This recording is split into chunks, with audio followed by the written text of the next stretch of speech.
Chosim Shas, and that's why the Vilna Shas just completely left all the other Talmuds that were in print in the dust, because everyone wanted a Vilna Shas. And we get a sense of the tremendous amount of effort she placed in producing this amazing edition of the Talmud in an essay that occurs at the very, very end. Volume 20 of her Shas. Here's my own copy of it, which actually my father-in-law didn't buy it for me, but my wife did buy it for me. This is Tractate Nida, the very last section of the Talmud. And if you go to the very end, you'll see there's this letter here, the last few pages, called Achari Davar, which is Chachik and other scholars believe authored by Devorah Ram herself. We know that she had scholarly correspondence with many other important figures, and this letter, which goes on for a few pages, is signed by the widow and brothers Ram, but most likely it was the widow Ram herself who was the principal author.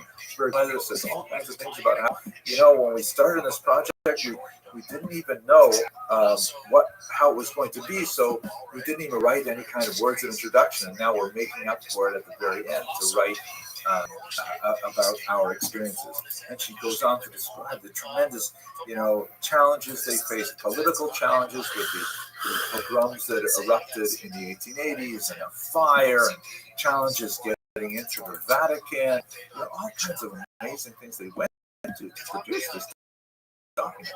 It's actually really worthwhile read. Everyone who studies the Talmud to spend a little time looking at this. May have been authored by or along herself. But one last detail about her activity. A couple times now that she published the classic edition of a long time. Yeah, you can see here it is, and many see them when they're going through Tas, right, which is Chumash, Tehillim, and Tanya. They will read this particular edition, which has a particular layout of words that has become kind of like a classic edition for many. But even in the daily editions of Pitas, often omit this little occurs right at the beginning. You have to get a scholarly edition of the Pitas to really see it, or a scholarly edition of the Tanya to really see it. And here is a letter from, as you can see right at the beginning, the widow and brothers Ram, and they specifically had officials in Lubavitch, starting with Harav Drozder, right, who's one of the great Lubavitcher rabbis, and the Tomchei Tmini. There was one particular moment where the Ram family was experiencing dire straits, and it was Chabad that stepped forward to assist them in their endeavors and do something alive. And this is really ironic, because before Devorah ever took the helm of the Ram publishing house, there was a really major dispute between the Shapira family, who I showed you a little bit earlier, and the publishing house. There's a major copyright dispute that involved some really nasty elements.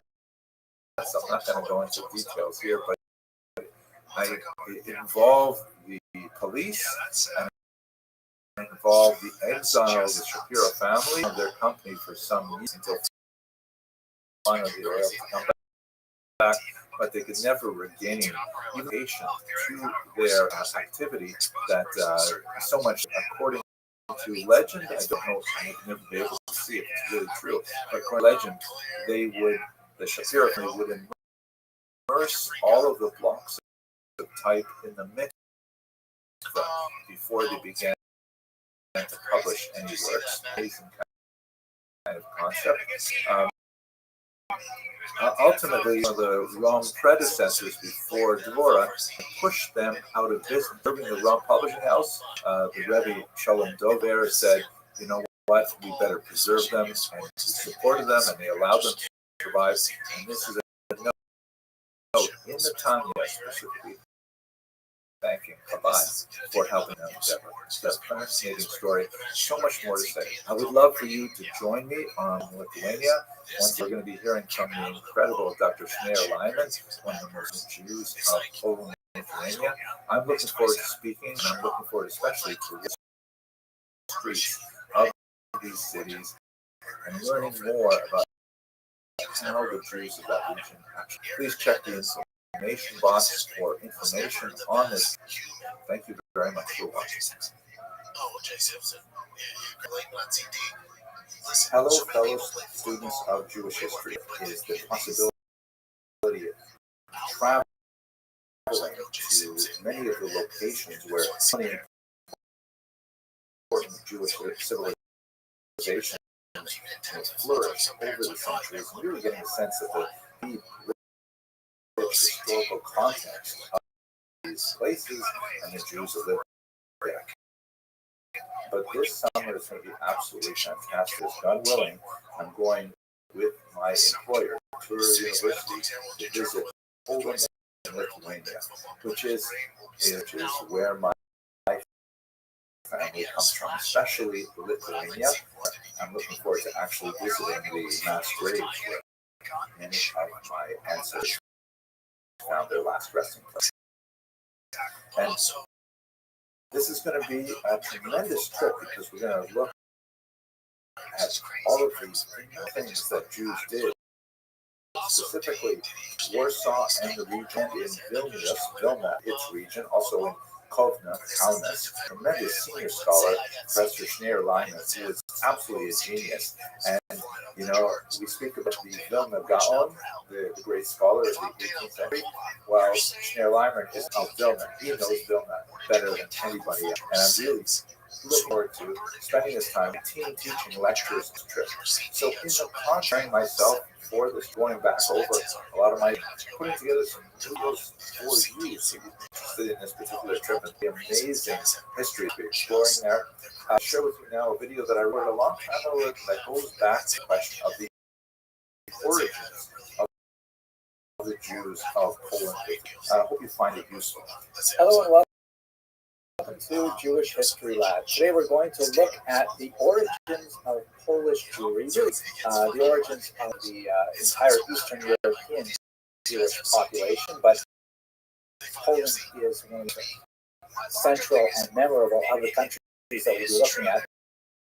Let's talk about the origins of Polish Jewry. So when I say Poland, I'm really using the term anachronistically because the region as a whole was dominated by something called the Polish-Lithuanian Commonwealth. You can see in this map, which has the borders of the Commonwealth as of the year 1618, but superimposed on contemporary political boundaries to get a sense of where it was. It was a territory. Poland was sort of like the southwestern core of it, but after this dynastic union with Lithuania, it spread really to a massive area, almost stretching from the Baltic Sea to the Black Sea. Well into European Russia, down into the East Central European countries as well. Today includes, of course, Ukraine and Belarus, which became the dominant center of the empire as well. The extent of Khazarian influence is very, very difficult to quantify. It appears to have been minuscule. There are occasional references to Khazarian Jews, for example, in one of the early Russian chronicles, the Povest Ramenya, which is not strictly speaking Russian, but refers to Kiev and Rus, the region as it was known at that time. And there's references to Jews from Khazaria being involved in Kiev in particular. And they left behind, as we discussed in previous lectures about Khazaria, they left behind very, very little trace of their presence, either in cultural aspects, literary aspects, and so on. We don't really know a lot about how extensive this penetration was and how much it affected the later dominant Polish Jewish population. The really big migrations into Poland come in the 12th and especially up until the 16th century. Yo, dog, how are you? Coming from the western part of Europe.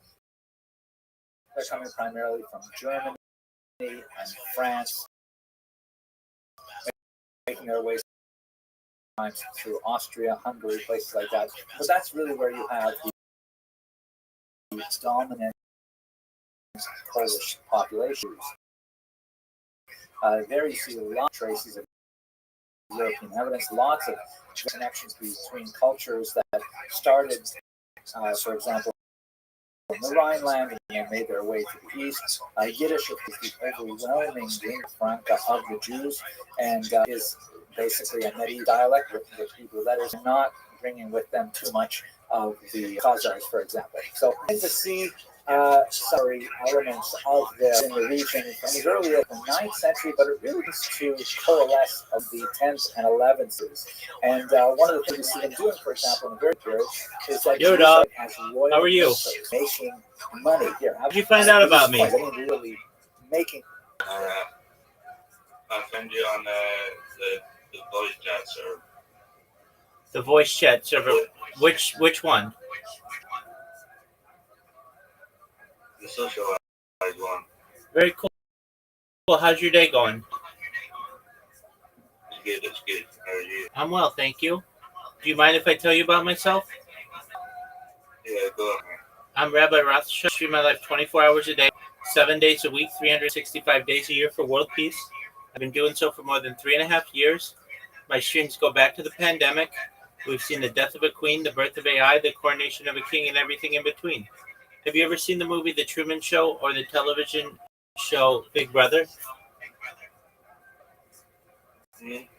Well, that's exactly what I do. Why did you decide? What up, Derek? How you living, pimp? Yo. Derek, how'd you find that about me, Derek? The voice chat Discord server. Oh, okay, very well. I was just telling our friend Liam, I stream my life 24 hours a day, 7 days a week, 365 days a year for world peace. I've been doing so since the pandemic, more than 3.5 years of content. I'm live right now on 22 different YouTube streams. I have over 100 streams, 200 Instagram accounts. I have more than 500 Twitch, more than 1,000 Tik accounts, more than 2,000 Twitter accounts, more than 5,000 Blue Sky accounts, and more than 10,000 Tik accounts. I have more social media than any person in global history. What's the point of that money? Well, data is Earth's #1 resource, and I have more data archived on the internet than any person ever, which may make me an influential person someday. And if that happens, I'm going to make all your friends, make your family very rich.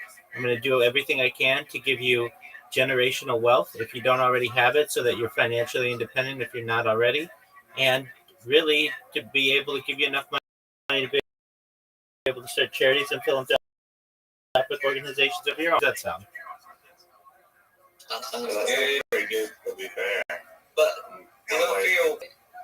Well, I do a lot, but I mean, I'm financially independent. I'm financially independent. I can just live my life. Do you like how many years ago? How many do I have? Years. Oh, I don't know. I don't count. Donos. Yes, I do. When was the last dono you got? Yesterday. Not much. Enough. Fair enough. What are you watching? Jewish, feel free to enjoy. And if you have any questions or you need anything from me, I'm here to help you, okay? Yeah, all right. Making money. producing money, things to be used as money, not necessarily making money for themselves, which I'm sure goes hand in hand with it. But some of the earliest coins in the Polish-Lithuanian Commonwealth are actually written with Hebrew characters. Here you see a few kind of stencils of several of them. And here's a better view of one that has the term Moshka Karol or Mashka Karol, which is clearly the Hebrew phrase for King Mieszko, a 12th century Polish ruler. Here, of course, this is highlighted in red to make it a little bit easier to read. Now, it's fascinating. Why would the early Polish nobles and kings make coins with Hebrew letters? It speaks most likely to the widespread illiteracy which was common to the region, and the fact that the Jews would use the Hebrew alphabet because Jews are ones who are working with the money primarily in small commerce, that it became relevant. We'll have a lot more to say about this in a future lecture. We'll talk a little bit about the economic basis of Polish Jewry, but for the time being, this is just some of the archaeological evidence of their early settlement from about the 10th century onward. Now, when we at why Jews migrated to Poland, I'm watching this history lecture. Feel free to enjoy. Push and pull factors.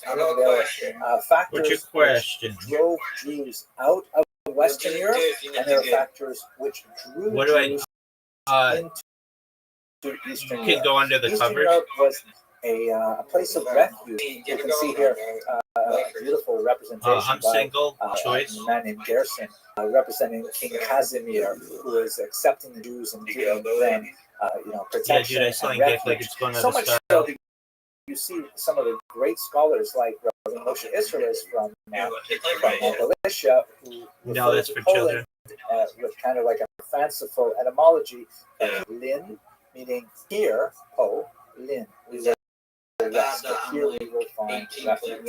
So in terms of the do what makes you happy. It's just not a game that's really that interesting.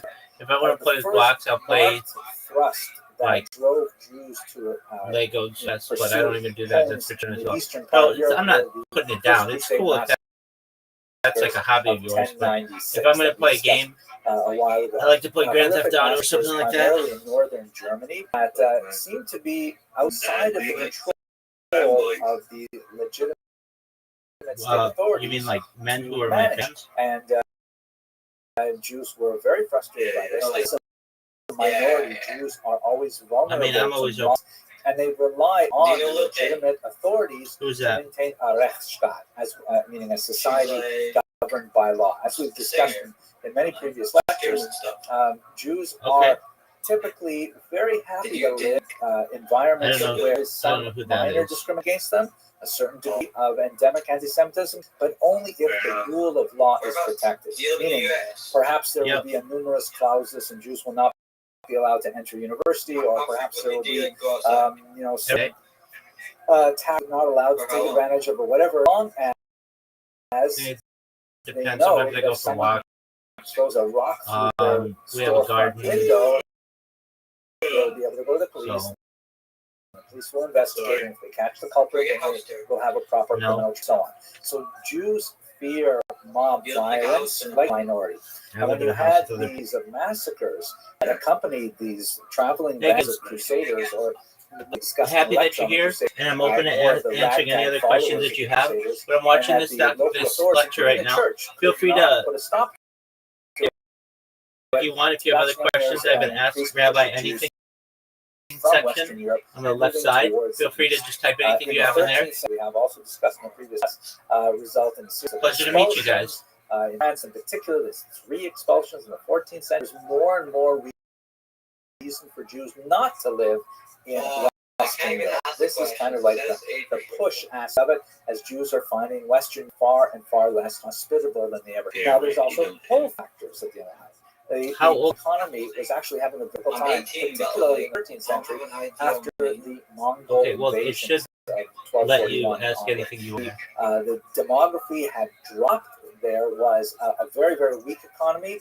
As we saw earlier, the Jews are the people actually making the money, physically making the money, because they don't have a really well-functioning economy compared to Western Europe, and the Jews have the know-how and the understanding of how to produce coins like this.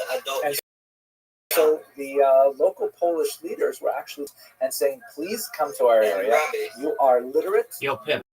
Again, I'm watching this lecture. Feel free to enjoy. Concentrated areas, and you can take advantage of your skills in Poland. They also, to make this attractive to Jewish migrants, they created something called, or they adopted something used in the West called Magdeburg. Magdeburg is the name of the city, and Recht means law. And this is basically a medieval charter that lists the specific privileges that a community may enjoy. And although some of these charters were actually written much later and designed to look like they were written earlier, they nevertheless did reflect long-standing agreements as to what were the privileges and sometimes abilities of the Jews in particular regions. Rhineland, for example, the right to control their own guilds, the right to indicate when foreign Jews could win and set up competing businesses, and what monopolies Jews would have. So again, speak more about this when we get to economics of Eastern Europe, but Jews were often granted specific monopolies. For example, propinatia, the distillation and distribution of alcohol. That's why, in so many Jewish Ukrainian folk tales and so on, you have the Jewish krechma, the Jewish inn, because that was actually a monopoly that was frequently given to Jewish communities. Bear in mind also that we're speaking about a corporate environment. Individuals simply say, you know what, I think I'd like to go live in Krakow, and find, how to fit themselves into the secular environment there. In communities, you are part of a Jewish community. You weren't like an individual who chose to affiliate. You were legally bound to that community, culpable along with the community for communal taxes and punishments, sometimes things like that. So there were the Polish leaders were very enthusiastic about bringing Jews into the region, and so extended to them a series of rights, above all safety, rights to live in concentrated areas and things like that, and also economic privileges that allow them to ply various trades. There's going to be a lot more to say about this, and of course it will break down very significantly with the Khmelnytsky rebellion in the 17th century. But for the time being, between the First Crusade and the Khmelnytsky rebellion of 648, this was a pretty stable kind of environment. In some cases, like in the Statute of Kalish, which comes from 54, these things are actually set down in writing and are promulgated and really attracted a lot of Jews to Eastern Europe. So there's a very significant movement of Jews over these centuries, making it ultimately the largest single concentration of Jews in the early modern period. And just to give you a sense of what that looks like, here's a map that shows the relative concentration of Jews within the boundaries of the Polish-Lithuanian Commonwealth as of before, and you can see that it means like less than about 10,000 Jews, and the deep red is more than 50,000 Jews, and you can get a sense of concentration is really in the region of western Ukraine and southern Poland in particular. There's some significant concentrations towards the west on the border with Germany and to the Lithuania in particular. The height of the achievement of Jews in Poland, particularly in terms of their self-government, is undoubtedly an institute called the Council of Lands, also known as the Council of Four Lands, depending on the period it's referring to. And basically, this was a kind of a Jewish state within a state, a rather amazing thing. We spoke about the communal of Jews in the Kehila, essentially self-governing Jewish municipality that handled all of the social welfare works for Jews by collecting their own internal taxes and distributing it charitably to individuals as needed, and set up, like everything from, wayfarers support to poor brides and orphans and, social services, but also self-regulating by Talmudic law. And each of these municipalities was basically structured very simply. And what happened was in Poland, they came to terms. They united themselves across the entire scope of the Polish-Lithuanian Commonwealth within one, as it were, national organization. They would meet twice a year, and particularly in Lublin, and they would make decisions that would affect all Jews living within this country, the largest country in Europe at the time. It was really a rather amazing thing. This, by the way, we're looking at is one of the couple of pages from the minute books of the Council of Lands. Now, they didn't have, like, for example, their own police authorities. They worked very closely with the state, and the Polish-Lithuanian state realized how valuable they were, particularly at first, with regards administering many social functions that they wanted to themselves have. Realized that it was more for them to collect taxes directly from Jews rather than have Council of Lands involved. That led to the erosion of the Council of Lands in particular. We'll talk about that as well, I hope, in a future lecture. But the kinds of things that they dealt with were really quite significant, and made a huge impact on the way in which Jews lived and considered themselves within the Polish state.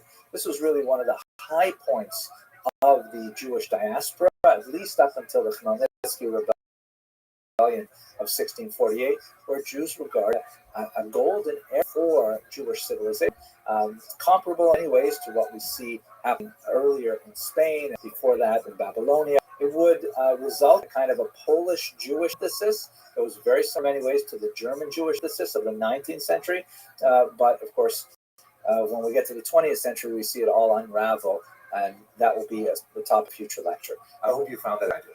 If you're interested in us this summer, that would be fantastic. Have a look at the information box for a link to the website where there's more information on what we're planning to do this summer. And thank you very much for watching.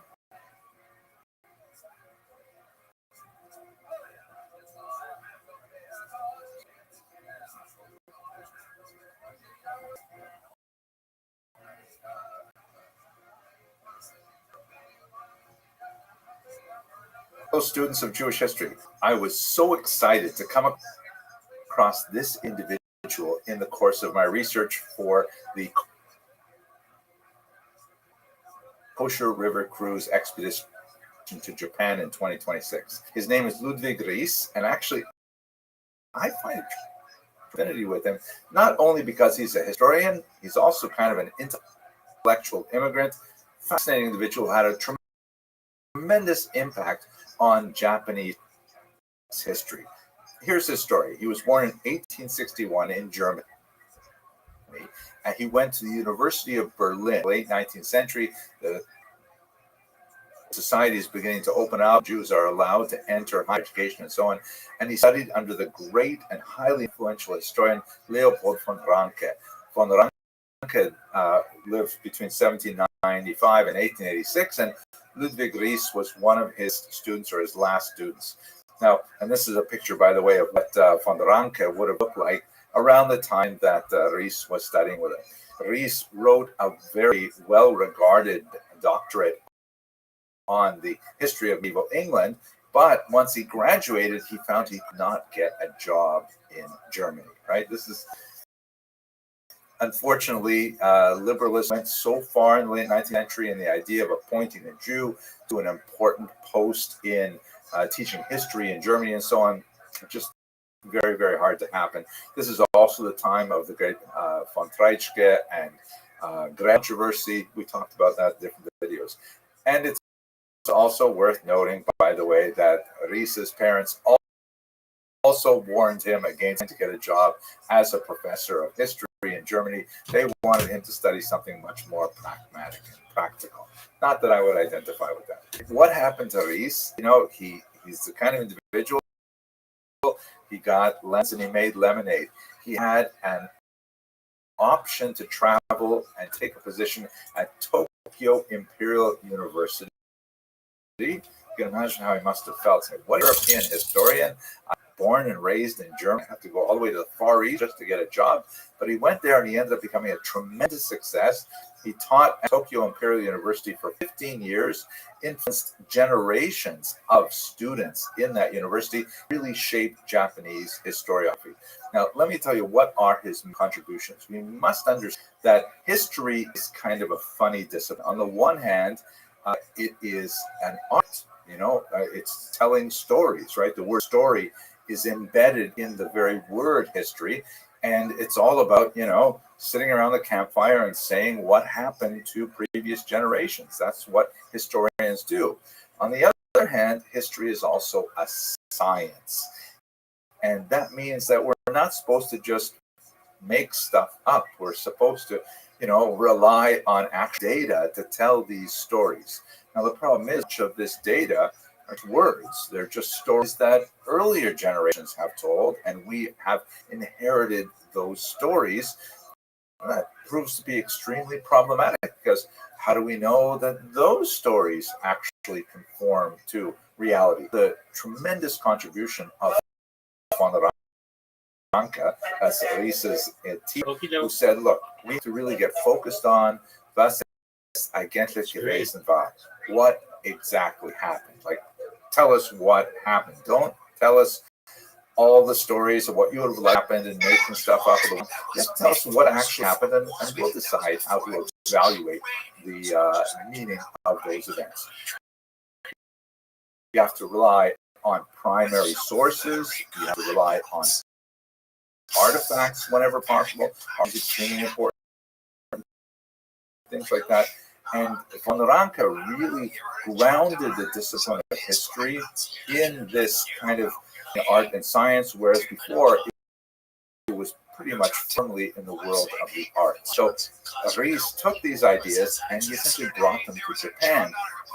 For the Japanese really didn't have this kind of grounding. Mind you, Europe didn't have that grounding either until von Ranke. In Japan, they really began to delve deeply into their archives, to dig up primary documentation, and Reis also pioneered the fact a lot of Japanese history is buried in European archives. Europeans, when they encountered Japan, left a tremendous amount of course and documentation regarding how that developed. This was all happening, by the way, in the context of the Japanese Restoration, a period of great reform and self-reform, where they began to rely much more on Western expertise, realizing there are a lot of things that are happening in the West that would be beneficial for Japan. Reis was one of those happy accidents. As a Jew, he could not get a job at the University of Berlin, and so he took post in Tokyo, and he ended up becoming a tremendous success. And he really loved Japan. He spent a time there 15 years. In 1902, he returned to Germany. He did get a job at his alma mater, the University of Berlin. And shortly after, the Russo-Japanese War broke out, and all of a sudden, everybody in Europe wanted to know more about Japan. Who is Russia fighting with? And so Reis became the European expert on Japan.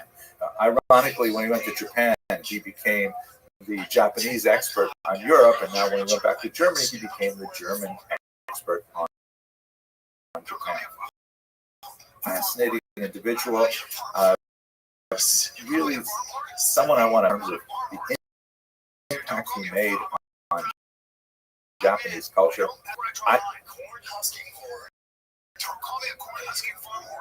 This whets your appetite to join us to South Korea. And if not, I'm really happy to conduct my research. Thank you very much for watching. Your anti-horse dick into my shitter. I'm shutting things down. We're starting to close. I said the opportunity store. I can't emphasize enough. If I use it to go back and make millions of dollars, I would have you get your. Hello, fellow travelers in Jewish history. I'm really looking forward to the next Kosher River cruise to Japan, which is, it's a bit of a leap for me because most of my studies in Jewish history have really focused on, ancient Israel or Europe or to a certain degree North Africa, Central Asia. But getting to the Far East is really going to be quite an experience, both in terms of the actual journey, which promises to be amazing, but also in terms of the history. So let's talk just for a minute about the city of Nagasaki, which we hope on this particular trip. Jewish presence in Nagasaki basically dates the 19th century, primarily because Nagasaki is a port city, and it was at this time when Japan just began to adapt to Western powers. It's a whole bunch of interesting politics about why that was so. Otherwise, Japan was fairly, both in the literal sense, because it's a series of islands, and also in the cultural sense. But Eastern European Jews really saw the opportunity and began to settle there in the middle of the 19th century, and most of their business was done with Russian sailors who were also in the port city. And the Jews, of course, had linguistic skills, they had, the commercial connections, things like that to make it work. By 1894, they opened a synagogue. They also created a cemetery, which is still in existence, and we know that there were about 100 Jews living there at the turn of the century. Today, it had at least 29, and they are labeled in Hebrew, Japanese, Russian, and English, dated between 1880 and 1920. It might seem strange to us to see that Japanese there and Russian and English, that reflects the date of the immigration that was the journey at that time. It also reflects my father, who was buried in Toronto. Yeah, there are lots of English and a lot of Russian and a lot of Hebrew graves.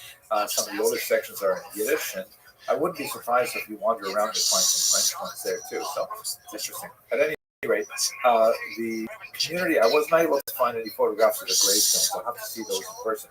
I did find this photograph that labels the actual year, 653, in the Jewish calendar, which, of course, Ano Menzi is dated from creation as per the calculation of the Seder Olam Rabbah, a very important first century chronology of the world.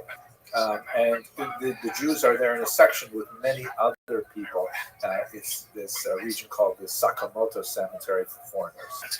What happened with this community, however, is it went into a pretty steep decline in 1904 when Russia declared war against Japan.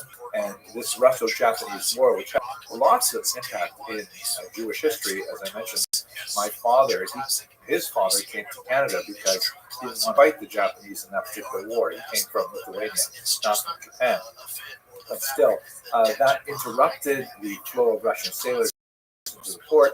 The economy there declined dramatically, and so the Jewish community basically gave their tourist flows largely to Kobe, which became the new center of the Japanese community.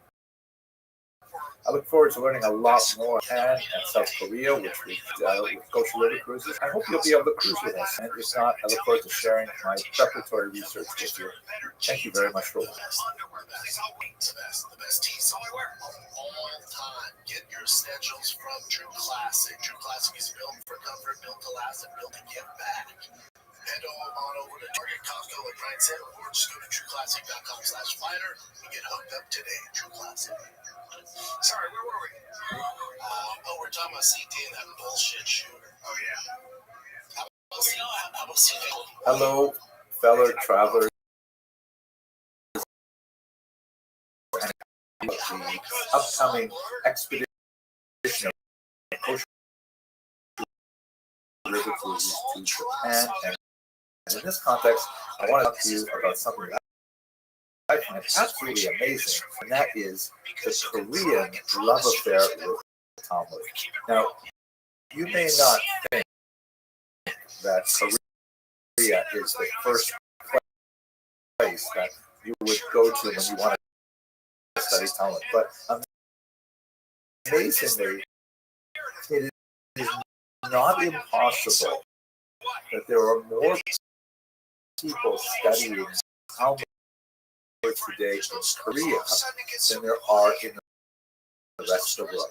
I know that's a bizarre statistic, but if you think about it, there are 49 million people living in Korea, and according to the Korean ambassador to Israel, who gave an interview in 2011, his name is Young Sam Ma, he said that not only is he a student of Gemara, but in all mothers in India read the Talmud to their children at night. Now that's like a mind-blowing thing. it's only talking about 10 of Korean mothers reading these to their children. That thing has somewhere in the neighborhood of 6 million people studying the Talmud. There are only about 16 million Jews in the world today.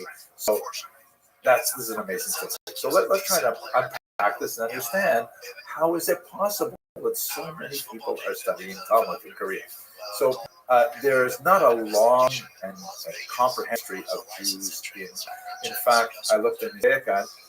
They didn't even have an article on Korea, which is Jewish GI, the U.S. Army, were stationed there in the early 19th. Really, in larger numbers, began to appreciate the values of that particular part of East Asia. It included, for example, Chaim Potok, who wrote some important novels that deal with Talmud there, but in particular, a rabbi named Marvin Tokayer, who served in Korea in 1962, and later was sent to Japan as a Chabad Shaliach. He had a phenomenal impact on the study of Talmud in Korea in particular. Marvin Tokayer authored a book first in Japanese, which kind of distilled Jewish wisdom, and as you can see from a particular reproduction of one of the pages, the book was called 5,000 Years of Jewish Wisdom, Secrets of the Talmud Scriptures. It was printed in 1971, and you can see that they've used this Japanese text to kind of replicate the feel of the Talmud, but apparently it really took off not only in Japan but especially in Korea. It was published in 1974 in a Korean translation, and by 1984 more than 2 million copies were sold in 7 editions. And it is just amazingly studied today. There are more than 800 different books with 300 publishers with the word Talmud in it in the Korea National Digital Library. 100 of them list Rabbi Tokayer as the author, frequently hit the bestseller list here. Now, how is so? So there's a few articles on this in the popular press, an article by Rothschild in New York in 2015. But I really relied heavily on this fascinating article in the Association for Jewish Studies Review, published in 28 by Sarit Katan-Girbitz and Kim Clare, which is absolutely fascinating and talks about how the Talmud really penetrated Korean culture. There is this belief, this is really probably the biggest answer, there is this belief that Koreans looked at Jews worldwide, looked at their successes, particularly in the world of science and education, and Nobel Prize winning record, which is really pretty impressive. And also the fact that Korea is actually, as a modern state, the same age as Israel. It was also formed in 1948, and there are certain parallels between the growth of Korea and its wars, particularly with the northern half. Of course, Korea is a divided nation, that Koreans really look to the West for deep wells of wisdom, and the Jews were a perfect example. There's the belief that the Havrusa-style learning of the Talmud is especially important, and it's especially valuable for teaching kids. Let's just have a quick look at some of the editions of the Talmud in Korean, which have been published. Absolutely fascinating. Here is found on YouTube, the Jewish Talmud Scriptures. And just reading the description here is kind of fascinating, but this one looks more or less like a fair representation of, a translation of a popular edition of Talmudic teaching. By the way, let us understand that the Talmud that they are teaching is not really, Bava Metzia the way we today. It's a highly anthologized and curated edition, closer to Ein Yaakov, I think, than a regular Shas, with like nuggets of wisdom and Agarata, things like that that are given over to people. But the children's editions are especially numerous and fascinating. Here's another one I found on Amazon for children Talmud, and here's one that I love this particular. Look at the graphics here. That's a little rabbi in the corner here, and it's a Talmudic approach teaching the Korean language. Yes, you heard me right. The Talmudic approach to teaching the Korean language. To a certain degree, it feels like a lot of these Talmud books are like self-help books. They're designed to say, use the Talmud to become a better person, to become a better businessman, and especially to become a better student. Here's some children's Talmud, baby's first Talmud. Wow. Here is prenatal Talmud. I mean, my gosh. Prenatal stories fostering the wisdom and emotions of your baby. I mean, we know Yiddish mamas are incredible, and Jewish mothers are definitely devoted to the idea of having their children grow and develop. But how many of them are? How many books are there that are designed for pregnant Jewish women to read Talmud to their children in utero? I mean, this is so bizarre. Wow. Well, I hope you found that as fascinating as I do. I mean, it's just mind-boggling. I can't wait to actually get to Korea and hopefully find one of the bookstores where they sell these books on the Talmud. I know I'll have no way of reading it, but just to see how sure is something that I'm really looking for. I hope we'll have a chance to cruise together, and if not, I'm looking forward to sharing with you my research and my research here on video. Thank you very much for watching. You get a lot of social capital for this. It's very easy to get attention. Is that her? Right there in the middle?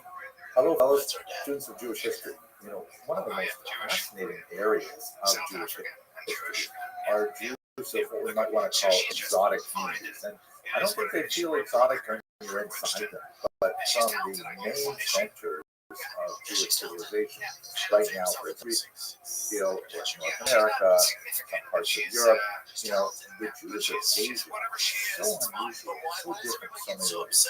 So, in connection with my research for the June 2026 cruise to Korea and River cruises, I'm starting on the Jews out in South Asia, East Asia, and so on. And here a lecture that I gave a few years ago that I've got to review myself now as I prepare for this amazing voyage. I hope you enjoy it. I have to tell you, I am really excited about this particular video because I'm so fascinated with the presence of the Jews in China. They had a community there for well over 1,000 years, and it's a really unusual kind of combination of Jewish and Chinese culture in quite fascinating ways. Today, I'd like to focus specifically on the origins of the Jews of China, but perhaps we'll take a little bit of time at the end of this short video to talk about the nature of that unusual Chinese synthesis. So, first of all, when do we first hear about the Jews of China? So the first encounter the Jews of China with the Western world was in the person of Matteo Ricci. That was the first important meeting. And Matteo Ricci was a Jesuit priest who had come to China with the goal of converting the indigenous population to Christianity. They had a lot of challenges with that. We'll look at some of those in particular. But there's a fascinating encounter that happened in 1605 when a Jew from the city of Kaifeng, which is a very important Jewish population and a long Jewish history, came specifically to meet with Ricci in Peking. And it was like, it's hard to if this wasn't actually well documented, I think it was a comedy skit. Apparently, this Jewish guy from Kaifeng thought that Matteo Ricci must be Jewish because he had heard about this person in Peking who came from far away, and he knew a lot about this particular religion, and said, okay, he must be a Jewish guy. Matteo Ricci, at the same time, thought, again, must be evidence of early Christianity in China, which is absolutely fascinating. And the two of them had this, really funny encounter where Matteo Ricci is discussing things with Aitian, and Aitian happens to see this painting of the Madonna with Jesus and Saint John the Baptist. There happened to be a Saint John the Baptist day or his anniversary, something like that. And so Aitian, knowing nothing about Christianity, they're completely shut off from the entire phenomenon of Christianity, he assumed that this must be Rebecca and her sons Jacob and Esau. This is what a nice painting. And then they see another painting that represents the four evangelists, Matthew, Mark, Luke, and John. Of course, those are the first four gospels, the first four books of the Christian Bible. And Aitian thinks, oh, look at that. This must be 4 of the 12 sons of Jacob. Where are the other 8 sons? And it's just a hilarious thing. Eventually, they figured out that, in fact, I-10 was not a Christian. He was Jewish. And this was fascinating unto its own right. Now, from I-10's perspective, he wasn't entirely clear on what Christian meant. And in fact, in communications with Ricci and with later Jesuits who actually came to Kaifeng, there was a suggestion that perhaps, someone like Matteo Ricci could take over as the chief rabbi because he obviously knew a lot of Tanakh. And one of the challenges that the Kaifeng community was experiencing, even in the 17th century, was a decline in literacy and a decline in Hebrew literacy specifically, and in familiarity with rabbinic tradition. They were looking for a new chief rabbi. Apparently, as the story goes, the chief rabbi of Kaifeng was very happy with allowing someone like Matteo Ricci to take over for him. The Christian stuff really didn't bother him too much, but it's another kind of like ancient story. But the fact that the Jesuits were still eating pork, that was very problematic. So there's no way you can become our rabbi if you're still eating pork. By the way, when the Jesuits asked the Jews of Kaifeng, have you ever heard of Jesus? They thought about it for a while and they said, oh yeah, sure, we know about Jesus. But when they went and discussed it further, they were not referring to Jesus of Nazareth. The Kaifeng Jews were familiar with Jesus Ben Sira, author who wrote the apocryphal work Ecclesiasticus, as it's known in the traditional order, the Sefer Ben Sira, the wisdom of Ben Sira in English, which is a work which was incidentally lost in Hebrew for many generations and was only found in the 19th century. So they knew about a different Jesus, not the Jesus of Nazareth. Anyways, these things are just hilarious, I think, but historians have to get one something. At any rate, the Jesuits maintained a very strong interest in the thing, to a large degree than Jews with this unusual Jewish community. They were especially interested in learning about the Sefer Torahs that the Jews of Kaifeng had.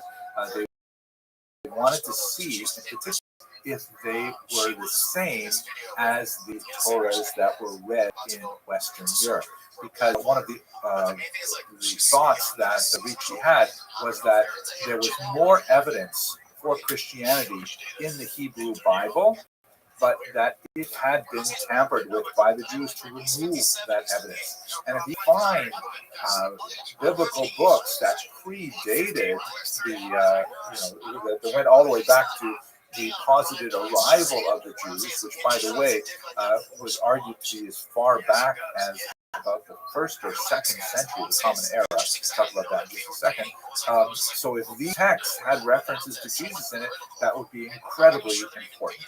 Of course, they didn't find such things, and when they actually got to Kaifeng and they discussed a little bit more about what they were interested in, the Jews of Kaifeng were really quite upset and refused to show them their text.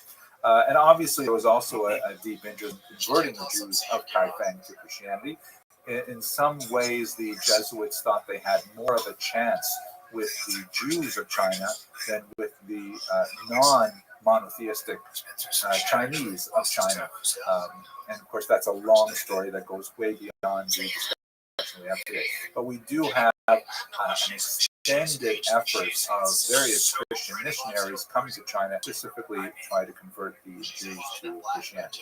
At any rate, what they find was a lavish and very cherished synagogue in Kaifeng. Here is a drawing from an early 18th century Jesuit, Father Domenge, who visited it. And he also not only drew the architectural layout of it, the Jews were definitely very attached to this facility. Some of the historians indicate that they rebuilt it many times. That it was originally constructed in the 12th century, perhaps on an earlier site, and also recorded graphic images like this of Jews of Kaifeng reading the Torah on a special kind of chair they called the seat of Moses. They would put the Sephardic style ark on top of it and open up the box, and they would read the text from the side in that manner. It's quite fascinating. They had a quite active and vibrant community for many, many centuries. So our task for us today, however, is to try to understand where did these Jews of China come from. So here is a map that shows the various locations. Kaifeng is the most well known and the most well documented. However, even the Kaifeng documentation refers to its relationships with such as Yangzhou, where they, for example, received the gift of a sacred Torah. As you can see, that quite a few of them are all on the eastern region of China, but you have some to the west as well. And judging by the numbers, this map, by the way, comes from the Encyclopedia Judaica, you can see that the some of them date back to the 9th century, but that's like the first clear documentation of that community. They have roots that go back possibly much, much further. We have several travelers' accounts that refer to the Jews of China. Benjamin of Tudela never actually got there and referred to China strictly, but he did come very close, or at least he collected reports from people who came very close and could easily have been in contact with them. Marco Polo, the famous traveler, has passing references to Jews in China, and we have some fascinating Chinese tax regulations from the 14th century in which there are, just scattered references to Jews. Unfortunately, they don't tell us a lot about how large the communities are, they were, or what they were like, but there's a clear reference to Jews being present there, along with Muslims, by the way, with whom they were frequently associated. And in the mind of Chinese administrators, there's often very little distinction made between Jews and Muslims. They're often referred to in the same sentence. We also have some Muslim historians who refer to the presence of Jews, sometimes in the context of Chinese massacres as well. Now, most likely the Jews came to China along the Silk Road, which you can see here's a map from Wikipedia that shows some of the most important routes upon which silk traveled from the east to the west, called the Spice Road, because the spices were also a very important commodity that was imported to the west from the east. The map is a little bit strange because it refers to other caravan routes, and many of them are through the oceans. To my knowledge, camels don't swim especially well, especially when they're laden down, but it does indicate that, there was a lot of maritime trade as well. And what's important about this particular Silk Route is you can see that in this round circle here, this is where the massive population of Mesopotamian Jewry lives. This is where the great Talmudic centers are located, and there's a very significant Jewish population right there along an important spot on the Silk Route. And Jews were involved in much of the trade that went from east to west. The Talmud speaks of a considerable amount of what happened in this region, presumably bringing things from much further east. This received more attention when Aurel Stein, a fascinating individual who, as you can guess by the last name, was actually born Jewish. He was an explorer and a specialist in a lot of these ancient languages, Eastern languages. His parents, ironically, baptized him and his brother, which was very common for German Jews, although they and their daughters remained unbaptized Jewish.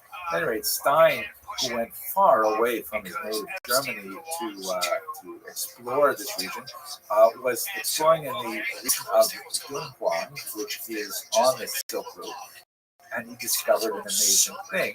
He found a huge cache of medieval documents, and scattered among them, which were mainly written in Asian languages, he found also this 8th century carefully folded piece of paper, which was actually a Hebrew slicha, meaning a penitential prayer, possibly associated with the high holidays, but the traveler who carried it very lovingly folded it and kept it with him as he was traveling along the spice route. The document can be dated with reliability 8th or 9th century, indicating that here was clearly someone who was attached to Jewish prayer, who was traveling along the spice route as early as this period, and that's most likely how most of the Jews came to China, was along this route. Many of them would have settled in places like Kaifeng. According to Kaifeng tradition, this has happened significantly earlier in the Han, which ended around the year 200. It's impossible to know exactly when the Jews settled there, but they were certainly there for centuries before they were discovered by the West. Now let's take just a couple of minutes to learn about what was this unusual community like. So the documents that we have to tell the eternal life of Kaifeng Jewry, that is, documents were composed by the Jews themselves, as opposed to by travelers, which were fascinating to themselves as well. We have several stelae, meaning stone blocks, which were established in the synagogue to record important historic dates, many of them associated with the rebuilding of the temple, of their synagogue. And by the way, in modern Jewish parlance, if you go to a synagogue, you'll find the exact same thing. There are plaques honoring the people who spent money and worked hard to rebuild or to refurbish it and so on. So we have 4 different texts.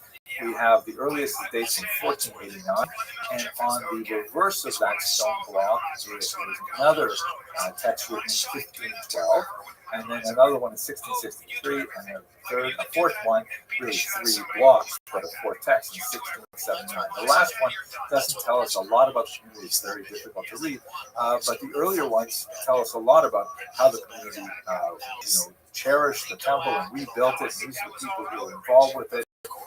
And also how the community had to endure some terrible disasters like a massive flooding of the Yellow River that overwhelmed the town, and the synagogue was destroyed and had to be rebuilt and so on, things like that. We also have this unusual text called the Memorial Book, which is dated to the 17th century. You can see a page of it over here. This Memorial Book lists a lot of prominent people in the town and gives some their genealogy, as you can see from the document, in characters and in Hebrew letters. And if you look on the 4th list of names down, you see on the right Ben, and then Ben Yisrael Moshe. And that Yisrael Moshe, under the word Moshe, which is right in the center document, it has an interesting kind of phrase that says he's called a Jinshi, i.e. he received a PhD, Doctor of Advanced Learning.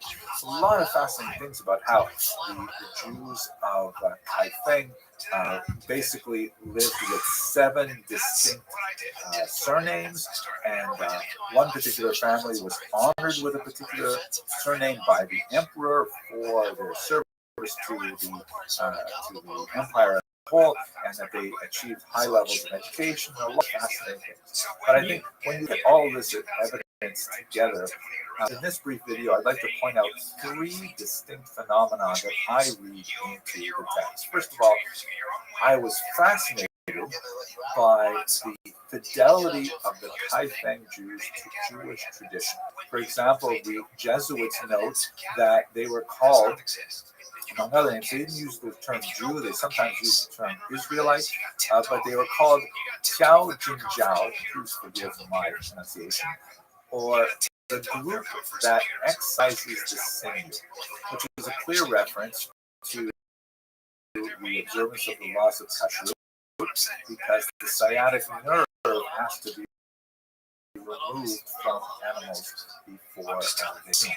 There's a lot of discussion of how for example, would eat meat that they slaughtered themselves. They would not rely on other groups' slaughter, and so on. Fascinating, many references to these kinds of things where they are practicing Judaism as it would be in the rest of the Jewish world.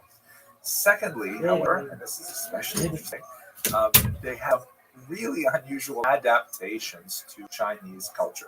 For example, one of the things that's described in the sources is how, it was customary to establish a tablet that would have the emperor's name on it, and that people people would show it symbolic obeisance, like kowtow and things like that.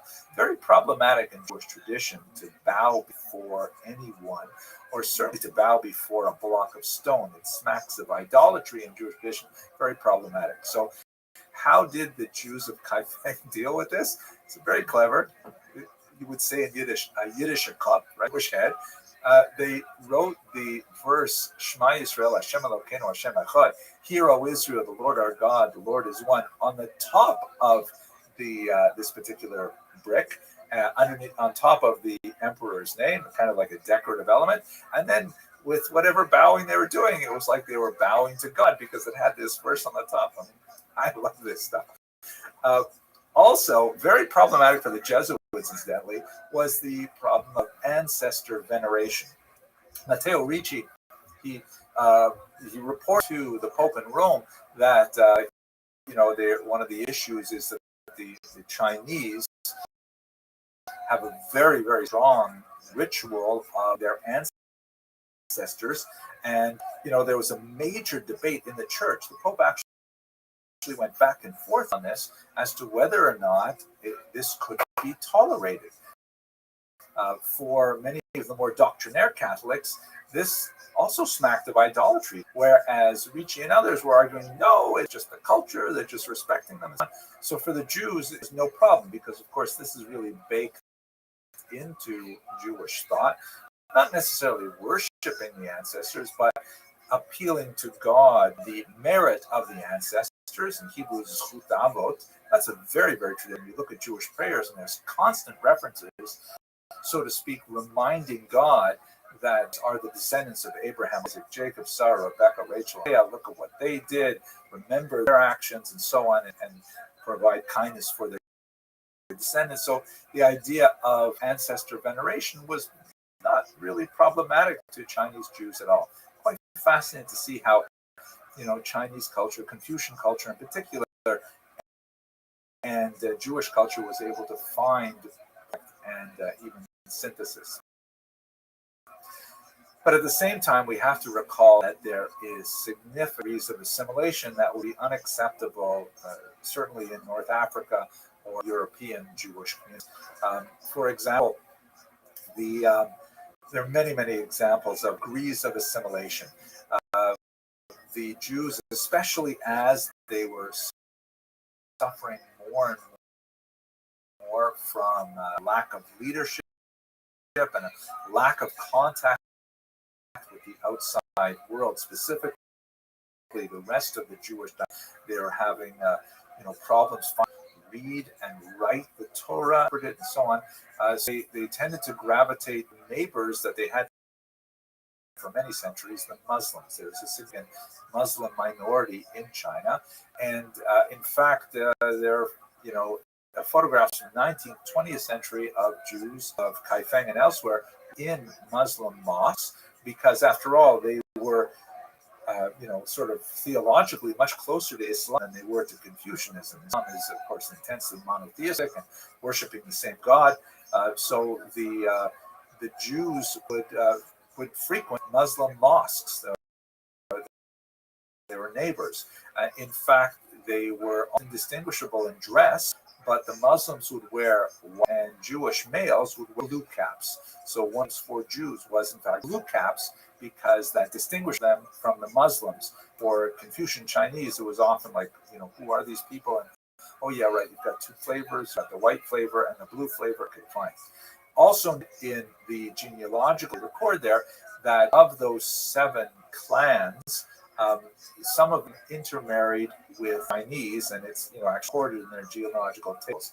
It's unclear to us what sort of conversion process, if any, would happen. We do note that Jewish males were far more likely to marry Chinese women than Jewish women were to marry Chinese males. And in those genealogical tables, there was a clear distinction made between those women who were born Jewish. They were called Bat Israel, right, daughter of Israel. And those women who were born to non-Jews were called Bat Adam, the daughter of Adam. They were married, however, and their origins were recorded, and so on. So there's definitely some degrees of assimilation, and it varies. Certain families were far less likely than others, so which I guess is broadly similar to American as well.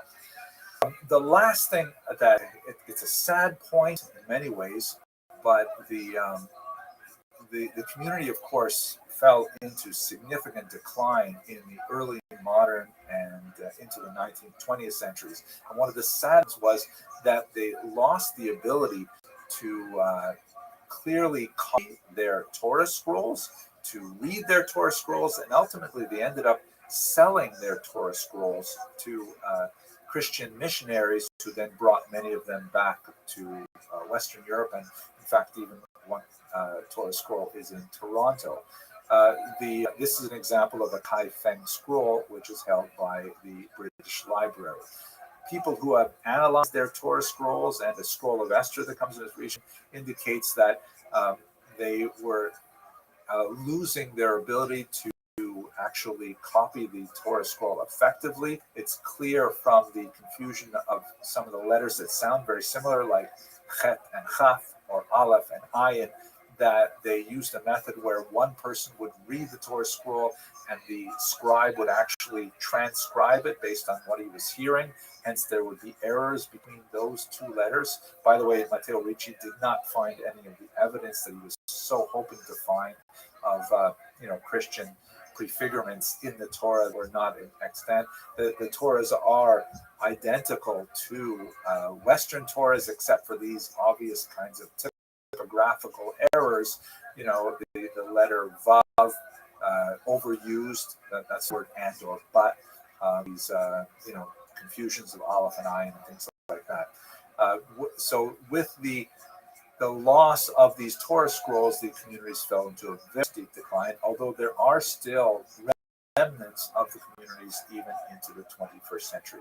And I think by way of conclusion, it seems to me that we see Feng jewelry, just how important it is for the settling of Jews to remain connected to one another, and even more importantly, how it's crucial that they remain connected to the core texts of the Bible and the Marys.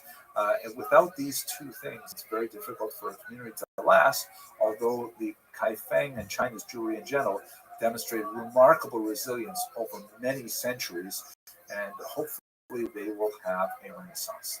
And the last thing I got to say, for those of you who have been following my lectures, I want you to appreciate how hard it has been for me to get through this entire lecture without once mentioning the Jewish predilection for Asian cuisine. Just want you to know I really restrained myself.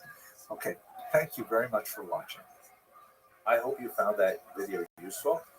If you're interested in joining us on this amazing cruise to Japan and Korea, please have a look at the website, pusharivercruise.com, and you'll have lots of information there about it. Okay, in the meantime, I look forward to sharing these videos with you. Thank you very much for watching.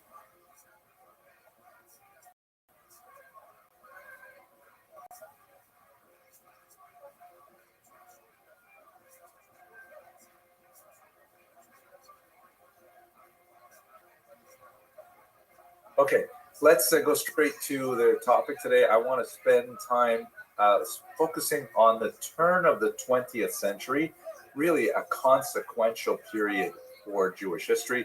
One particular scholar has even called the 20th century the Jewish century, because this is a period of time that had massive impact on history as a whole, surrounding, the role of Jews in this time. And if you doubt how viable that thesis, have a look at any news day and look at how much Israel takes up. It has ever been so in my life. I was born in the second half of the 20th century, and yep, Jews are really central to this century. But let's start, first of all, by going to the Dreyfus affair. So we're going to move back to Western Europe, where we spent some, before we looked at Eastern Europe, the development of Jewish political parties.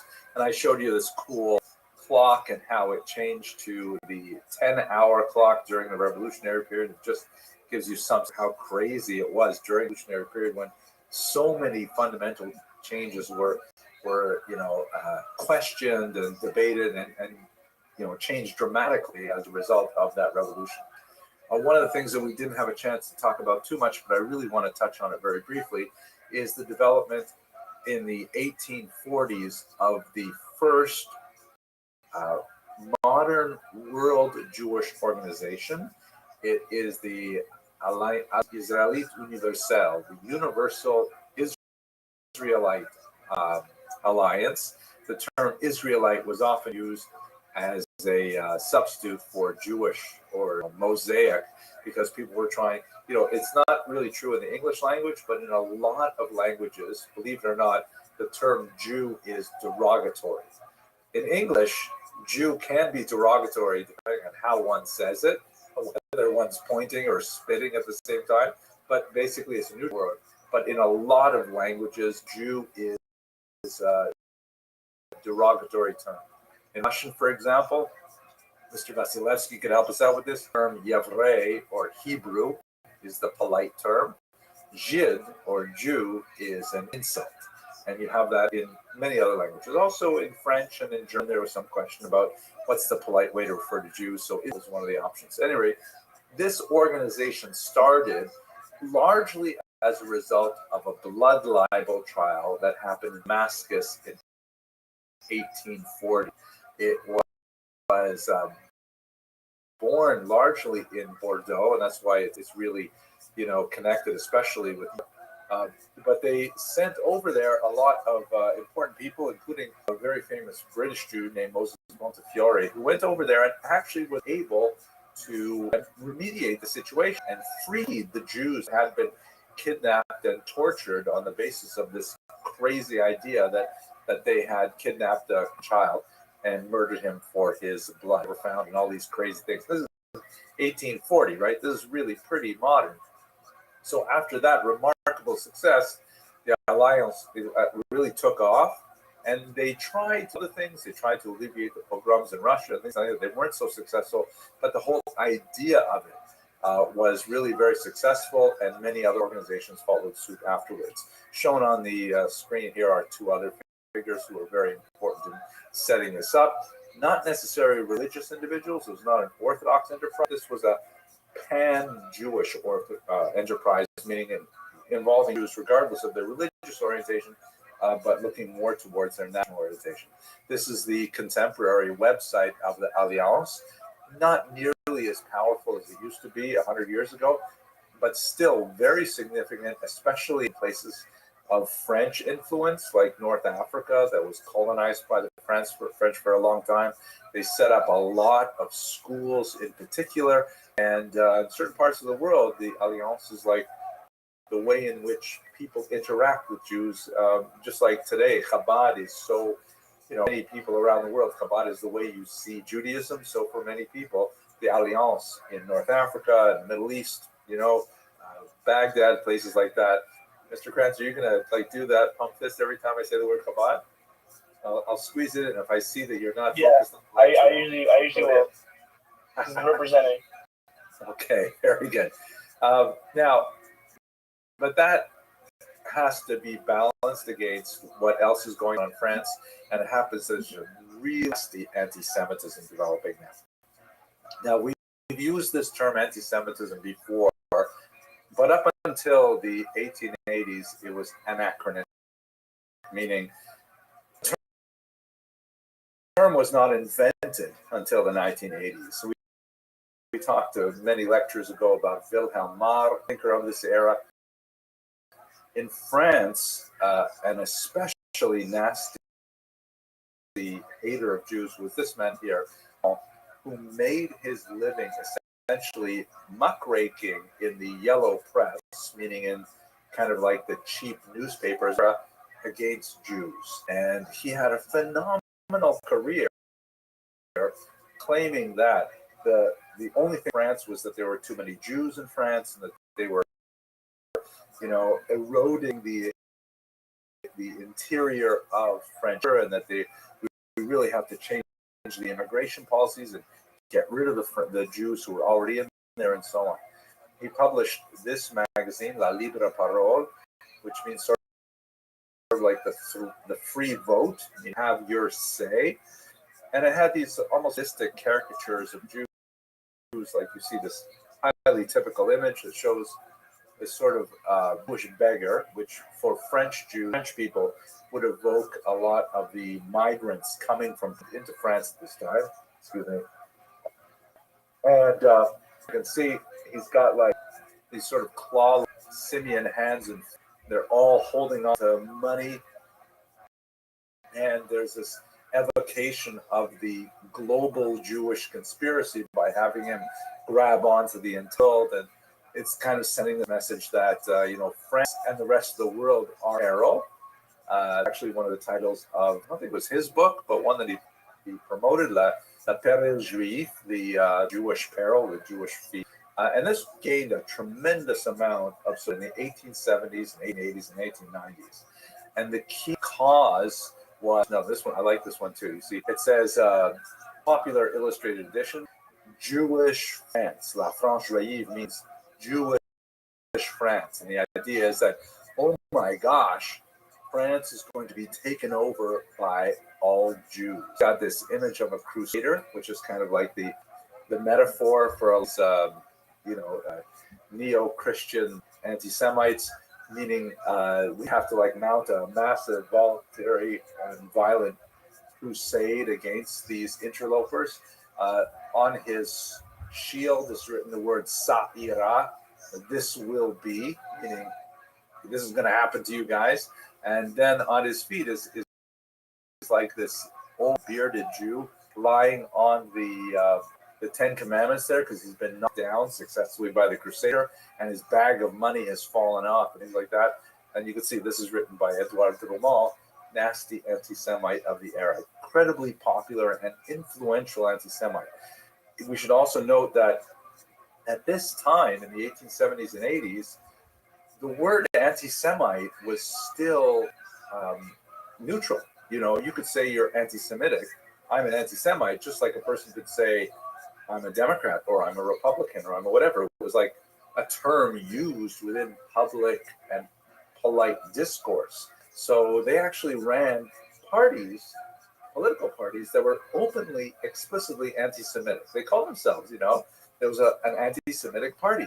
Vote for us. We hate Jews. I mean, it's hard to imagine it, but it actually happened like this. And the cause célèbre, the thing that everybody was talking about was this horrible incident that happened to this Captain Alfred Dreyfus, who was a captain in the French army. And now let's remember that France, up until this point, was the poster child for emancipation, right? You'll recall we spoke a few weeks ago about how France, they published the rights of man and citizen, and then after a little bit of hesitation, and even Jews are included in the rights of man and citizen. And Napoleon, he questioned it. He called this great Sanhedrin, and then he confirmed it. He said, yes, Jews are Frenchmen like everybody else. So this is 100 years after that. And everybody thought that France was like, so forward-looking and so liberal to Jews and so kind and so, advanced. And yet to have this Dreyfus happen was like a crushing defeat. What exactly happened? So Dreyfus was a rather nondescript Jewish captain in the French army. No special distinguishing career moves or anything like that. But he was framed for an espionage pact occurring between some French military and the hated Germans, right? France and Germany have this long-running feud that occasionally erupts into wars. They had a war in 1870. They fight again in World War I in 1914. So this was in that period where there's still a lot of tension going on between France and Germany. This fact that a spy was active in the French military out into the press had to find someone to blame. And so a conspiracy developed, let's blame the Jew. Let's blame Dreyfus. Dreyfus was not a religious Jew. He was not out as a Jew. He was rather assimilated in every way. But the notion that it was a Jewish member of the armed forces who was betraying France just had struck a nerve so many Frenchmen that it was like overwhelming for people. This is one of the illustrations in the press at the time that shows Dreyfus there standing at attention, and he's had his military insignia stripped, epaulettes are taken off, and his commanding order is, as a sign of disgust, breaking Dreyfus's sword over his knee. Just an incredible demonstration of complete disenfranchisement of this one French soldier. It went into a whole culture that guys like Edouard Drummond really built on, of the Jews are our misfortune, right? The Jews are the downfall of France. We better take care of them right away. Dreyfus was shipped off to Devil's Island, where he lived in this cabin here, and in exile. But meanwhile, there were so many questions swirling about the way the trial was handled and the nature of the evidence. There were so many questions that even though he spent, think about 15, 20 years in total, going in and out of prisons during this time, ultimately there was a huge outcry. This is, by the way, also just to give you a sense of the cultural involvement. This is like, think Watergate, probably not, but Watergate was when President Nixon was accused of organizing a break-in to a hotel called Watergate, still there in Washington, to get some information on his political enemies, and it blew up, and it ended up, he was going to be impeached, and he ended up resigning. It was like a massive crisis for the United States in the 1970s, I think. So Dreyfus was like that. The whole country was wrapped up in this idea that this one French captain had sold out the entire French state at this time. This is a board game that relies on the excitement over l'affaire Dreyfus, the Dreyfus affair.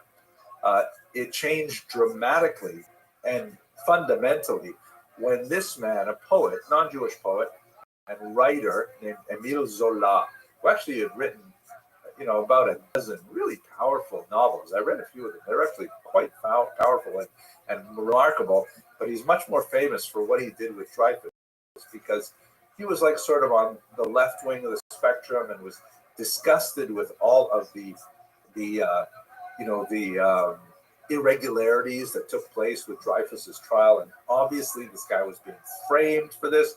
He did not do anything like this. There were definitely some other people who were still in the French military and protected by the military. He finally, with some, it's from a Jewish thinker named Bernard Lazare, he wrote this remarkable historic article. You see it covers the entire front page of this newspaper, L'Aurore, with the dawn, and it says, "J'accuse," I accuse, and it's a letter to the President of the Republic by Émile Zola. And it is just a total, overwhelming takedown of all of the corruption that was associated with this Dreyfus. And he openly said, and front page news, this is a complete sham and travesty of justice, betrayal of all French ideals of emancipation and so on. And ultimately, he was successful. Dreyfus was brought back for yet another trial. I think he had 3 trials in total. And while he was not pardoned until 1995, 100 years later, and even then it was, there were people who were not happy with the pardon, but he was allowed to go free. Essentially, his sentence was commuted, and the thing was put behind him. But for his efforts in this regard, he was roundly hated. Here is a depiction from the period of how Zola was surrounded by a mob of angry Frenchmen who were really upset with him for even suggesting that there was corruption in the French military, and he was absolutely correct. In fact, some of the people who were charged by Zola and others of being the actual spies, hung themselves in jail and things like that. There was, a lot of really nasty things afterwards. What is especially important for us and our purposes is that there was a young journalist who was there at many of the proceedings of Dreyfus.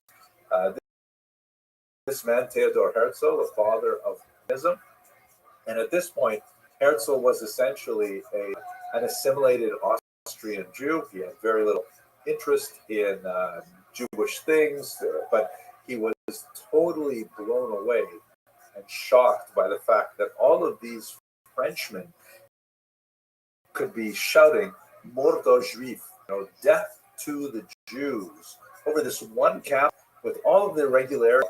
That he said, "Wow, if this happens in France, where they're so enlightened, and a full century has passed since Jews were given equal rights, years after they were given rights, the people still feel this way about the Jewish minority.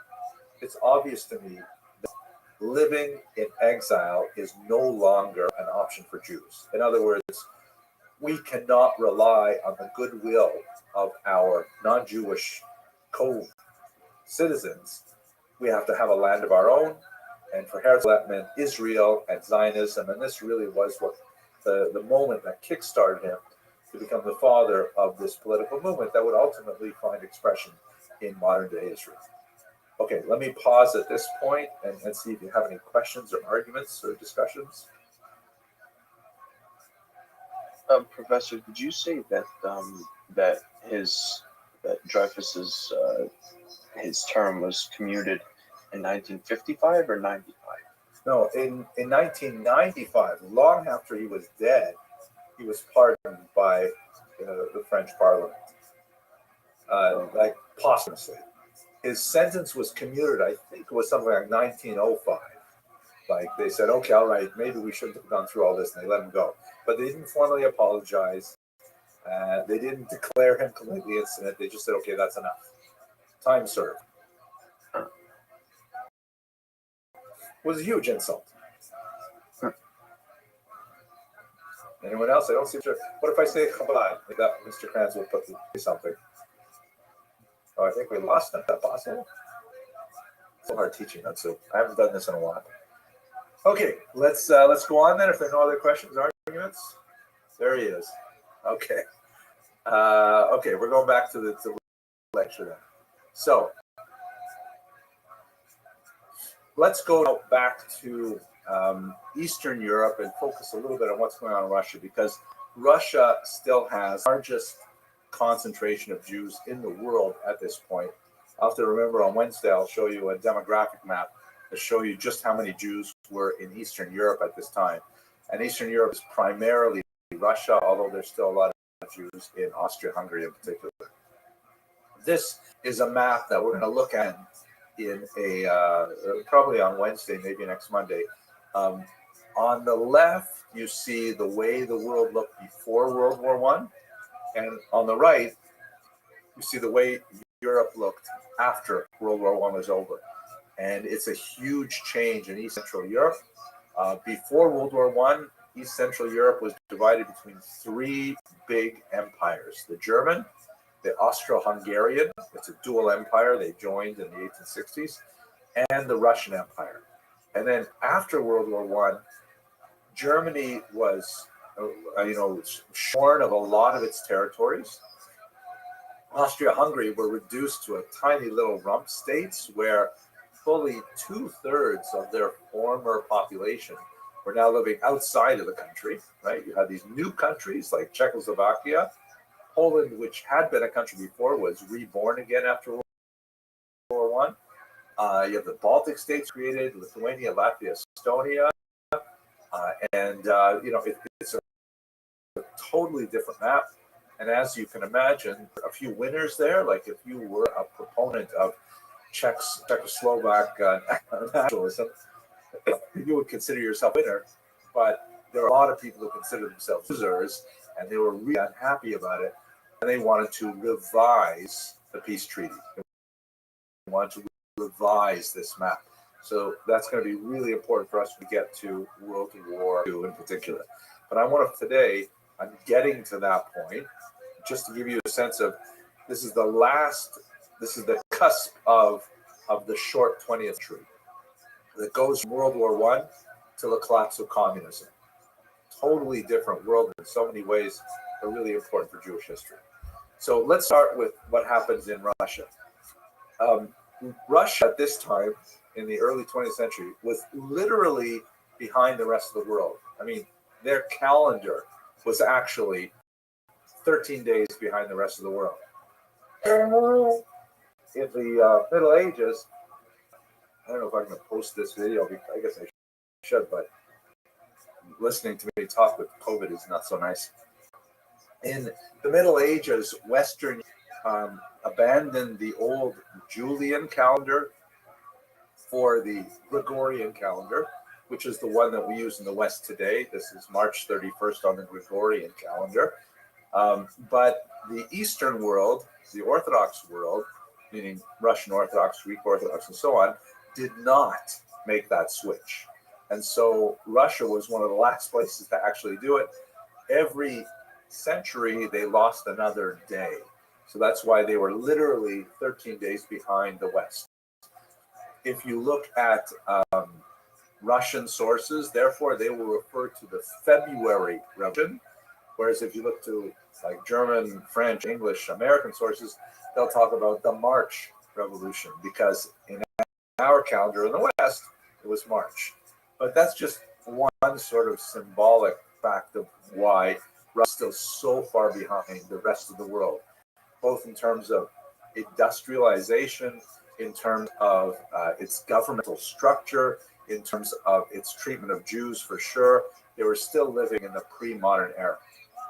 So they go into World War I in 1914, and they're like hopelessly under-equipped for a battle with a modern state like Germany. They have really poor outfitting. They have unmotivated soldiers.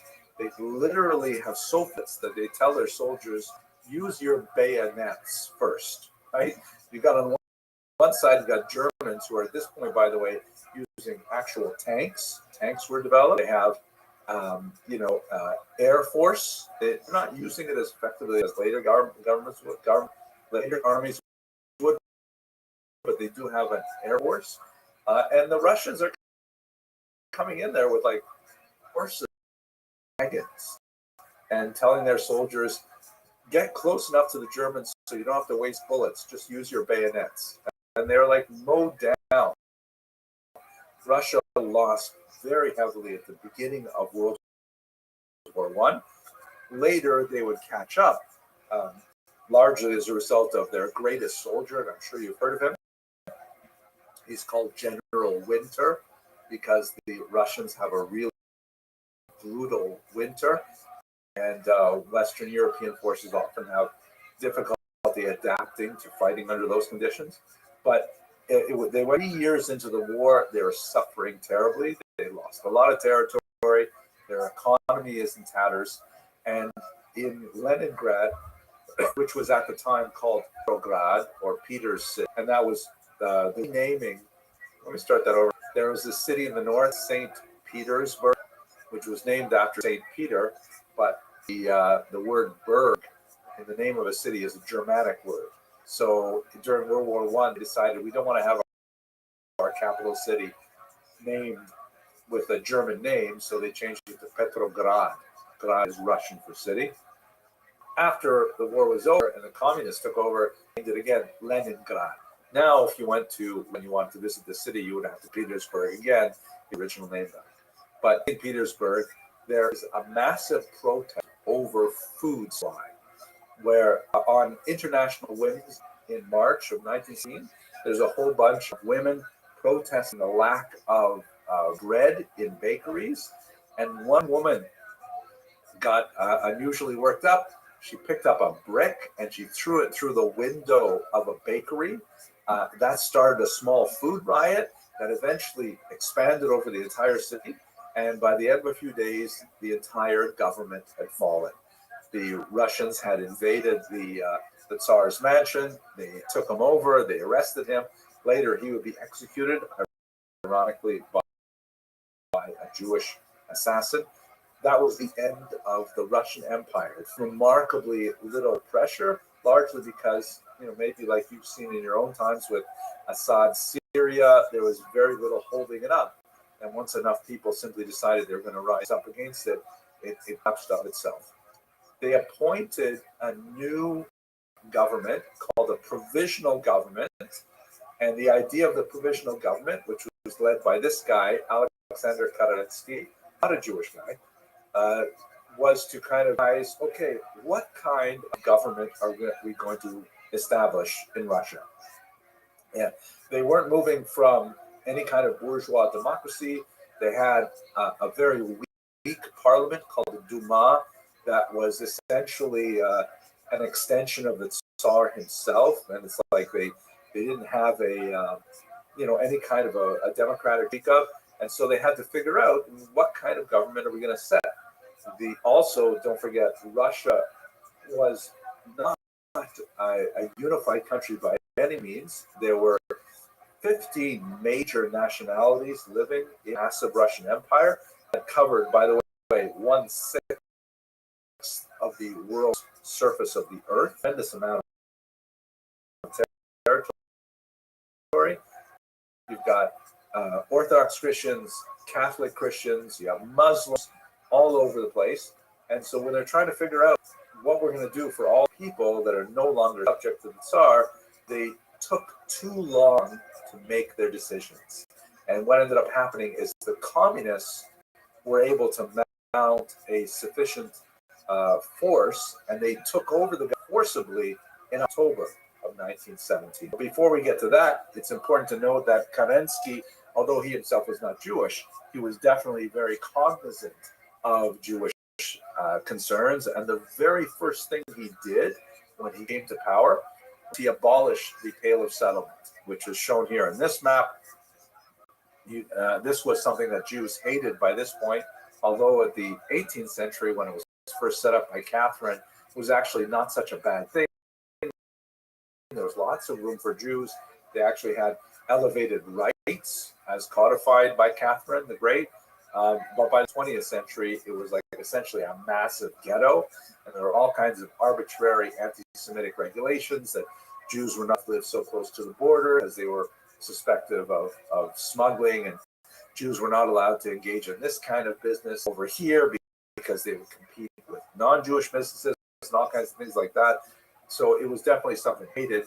And Kerensky got rid of it, though, as his very first action. This is a map that shows you a population concentration of Jews, and you can see that the Pale had massive numbers of Jews in it. Also worthy of note, by the way, that what we call Poland today is part of Russia at the time and part of the Pale of Settlement. The October Revolution was led by this man, Vladimir Ilyich Lenin. He was a Democrat, which is the technical term for the extreme left-wing parties that would later make up the Bolshevik Party, later known as the Communist Party, but also a few other groups like the Menshevik Party, and technically groups like the Bund were also part of this communist ideology.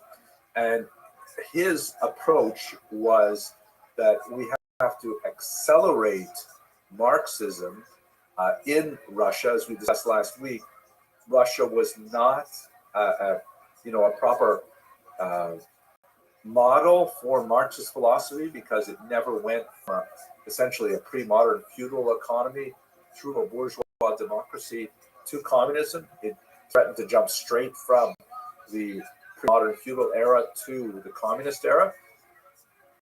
But he said essentially we can do it. We can rush around, we can get this done.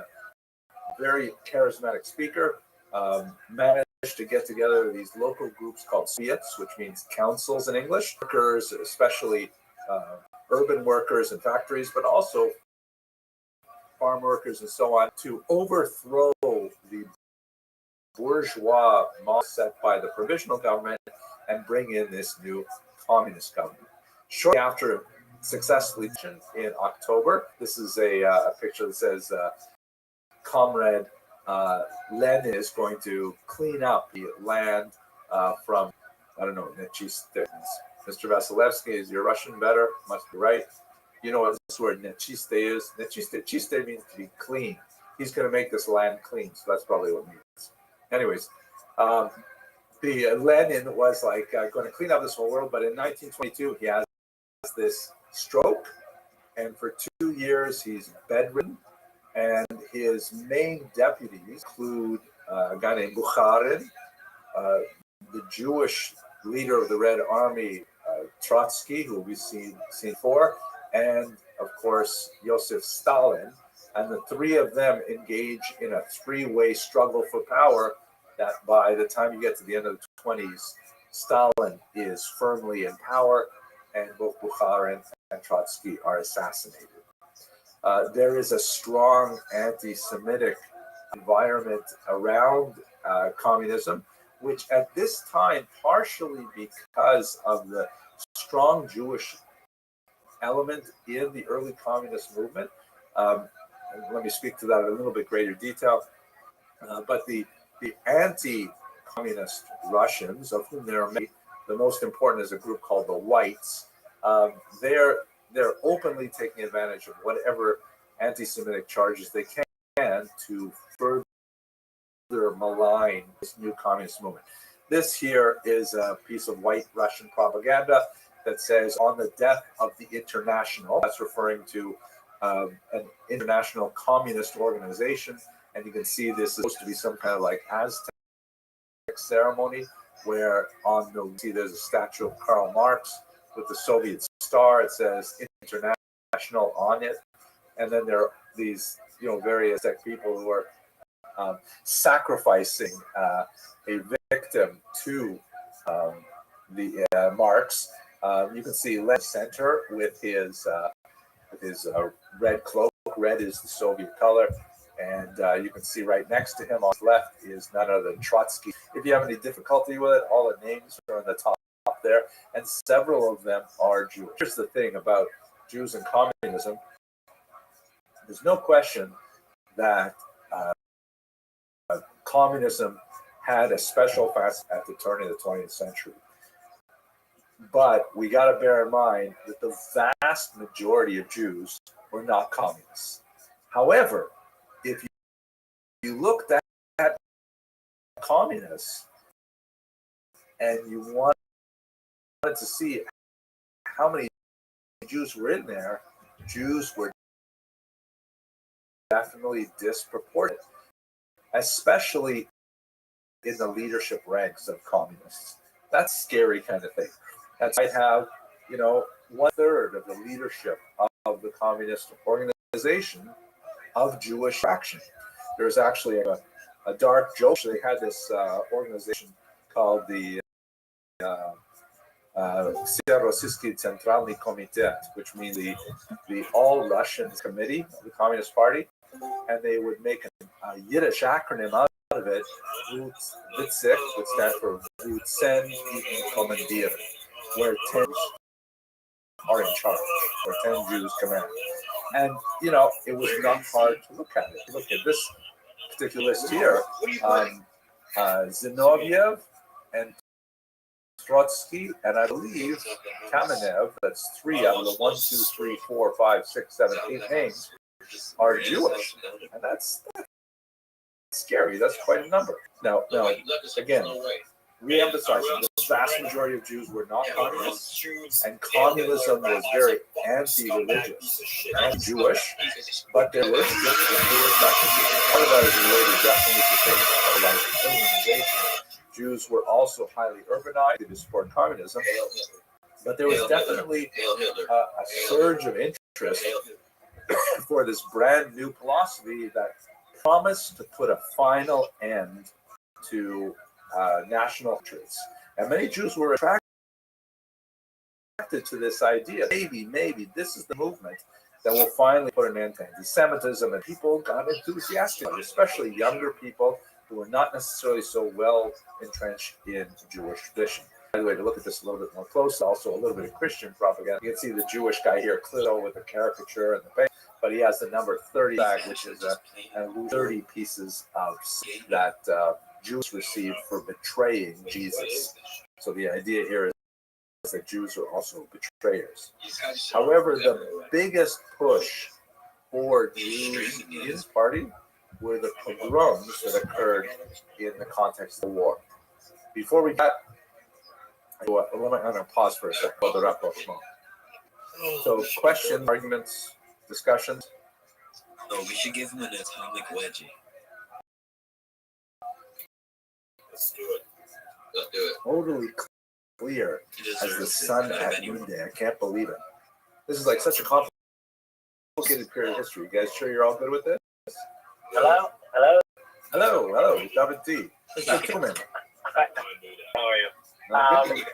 When you're saying that the Jews, which is a large part of the communist government, you aren't saying that they necessarily were evil people like Stalin or Lenin. They were just in by this ideal that sounded wonderful and beautiful and was going to fix the world, right? Well, actually, I didn't say whether they were evil or not. But I think there was It sounded something. like you were surprised that they were such a large part of the terrible government. Am I wrong?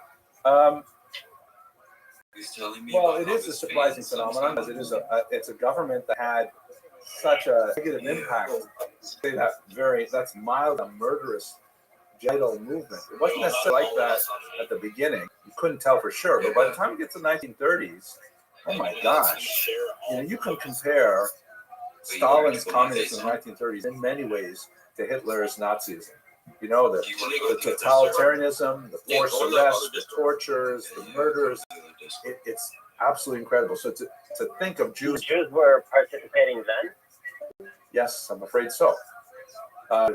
Guys like Lazar Kaganovich, he was a Kohen, and he was one of the main architects of the terror famine of the 1930s. He was in charge of Ukraine at that time. There's some really, really nasty characters here. It is a sad reality that Jewish history also has villains in it. Professor, I heard that there are, in 37, 36, a lot of Jews turned against the Soviets. We know they weren't great. Yes. Like, the Jews who were Soviets, most of them had been purged. The ones left are probably very crazy. That is very true. What I'd like to do, I'm gonna walk you through this in the next bubble I'm going to talk about, two bubbles, but I'll give you the short answer right now.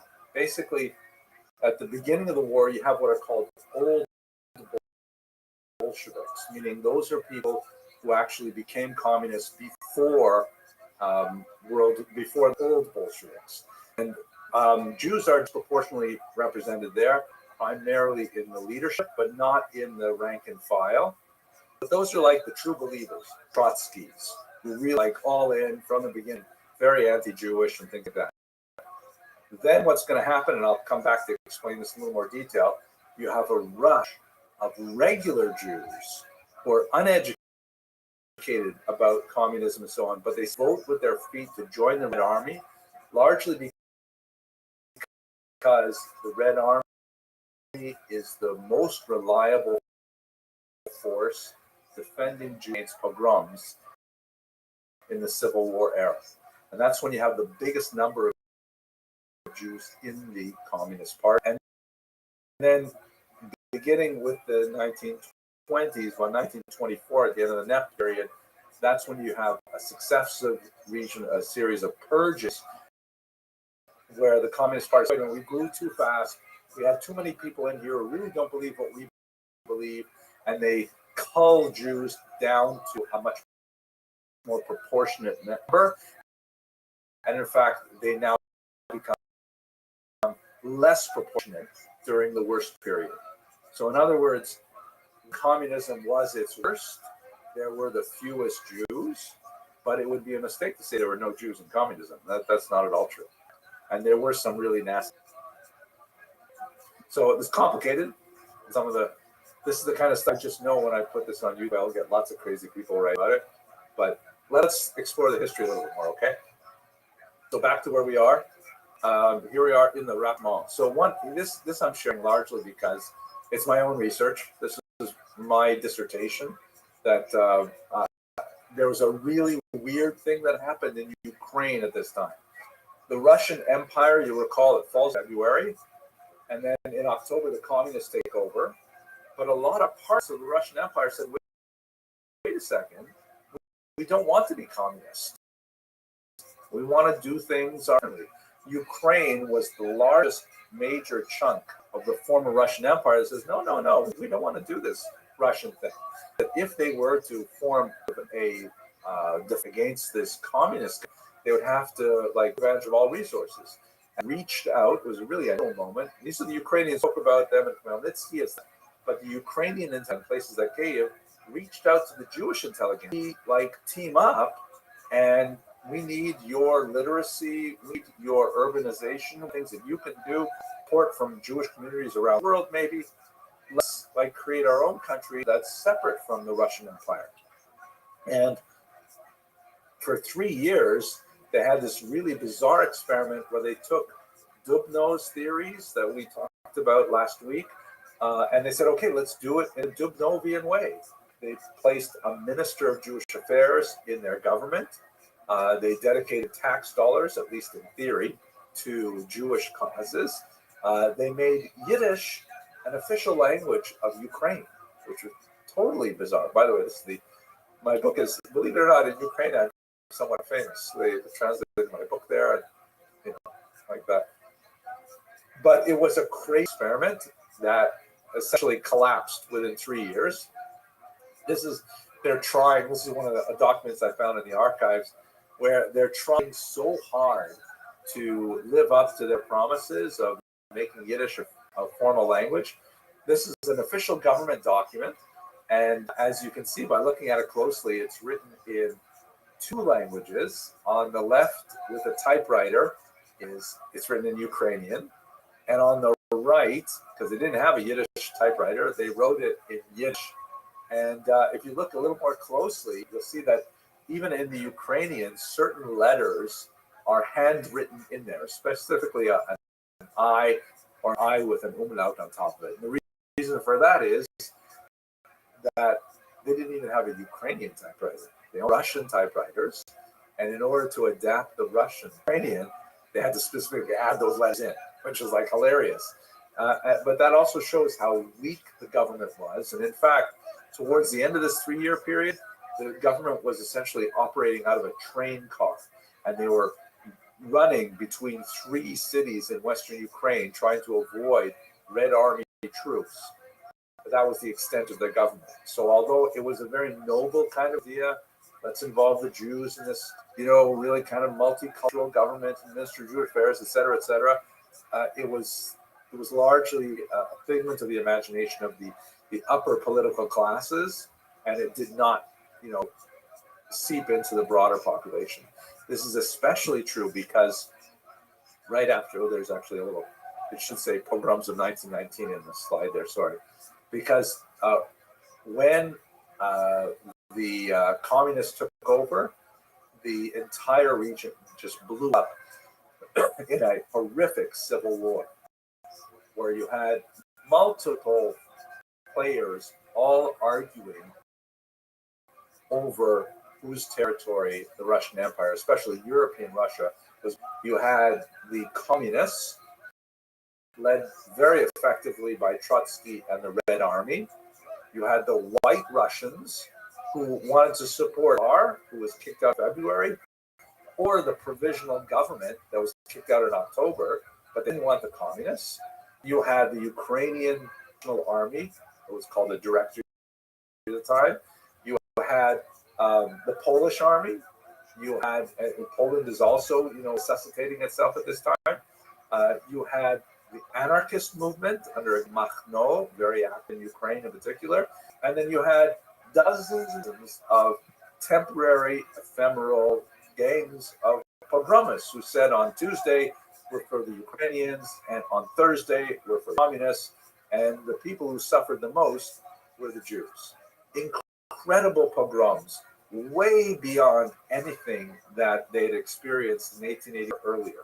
And you'll recall what we discussed last week, that there's this remarkable acceleration of violence that occurs in Eastern Europe after 1881. The scale is phenomenal.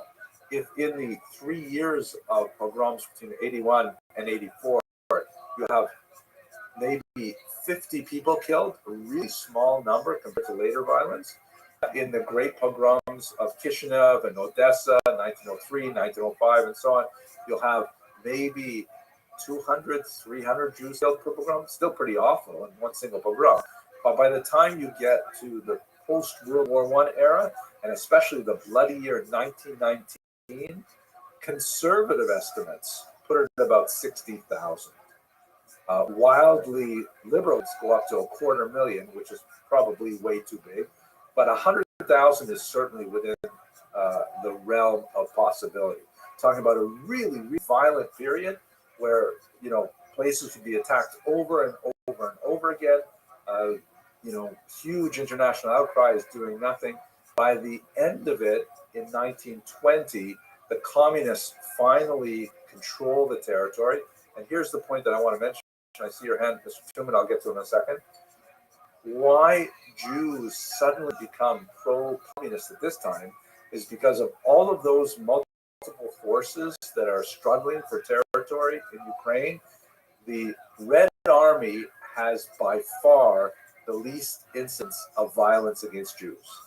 Trotsky at its head steps up right at the beginning of the war and says, whatever you do, do not harm local population, not only Jews, also even to a certain degree worse off were the Mennonites, which is a German Protestant sect living in eastern Ukraine that are avowed pacifists, meaning they refuse to fight back against the attackers. And so you had, you know, people like a group led by a man named Grigoriev literally moving to the homes of these people and raping their wives and then having them cook breakfast the next morning, and the men simply doing nothing because it would be a betrayal of their religious principles to fight back. And those Mennonites who did fight back and broke their religious principles, they were later shunned by the rest of the Mennonites, and they had an absolutely horrific kind of experience during this war. So Trotsky was able to shut down violence against civilian populations. Not completely. There's about 3 or 4% of the pogroms were associated with the Russians, but the vast majority of people knew that if the White Russians came into your town, or the Ukrainian Directory can, or one of these hoodlum gangs, you were going to have violence. And so many meetings said, well, that's it, we've got to join. And you have this rush of Jews to the Red Army, so much so that they have stories of like guys literally running out of base medrash,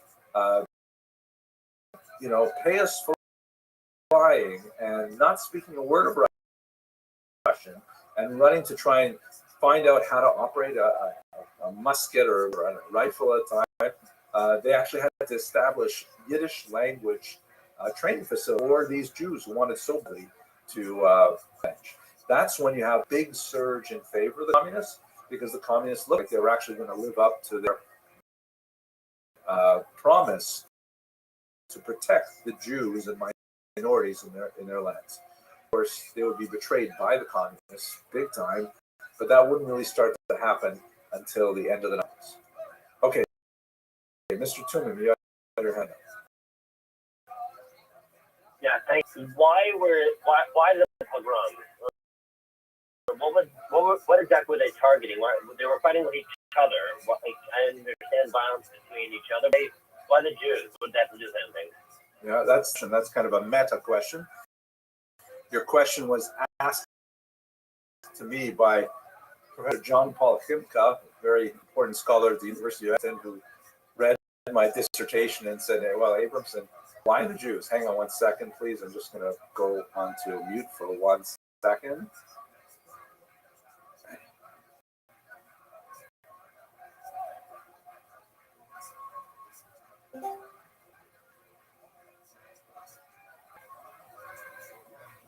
Sorry, folks, I'm teaching from home and I have some other people here. Oh, okay. My Rebbitzin just brought me the Paxlovid, so I'm going to be like super healthy tomorrow. All right, where are we? Oh, yeah, Mr. Tuman's question, also John Paul Himka's question. So during this period of time, which a specific name called in Ukraine, the Petlurivshchina, or in French, the Jacquerie, which is based on an early model of the medieval period, it seems like the basic motive to attack the Jews is right at the heart of human evil to begin with. People attacked the Jews because they were vulnerable. People attacked the Jews because they wanted whatever they could steal. They wanted to rape women. They wanted to engage in, the dark pleasures of wreaking havoc, of setting fire to things. It was just like it was the worst of society. This is why if you recall the title of my book here, let's just go back. I chose this title carefully. This one here. Why did I call it a prayer for the government? Recognize that phrase? Come on, LCM, you guys should know this. We say it by dominating, no? Yeah, good. Well, Pirkei Avos.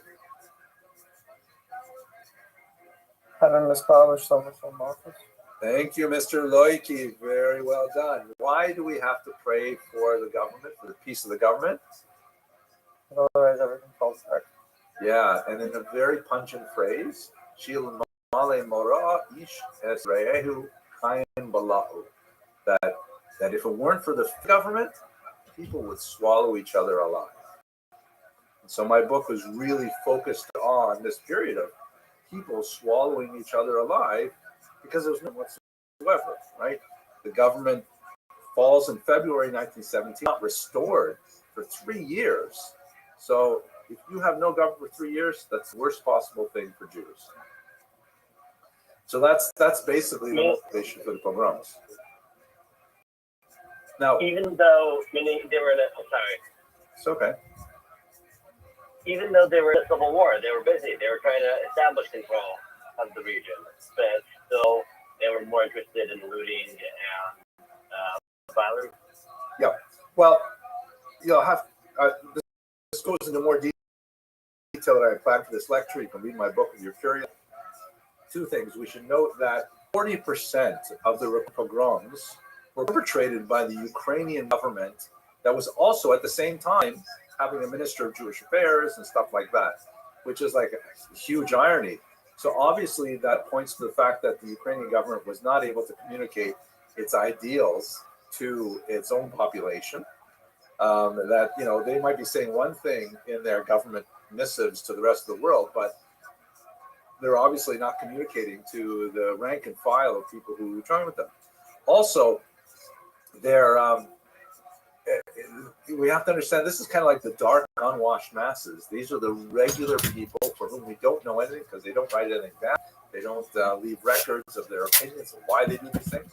But we do know that in January of 1919, at their height, they had about 100,000 volunteers in their army. And by the time you get to March, they were down to 16,000. In other words, they have this huge support from the peasantry to say, oh, that's it, let's fight for Ukraine, Slava Ukraine, we'll make this our own country, stuff like that. But as soon as they have to fight against the Red Army, hey, well, that's no good. But fighting against Jews or Mennonites, that's an entirely different proposition that we can do. So we're looking at, this is a period that really exposed the worst dregs of the human psyche and motive. And it scarred the Jewish world. We would know a lot more about it if it were not for the fact that the Holocaust so overwhelmingly overshadowed this period of history. Okay, shall we go on a little bit? Any other questions, arguments? Okay. Professor, when you had that book, I guess that you wrote, the prayer for the government, sounded very interesting because every year by Yom Kippur, my father uses this sponsor from like 19 who knows when, and it has brachos that are like a prayer for the government. It's got a bracha for the czar, like whoever was in charge of doing it. I forgot the title, and it has like their names and stuff. It's like I find it cool. That is cool. I actually have one of those myself. It is a cool thing, and it's a real deal. We do have to pray for the government. In America too, we definitely have to do it because there's we shouldn't think that Americans that we wouldn't expose in this country. No. Anyways, okay, so legacy. one last detail that's really quite fascinating with regards to the focus, but still a fascinating story. This a picture of Simon Petit, interesting individual who was, like many of these figures, before the war, he was not a military person. He was a poet and a journalist and a playwright. A lot of the really significant right-wing figures of the 20th century did not come from military background. Humanities. Ooh, scary. Like Mussolini and Hitler, an artist. You know, they were not, you know, general when they came to power. Petliura came to power in late 1918 in Ukraine, and I mentioned it was under his watch that the worst period of pogroms occurred. And he survived the Civil War. He fled to France, where he lived in exile in Paris, kind of like as the symbolic head of the government that never came to be because of COVID. One day he's walking on the Racine, and a Jewish guy named Shalom Schwarzard walks up to him and says to him, "Who's that, Monsieur Petliura? Are you Mr. Petliura?" He says, "Yes." And then out a revolver and shoots dead in the street. He is arrested. No, he doesn't try to run away. Arrested and is put on trial for murdering a man in cold blood, which is precisely what he did. Hello, Mr. Aquarius. How are you? Trial, you can see Clark standing up at the left there. However, he had brilliant defense. Mr. Aquarius, how are you, my friend? I'm lovely. You ready to get your 100th win tonight? I hope we can get it. I hope we can get it. Yes, I'm ready. Alrighty, man. How was your day? That was good. How was yours? Lovely. All right, you have an invitation. I'm here.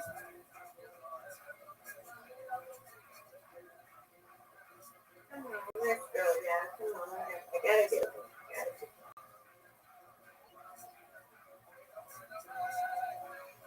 Good spare. Thank you. You're welcome.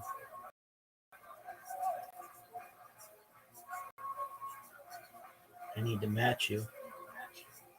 Okay, come on, you got it. You got it. That's what I'm talking about. Good spare. Thank you, ma'am. You're welcome.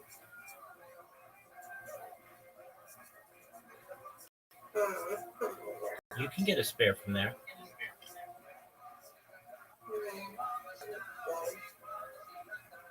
You just did. Yeah. Ooh, that was close. No. You got this now. Come on. That's what I'm talking about.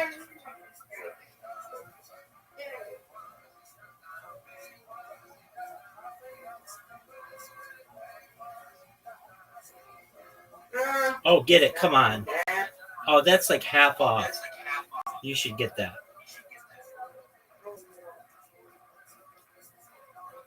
Get it. No.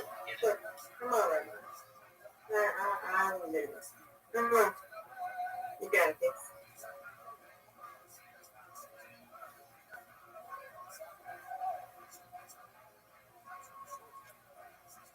Ooh. Not what I wanted.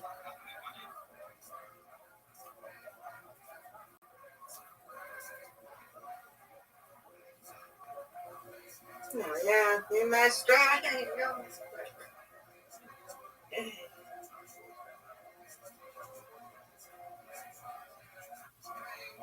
Nice spare. Come on, Rabbi. That's what I'm talking about.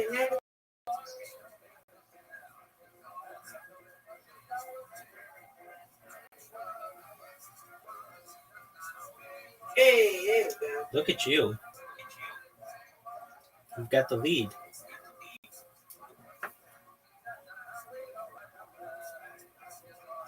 Okay. You got two, though. You got two.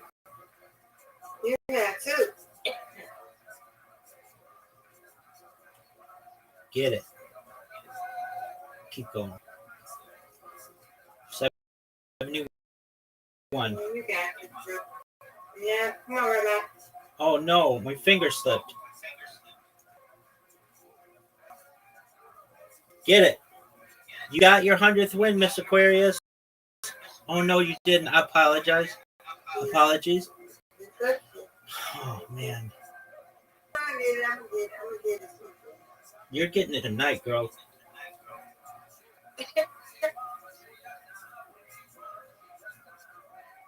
Let's go. Come on. Let's do this.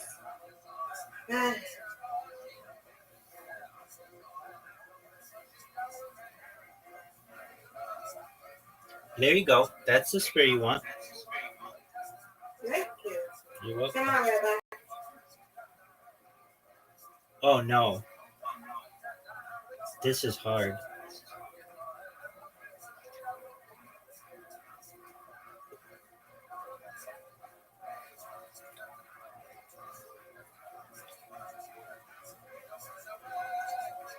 Get it, Miss Aquarius.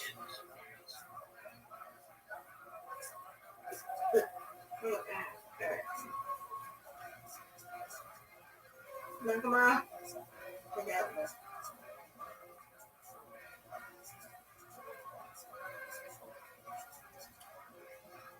No.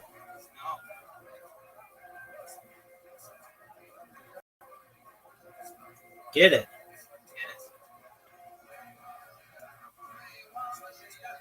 Miss Aquarius, tonight's your night.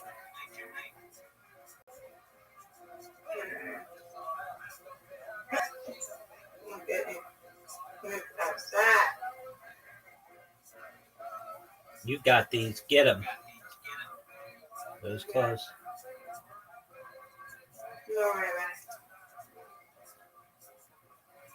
Miss Aquarius, look at these splits I'm getting.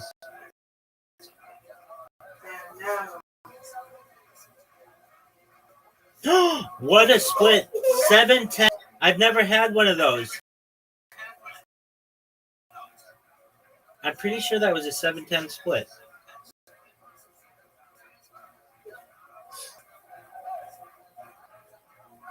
Get this one.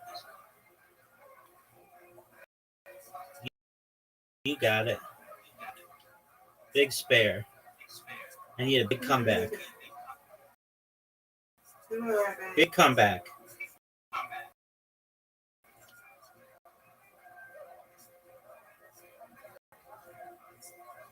Get it.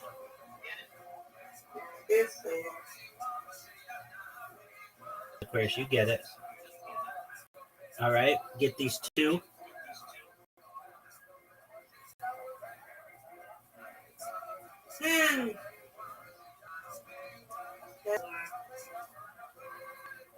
Alright. Come on, Rabbi.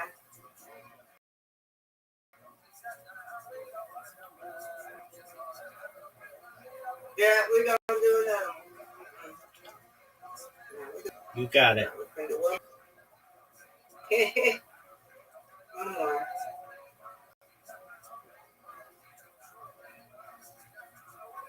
Miss Aquarius wants that 100th win. I want my 100 to win, yeah.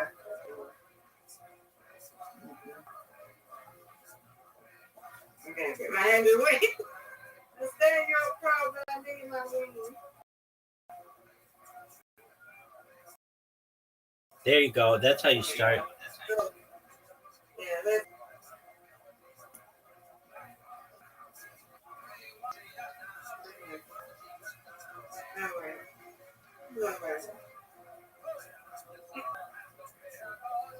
Uh-oh.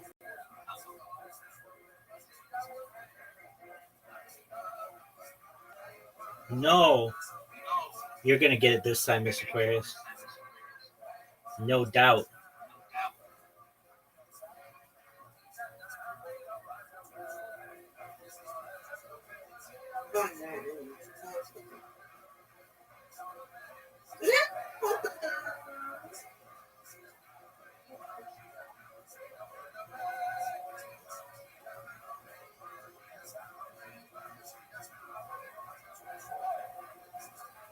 Get this. Miss Aquarius has the lead.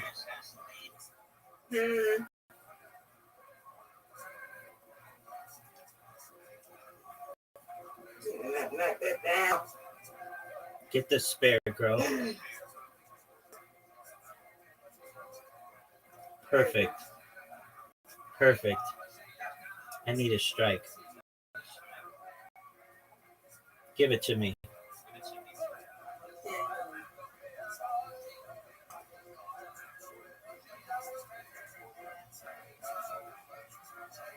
Get it. That's good. Ooh, 45. Big one. No, you got it, Rabbi. I just go with mine. Go ahead. You got to start. Go ahead, Rabbi. Yeah, I get it.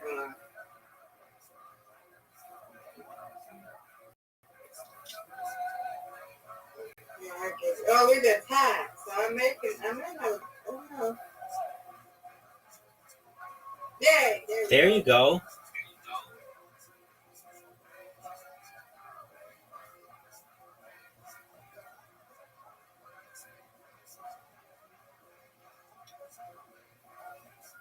$61. Get it. Good spare. 65. Let's see. See, yeah, I get it tomorrow. I'm not gonna get it. Yeah, I get it. I get it. It was a good run, Miss Aquarius. I'm gonna play with somebody different because you over there, you. I don't let anybody get away with anything easy. No. I'm gonna play with somebody. Watch. I bet I get it. No, don't you play with anybody else. You have to get it with me. Exactly. Exactly. Don't play with anybody else. Which ways to do this and that. So You want to go tonight? okay, one more. One more. This might be it. Do it and that's it.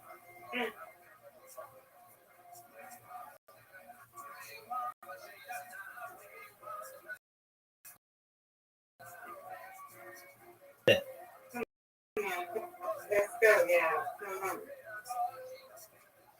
Get these two. Get these two. You got them. Nope. Oh, how did you split that? Come on.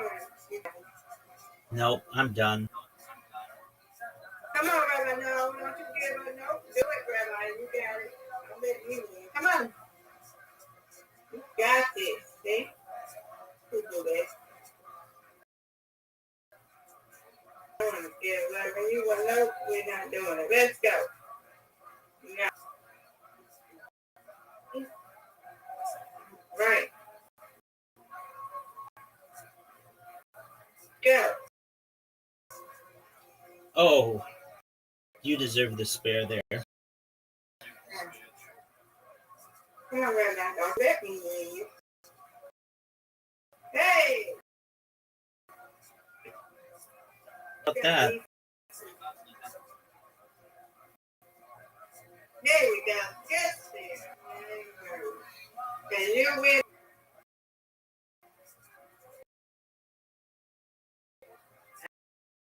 Yes. I get it. Okay. Let's do this way. Okay, that one. So, come on, Rabbi.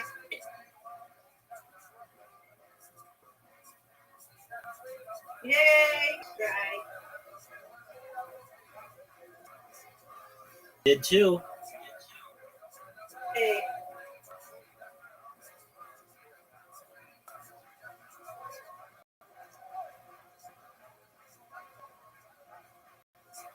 Get it. That was a big miss. Yeah.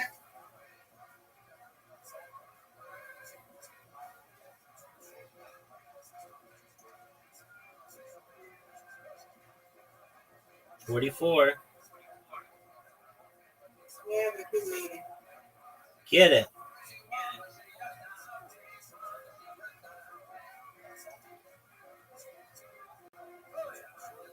All right, I get tomorrow. There God, you let go. me get my 100 grand tomorrow, Lord, please.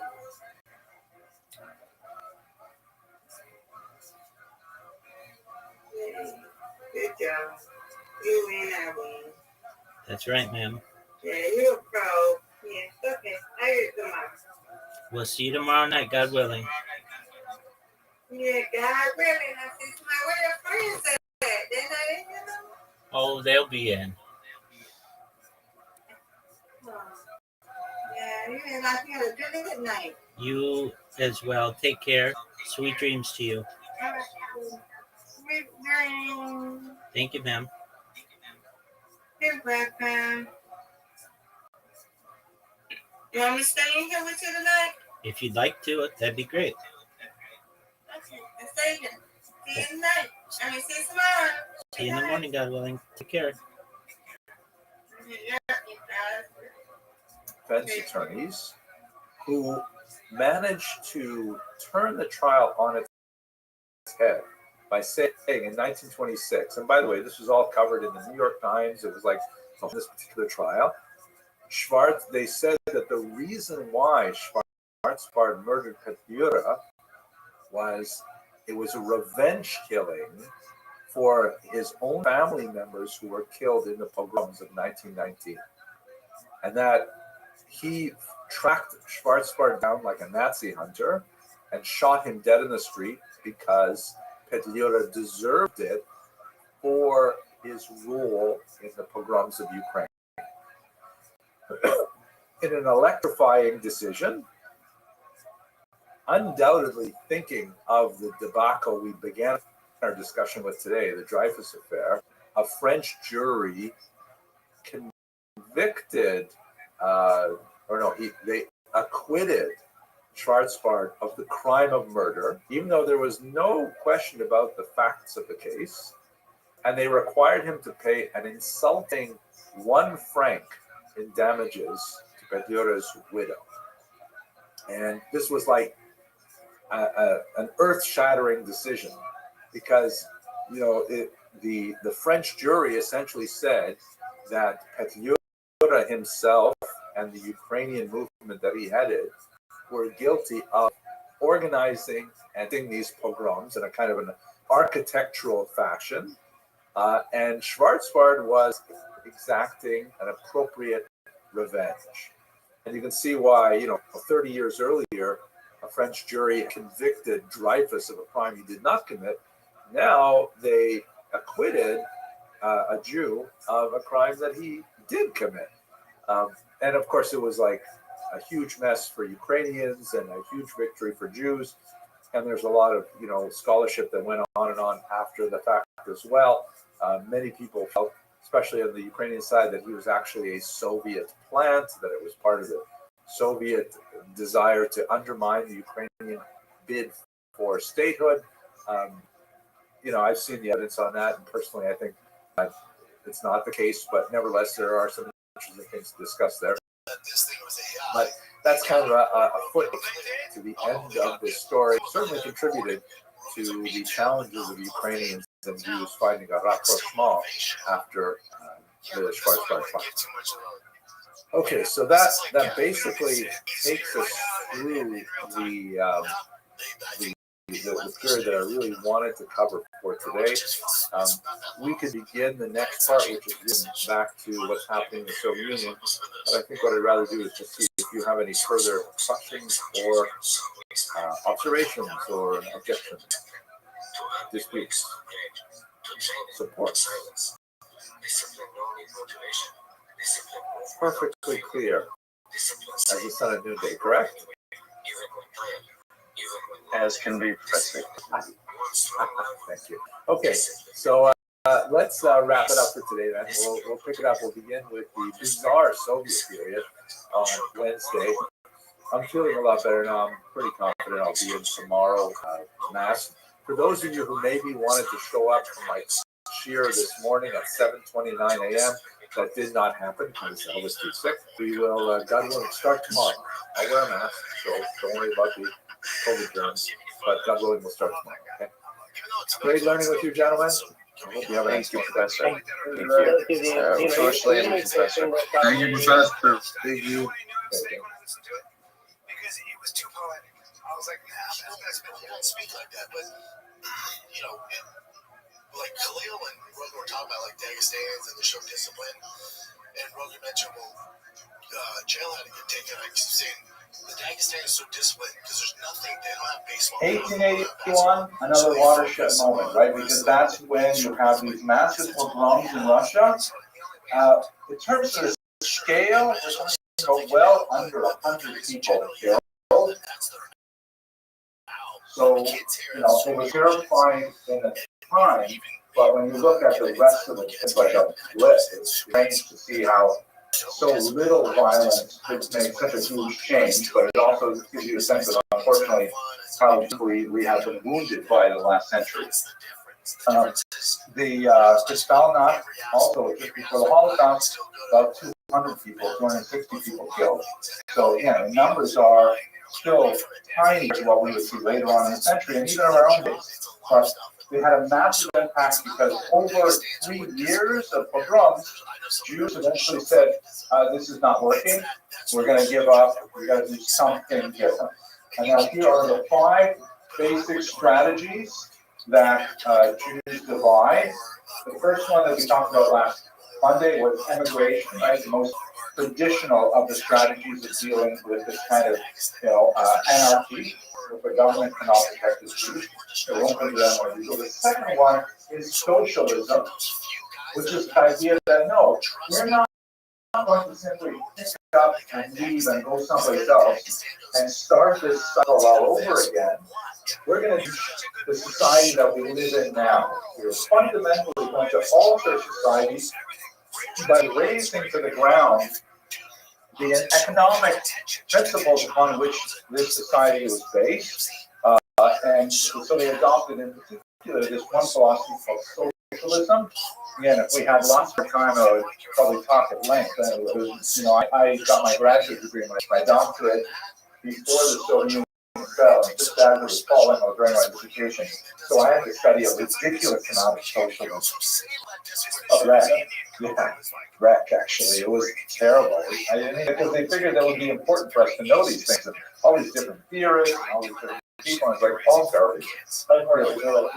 A good chunk of it was made by this, we shall see. But for our purposes, thumbnail definition of socialism is this idea that rather than the landed classes and those who control the means of production, achieving the highest level in society, and then using their this high atop this economic pile to dominate lower classes and keep them in servitude. Socialism says, no, let's go back to society. Hence the word socialism. Let's get away from the oligarchs and let's give it to the people. The people will run everything themselves. It's like saying to someone like Elon Musk, we're going to say, you've done really great, thank you for building these rockets and these electric cars and stuff like that. We're now going to take away all of your properties, and we are going to divide them amongst the wealth of all the people of America. That's called nationalizing a resource, an economic resource, meaning it belongs to the entire nation.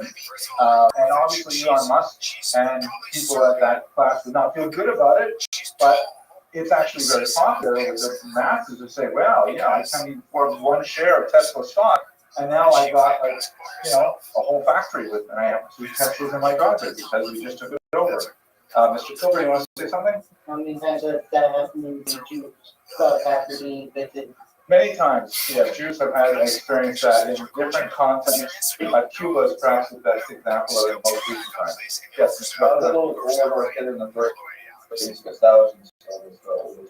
Well, if you read Marx, which I wouldn't recommend reading lots of Marx, it's like crazy, but there's a short book called The Communist Manifesto, which he wrote with Friedrich Engels, maybe 80 pages long, and he basically describes it as a historical process. And the key element of it is the rich get richer. If you have, you can use wealth to make more wealth. That's the title of his book is Capital, right? Capital, money. That's what it's all about. If you don't have money, it's impossible. So therefore, it's like a self-perpetuating kind of social structure that inherently dispossesses lower class.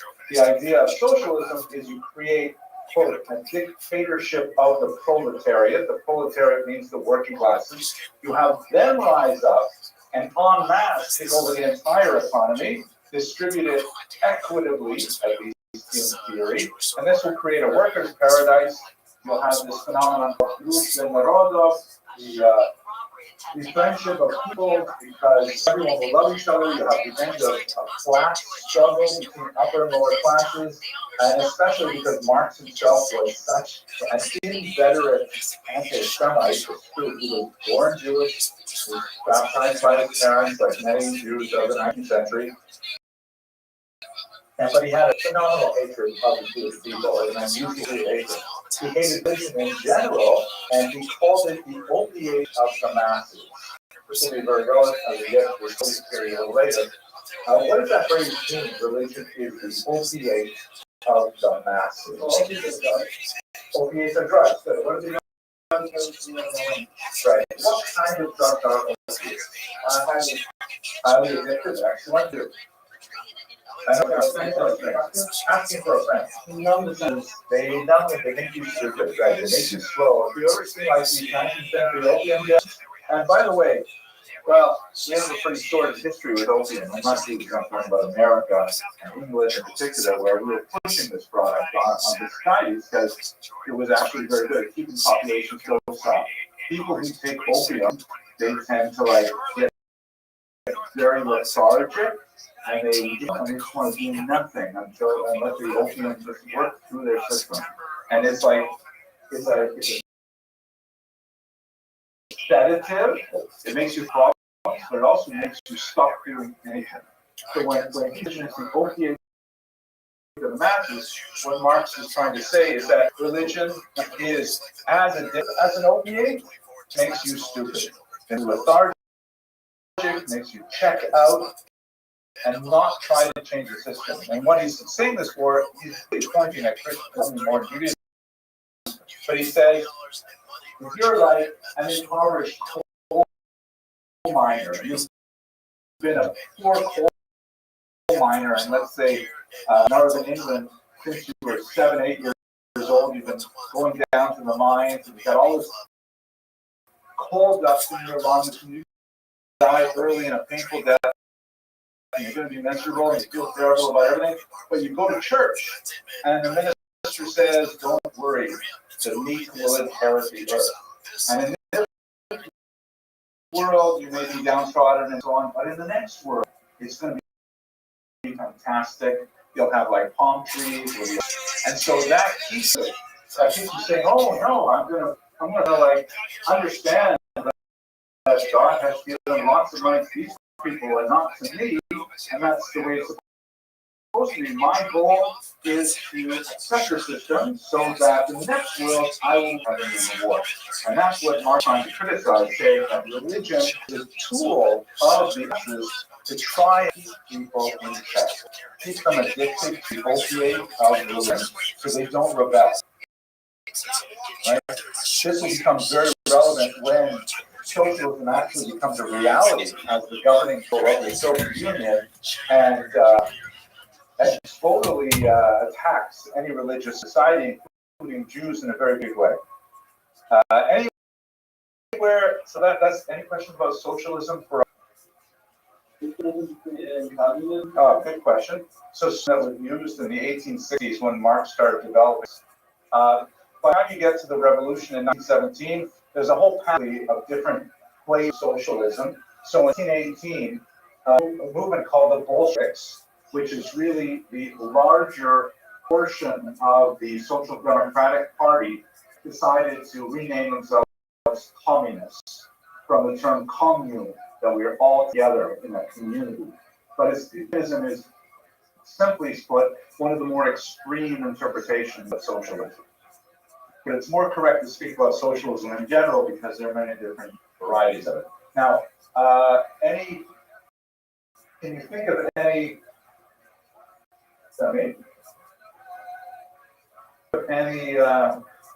successful experiments in socialism?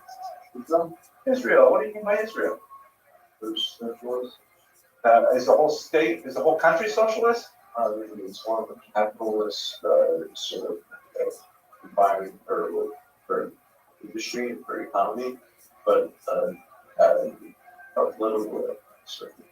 Okay, so that's very good. We should talk later in the semester maybe about Israel's political system, but I think it would be more fair to say that Israel adopted certain socialist ideas. Like almost every country adopted some things, including this country. Like, for example, the concept of welfare, that if you're poor, the government will give you money to stay alive. That's a socialist idea. If we were pure capitalists, like total monopoly man capitalists, we would say you don't work, you don't eat, die. Right? But we don't want to say that. We don't want our society to be so rigid. So we have adopted a socialist concept of, that the society will protect its weakest members by providing food for them. Canada, our wonderful neighbors to the north, some would say, I'm not even going to utter it, but Canada went a step further, like most civilized countries, and said health should be a right and not a privilege. Canada, they have a single-payer health system where you will pay more taxes, but that means everybody has health insurance to start with. In this country, that's been a huge struggle, and they still have not completely solved the health care issue. But healthcare is a socialist idea, universal healthcare. And yes, there are problems with it. It means rationing and stuff like that. But the fact is, they do have universal health care, and we don't. And that's bizarre. Yeah, and so there are crazy things like that. Israel also has universal health care. Dr. Rothschild would love to talk to you about this great thing. But these are socialist ideas, so we do exactly. But when you say Israel, there's one specific aspect of Israel which actually is pure socialism. The kibbutz movement. What is the kibbutz, Mr. Loifi? They're going to take away everything from you in your farmland. Yeah. Exactly. And how long have kibbutzim been in existence? They're dying out now. Slowly, about 100 years. Yeah, about a century. And it actually worked. Like they have kibbutzim. I worked on a kibbutz as a volunteer. One of my sons volunteered at kibbutz. They're actually really nice. The idea is that everybody piles in and you share the wealth. It's usually agricultural. Sometimes they make things, like for example, the shtens and things that we have in our base measures are made by Kibbutz Rabbi, where one of my other sons also worked.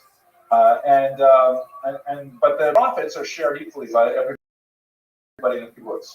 And amazingly, the kibbutz actually is stable at work. There are questions about is this, viable over another generation, and having those discussions for about 10 generations now, maybe not 10,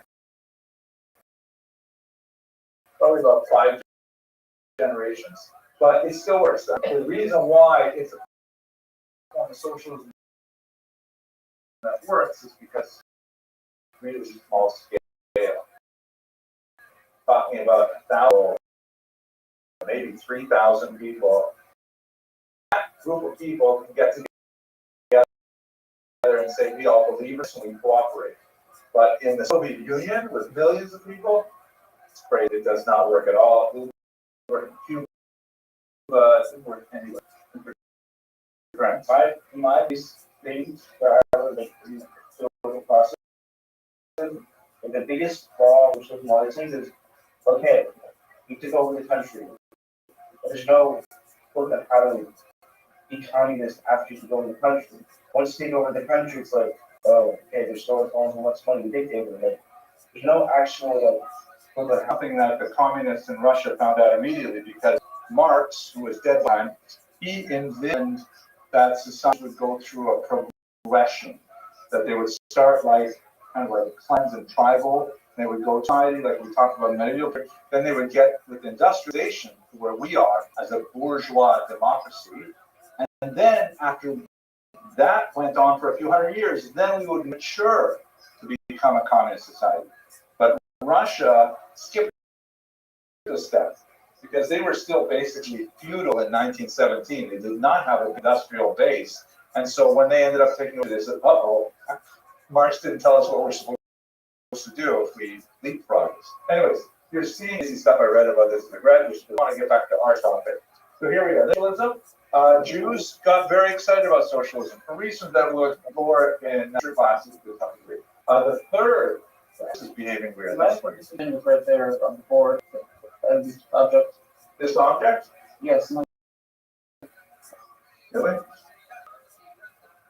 Brilliant. No, it's good. In the exact spot where it was, someone was touching it right there. So That might be it. Okay, great. Third option, right? Third is now, as I'm sure you are aware, the idea of chibat, of desires, go back there as well, is almost as old as the Jewish people, right? Since the Babylonian exile, we've had it for years. As you're also aware, there were, theologians to it that suggested that while it is an admirable thing to go back to live in the land, especially to die and buried in the land, those are cool things.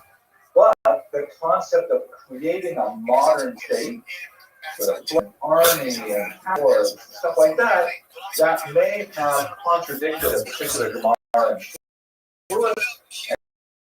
And so there was no centuries for any kind of idea of a political return to power. Most people think of in terms of creating a political state until the 18th century. So when the Jews started thinking about it, they were already, good 50, 60 years behind most of Europe. Subas, it's the Shua. Look at how brilliant these students are. You're watching this. Okay, that's good. Thank you. We'll have to look at it later.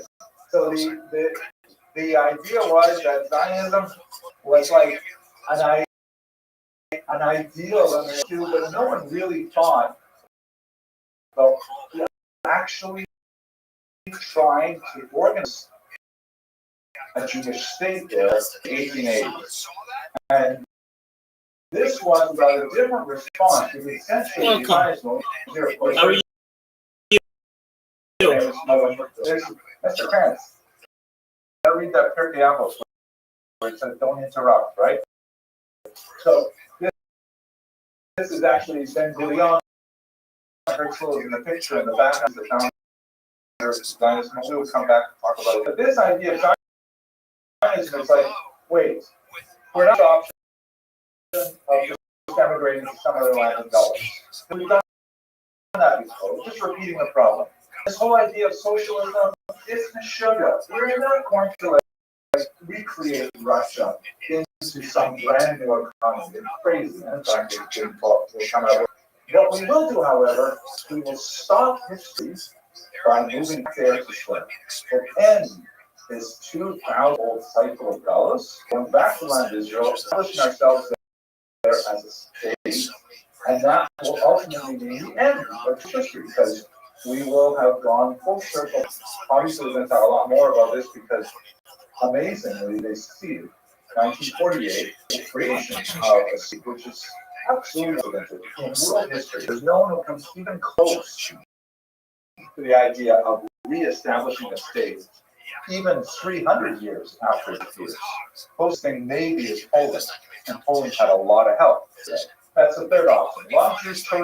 Fourth option. This one is a little weird. I think we're losing the battle here. This one here. Okay. So weird. This was popular, but it did have some lasting resonance, and we still feel it in the way we're over here in America. This is called diaspora nationalism. Diaspora, of course, is a Greek word that means scattering. That Jews are scattered around the world. They live in small minority communities all over the world, but going to engage in nationalism. They're going to organize themselves, and they're going to try and create communal structures in the countries where they live.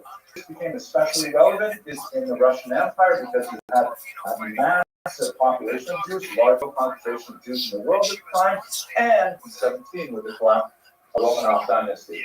So the opportunity, maybe we can actually do the big working model of diaspora national, which was articulated by great historian Shimon Zubnov, was this idea to get all the Jews living in the country to join a single voting bloc called a cadastre, and every Jew registers for that bloc, and then you get a minister that represents you in the government.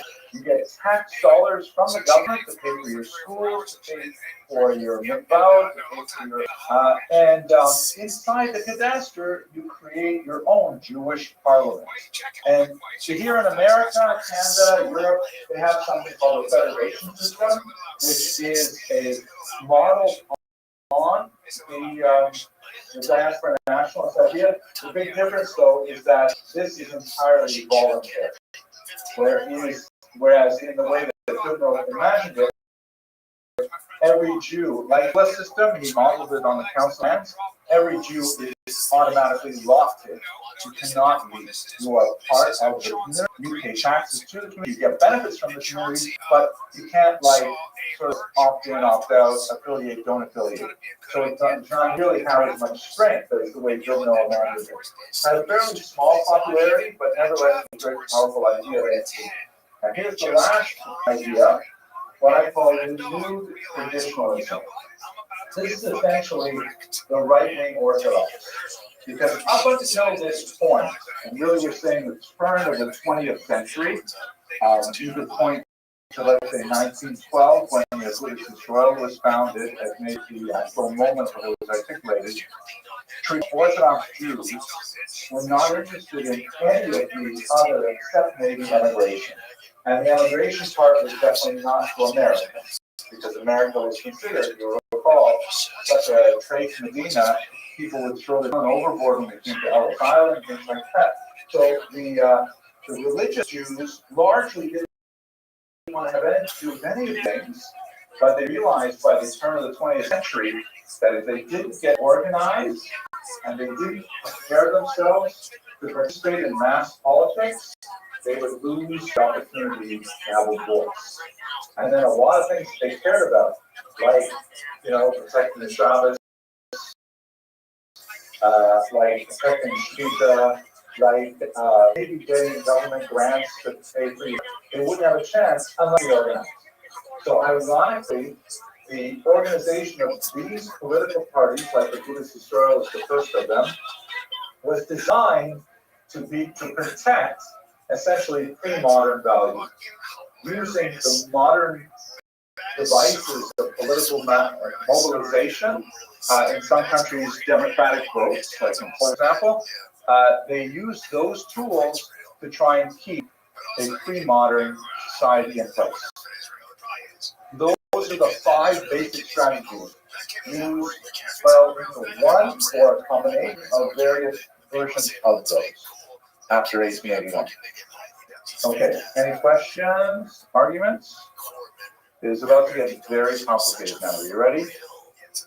This is the part where you will now begin to understand your crazy Uncle Joe and why he has such weird political ideas.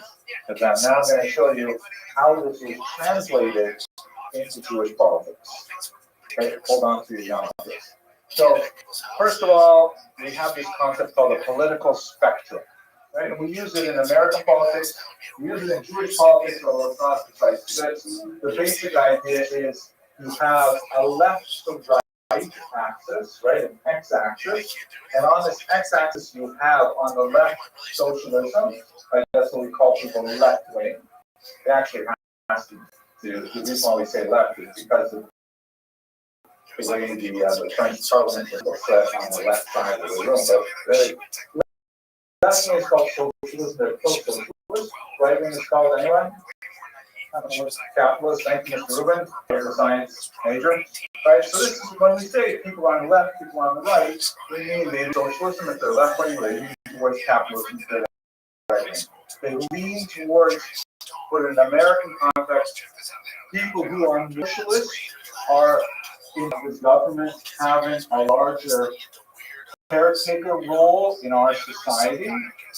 People who are more capitalist think the government should be smaller, should be less involved with our lives, and should certainly cost less in our society. Socialism is expensive because you have to pay taxes to manage all the programs.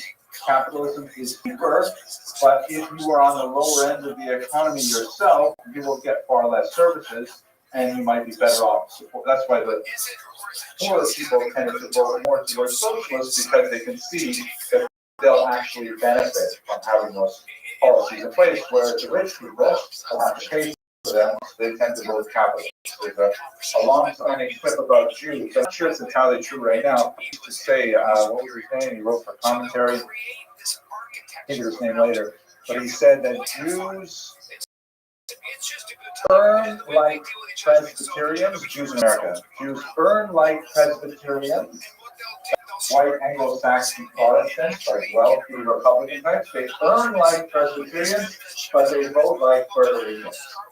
They vote like, from immigrant families with less income, things like that. And that was basically true for much of American Jewish history. It has been shifting since the Reagan era. Orthodox Jews are generally flipped. The Orthodox Jews may earn like Puerto Ricans, but they tend to look more like Presbyterians. Mr. Connick.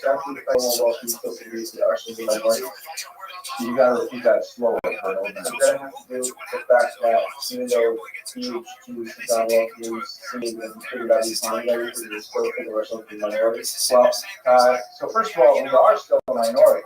We should think of ourselves a minority because we are. But the reasons for it are complex. The reasons probably have a lot to do with the social values that are, really deeply embedded in Judaism. For example, the idea of caring for the poor is like we virtually invented that. That's like hugely in our tradition.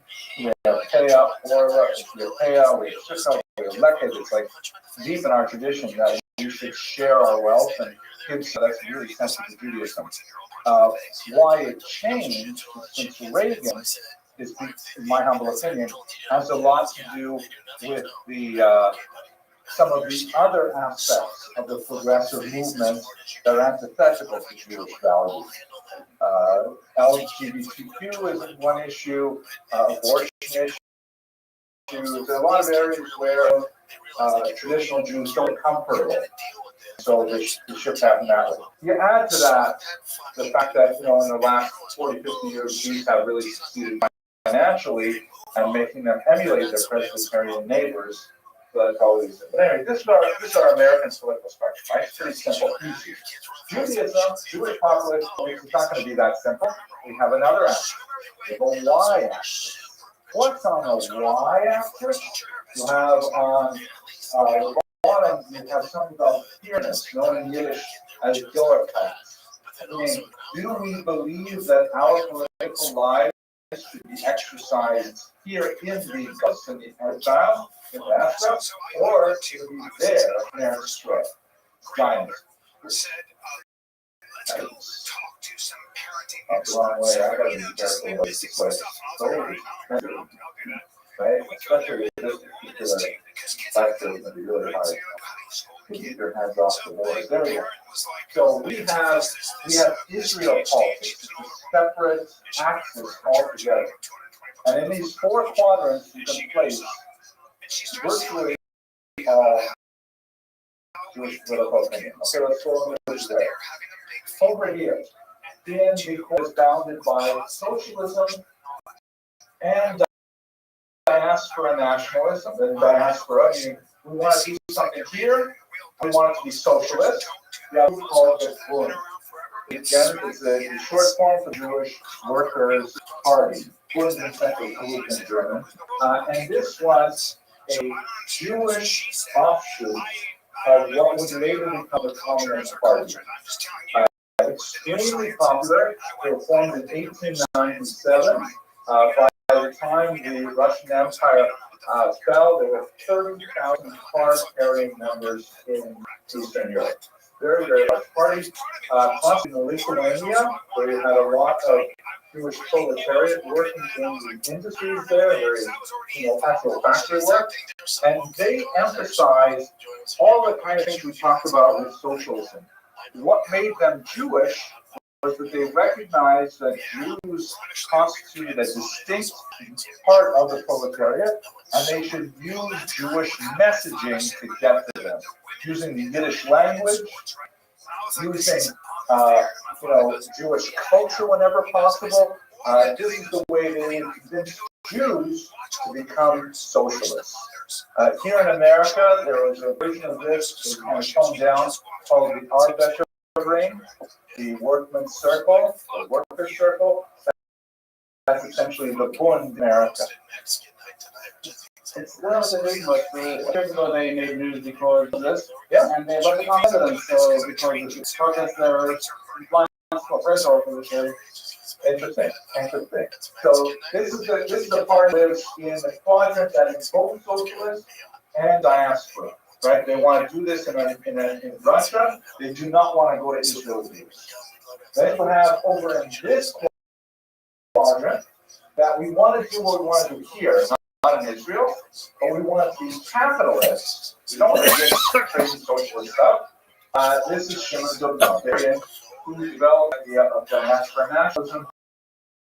That's essentially what became the Federation movement, right? That we will organize ourselves in the diaspora, and we will collect donations from ourselves, and we will support ourselves and things like that. That's all. Now, when you go to the top of the line, all the time that we can measure what you actually believe in Eastern Europe, Zionism is the largest global movement. Rarely the outright majority, but if you have 100 Jews, you might have 40 of they want to be Zionists, and then you have like 20 or 30 who want to be Bundists, and the remainder will be scattered across the other parties. Zionism was consistently the strongest party, even if it constitutes 50% of Jewish political opinion. Examples of elections where we can actually look at results, what Jews said, and they're scattered in different places at different times. But we know that the idea of Zionism is hugely popular among them. And then over here in our last quarter, so they believe, and the major party was Theodor Herzl, who essentially wanted to create Europe in Israel. The Haifa, that's like kind of the perfect place for Herzl. It's like sedate, calm, it's relatively, coexistence-oriented. They have a large Arab population. Incidentally, one of my sons is planning to go to school next year. He wants to study marine science at a master's level. We don't have a very good marine science major here at Torah, so he's going to go to Haifa and study the coral in Milan. But at any rate, that's kind of like his model. People's socialist model, but the Israel capitalist model.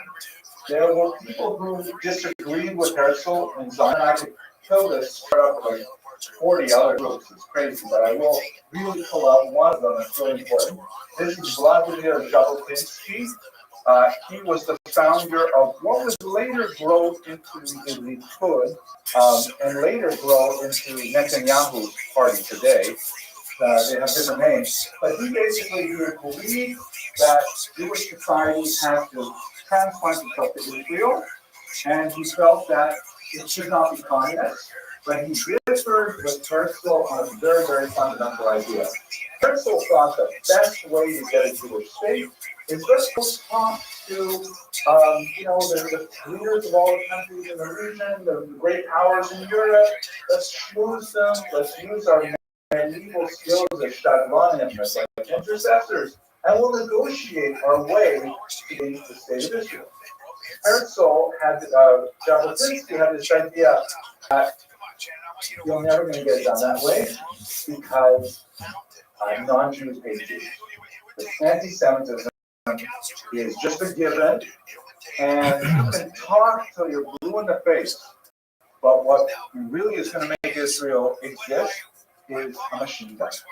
that you have to be militaristic about it, you have to be forceful about it.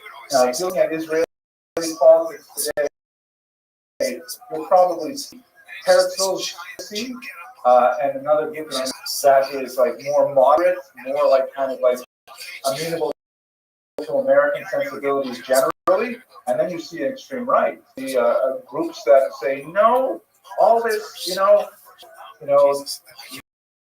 meeting in Qatar and let's talk with the creative Palestinian states, stuff like that, two states. There are people who say that's ridiculous. That's a question. They are Jabotinsky's descendants intellectually. I'm very, very alive and interested. But I'm going to put one more group in to make it a little more sensible. Let's put this back. Who lives over here? This is a group called the the workers of Zion. Whenever you see the word workers in the title of a party, it really means common. So these are, this is one of the most important organizations that help build the kibbutzim, and they believe in, coexistence with neighbors. They lived they believed in communal wealth in the state and things like that. They're also prepared to defend the state, like their kind of ideal model was a Jew who had a shovel in one hand, a rifle in the other hand, prepared to kibbutz, but on the other hand, and they disagreed bitterly with people like Zinsky. They said to Jabotinsky, you're just gonna fight with all of our friends, you're gonna be British haters, you're gonna make the Arab haters, it's gonna be terrible. We have to work on building bridges, we have to work on some stuff like that, and they were at each other's throats all the time. This is the basic, almost, of what it looked like from 1910, Mr. Branson. Mr. Parenti, you have adequately anticipated the next part of this lecture, right? Because this is annexes, right? It is more complicated than the American political system. We don't want spectrum. Use two, the left and the up and down. But of course, if Parenti correctly anticipated, we also have a religious faith. Almost everybody in this is either non or anti-religion. This side of the spectrum, capitalism, they tend to be neutral on religion. Like, there's no reason to stop it. I may not be particularly interested. I'll put on a kippah because you understand or something, but I'm not really gonna I'm not gonna keep Shabbos, the Patchila and hit al Kasra. I'm not gonna do that. But it'll be okay with it. There are definitely some religious figures here, like Menachem Begin, who is an inheritor of Jabotinsky as well, that's definitely very religious.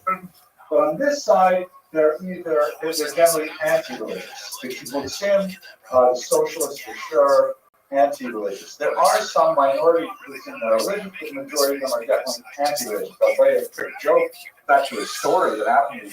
I was once at a funeral, a sad occasion, that I happened to be at a funeral. I was standing next to the Consul General of Israel. And I'm talking with him, and he says to me that when he was a young man, he grew up in Hashomer HaSha'ir kibbutz. Hashomer HaSha'ir, the young guard, very, very communist, very anti-religious, feasts on Yom Kippur and things like that. That's where they were. They were buying into the Marxist idea of religion is the opiate of the masses. And he said to me, I'm a fun guy, he says, I grew up, we had everything on our table. We had bread. We had pasta. We had beer. Everything on our table.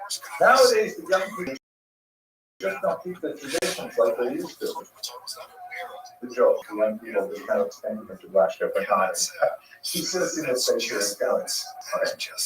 Anyway, so where does religion? So this side basically anti-religious. This side neutral. Some may be positive religious. There you go.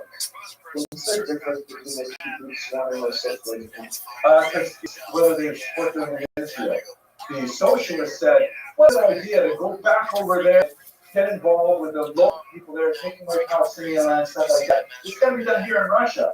And these people were saying, no. We've had our experiences in those. We're going back to our ancestral land. We'll be socialists, will be socialist in Israel.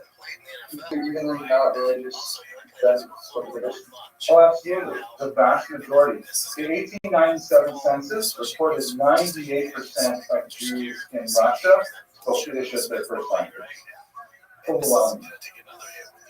It's amazing how fast it changed. It's just over a century and almost a dead language. Okay, now let's go to Mr. Parenti's observation. What about the religious axis? So we've got a z-axis, right? We've got, like, I have this representation of the third axis, the z-axis. So over here, you have this interesting group led by Rav Kook, who was not the first chief Israel, but he was like a really prominent Israel rabbi. And movement was known as Israel. And his argument was, wait a second, maybe we should read a little differently. Maybe Hashem wants us to actively engage in Zionist activity, because maybe that's the way the Geula is supposed to happen. Maybe we should start the process, right? Like we say in the Birkat HaMedinah, we say it in the Torah, I don't know if we say it on Shabbos here, Reishit Tzmichat Geulatenu. That Israel is the beginning of the flowering of our redemption. Meaning that once we create a state in the land of Israel, that is like the first step in Hashem saying, okay, time to bring out Mashiach. Adarabah, even he flew in the face of dominant rabbinic opinion of the 20th century, saying we should towards creating a state of Israel. This is essentially where in Israel the Kippah Sruga essentially derives from. They are Dati Leumim. They're religious nationalists, right? As opposed to both the other groups here, also on the religious axis, like this. This would be the Haredi. Here's a picture of the Yom Shas. I'm sitting right here. Sort of theming without here somewhere. This is a more recent one. No, what section? I mean, oh, I just wrote it already out here as the thing. But I'm looking forward.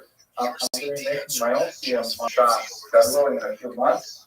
I don't know if you guys follow my podcast here, the Shameless Club. Come on, babe. Definitely podcast, right? Oh, yeah. 100,000 people watch every day. Which history ends up, you know what that's it. The ninth grade, yeah, that was like 20 years. I haven't been 20 years. Oh, that's great. Yeah. Well, it's kind of interesting. It's a short, like, it's an audacious thing. I can't believe I almost finished it, but I record a short history video every single document. 2,711 videos. Make sure that. But some of them are really fun. Anyways, the Buddhist Israel and the constellation of parties, which we call Haredim, meaning we call it English cultural orthodoxy. You know what I'm talking about. They said, oh my gosh, you're serious? You're going to take the idea of Zionism, which is so true. It's like you're working with all these secular Jews, with all these Jews who are like, hypothetically, how can you possibly get involved in something like that? It would actually anger God to create a state. He would say, you are, contravening that oath. You're trying to force my hand and give you Mashiach before it's time. It'll end in disaster. So they were actually in this quadrant on a religious perspective, and until the middle of the 20th century, they were staunchly anti-Zionist. And this basically gives the picture up until the middle of the century. What happened after the Holocaust? Okay, so the state of Israel was established. Yes, for sure. What happened with parties? Jews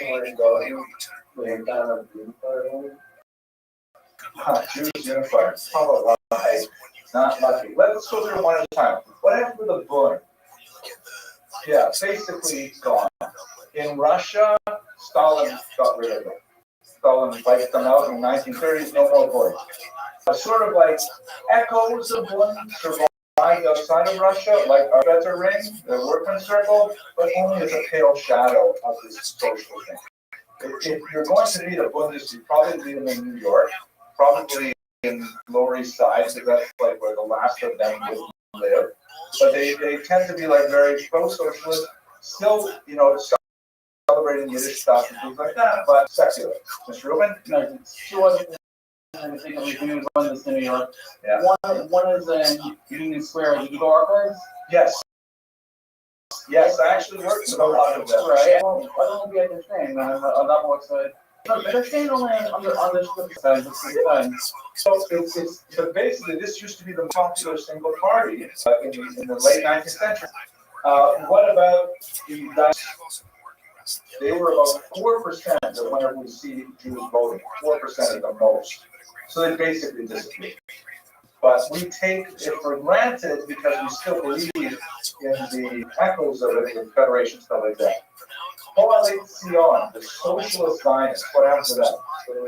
They're still there, absolutely. Yeah, they went through different parties. They were the largest, and they were in power in Israel until 1977, until the Menachem Begin's over. He represents the right.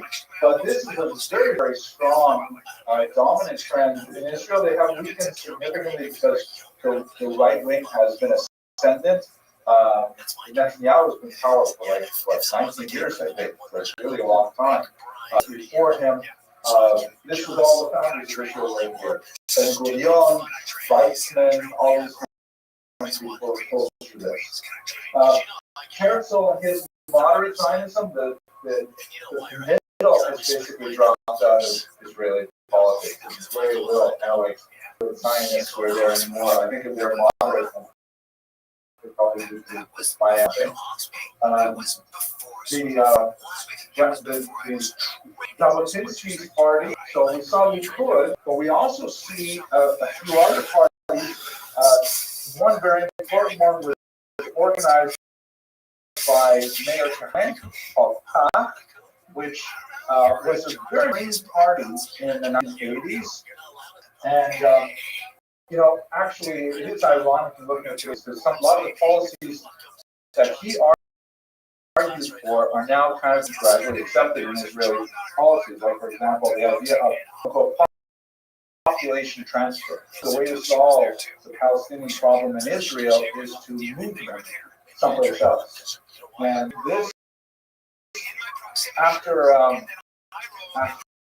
the assassination of Yitzhak Rabin in 1995, he was actually assassinated. His party made illegal, like the Nazi party, and his inheritance to people like Ben-Gvir, Smotrich, who are arguing very, very right-wing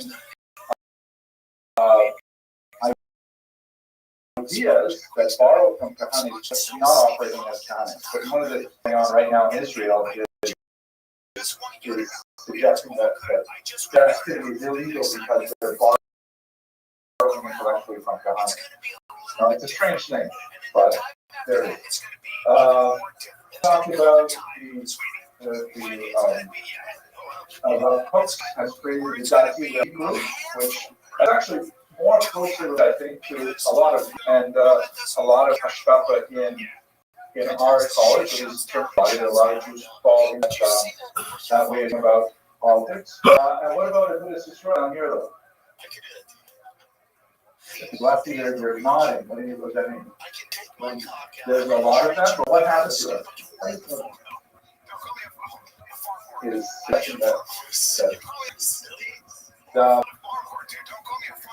a long time. So for him, Ben Gurion, Weizmann, all these kinds of people are close to this. Herzl and his moderate Zionism, the middle has basically dropped out of Israeli politics. Very little Arab moderate Zionists, probably just to find or something. The Jabotinsky's party, so we saw Likud, but we also see a few other parties.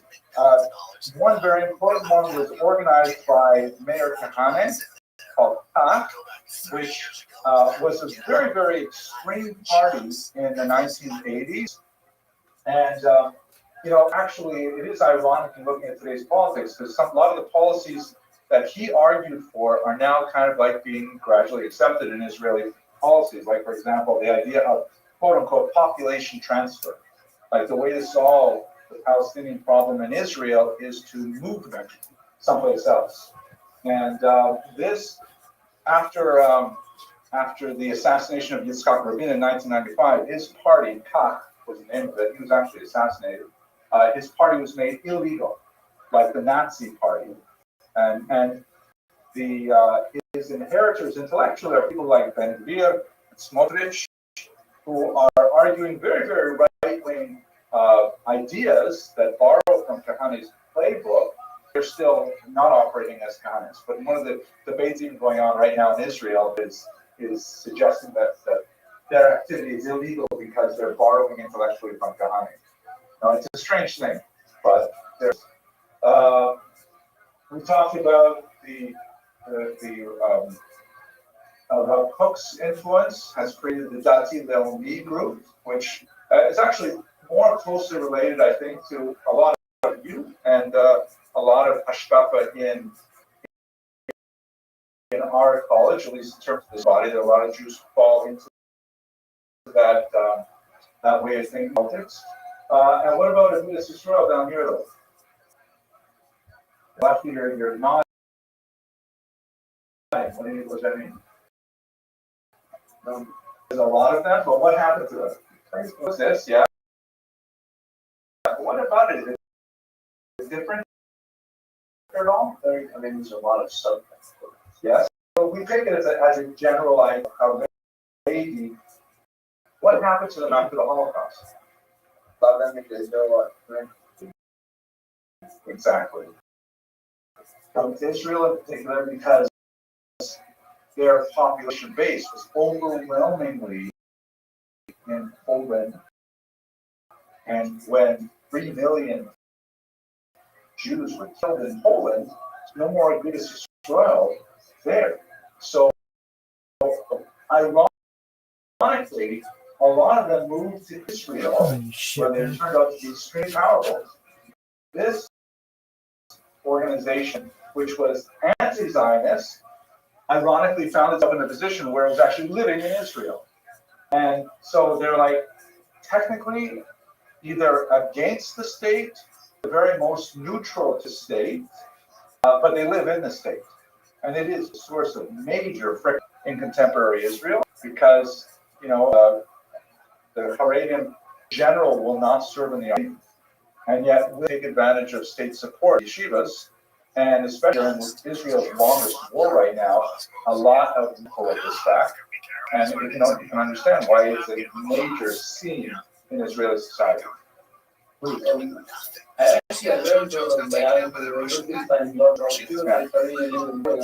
Yes.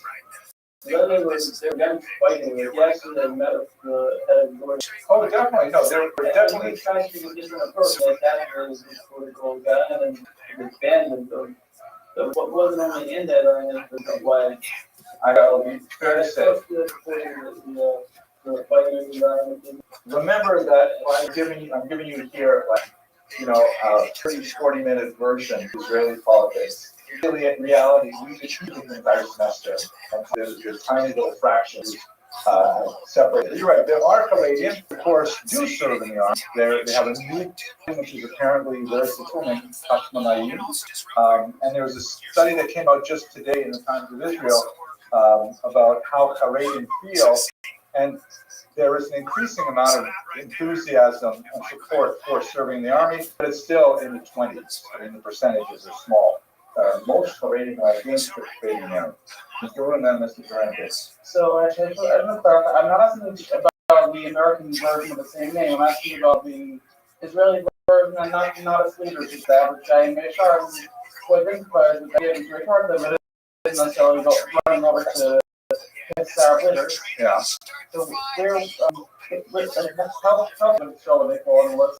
Well, the Surya Karta, I think, is, for those of you who maybe aren't familiar, Surya Karta, the guardians of the city, they are an extreme offshoot of Sakmar that are the picture the anti-Zionist Haredi.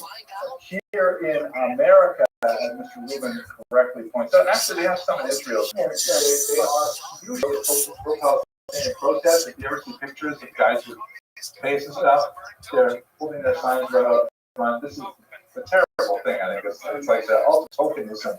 Like, oh look, they're a religious, and it's like they're the most extreme bizarre. But they are definitely solidly in this camp. Right. I'm differentiating the American leaders from the sympathetic HR who aren't necessarily leaders, but it's just they think Zionist Americans, but they won't necessarily say they are Zionists. Yes, I think that's fair. And I think we also have to understand that the Buddhist Israel in America has a whole different spectrum of policies because America is different from Israel. So I'm speaking primarily about the Haredi politics, like Dego Torah party, and I haven't even gotten into the ethnic, the Z axis, so I guess it will be the Z prime axis. The Sephardim coming to Rome in the 1970s, and they have a whole different, series of concerns. This is all basically Ashkenazi, but when the Sephardim get involved in Mizrahi, then it changes everything as well. Oh man, complicated. Let's hope send that door. All right, I think at this point, this is when I would like to take to conclude for today. Mentioned I have a difficult appointment I got to get to in time, so and it's a good spot for stuff. Any last questions about? Do you understand now why your crazy Uncle Meyer holds the way he does, where he is like? Okay, let me answer the joke. Joke goes like this. 1930s, father in Detroit wants to send his son back to the Heinz so that he can get a little bit of a taste of what it's like to learn in Yeshiva in Europe. So he sends him back to Poland, and spends his there, and he comes back to Detroit, and they're sitting down at the table. And the father says, so, what? He goes, Dad, you wouldn't believe it. While I was there, I met this Jew who was a socialist. I met this Jew who was a Zionist. I met this Jew who was a socialist. I met this Jew who was Haredi. I met this Jew who was a Buddhist. And he says, well, what did you expect? There's a great amount of variation. He goes, no, Dad, you don't understand. They're all the same Jews.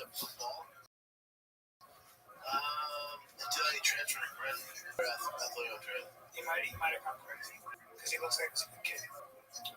No, he's a terrible kid to me. So schizophrenia, it's in their 20s.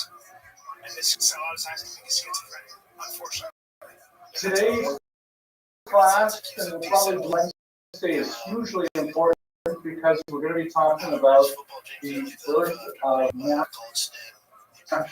Jewish national movement. One of the things we really got to understand is that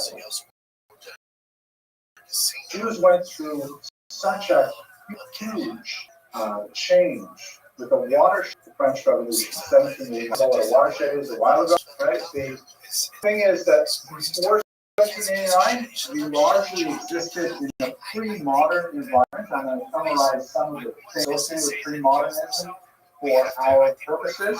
And then we went boldly into this new world, and we still have not totally figured out what it means to do them. We are still struggling with a lot of basic concepts that we first encountered over 200 years ago. These are really deep issues. And probably not today, but probably get to on Wednesday. There's a major change in 1881 when a wave of pogroms in Eastern Europe, specifically the Russian Empire, forces Jews to leave the way that we have been relating to the outer world in a very basic way. We come up with 5 basic strategies for how to deal with the world. We are still essentially living those 5 strategies today. So what I hope to do probably on Wednesday, I don't know if we'll get to it today, is I'll walk you through how the major Jewish political orientations were formed and how they were somewhat transformed after the Holocaust with the state of Israel.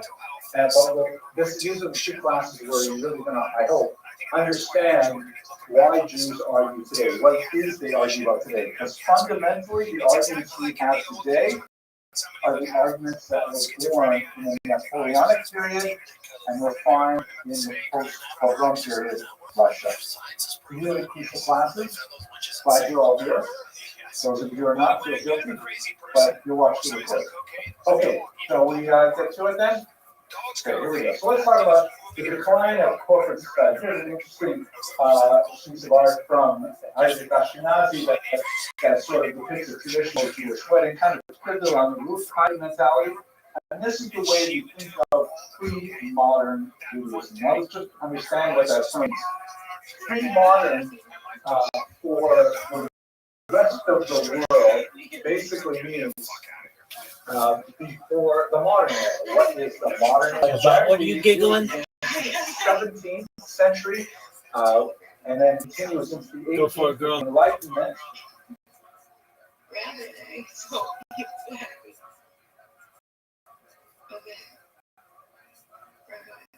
I'm here, girl.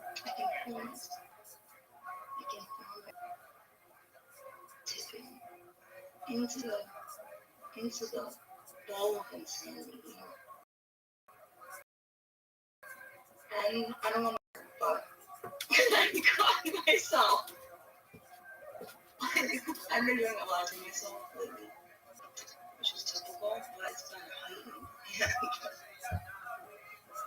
I catch myself and correcting myself out loud.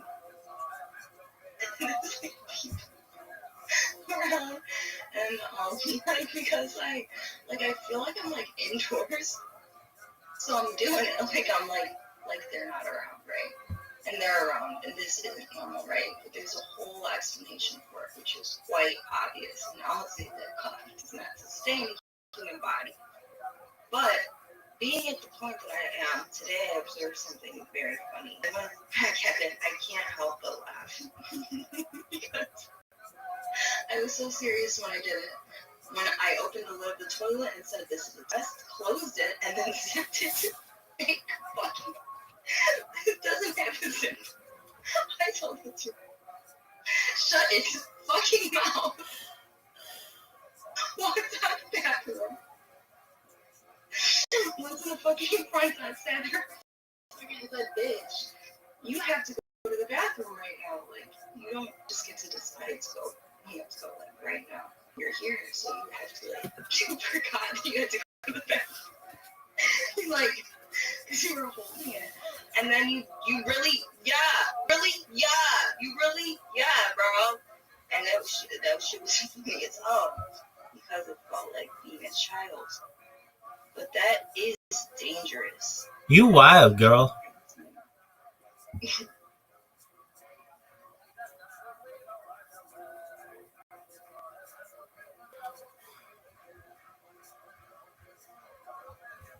Rabbi, that's not the word. I mean, it is the word, but I don't like it because it has a negative connotation. Wild doesn't necessarily. Wild has a great conversation. Have you ever heard of the movies Girls Gone Wild? Those girls are amazing. Ew, no, they're not. They're like 50 now. Rabbi, that's still gross. Not always a bad thing. It's trauma to think about that. I'm saying that wild doesn't always mean. I'm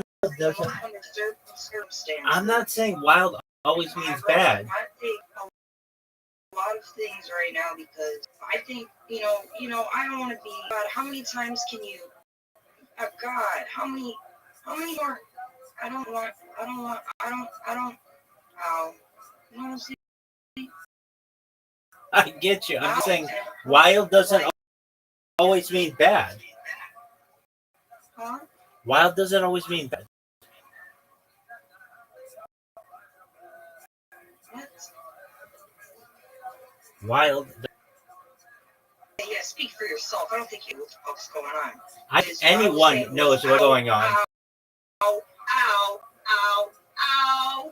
and wow. You wild.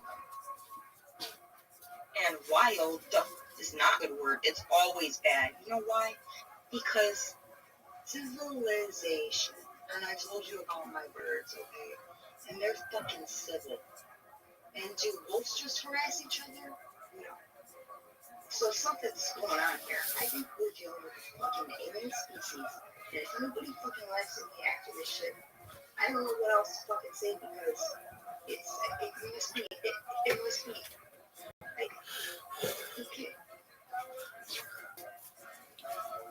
If somebody made this shit up, I'll tell you this. What's that? If they have nuts, I'll like to collect them, and I'll like to, somebody wrote this down for me to do before. You know what I'm saying? Where are they? And I'm trying to kill them. Nigga, how could they do this? Use that word. This is the brink of no return. It's no returning. I can't even enjoy a goddamn regular lifestyle. I can talk to a toilet, and I really gotta sit here and tell you that, nigga, why the fuck would I, don't call me wild.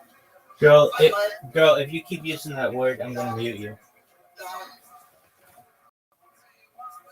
Rabbi, Yeah, speaking man. to a person that has about 2% left brain fat. If you really think that this is the time for you to reprogram, you are sadly mistaken. Okay, girl. I want to do that, and you decided not to because I don't know why, but I will do this. What's I that? think I'm done fucking talking. Sounds like a plan, girl.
I don't wondering exactly the extent of the oddities of the things that I messaged you.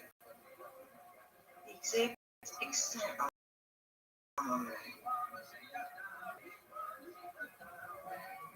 I don't know what you mean.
That particular night, I would have messaged you certain things.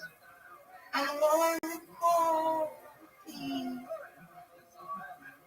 nature and dialogue, I don't recall all of it. But reading back the letter that I wrote while I was in the hospital shortly after this encounter, I recognized myself refer to this situation again.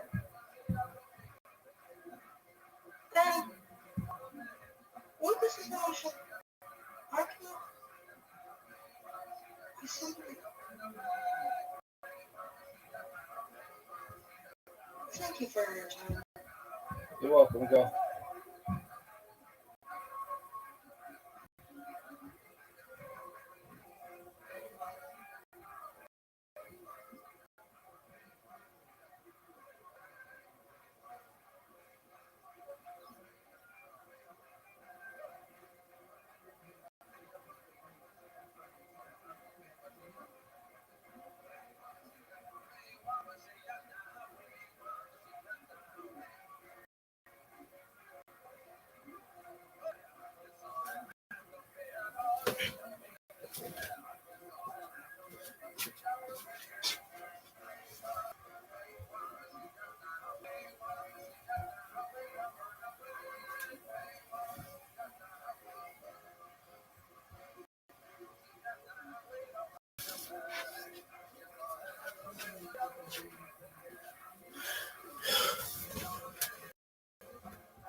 Oh.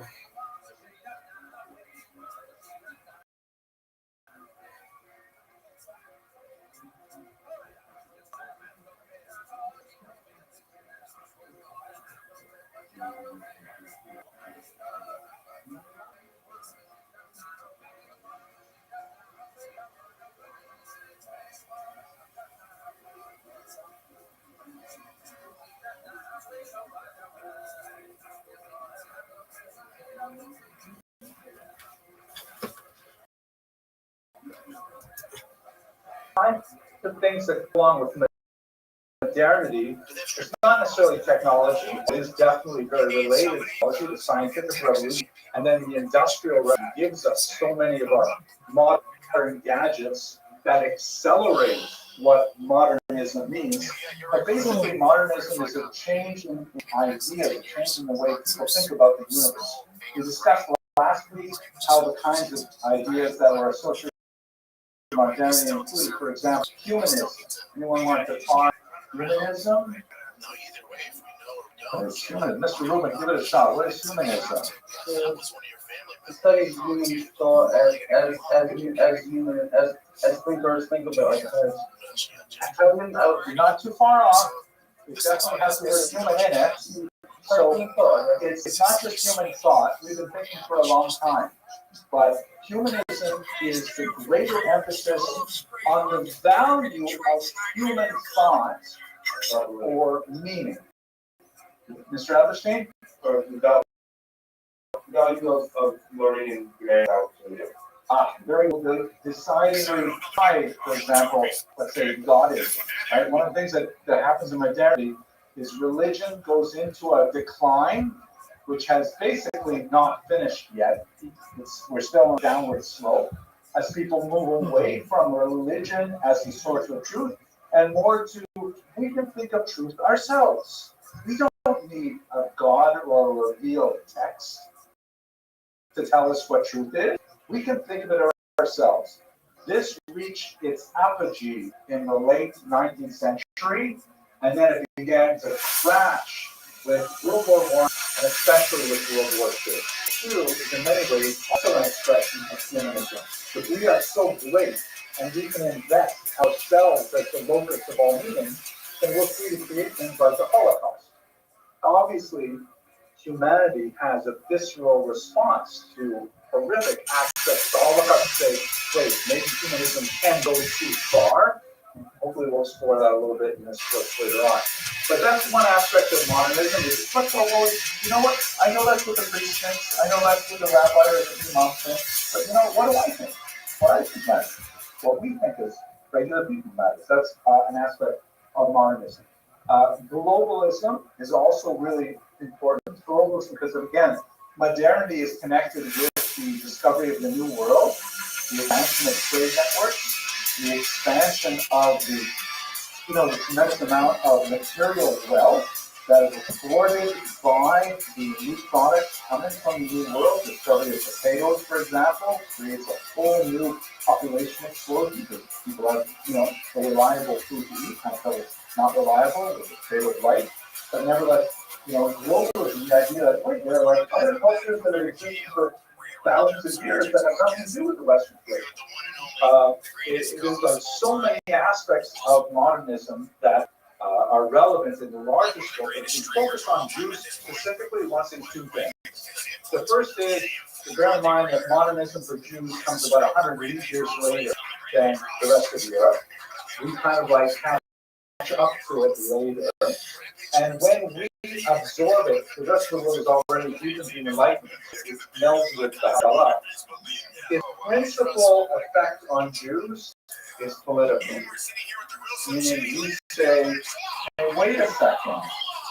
Up until now, we have accepted a second-class status in our European homes, largely because, that's imposed on us, but also because it's intrinsically part of our belief structure. Right? Yeah, of gullus, of exile, as a punishment for sins, means that, the way we're treated by the non-Jewish world, we don't like it, it's awful, but we have to accept it, because that is, ultimately, because of because of our many sins, the way we are. But modernism among Jews began to make them think, wait a second, we don't have to necessarily accept this. We could rebel against this, we could argue against this, and ultimately, they were successful. Although often at a big cost. It's also important to note that related to these changes that are happening in politics is the end of the corporate nature of Jewish society. Remember we talked about the Gila, and we talked about the relationship of Jews as enemy, or Kamarai, the servants of the Lord.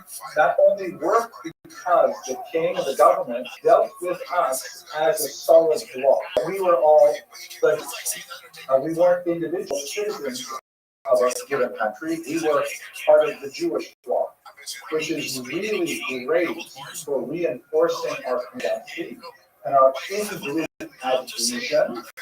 But if that begins to erode, which it eventually fell apart with the French Revolution, then all of a sudden Jews say, wait a second, I don't have to live in the entire group. Simply do my own group. I'm not affiliated with the Jews. I don't have to go to school. I don't have to be kosher. I don't have to do all this. It begins a massive nation that is the dominant one in America today. More than half of all marriages that take place involving the Jews in North America also involve a non-Jew. And amazingly, it is mind-boggling after so many thousands of years, but we are actually assimilating ourselves out of existence at a far faster rate than even Hitler could have imagined. So we are dealing with some serious challenges that are deriving from today. Now, corporate society did give us some serious disabilities. We couldn't choose where we lived, for example. We kicked out of our homes at times. Who we were married to was often a challenge. In Austria-Hungary, for example, they passed these awful laws called familiance laws, in which only the oldest male child could get married. I shouldn't say that. The oldest male would be allowed to marry. Obviously, he could marry only one wife. The rules were not applied to women. They were not considered legal agents for the most part.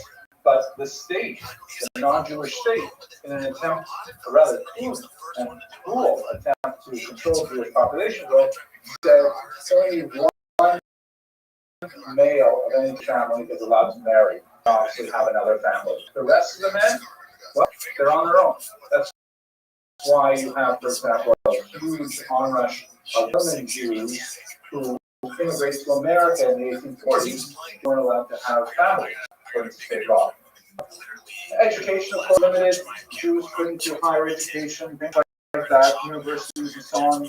Really tight restrictions. There's only a couple of universities in Europe that are allowing at a higher level. They're primarily training doctors. Some humiliating things like oaths, like if Jews were brought to court, they were required to take this really, invasive and humiliating promise. They do things like stand on a pigskin with their chest bare, holding onto a sacred Torah, and their promise not to in court because Jews would be assumed not to tell the truth. So therefore, this oath called the Mora Yudea, relatively important. These are the kinds of things that would go with Fremont society because, again, the state government is a group and will make laws for the entire group. Only discriminatory laws that were increasingly difficult for Jews. The modernism was marched forward in a lot more opportunities. Mr. Simmons, do you have a question? Okay, good. So Jews began to fret with this because these are literate. These are reading the ideas that are circulating. Most of them are not reading German, French, English, where these ideas are circulating, but it just takes one Jew to read it and then translate it into Yiddish or even into Hebrew, and these ideas begin to circulate on Jews and they evolve. So we see big changes happening in the Enlightenment, which is the late 1700s. That's when you see the beginning of the Haskalah. We spoke about most members from last week. Let's see how it was played out politically. So, of course, in the United States, there's the typical United States kind of image we look at. It happens fairly abruptly, right? Jews were considered non-Protestant. When you talk about religion, which religion was really the problematic one for the early colonialists? Yeah, Catholics. Right? So we're running away from the papists, right? The papists, it's like the Orthodox Church tend to be really intense Protestants. And let's just recall, for those of you who may not be that familiar with Christian history, the church has a major split in the 1400s under Martin Luther, where in West Europe it was all basically one church, Catholic Church, ruled by the Pope in Rome. There were over the centuries a few dissenting movements, but basically a huge break in the 1450s when Martin Luther said, "I protest," essentially, and his protest ultimately became tens of smaller churches called Protestant. Protestant comes from that original protest. And the kinds of things they protest against the power and the supposed infallibility of the Pope in Rome, against this protest against the clergy not being allowed to marry, right? The Catholic clergy were celibate from the 13th century on. Yes, so like Martin Luther famously said that how can we trust the Catholic Church when the Pope and his advisors and meaning like the cardinals can't even agree with each other on various things, like how can you take that as the God? If the men who are supposed to be giving over the word of God are even arguing with each other. And wasn't his main concern that we shouldn't be trusting again what the word of God is, just focus on what the Testament says? Right, I suppose you're asking this question because you're still concentrating on this idea of humanism. Yes, you're right, because one of the things that was characteristic of Luther's movement was a push for greater control of the reality of the actual text. Meaning, hey, let's take on this big project. Let's translate the Bible into German people can read it. If everybody can read it, then everyone interpret it. We're not dependent on priests to tell us what it means. So ironic, his movement was related to this overall trend of humanism from the Renaissance. So that to say where we are now is the Jews were like, they're not Protestants, but we were nearly white. Right? Let's also bear in mind that in America, without a doubt, the greatest social scene is racial, not religious. Originally, there definitely was more religious content to it, but it was the post-Civil War era issues of what do we do with the former African American slaves? What do we do with them? That is, of course, an issue that resonates in the present day, even in Trump presidency is a very big deal with how do we deal with issues like affirmative action, DEI, and so on. So Jews were like almost white. But like, what does that mean, almost white? What terms of woman put them white? Okay, white supremacists would not consider us white, right? They would consider us fake white, right? Like pretend to be white to get ahead. Same way in Europe, Jews have almost all the rights to Christian, there's kind of like associated with Jews, and it's like quasi-racial in nature. But it's hard to deny the fact that most Ashkenazi Jews have the same external experience, especially if they're not visibly Jewish in their dress. They look like white people. So therefore, we can like sort of like grandfather them. If our main problem is with black people, then the Jews are like just a minor creature.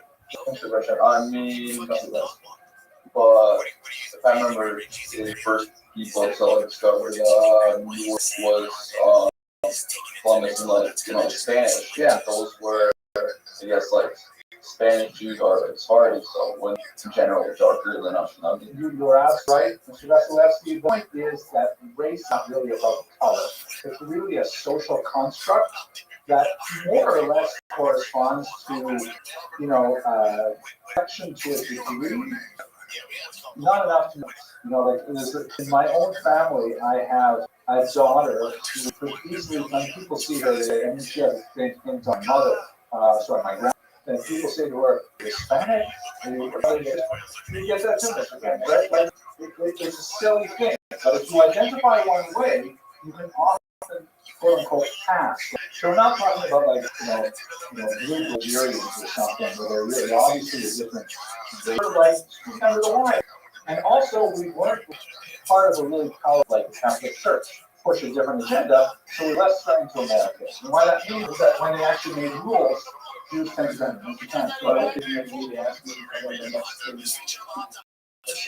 For my pretty translator. Yeah, so I said no Yiddish, please, right? Okay, what happened in America? There are limited pre-revolutionary disabilities, meaning most of the early colonies didn't have time or energy to push anti-Jewish discriminatory measures. They were too worried about like homesteading and fending off the undeal and creating a new culture. It was just too far from the center for any issues to really be carried over to the Americas. There were small issues. Some of the states preserved the Mora Judaico, the Jewish oath, and things like that, but really quite minor. In the Constitution of 1787, and clearly in the Bill of Rights of 1791, Jews got a full pass, right? So it says, we the people, right? We believe it's an it is what is the right word? Thank you so much, Mr. Willis. I just got my shit 2 months ago now. I forgot, right? So generally, right that people want life, liberty, and happiness, pursuit of happiness. So I should rewind this because also, not for midnight. I already have my passport. But these are kind of different. All men are created equal. That's a different word, right, Jeff? All men are created equal. It's true they didn't actually mean it, because they didn't mean African American men at the time, but Jews squeezed in under there. So we didn't have such a big deal in America. So it's not like we were formally emancipated. We just never got around to discriminating against us. And by the time they put stuff into law, it was all too late.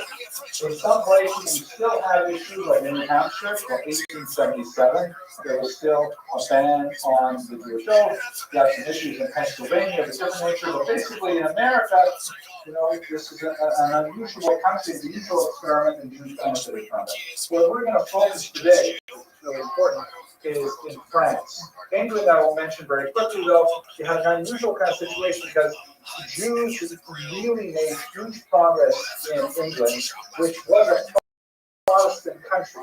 Remember, King Henry VIII was unhappy with the status of British Catholic divorce law, and so therefore he essentially said, we're going to create a new religion here.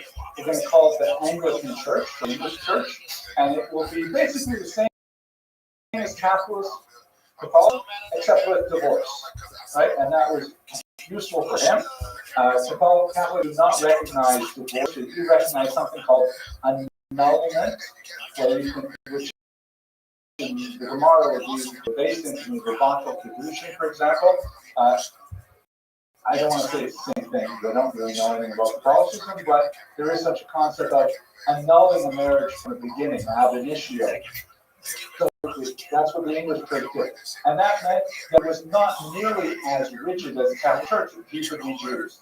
However, Jews were technically, you recall, not formally admitted to it.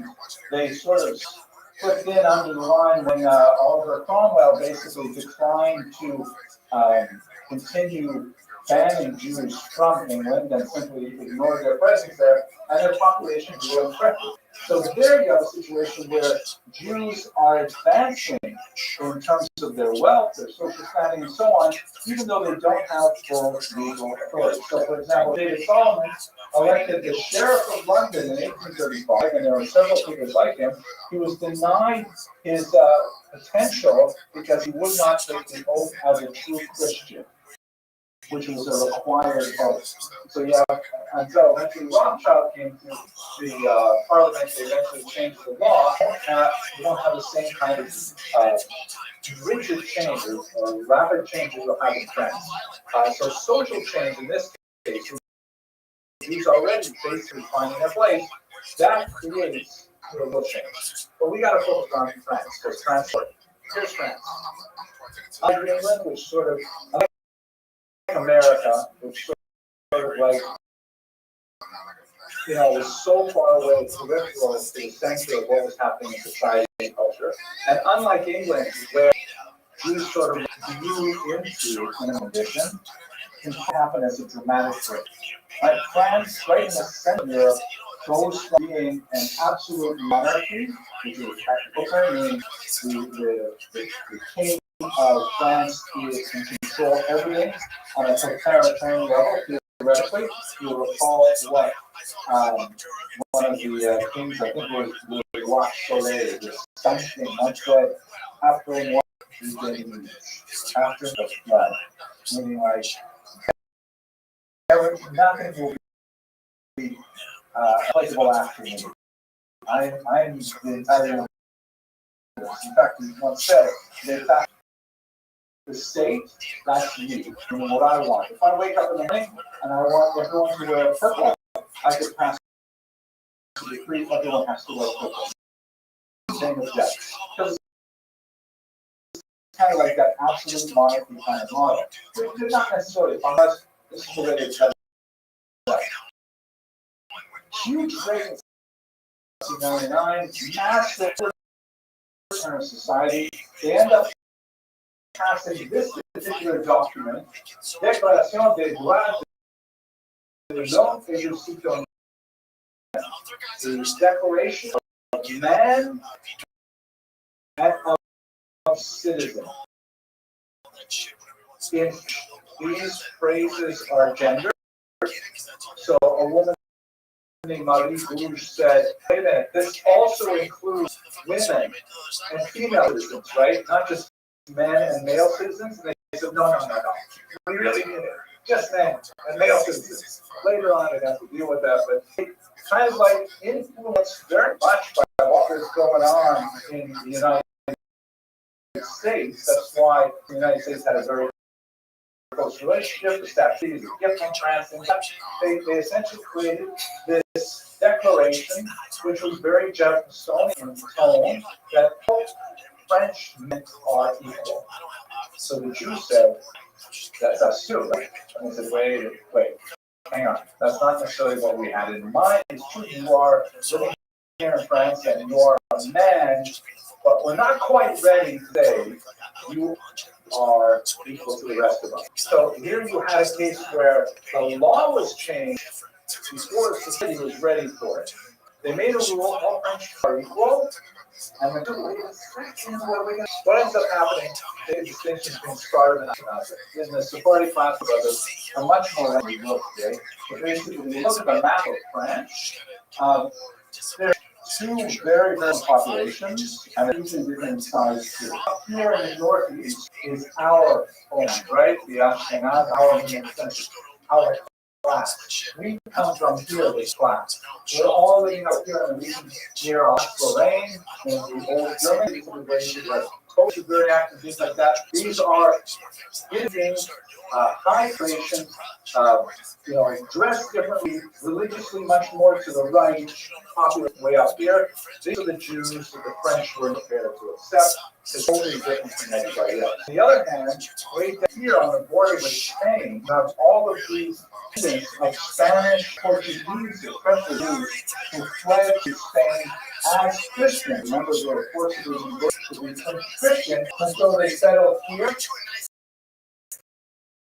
in the 1500s. And in the 1600s, and by the time you get to the early 1700s, they're beginning to become much more wealthy, much more powerful. And they start asserting their original Jewish identity, and back to their Jewish identity, like 200 years after submerged in France. And they start saying, hey, us too, for sure, we should be recognized as citizens. What ends up happening in France is kind of interesting that the Sephardic Jews, controversy, they're prepared to cut loose those Ashkenazi Jews. And they start arguing, you should give us equal rights, because we're French. We speak French, we speak, we dress like Frenchmen. So I insistent on pastors and Shabbos and stuff like that, compared to those crazy Ashkenazim, should give us citizenship. In 1990, they give the Sephardic Jews equal rights. And then a year later, they also the Ashkenazi Jews. They couldn't figure out a way around it, also became equal citizens. Now that's not the end of the story, but I'm pause and see if anyone has any questions. They went through a lot of history all the time. What's the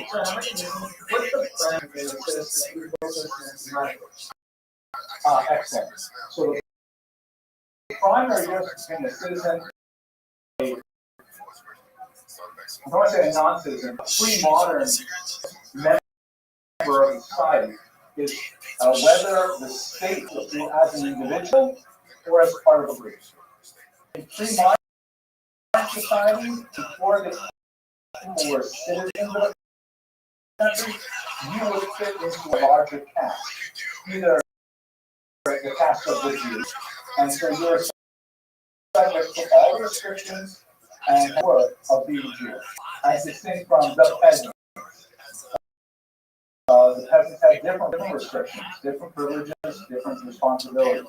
For the clergy or in the village, you had no freedom to kind of break out unless you were able to join, like for example, by converting and becoming a member of the clergy. Excellent question, if you like. Emancipation is positives and negatives, right? And within the term emancipation, try to understand it. It's a term we borrowed from American history. It was used with the Emancipation Proclamation, which refers to the freeing of the slaves. That's not exactly what's going on here. Jews were not enslaved. They were restricted by their communal birth, because that's the way they dealt with them. You had to belong to the Gila, you had to pay taxes to the Gila, you had to do what they said. go up for mincha every day, or you'll get flogged. You do that. That was the way you had to deal with society. There's no like, I refuse to affiliate. I'm going to like hang out like a Christian. You can't do that. So the term emancipation is somewhat incorrect. But sides are these are emancipated, they're citizens. They can change their residence anywhere they want. And once they buy a property, they can't lose it. They're protected by the rights of every other citizen. They can enter higher education. They can pursue any kind of occupation they want. They're not bound by whatever rules apply to the group that society sets for them. So those are big pluses. The negatives are, in particular, losers, is that they can no longer have the power to enforce conformity. They can no longer have the power to keep Jews together and to further away from assembly. That's the danger. Yes, Mr. Caliente? How long does it take for us to legally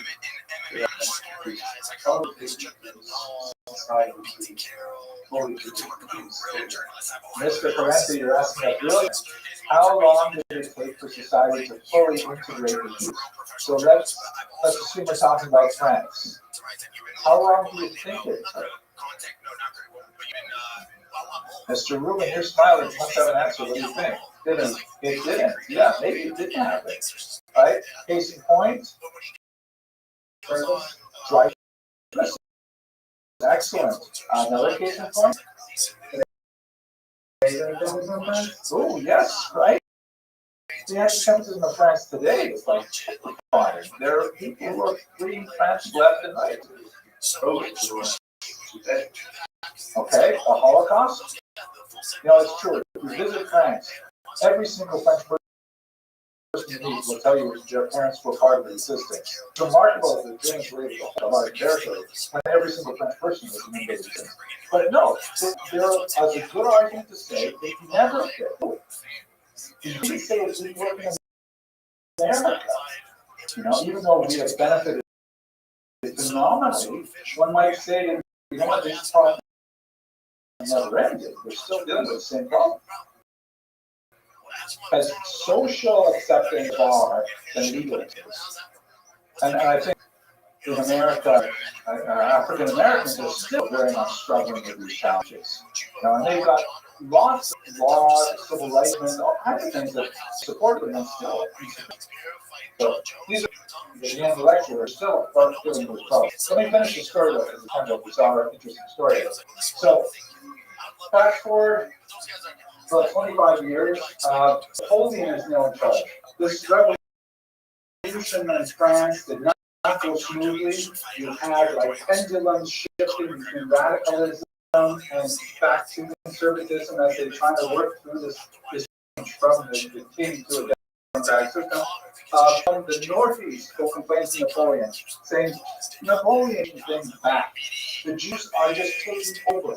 They are creating monopolies. They are undercutting non-Jewish businesses. They're finding all kinds of ways that they're succeeding and we're not. Jews were obviously able to take advantage of the opportunities that emancipation afforded them, and they just shot ahead like a spring that's like wound really tightly when they suddenly have the opportunity. They just explode with creativity and innovation and things like that. And they're also used to like taking advantage of their organizational closeness to be able to collaborate and to benefit themselves, not necessarily to the benefit of society as a whole, but certainly for their own benefit.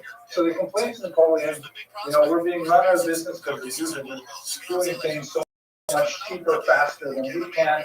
They're like the Walmart of Alsace-Lorraine, we can't compete with them. So Napoleon says, well, maybe we should rethink this. How can we ask Jews how they feel about being French? Who do we ask? Who's in charge of the Jews? They say, well, they don't actually have a central body, but they used to have this thing called the Sanhedrin, right? In ancient times, and there's a court of 70 judges. They would decide all important things. So we said, oh, no problem. Let us bring back the Sanhedrin. And in a typically Napoleonic kind of move, he gathers together representatives from all over the Napoleonic War, which include not only France at this time, but Austria, pieces of Italy, so on. He brings them all into Paris to say, guys, I have some really important questions for you that will have a lot to say about how you relate to France. The Sanhedrin comes together in 1806. This was his head. He was actually a very well-known Talmud Chacham, Rabbi David Sinheim. You see, he has this amazing hat. I would love to have a hat like this. It was apparently crafted for him in to honor the Sanhedrin, and the two dromedary humps there are supposed to represent the two tablets of the law, named Book of Three. Anyway, it was definitely a very cool look.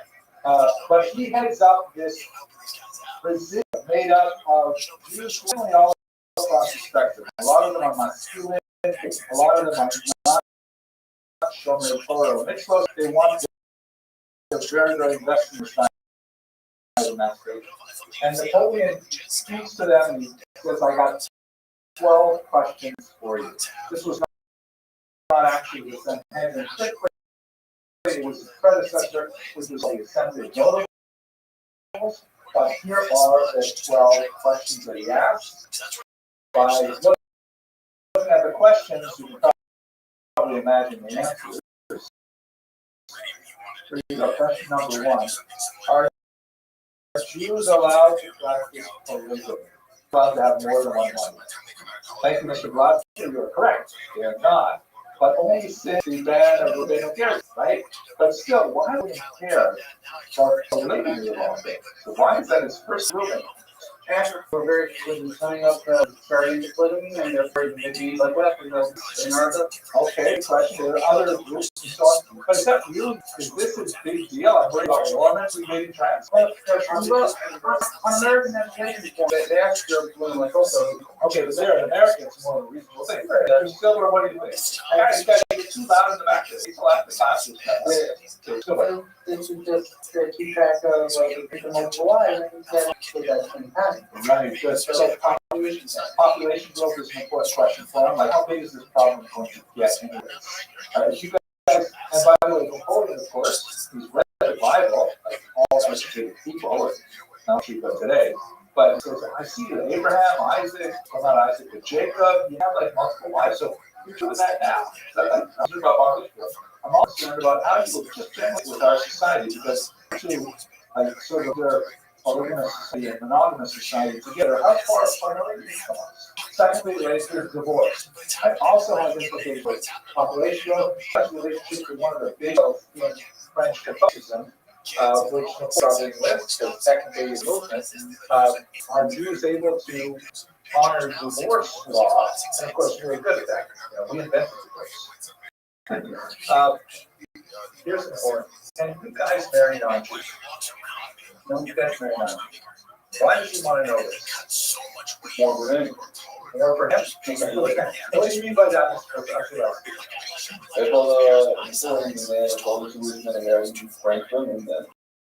Then what's going to happen to the Jewish people? Exactly. Very good. He wants to see how big is this problem, how long is this problem going to exist. If you guys can intermarry, then okay, I assume that over a few generations, French Jews will disappear because they'll just marry, so many more French women who could marry Jewish men, and eventually the problem will go away. Go ahead and answer this. What do you mean, yes, you can? Okay.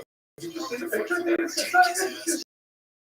Yes, why would you say yeah? Well, he's actually, like I said, it's a good argument. Actually, he did actually survive an attack by the revolutionaries later. But they answered in a most smarmy kind of prevaricating way, essentially saying, well, technically, we don't encourage it, but If it happens, we somehow bring it up, which is essentially the same answer that you could say today about a lot of that. Right? They don't want to say I like Napoleon instead of Bolton, verbatim. They don't want to say that to Napoleon because they know it's not the answer here. But if they say to him that, look at the time, and they kind of like sort of hope to distract him with it. They don't want to say an outright check or an outright lie that Jews are not fit to marry. But they want to say, there's so much you can do and things happen and they got passed. He went on with question 4. Right? This is now where it gets important. Do you guys consider yourselves to be truly French, or do you consider yourselves to be foreigners in French society? What's the implication of this question? This is really the money question. It's really what we say now. Mr. Blackwood. Very good. Going to rebellion, especially because France had a war with Germany just about once every 30 years. We're a little overdue right now. You guys speak Yiddish, and you sound and look a lot like those Jews on the other side of the German border. Are you going to join those guys and face us? Or are you going to defend France? So that's really the money question. Everything else kind of like flows from it. I don't think we have a minute of this meeting which will set out more. We will defend France to the very death. Right? This is also important. Who appoints the rabbis, and do rabbis have sort of the way here? Do rabbis have police? Napoleon on a roll. Yeah, just want to make a or even less than that. What if we constitute a state within the state? What happens if, how much power do you guys have to regulate yourself? If you are a completely voluntary movement, it's just like joining a knitting club. Right? Everybody in this club likes to knit.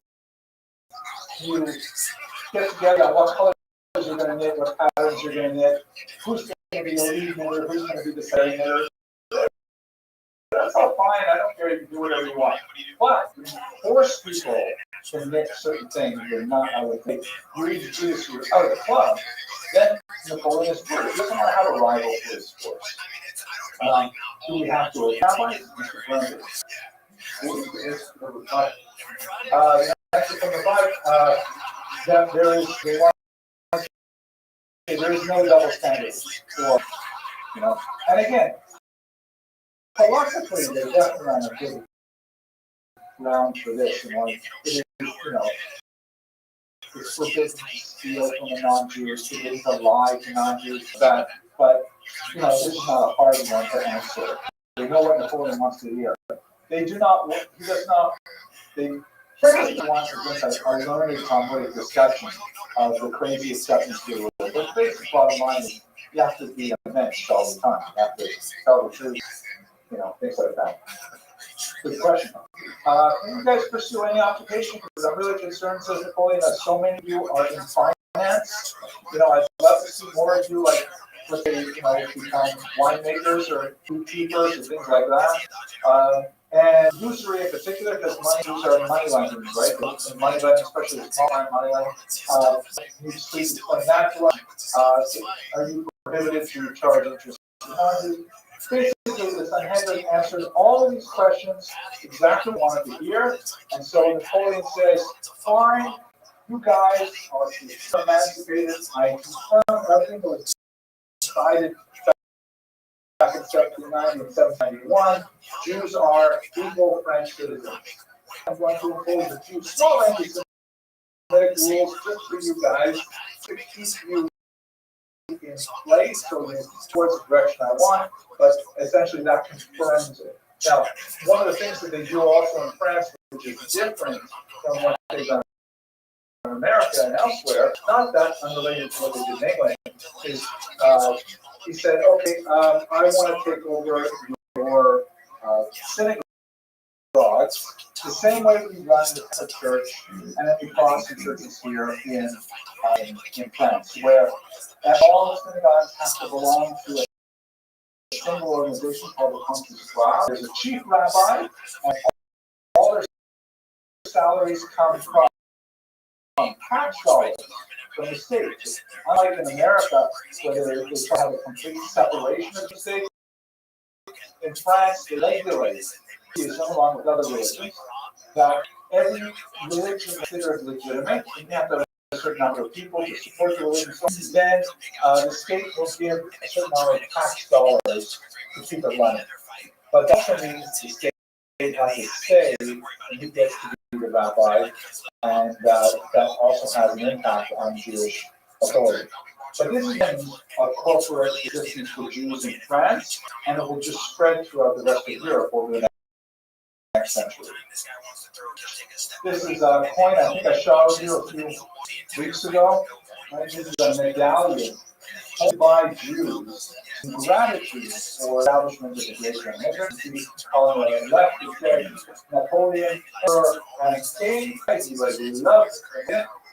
Over here, amazing, incredibly obscure image that shows Napoleon here and all this giving the Ten Commandments, which are reflecting Moses. As if to say, oh, great King, thank you so much for giving us this people, which is equal in our mind to receiving the Ten Commandments. That was not a joke. It was just how enthusiastic the emancipatory Jewish were in France to see this happen. I forgot the name of the black piece of my Mr. Sterling. This was produced by Jews. Right, so it is the constitute of foreign life. So kind of making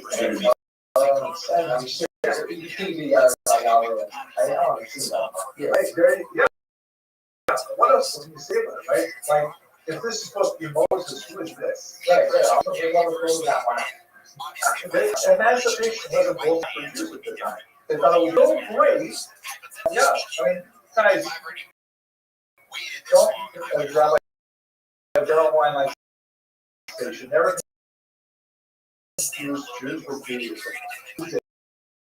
Not what Judaism told them. I don't think so. Yeah, that's a great thing to say. That's why I showed you, right? But I want you guys to appreciate, oh my gosh, you know, people were so many people were so desperate for emancipation that they do things like this. It shows how far down they were.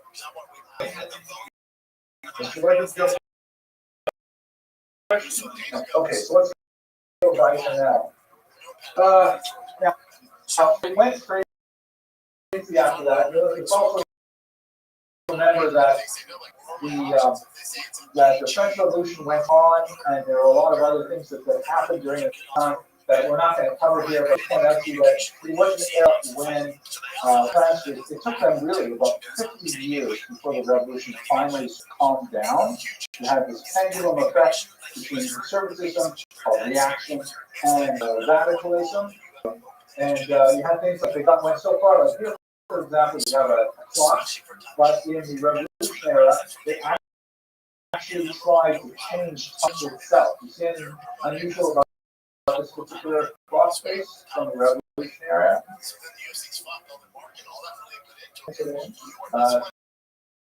No, break that up. Just French flying it. Thank you for correcting. It has only 10 hours in it. Right? They said, what do we have to crazy Sumerian system of 12 hours, 60 minutes, right? Let's take every 100 minutes, right? Good metric system. Let's make it 20 hours, right? 10 hours of daylight, 10 hours of darkness. It's running like this. And they actually switched to a 10-month year, which meant that they had to have also a 10-day week, which was hugely problematic for Jews because all of a sudden Shabbos could fall on like day 4. And the regime actually attempted to force Jews to only observe the Sabbath on day 10. It could be, Thursday. And this, Jews would evolve all kinds of like sneaky ways to try and keep Shabbos when it was not the 10th day. Luckily, this did not very long, but it was a crazy day. Period of time. Eventually calm down. 24.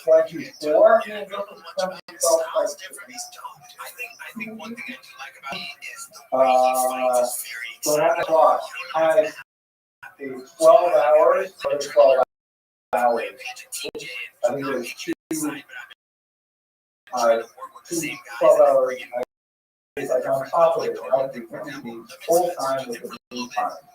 I believe. Okay. I'm not going to do the modern things on the side there because I'll get to 1881 first. If you permit.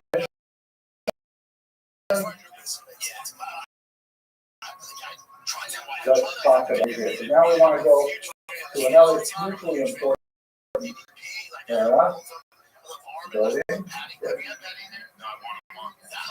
I want to move a little bit. So far, we've talked about France was sort of a leading edge.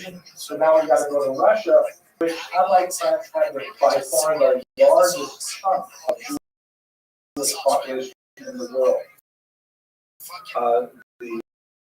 The bulk of world Jews, probably about 3/5 of world Jewry was located in Eastern Europe by the time we get to 1900, and they're overwhelmingly Ashkenazi. Sephardi Jews are a much smaller proportion of Jewry at that time. We talked in the previous class about how Jews got there. I'm going to pass all this stuff. They used this in a different context. And we're going to jump ahead to, here we go. So everything happens in the 1880s.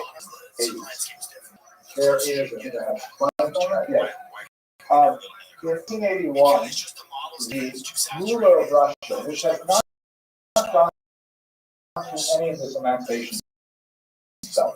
There were some changes in the rule of how Jews under Catherine the Great in the 1760s, but especially she took over Poland in the 1770s. But basically, Jews were still living in a pre-modern existence in Russia right up until 1917. So this idea of Jews dealt with as a group is something that reserved well into the 20th century before Russia. And then this man, Tsar Alexander II, was assassinated in an attack on his heritage, and that represented a massive political upheaval in Russia. From the Jewish perspective, what was between 1881 and 1884, there was a wave of small-scale attacks on little Jewish villages throughout the region where Jews were allowed to live, a tale of settlement. And these attacks, you already heard the years, like 3 years of these attacks.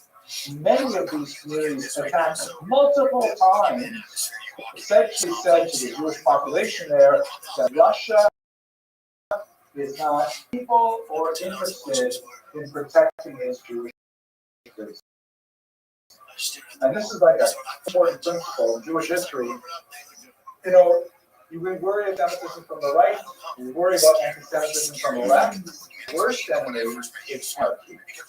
Jews fear anarchy more than anything else because anarchy represents the breakdown of law, and since we are a minority, we are defenseless when there's no strong government. If the government is mildly anti-Semitic, mildly discriminatory, that's actually way better than a government that has no power at all. So that's what's essentially happening in Russia at this time. You wake up and say, oh my gosh, this country cannot protect us as the members of society.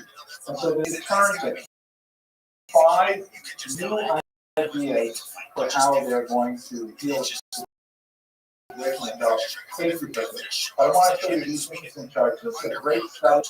These people here, they're in Rothschild, water and psychology, and studying. I do a lot of I love this kind of research. This is a study of the pogrom waves of Eastern Europe, particularly the Russian Empire. You see that this is just the number of pogroms, not the violence, but they actually got far more violent in the revolutionary period. Like the number of people killed per pogrom is much larger. But it's huge number in 1881, huge number here in 1903, 1905, and then a smaller absolute number but actually then is more accepted because the brutality is much stricter found in the revolutionary era of 1917, 1921. I will point out, by the way, that these numbers compared to the Holocaust are tiny. Right?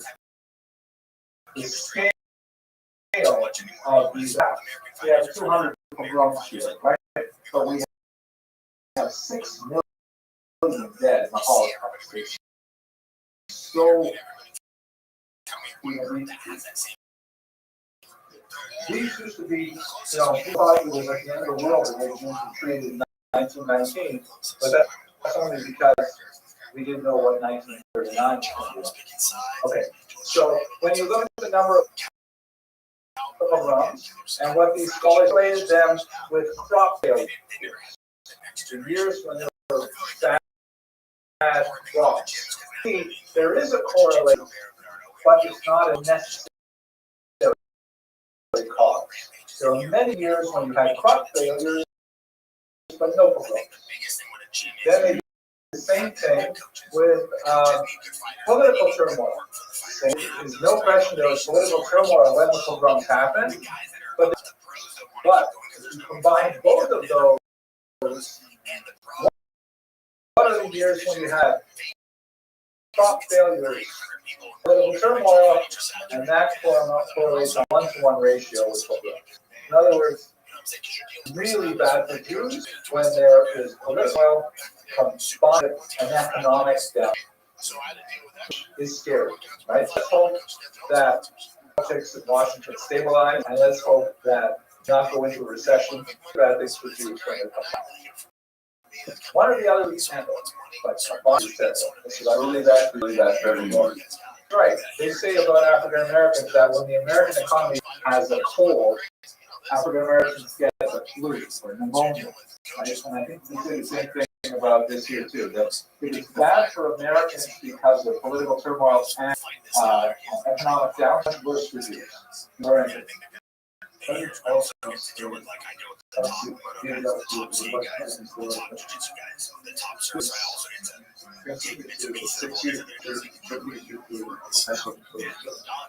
and they did have economic downturn, but it ended up so much worse for the Jews in Germany.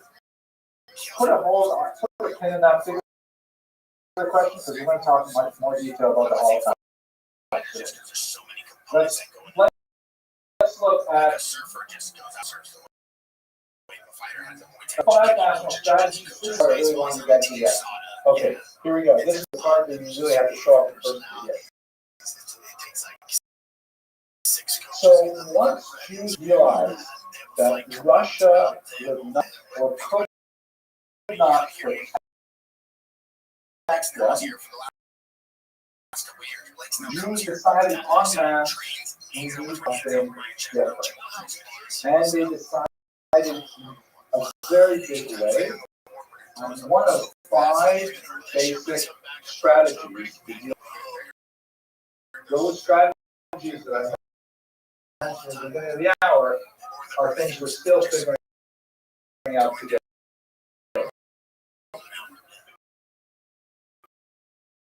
Into the political movements that do all of these five strategies. Okay, let's see what they are. First one, immigration.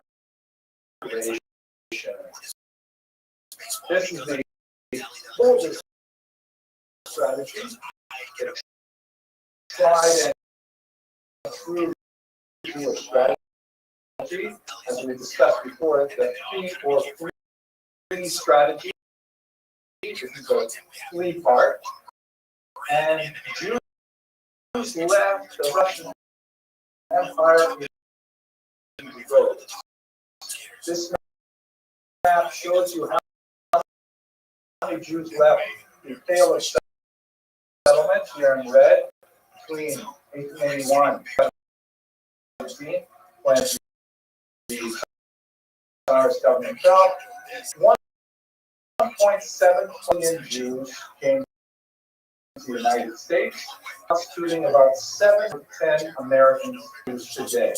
Chances are, just for fun, how many of your ancestors, how many of you have ancestors who were included in this big migration to the States?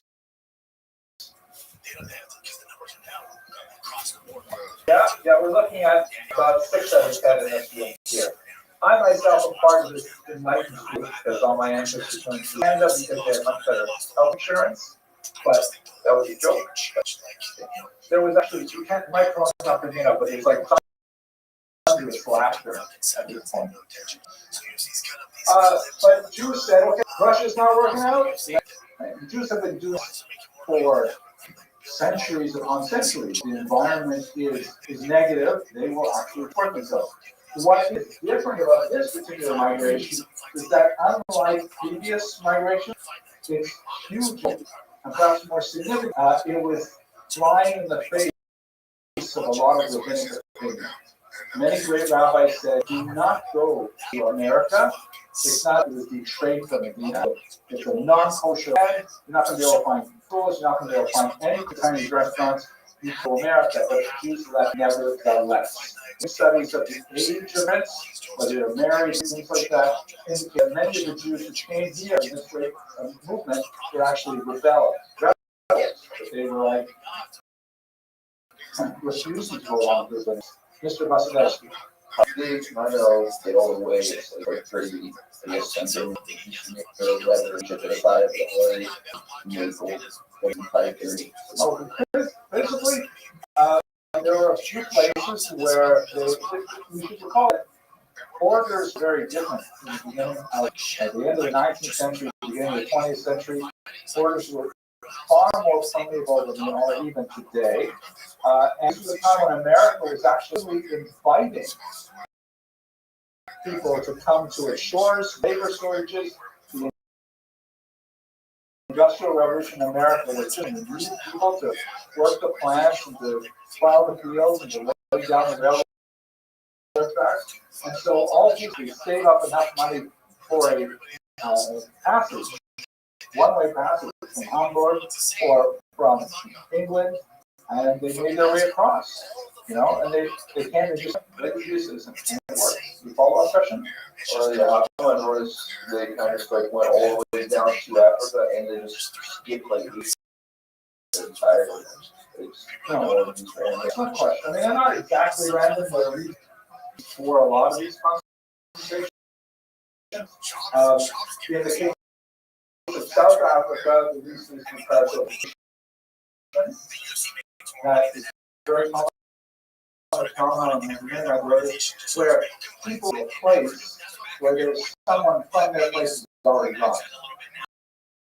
So you say, well, I the guy named Bush Iron that, his brother, I worked with him in a sawmill. So I'm going to go never met him, but it comes from my house. So I'm going to go set up with.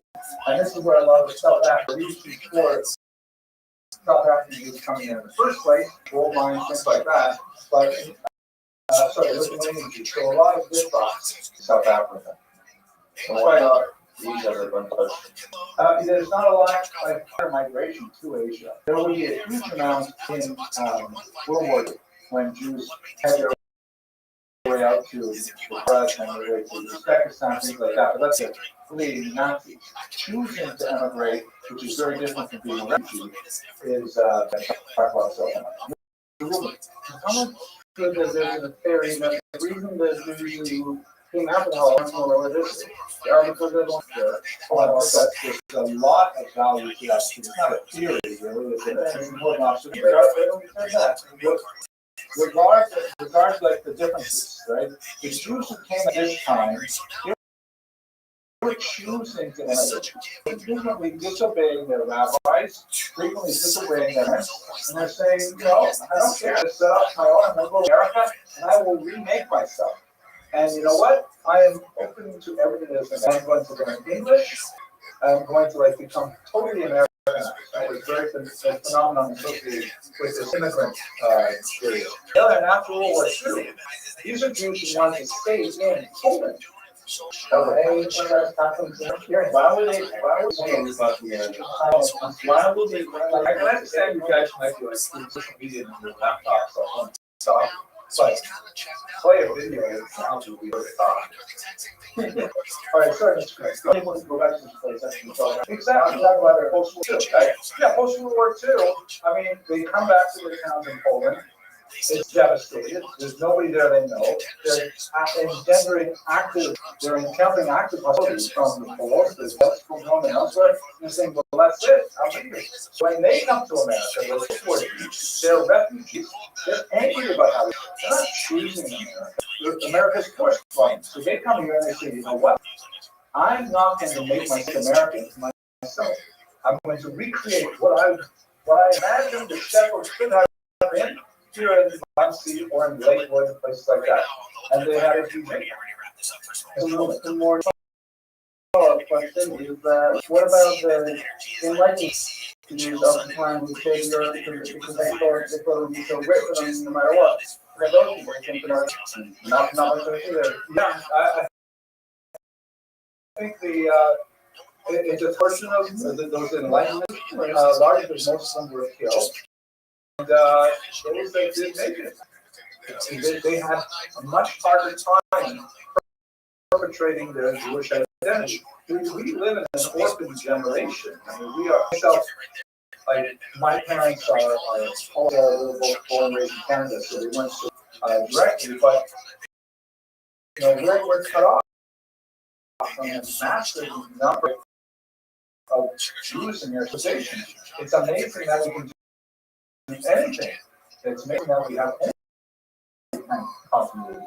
Mr. Abbott, so I understand about enlightenment. I know that one of the two major reports that immigrated to other than New York or elsewhere was actually Galveston, Texas. And I know that many of the Jews who did immigrate to Galveston did settle there and make communities in Texas. And they were, by and large, like reform communities, so traditionally, which definitely is much more of, like I said, towards enlightening than the Shetsvah of Islam East Coast. Right. So there definitely were lots of Jews who came to America and did settle and continue. Oh, absolutely. Yeah, we have today talking about leaving Russia, but we have post-war. You're right. That's a good point. Okay, let's go on. Now, strategy number one, right? Integration. This is strategy is the most traditional strategy. Another one, socialism. Now, we don't have research to really delve into what is socialism. Basically, this political economic movement, largely heralded by a baptized Jew named Karl Marx and his colleague Friedrich Engels, that are a complete change to the way that we organize society. Very much against capitalism, which is the market economy that is the American economy. They wanted to have the control handed over to the people of Israel. So I'm not going to go into details of what it is, but what it does mean is a fundamental reversal of basic economic structures in society. Rabbi says, let's change Russia to be more friendly to its. Among the most important of this man, Leon Rothschild, known by his name Leon Trotsky, and he was a major radical revolutionary, influential in the early communist period. The rest, before the revolution, lesser known things about the empires that were almost impossible to get a decent hair anywhere from the entire empire. To get a hard one. Yeah, but he would end up becoming an incredible general. He was the leader of the army, amazingly amazing time. But again, many of the communists by the time said, not only will we change the world, the economy, but also going to change ourselves to fit with a larger Marxist idea, which was very much anti-religious. And this was a principal idea of the communist movement. And so many of the Jews would say things like, Rosa Luxemburg would say, I'm not a Jew, I am a social democrat. And the social democrat is for a communist. And so this is the second major strategy is let's not just leave Russia, let us change Russia. So at this point, I'm just going to on Wednesday, but just to keep you,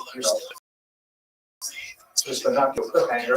The third one is Zionism, and the idea of we're going to change everything. Well, we're going to change it in Israel. There's something called diaspora nationalism, which actually had a very, very big impact in America. The idea of creating a Jewish society in the diaspora. And the fifth one is a term I invented, which is basically like the Buddhist Israel and the movement. Really depends on this particular strategy. These are the 5 strategies. And as I said at the beginning of the lecture, if you have a Jewish friend who is politically active, you is probably from these 5 stratifying himself. Okay, folks, Wednesday we'll return, we'll finish up this discussion for learning. I'll tell you, not crazy. How many cars do you build in here? So what happens, like, people buy a ticket, and that ticket doing a TRX now is already when it gets that, and $10,000 All right, we have some great things. This is the material that's going to change your life. But when you understand this, you will know everything that is important about life. And Judaism, yeah. No, I say it has to be from. It has to be a reality about how do we get to. History. One of the cool things about history is like really about how did we get place. Like driving along some kind of country and all of a sudden you look up and say, "What is this place?" But if you had, a map or map is like a very large piece of paper that geographically represents what's on your screen and GPS. Now I know how I got here, and it explains why I messed up in this way or that way and things like that. So we're going to start discussing about Haskalah. And hope today we'll start the curriculum interrelated. The term Haskalah is from the Hebrew word scale, which means like to grow intelligent. Right? We call me long guy healthy. From all my teachers, I gained wisdom. That's the Haskalah. And it's a translation, very important European term, a German term, Aufklärung, which means enlightenment. Enlightenment is a good translation. Aufklärung, to make things clearer because we now have light. Aufklärung as a movement predated the Haskalah by about 100 years. This is like an intellectual wave of ideas that washed over Europe, and it caught up with the Jews eventually, and the Jews started really loving it. The kinds of ideas that are in the Aufklärung include sovereignty, like the king gets to be in charge of all of us. We should be us, right? So America, for example, is one of the great enlightenment experiments in sovereignty. The shift veracity from the real text to scientific inquiry. Really important things. I said it well, just off the top of the school up. What do I mean by that? If you wanted to know what's true in the year 600, you would go ask your priest, your imam, your rabbi, they would was true, because that's the address for truth. Go to my rabbi for what is true. I might still go to my rabbi for what is true. The Enlightenment, the Alfero, Haskalah, shifted that away from, oh, maybe the rabbi, the imam, the priest is not so accurate all the time. Newton, people like that, whoa, all of a sudden they're demonstrating things with hypotheses and experiments. Maybe that's where it is. So it built on the early scientific revolution. Big way. There's changes in politics, changes to find out if something is true. And that obviously, in particular, leads to decline in all religiosity. But of course, we are still on that slope downward. There will be occasional revivals, Europe-wide, North America-wide, from time to time, for various reasons, when they explore some of them. Since the Enlightenment, Western world has been a downward slope when it comes to human. Do we know why the first time that people started making themselves, or that person started, people on the year? We have been thinking for a very long time. Just that we've decided, thinking about the human race, we can sort of use a different set of variables. It's from that question, some things here. No question. Those things happened a long time ago. Those certainly all the way back in our tradition to, at the very least, the Mishnah. It goes all the way back in the Greek to the three sophists, meaning guys like Plato, Aristotle, guys like that. That's the question. The question is, data sets do you use to question things? We use data sets to say we've got this amazing source of truth. The Torah, here it is, it was revealed to us. That's with my love, that God gave us this document. So of course that's where we're going to go for our truth. In the Enlightenment, people begin to say, well, how do you know it was revealed? If people lose confidence in the answers, they start saying a little bit, what is that about That's more like a base. It definitely is a snowball effect. Like when one person gets an idea and spreads it around, that picks up energy and steam and spits off to another person. And even if the first person who had the idea had a very close pre-modern use, it nevertheless has a close supplement. One example, famously with Cartesian graphs, which you know, it's right from your math class. René Descartes, religious thinker, Catholic, he says, I'm having trouble with all of these ideas circulating, and I'm having trouble with reconciling them. So he sits down and he thinks the first of what he calls 6 meditations. 6 deep meditations is what we're all about. The first one says, how do I know it? Maybe I am dreaming this. Right? You ever have that thought where you think, how do I know that maybe I am actually dreaming like this? I know you guys probably watch Star Trek, which is one of the great cultural achievements of the 20th century. But there's a great episode where they have these brains floating in glass speakers, and they imagine an entire world in their brains. It's like anyway, I shouldn't do say that in class. I know I'm recording it too. But he says, the world exists. How do I dream this? How do I know that some people not making me think I exist? He says, well, I do know this. Either the world exists the way I perceive it, or I am dreaming the world exists, or genius is making me think the world exists. All those 3 things are possible. There's no other possible logical inference. But in each one of those, one thing is common. Mr. Silver? No, it could be I exist next to it. And that's the famous phrase, cogito ergo, right? Not really I think, I perceive, therefore I am. And he says, wow, that's it. I have now found my first truth. This is the fulcrum upon which I will shift the universe, because I know this is true. I don't know if this table is real, don't know if I'm dreaming, but I do know I exist. because the impossible not to exist. And from there he went on to say, how do I know that the world exists? How do God exist? How do I know it? And all those things he solved directly. Just asking a question is correct. Just saying, maybe the world doesn't exist. Maybe the things that we cherish do not exist. It's like you're in a loving marriage, you say, no, you don't really love God. Don't ask that question. Don't ask that question. So start asking that question. You are already. Don't ask that question. You either do or you don't. You will feel it or you don't. So don't start questioning it. If you poke at it, you might find out it's not quite as good. Oh my gosh, marital advice too. Unsolicited. Let's go to that stuff. Mr. Abrams, then we gotta go. That's a good question. Shlomo Hamelech has much knowledge, comes much pain. Better sometimes not to know. Let's say in English, you don't want to know how this is made.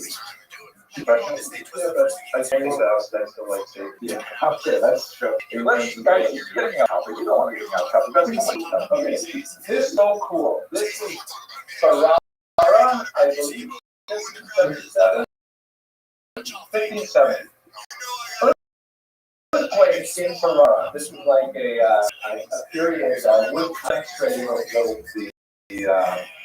earthquake. Ferrara is a town in northern Italy. It was the Rothschild interesting history. Earthquake in 1570 flattens the town. Everybody, they cross the river, they live for 6 weeks in the whole population of the town, including among them is a guy named Rothschild del Rothschild, Jewish guy. He's sort of like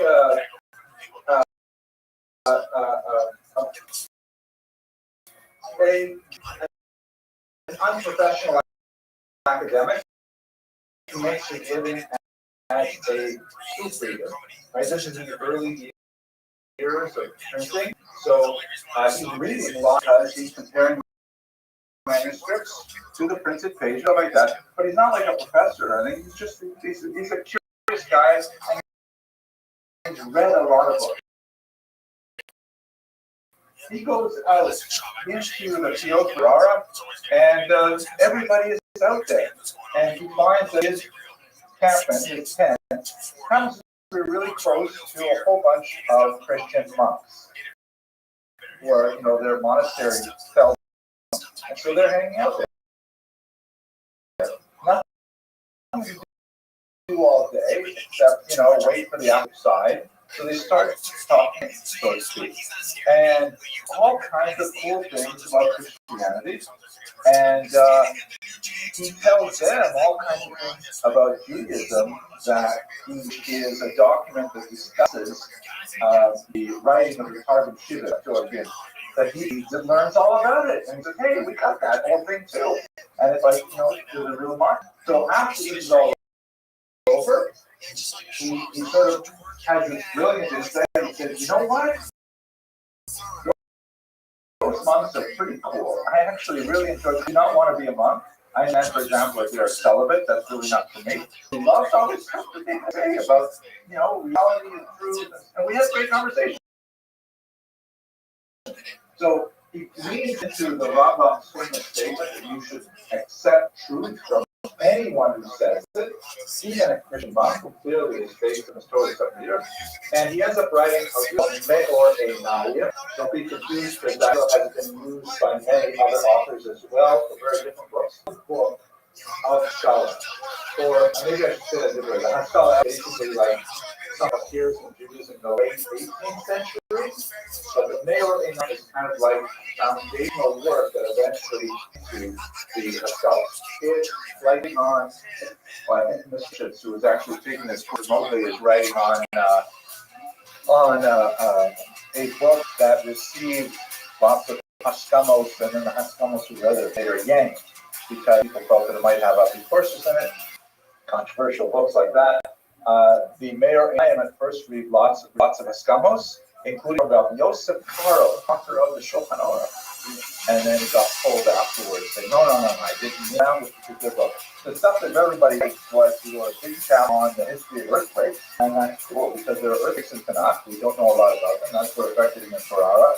then the author started writing about other things that went further afield to much people. But it's the idea, the Haskalah idea stuff from non-Torah sources. That's a controversial idea. You guys should realize that you're in a college, right? You are also the inheritor of some level of it. It's not a college like Columbia, thank God, but it is nevertheless a college, and we are scientific inquiry using the modern tools of inquiry that, it's not traditional movement. So considering the extremely associated temple in the day, like Rabbi, Yep. how divided was the support on opposition? It sounds like everyone thinks the whole thing, and everyone else was neutral, but everyone kind of opposing. So No, not everyone famous opposed him. Many famous people oppose him, but it's like the internet. I don't remember offhand. Just Google it, but it's internet. It's hard to hold back ideas. They start circulating, especially if they're accessible. You go through it. Start being accessible. People start reading them. There are a lot of books like that come out over the next few centuries that are like, and people think, well, this is fantastic, great, and then later someone picks up something and says, wait a sec, this is not exactly what we want to say, and it becomes, but it doesn't come up the right away typically. Mr. Loicky, and then Mr. Flynn. Yeah, exactly. Maimonides reading Aristotle? Right. it's not like the first person who thinks like that. Correct. He's the first person, well, he's quoting wrong, but he's the first person to say, we can learn about it, and I learned it, by the way, from Christian monks that I was camped outside of for 6 weeks, right? It's like a church, so even like a pagan sort.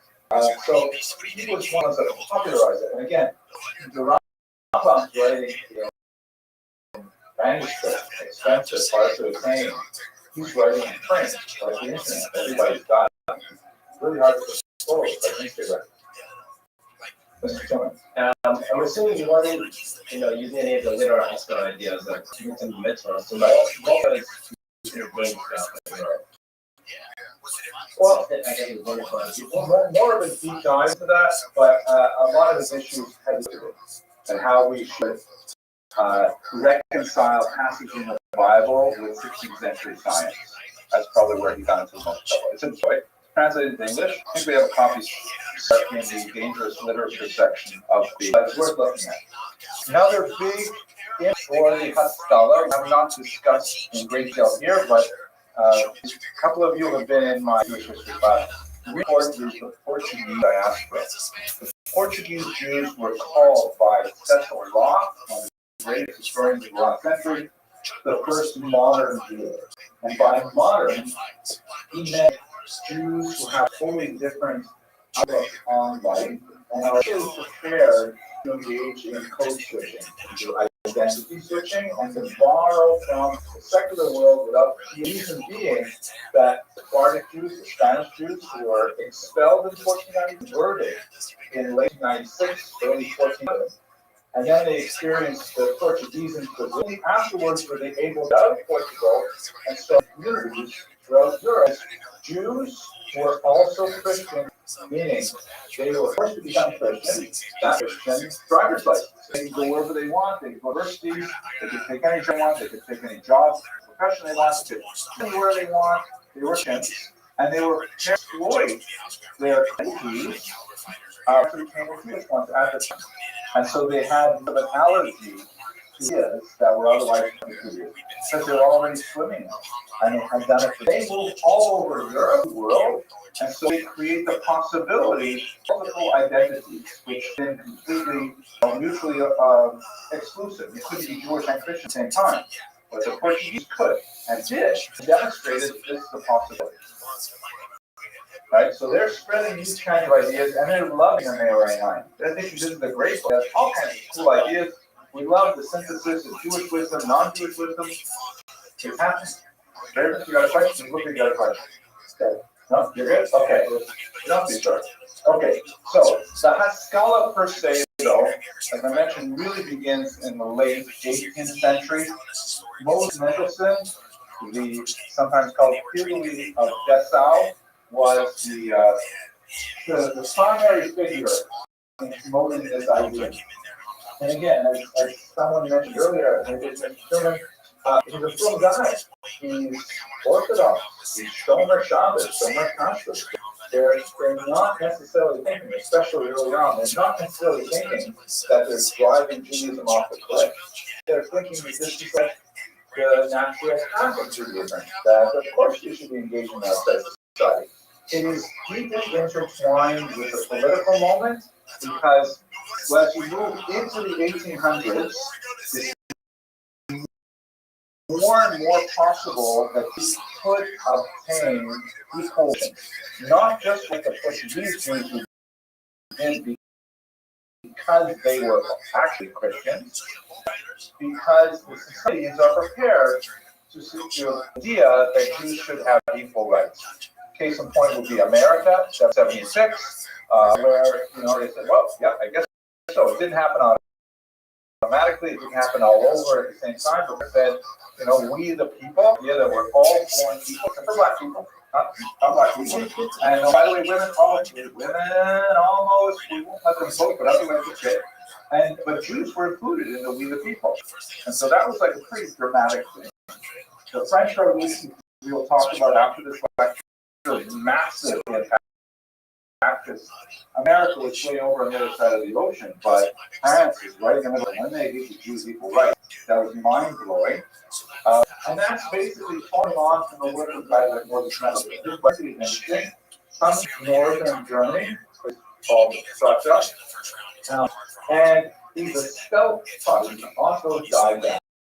Self-taught genius, exceptionally skilled in a whole pile of areas of modern thought, and one of the most important areas, which, by the way, all of you identified as one of the most valuable things for learning here at this college, was his composition skills. He could write in colloquial German.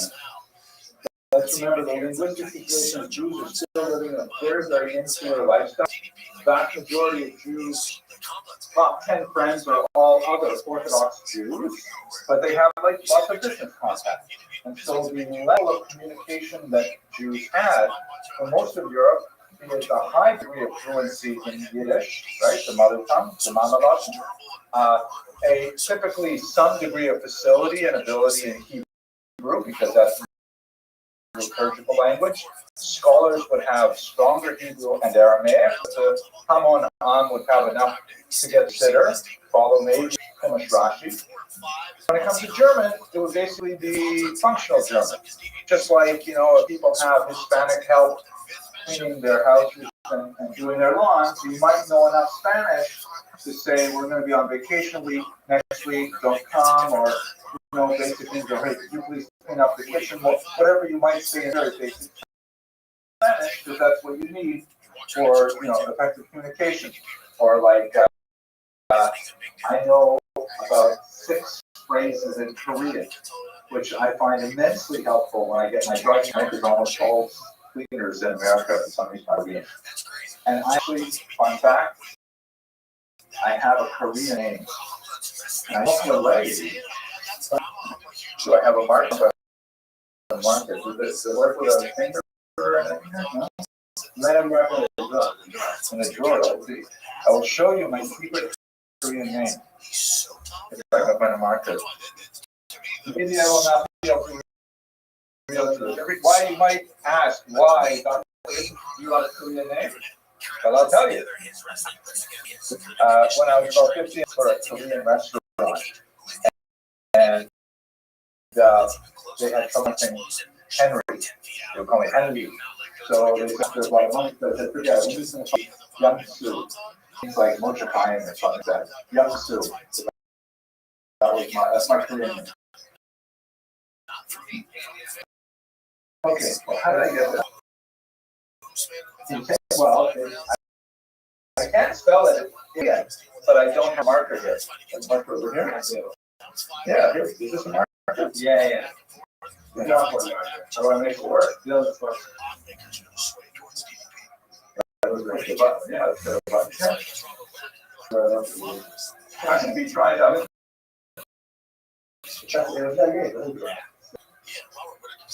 Okay, that's right. I'm not here. What's going on? No, no. So you show that was great. There is young Sue. That's the other thing. But I noticed that like, thank you, and you're welcome, and how are you doing, sir? That kind of thing. Anyways, how did I get here? Why am I talking about this? Thank you so much. Thank you. So my Korean is like is really very minimal. But in living in Korea, I would have a lot more just to do the business I need to do. Not that I'd be a literary genius, not that I'd write a book in Korean or Korean, but I would be able to cook. So more at level of German.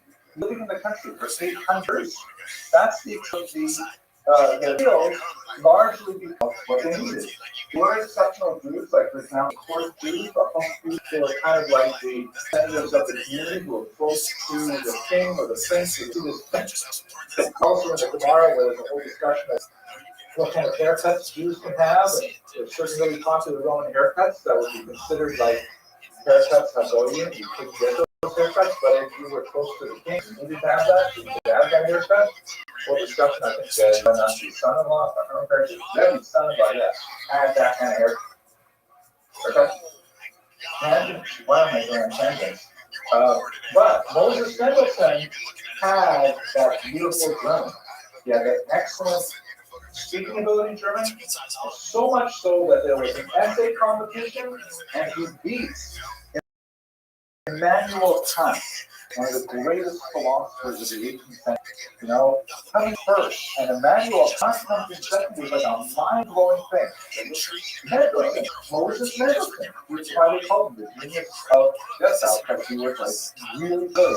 And he wrote a ton of material in German and also in Hebrew to explain Judaism to the rest of the world. He was kind of like the Judaism to the rest of the world. Everybody said, wow, maybe these Jews are not so weird. Look at this guy. He can up and he can speak and he can communicate. He has good arguments, right? He actually makes a lot of sense. So he was extremely important. I'll give you one example of his thought. There were other contemporaries who, by contrast, are totally different. Solomon Maimon, who comes from not too far away from him on the Russian side of the border, he also was a genius, deeply involved in the world of ideas and deeply engaged in Jewish things, but in secular culture. But unlike Moses Mendelssohn, he can't find a balance. He can't stay firm and still appreciate the outside world. He ends up converting to Lutheranism, and as typical, he writes a book about Judaism afterwards. His autobiography, he describes with some hostility to the court of the Magi of Nazareth, who we spoke about on Monday.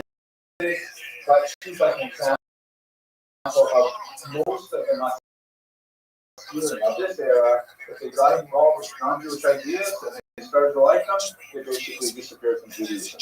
But creates a path where you have responsible to stay from and also in outside culture. Not everybody agreed, obviously. Most Mendelssohn's books were famously burned in some circles, which is generally a good sign that your book sales are going up, because one friend you got to see what's going on in there. But he really articulated a path that was extremely influential to centuries. You some of the causes, by the way, the background here from a famous painting of a priest named Lavater, who's shown over here. So let me show you the whole image, but I don't think I have it. I forgot to take it out. Here's Mendelssohn. You notice he has that. He famously had. I'm going to give you guys the absolute best seal the deal Shidduch line that came from Moses Mendelssohn. This is a story. This is a great story, okay? He had the goes that when he was set up with his sheriff, or, who he probably was the sheriff, he comes walking up to the front porch for the sheriff day, and she's out on the second floor, and she sees it. She's in this picture too. I gotta find the actual picture. She sees him out the window, and she's oh my gosh, funny.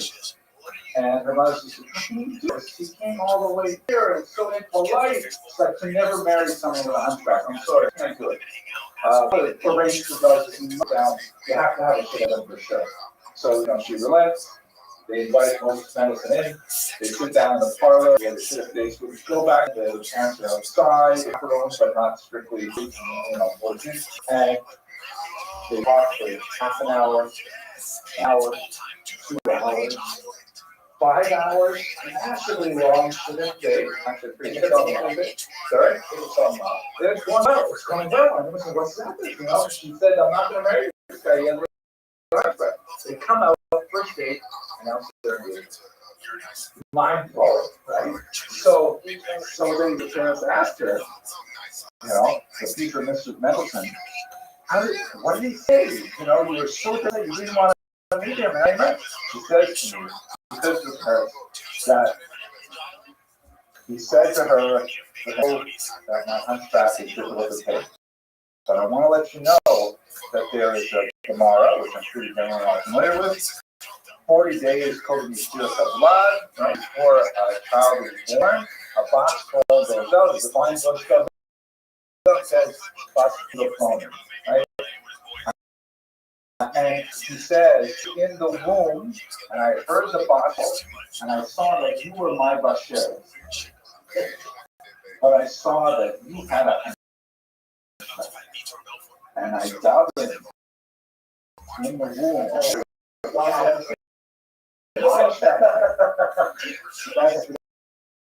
It's all over. This is the guy's gym.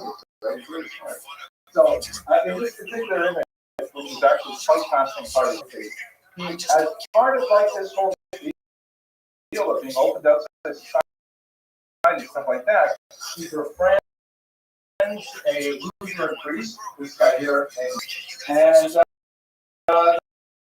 they have like meaningful conversations. Use that term, DMC? Yeah, okay. They have, yeah. So they have these DMCs about life, religion, stuff like that, and then last year, and publishes a book.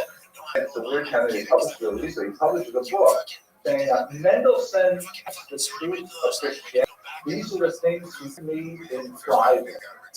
And he challenges Mendelssohn to now follow through his birth to Protestant Christianity. There are some things, we don't know what actually happened in those meetings and stuff like that. It ends up being a whole Mendelssohn version of the peaceful lavatory again against each other, a little diatribe come off to the press, but this is, a sort of representation of their relationship beforehand. In the background, which you can't see, I could have cut off, is a playwright named Rothschild who wrote a brilliant play dedicated to Mendelssohn called, if I remember correctly, The Three Rings.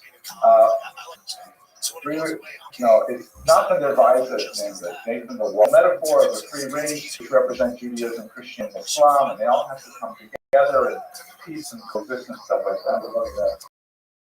Anyway, the story. Okay, so to give you an example of the kind of things that Mendelssohn was very involved in, to give you a sense of where the Hafala should go and where it did go, much to its chagrin. This is at the peak of Mendelssohn's popularity. And he's won all prizes, he's rich right now, everyone knows him as a leader of Judaism. And but again, he's still rights for Jews. He's been kicked out of town anytime, still in the 70s.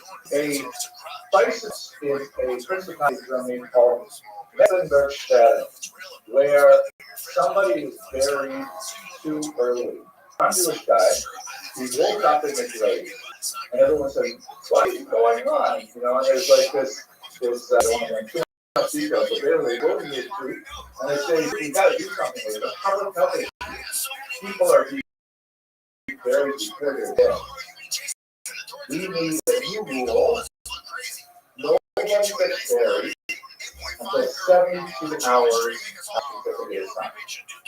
No one gets buried until 3 days after we declare, just in case, right? It was a huge thing. All over Europe, there were these crazy ideas. They were building special, like, emergency cabins, like this one, where it has, like, this little air balloon in the bottom, like a bellows type thing, and it's attached to a flag. So if you wake up in the night, then you can use the bellows, and the flag goes up, and I can walk by the graveyard and pop up. They have them attached to bells, and all of a sudden you hear a bell. It's been very too early. It was a crazy kind of phenomenon that was happening. And there was in America where they built cemeteries with, from the big out right now. So that's the problem for Jews. Yes, Judaism valorizes we consider the decomposition of the corpse an atonement for the deceased, and we consider quick burial. The quicker, the better in general. We do have an idea of covenant that you can wait to preserve the honor of the mace, like let's say in a logic direction. But there's a lot of discussion about, if there's a close family member who needs to come in, there are some folks who would say you can wait a certain amount of time for it to get there, to be at the funeral. But in Israel, of course, the ideal is to bury within 24 hours. And typically we go to these conflicts in Israel, right? Because the idea is to accelerate the composition. Even the conflicts we use here at Kufar have holes drilled in the bottom of them, so that literally the worms can get in faster. Those are our values. That's what we do. So waiting 72 hours is denying the mace. It's an insult to the deceased. It's a really serious issue to insult the mace. Great rabbis, Rabbi Yaakov Emden, and the other one is Rabbi Moses Mendelssohn. Rabbi Yaakov Emden is initially doesn't know how to deal with this. He says he's Rabbi Mendelssohn because he knows how to talk to German authorities.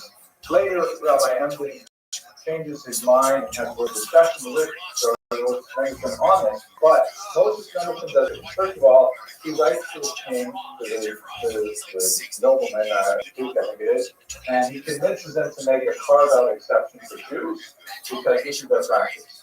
But the other thing he does says privately to the Jewish community, but you know what, I think it's a good idea. We should really adopt this 72-hour rule. Because as much as we dislike, Halanas Lamesh, letting the dead body remain, it's much worse to bury a person prematurely. So this is a public health thing. And moreover, he says that we've been doing this before. For example, this is a Jewish mausoleum. We have lots of examples in the Hellenistic period of the indoor cave graves. You have them in Beit Shan, you have them in Batavia, Yerushalayim, anywhere where the Hellenistic region was very big, where we would bury people, inaccessible places. They're not actually buried, they're not inhumed. Then, of course, I'm sorry? You can ignore it. Absolutely, the week of the house, right? The holiday, like in Yom that after your parent or loved one would be go back after a year and put bones, and then bring the bones for the area. I know it's wild. You can see that they have a whole bunch of examples of stone osseous, which are kind of like sarcophagi. A sarcophagus is a full-length coffin. The Met here in Manhattan, they have it in Israel. The Israel Museum has tons of examples. But these ossuaries are about this big, because if you're just collecting the bones, We don't need a lot of space. That's what we used to do. So Mendelssohn said, I don't know why don't we just go along with the Greek? Why don't we just, accept this public health measure? So you see how there's a willingness to compromise in halacha when there is what's perceived to be a second or motivation. You see this by in your own lifetime during COVID. The same kind of arguments were happening. That on the one side, more of what is called today a Haredi, a sheikh of sheep, it's written here. We're not going to pivot anywhere from what it says right here. But at the same time, there are a lot of rabbis who tend to be more left wing, saying, well, wait a second, public health, stuff like that. Maybe we should that. Maybe we should not have minion on Yom Kippur. Remember that? A lot of schools work that Yom Kippur. Yeah, well, again, you think it's Haredi? That's right. This is the same section that we have with the Trinity Burial. Okay. Now, I don't want to get like an overly rosy picture of the Haskalah. Mendelssohn is an exceptional figure in many ways. Considered, for example, the founder of Reform Judaism. Now, that I do not believe that Mendelssohn grew the compromises of Reform Judaism. I think he would literally roll in his time age, but in his own lifetime, he has students who were so far off the beaten path. Like this guy here, David Friedlander, very important disciple of Moses Mendelssohn, who actually said in 1799, Mendelssohn died in 1786, he said that, this is just too much work. We are never going to be emancipated as equal citizens unless simply adopt Christianity. So he proposed in 1799 the dry baptism proposal, saying that we're not going to go through it, but let's tell everybody we're Christian. Then we'll just, we want to live. That way they'll make us citizens, and then we'll just fit. Right? You can't imagine too many rabbis going along with this mistake, but this was definitely a result of one way too far to the Okay. So you also have moderate expression of scholarship, which is Johnson Raphael Hirsch, intellect of the 19th century, when a lot of these battles were way more consequential than they were in the 18th century. And he argued in Germany, which is very different from Eastern Europe, he argued in Germany that there is no way that we can hold back secularism. We have to figure out rather a way to adapt it into our existence. We have to find some kind of middle path where, for example, we do not sacrifice any halakha, but let's think carefully about what we call minhag. Is the festival for called for fighting against Finding what, I'm sorry?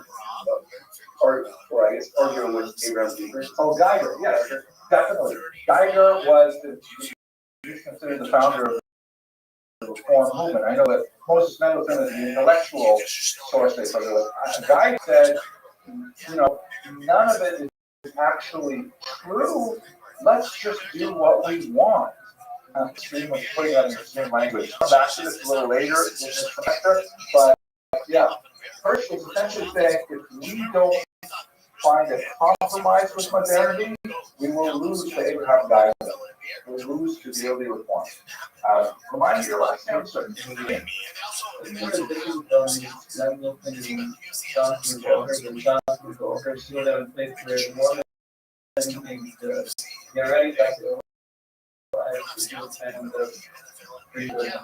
Yes, you're a very perceptive comment. You're absolutely right. Let me repeat it. People may not have heard it. They lived in very different eras, right? In Mendelssohn's years, he was born in 1720, he died in 1786. He's at a time where the vast majority of Jews are still pretty much Shabbos, no more Kashrus. Of course, you have people always who are less or more particular, less or more willing to compromise, but there's no such thing as like kind of openly the community world. Recall first, his years are 1880. the world has changed a lot in the intervening culture.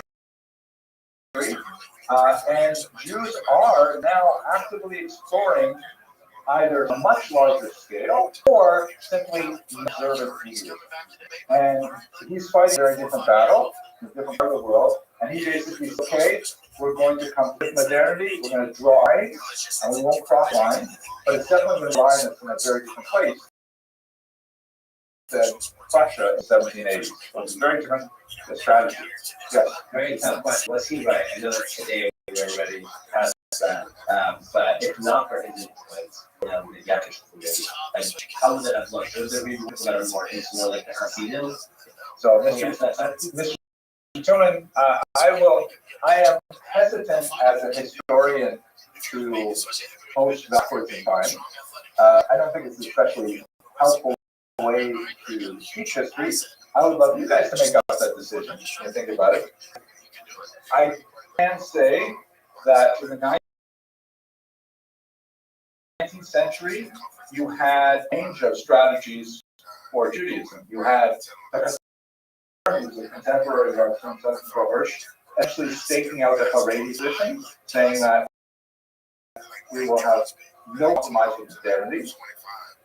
You have the people like Abraham Geisler who's saying, oh, we're totally going to compromise with modernity. We love modernity. In fact, the reform movement voted twice in favor of moving Shabbos to Sunday. Moving Shabbos to Sunday.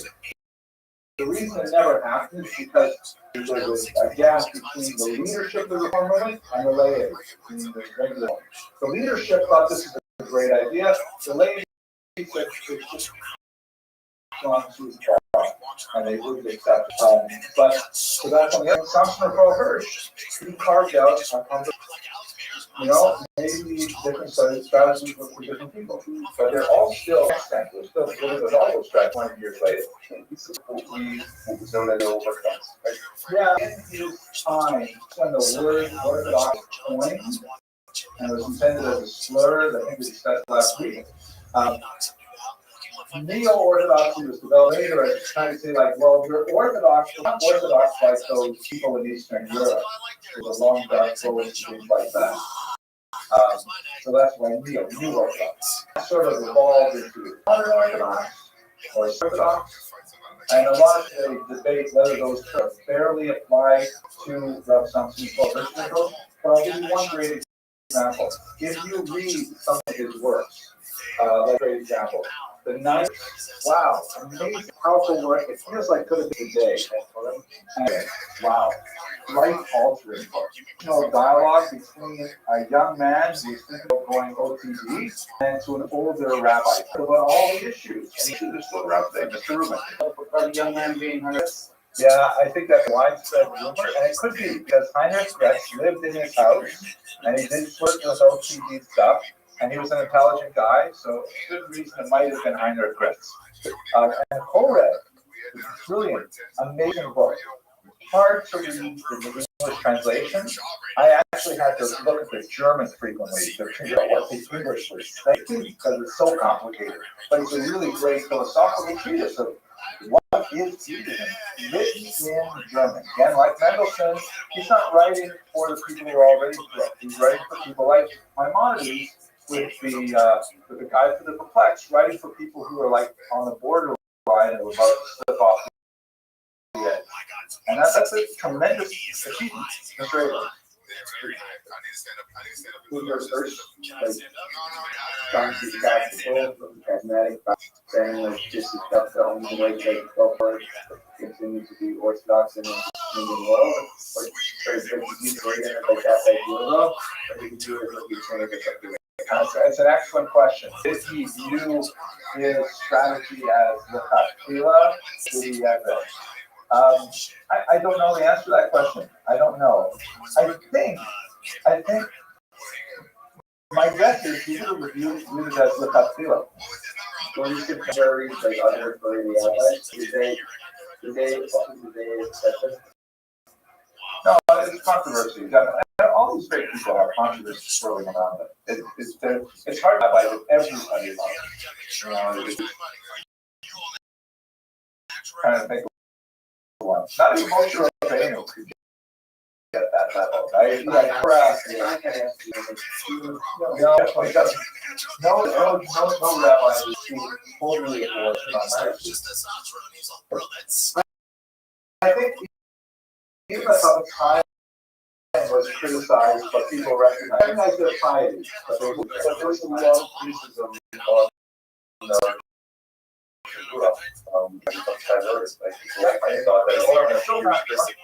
so let's not get too far away, but I would say one more option before merch, yes. Really important trouble with people over some of the denominations and get related. He was also savage when it came to the other side of the equation. Because one of the things he had to deal with was the flight of his own community from Torah and mitzvahs, right? But there were a lot of Jews in Frankfurt am Main who were saying, what? Don't be so firm, Rabbi. We want to have an organ in the congregation. What's so bad? And what do that? Chanting, how bad could it be, right? So you have to realize that at that time, the way Jewish communities were organized, there was one group that was recognized in the time. There was a thing like we have today with hundreds of schools. I see this not as all kinds of things. One Jewish community. He applied for legal status for Orthodox only. This was something called the Rothschild. It means like the escape or translation. Rothschild. That we are now, we can't non-Orthodox Jews anymore. Again, the term Orthodox was invented. We can't deal with these German Jews anymore.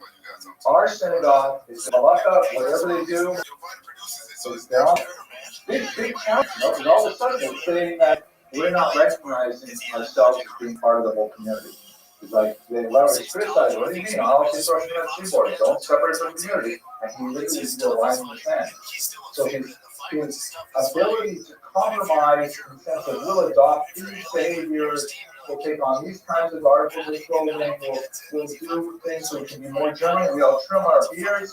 If you think that's a little bit too bad, we have this person here with a little bit more facial hair, but we'll do all those things, but we will absolutely not compromise on Shabbos, Pastor, Arsa, and Bracha.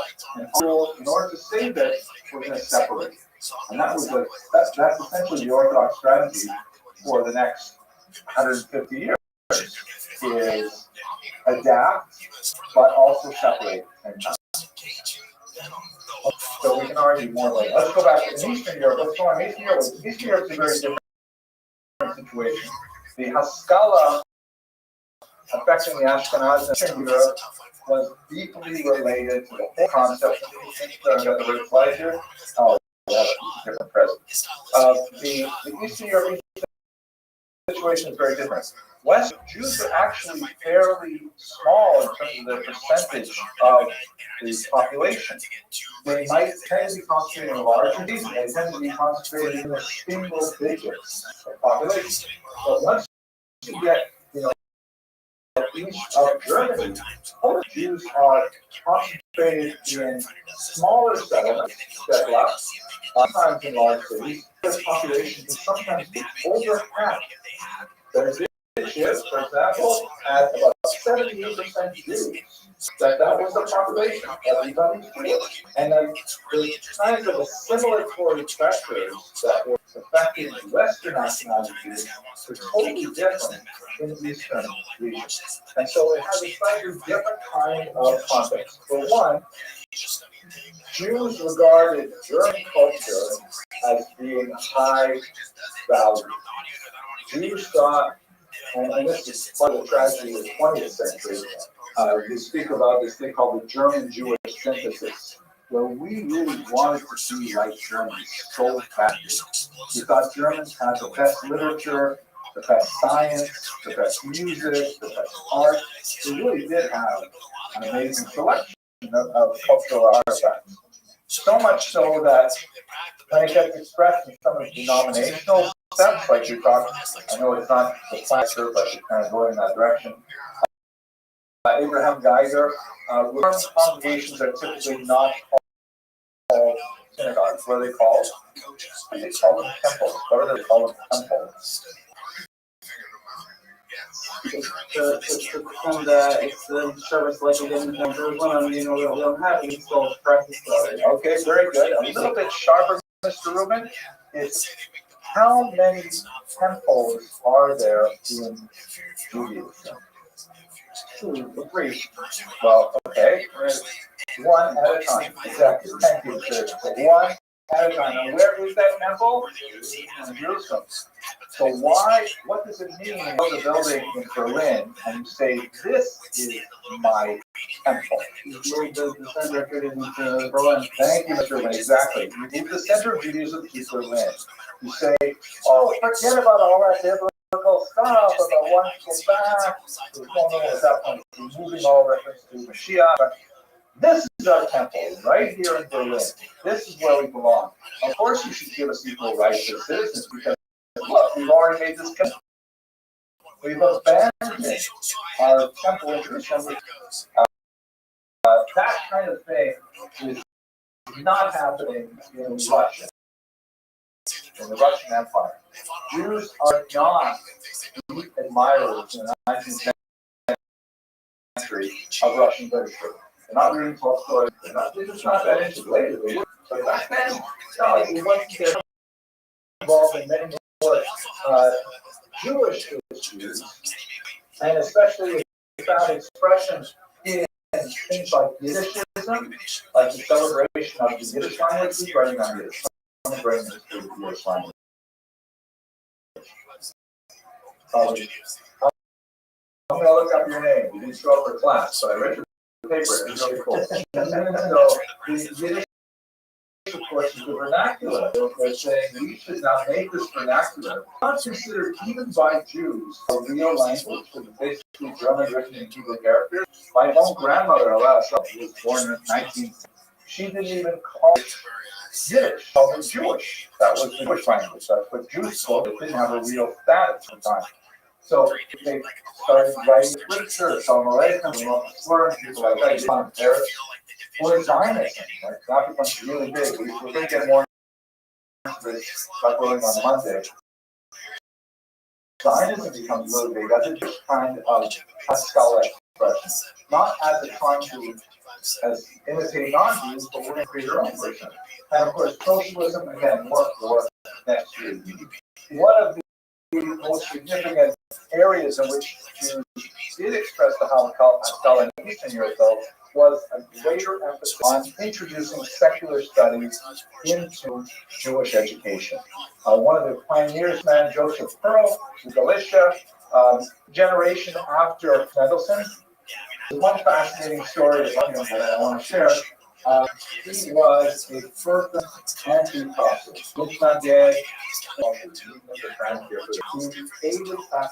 Because, like, he felt that it was superstitious that believing all kinds of wonders and these wonder works, and he says, oh, nourishment. And his attempts to reform Jewish education, of course, he really put trends on their own system, developing school system, was very widespread. But he also wrote a satire of Hasidism, the title of which is escaping right now. Maybe someone familiar, you want to look it up. Joseph Pearl's title of his book. Right now, the Galilean. Oh, the Galilean, right? The revealing the hidden things, right? That was Tamar, right? Like, not Tamar. What's the word? What's the short for smearing? Isn't it like a cooking thing? Hashmana. But maybe. Anyway, he wrote a satire of communism, and people loved it. They didn't realize it was a satire. They read about these crazy, wonderful rabbis that he just made up, thinking that he'd read this and say, wow, this is even so stupid. And in fact, they began to admire the Hasidim. So they're on big time. Yeah, so there's no Peter Schomer, that's all that's product, which is basically you keep a product for in the cell, but nowadays in the song because we're still wearing it. Yeah, yeah. It was funny how these things. Okay, now I want to take you through one really dark period in Jewish history, please. And then on Monday, we're going to go right to the evolution of Jewish politics. Is a must, talking to the audience, must attend class. If you don't attend Monday, you will totally understand the rest of the 20th century and even 21st century politics, right? Those are pretty fun. Let's see what the attendance is like on Monday. So, this is one of the periods, and this is really important for understanding politics today. One of the darkest periods of Jewish history occurred the first half of the 9th century. And it relates to the core elements in a very good way. This man, Nicholas I, comes to power. He has a decidedly bent. He likes, having parades organized, like watching parades, things like that. And he's dealing with rebellions. He's after him the major rebellion in Russia. Russia is slowly collapsing at this time. And he says, okay, one of the problems that I have is that something like 4 million Jews living in my empire, and they are so indigestible. They don't correspond to our Russian values as I perceive. Namely, first of all, they're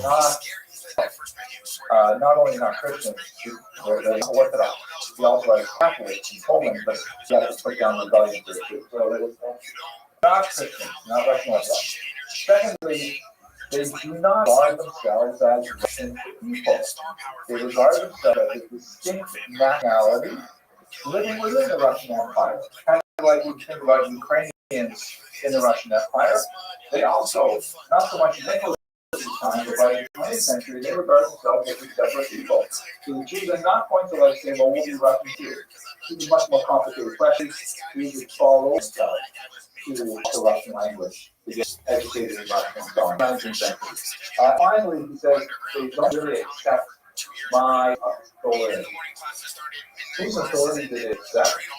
The rabbis and God. Right? They don't look at me as to be modified. So he says to himself, okay, what am I going to do to get these people to adopt Russian values? Not necessarily because he hates Jews. He hates this unjust mass of non-citizens. He wants them to fit in. It'll be fine if, as one of the later ministers, one of the later Russian ministers said, 1/3 of them emigrated, 1/3 of them died, and 1/3 of them converted. That would be like okay. But he wants to deal with this strange demographic problem. So he comes up with two solutions.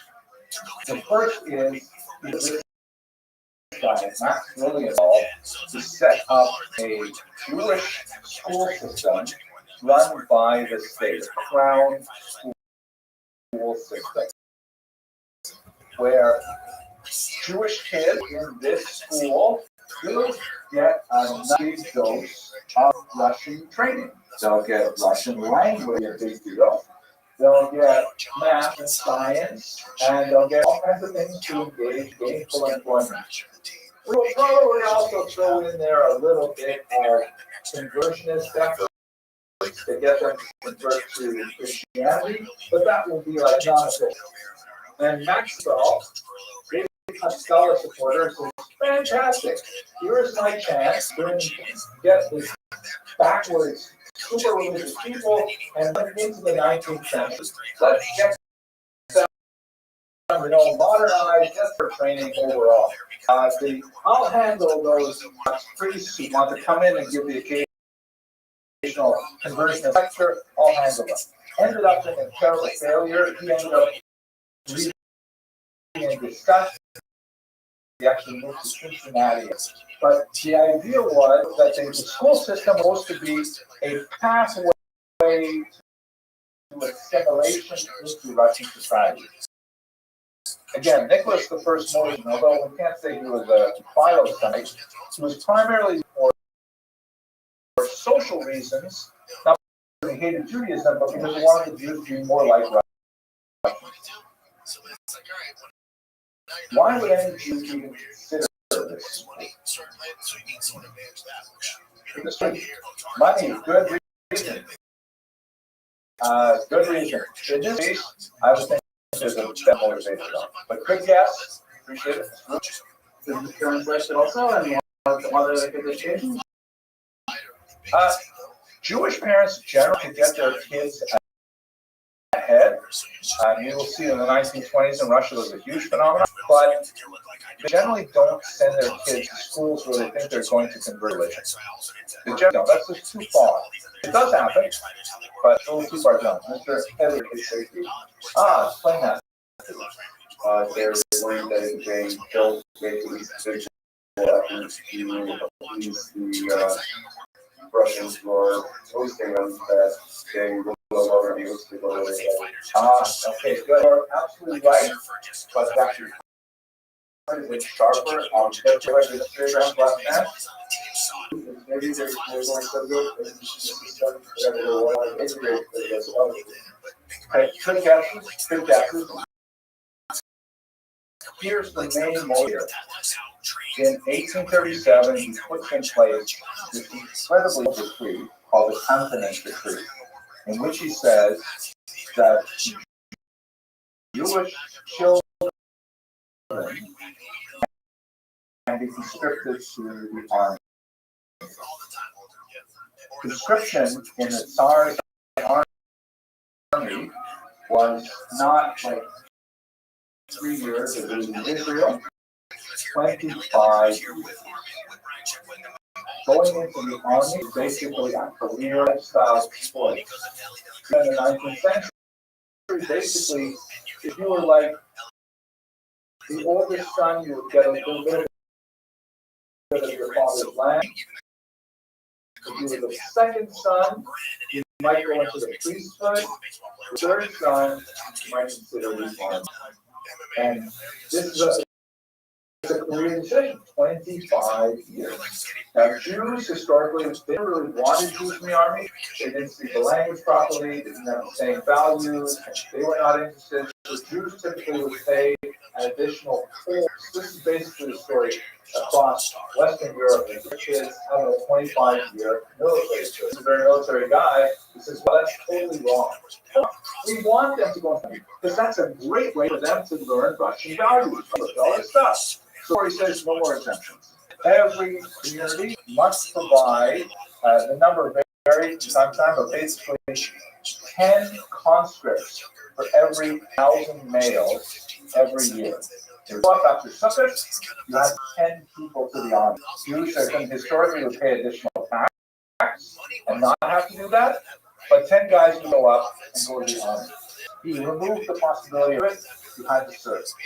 Secondly, let's realize that the age of conscription is 18, that by the time Jewish men are 18 years old, chances are they're married, they've already had some exposure to Gemara, they've already had the bar mitzvah, they've probably had at least a few meals of Chinese food. There's no way they're going back from Yiddishkeit. So he says, I'm lowering the age to 12. So 12-year-old Jewish boys can be conscripted, serve 6 years in another military school called a canton. That's why they get the name cantonette. And then serve 25 years military. Can you imagine a 12-year-old kid, 6 years in this military school, battered by conversion, and then 25 years from now. That's great. Actually, they did. It was amazing how many concessions they wouldn't make for them. Not religiously across the board, but generally speaking, they had at least some token representation of that. Good that you show me how does this relate to the school system? What is this intended to do with the continent? Sure, exactly. If you went to the school system, so then this means that the Jewish has a terrible choice. Either I expose my kid to the risk of conscription and being sent to be posted in Siberia for 25 years, or I send them to a school that is actively going to try and convert to Christianity. I mean, what a choice. Now here's the part, guys, focus with me for 2 minutes. This is one of the worst, darkest moments in Jewish history. I'm sure that's on a low note, but it's so important. Who got to choose the concerts? Who chose the children who would go? Close. It was the Jewish community. The Russian government was like really poor bureaucracy. They didn't have the manpower, they didn't have the skills, they didn't know how to run a country. They would frequently offload tasks onto locals. So Nick first said the Jewish Kahila, which we've spoken about before, the Kahila has to choose which kids go. And so every October, the Jewish synagogue, the Jewish, federation had to choose which kids went. And you can bet that it's not the kids wealthy who were chosen. They would choose the children of widows, children of poor people, and it got so bad, it's like amazing, it's like mind-blowing what actually happened. It got to a point in the 1850s, and this went on for like decades. Got to the point in the 1850s, these communities actually professional kidnappers, Jewish kidnappers, to go and steal children to present them to the government for conscription. And like testimonies of kids who did this. And this created a huge rift in the Jewish community. One generation of Jews, 30 Jews are saying, I can't trust my rabbi. I can't trust my leadership. They're handing me over to Moloch. Mr. Sir, they absolutely internally corrodes the fabric of Jewish society. And it's one of the reasons why Russia later, a generation later, when those kids up, they become revolutionaries, they become communists. What do I have? Look at my ears. Look at who's taking care of it. It's so corrupt. It was really the darkest period. Okay, we're going to pick up our six on Monday. They must have an excellent day, gentlemen. They're growing international, China and Russia and all that shit. The growth that's not here in America. Data's done his job. Okay, ready to talk about competition? I'm going to talk about the really nasty fight between them and the Stockton.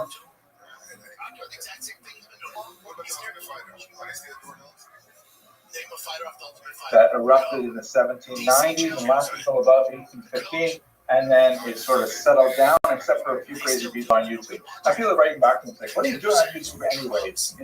Rabbi would not do YouTube. Okay, so here we go. What is communism exactly? What are we talking about? So I'm going to try and separate this from neo-Constitution, which of course is something that's very popular today. I'm actually involved in it a little bit. I do a lot of research on the CSN. One of the neo-Hasidic heroes, but Hasidism, traditional Hasidism. Let's just understand some really basic stuff here. In terms of practice and belief, we break it down, if we have the opponents, right? Remember that the opponents are actually the traditionalists. That's like the old-time religion. The term Orthodox would not be coined for about another 60 years. It would be coined in Germany largely as an insult.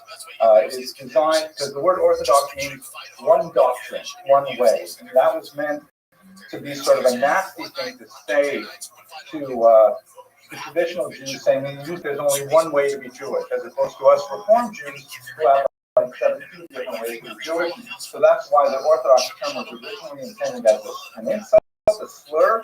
Later it became adopted as a term of pride. This is the way we are. The truth is, as you all know, there is no such thing as one way to be Jewish. Now it's almost a lot of, and you can put about 6 or 8 people inside. There are lots of different ways to be Jewish, but there are boundaries. So the term that would have been used for struggling to find the term for something that had not had a contrast before that, they would use the term Auflauberte. full believers. But they did it the old way. So they later became called opponents because they opposed a new movement called Hasidus. So in terms of like, do they believe in Taryag and Mitzvot? The answer is obviously yeah. Both groups are on the same page with that.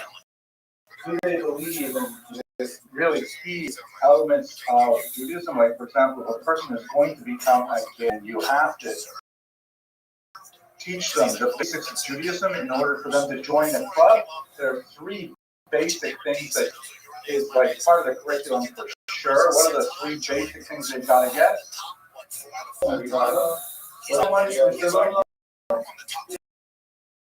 Right. Tahara and Mishpachah. Is it important? The third one?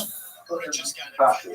Really big thing. If you've got those three down, you can probably manage to get into the club. So in terms of Shabbat, yes, they're on the same page. In terms of kashrus, absolutely, they're on the same page. In terms of intimacy, which is what the answer translates. Yes. So then, how are they different? If they are all on the same kind of page with these things, what is next? Yes, there are like tons of tiny, for example, even with Taharat and Shaka, there is a difference in the construction of the mikvah. And you have a board, a yard, these are tiny little pieces that rabbis really get deep into. But the general parameters for regular people is they are really simple. If you were on Mars planet and you saw an Haredim standing, you would be able to tell the difference. It's not even Martian gesture. So it's really because of these rebellions that we started the school unit with. The rebellion of discovery, finding, as it were, old things and renewing them. Like the Hasidim did say that, hey, we're starting with something totally new. Generally speaking, Judaism traditionally frowns on the new. So remember, some sober chadash asur min Torah. The idea of saying, hey, this is chadash bar haya. You don't do that in Judaism, generally speaking. But if you find something that used to be done a long time ago, you can sort of say, hey, we should incorporate something that used to be done a long time ago.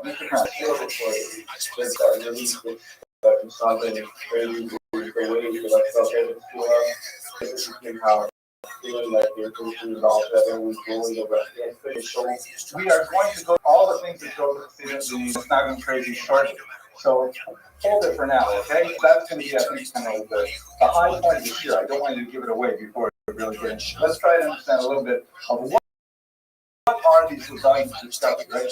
What's new, what's innovative is from the perspective of the Hasidim. What's new is stuff that has been forgotten, not used, all this stuff that we're bringing in that's really old. It's so old that people forgot about it. So they're not introducing something new. For the not and it's not them, there's a lot of challenging that no, these things are actually new. So, for example, the term Hasidism, it's hard to know exactly how to try it, but as I mentioned, I think last week, the word Hasidim has been used many times in Jewish history. You see it with David Melech, his followers were called Hasidim. You see it with Yehuda Maccabees, they were also called Hasidim. You see it with the Hasidei Ashkenaz, we spoke a few weeks ago. It generally means people who go beyond what is necessary. You can go with Nimitz, or you go within interpretation, or you go within interpretation. You go beyond what is accurate.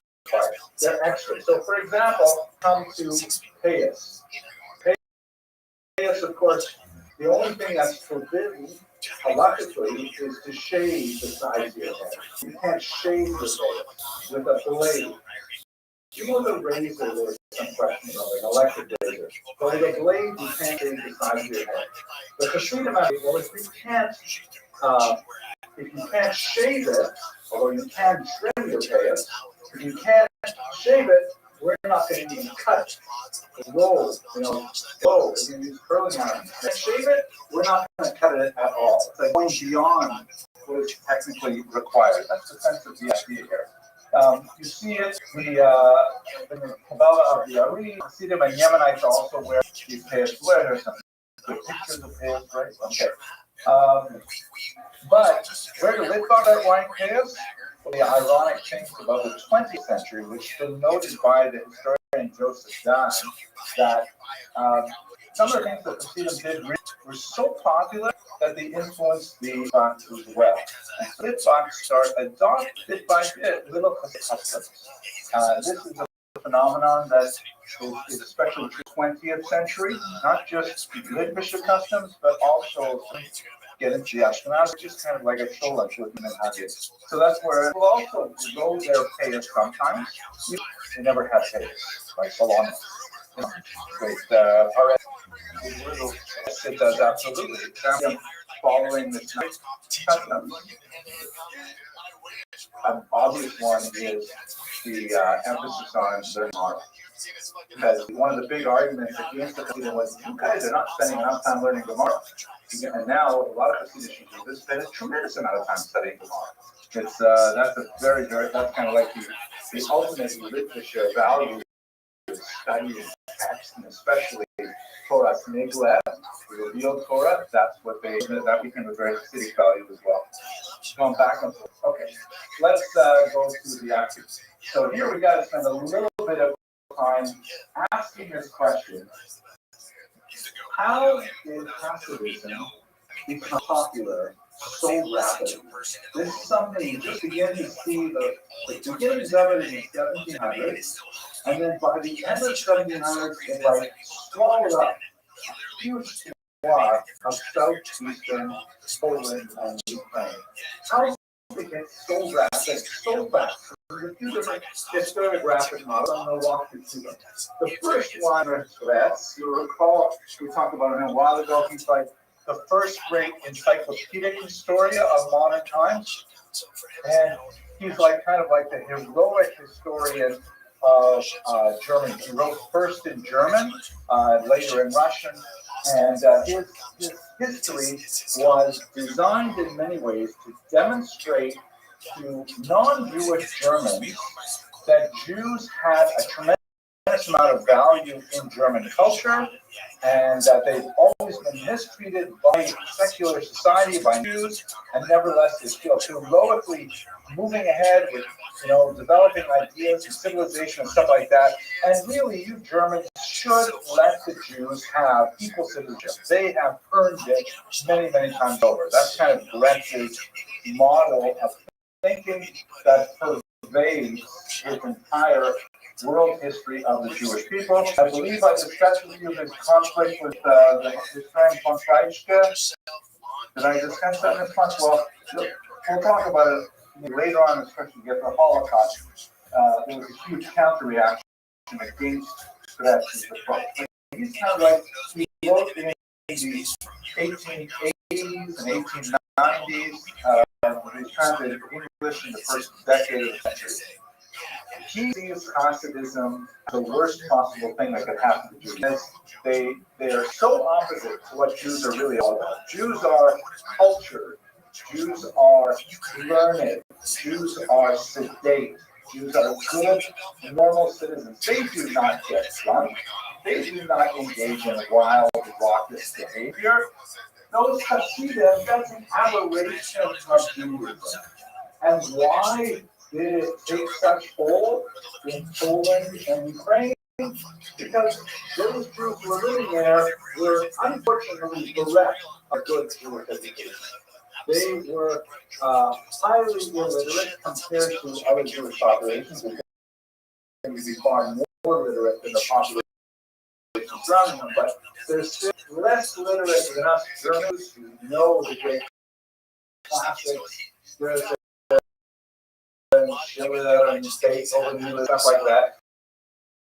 And they were hopelessly infected with that was spread as a result of the debacle of Shabbatites. And they fell for line and sinker, and we Jews really have to do everything we can to out this blind superstition that has infected Eastern Europe. Right? That's his approach that Hasidism expanded largely because those Jews were ignorant, they didn't know any better. Right? Any arguments? Discussions, Mr. Grant, do you have any problem with Mr. Grant? Yep. First of all, it wasn't, you're saying that they are much literate, you know. Yeah, that they weren't in the responsible time period, they weren't allowed to get more education. Yeah, so it's no, but that doesn't change anything. Right, but I think that it's more of the idea of focusing to do and how we do really do it. That certain people that we serve ourselves not having to worry. You know the doctor. So you're the next historian, Shimon Dubno. We mentioned him, I know, I talked about how he was shot. Right. So what we've seen, now we're seeing specifically on Hasidism. Shimon Dubno, unlike Rex, who did most of his work in Germany, most of his work in Poland and Russia, and he wrote in Russian as well as in his Hebrew, and he said, no, wrong. Is a genuine outpouring of the Jewish spirit. It's authentic. The Jews of Eastern Europe were like, polishing. They were longing for some kind of action to a chef. And the reality is that all the great were way up in the north in Lithuania. They were separated from it, but they still wanted to serve Hashem, and they found their way to do it through folk expressions of religiosity, through singing and dancing and camaraderie. And what the Baal Shem Tov did was he tapped into that basic human need to feel like you're a child of God. That is a really great thing. Friends, you should not criticize the Hasidism because they're actually really beautiful Jews. And we should encourage them, right? So very, very different approach, but still it relates to an intellectual approach to Hasidism. One of another example of Hoover is kind of like he explores Vigno's thought further. Martin Buber is not actually a historian, but he was very influential in the influencing of Western Europeans to adopt a positive attitude towards Hasidism. He was a you might have heard his famous book, I and Thou. Really, actually, very interesting, fascinating book to read. But he was, as a youth, quite taken with Hasidism, and he went and he translated all kinds of Hasidic works into German and popularized it. And his big thing was that Hasidism succeeded because it captured the Jewish imagination. And the kinds of things, comments that he was criticizing about and so on, that's his favorite. That's something fantastic. Because the amazing, weird story, Nachman used to tell, and things like that.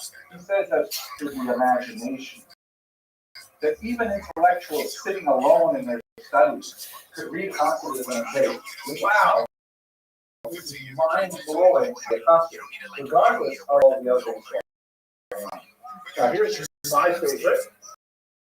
Not favorite. Here's something he's great too.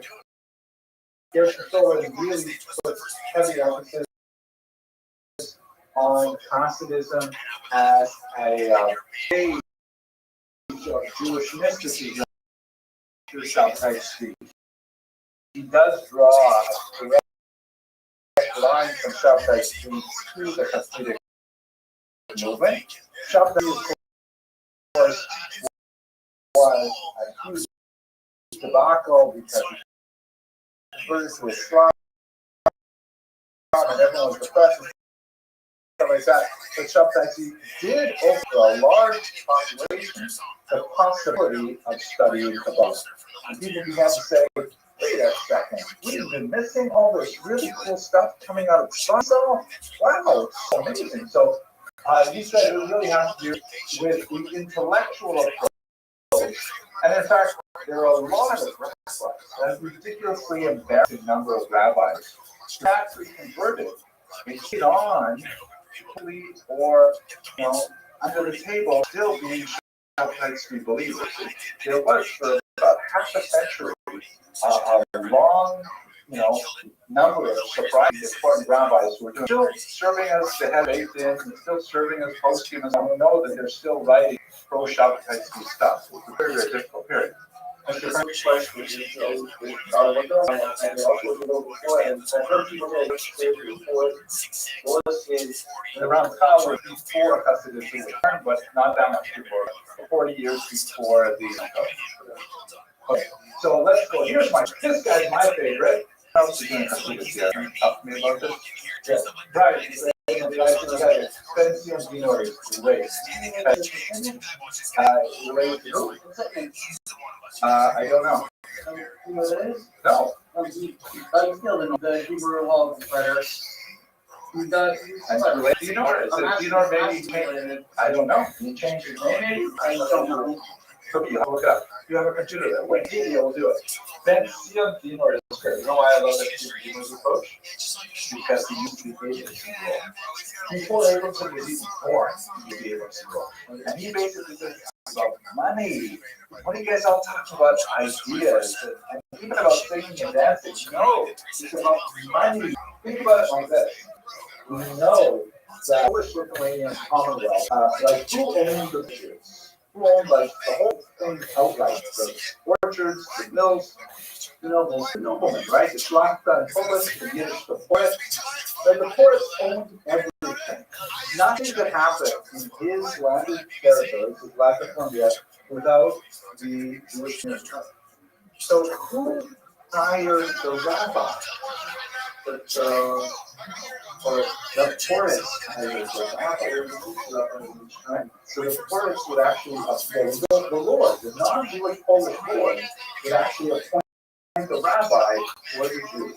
It was like a signature. It's like a little, the stella, the pulpit, was a sweet spot if you could get it. Lot of people would actually go and bribe the poets to become the town rabbi. And the town rabbi would be supported by the tax revenues of the Jewish community. There was a special tax on kosher meat, went to the rabbi.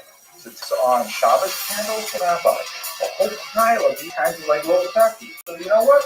If you like to sit and learn, but you didn't necessarily like people that much, all you have to do is like get your father-in-law to help you buy a rabbinic position somewhere, and you could be the rabbi. The Hasidic movement was a rebellion against these awful rabbis, not primarily concerned with the spiritual welfare of their flock. Come back to it, Mr. Rubin. All some change the names from different names. Okay, good. Thank you for letting me know. So, he said that the Hasidic movement was set up initially as a grassroots religious movement to say, we don't want to have to do with these, all I can think of like profanities here, so I'm looking for a word. All of these like corrupt rabbis who got their position and are not doing what we need. We need counseling, we need guidance, we need coming. But these local charismatic leaders who know how to sing, who know how to dance, who know how to tell a story, know how to sit down and have a drink with a fellow Jew and have to stay over their problems, those are the guys who want to be our leaders. And moreover, where he points to the really seeing, and we'll talk about when we get to the conflict with the Sunday, they set up alternative revenue streams that supported these rabbis. For example, I mentioned a meat tax on kosher meat, right? Who would actually you think the meat tax? The tax collector, but where would you pay it when you want to buy meat?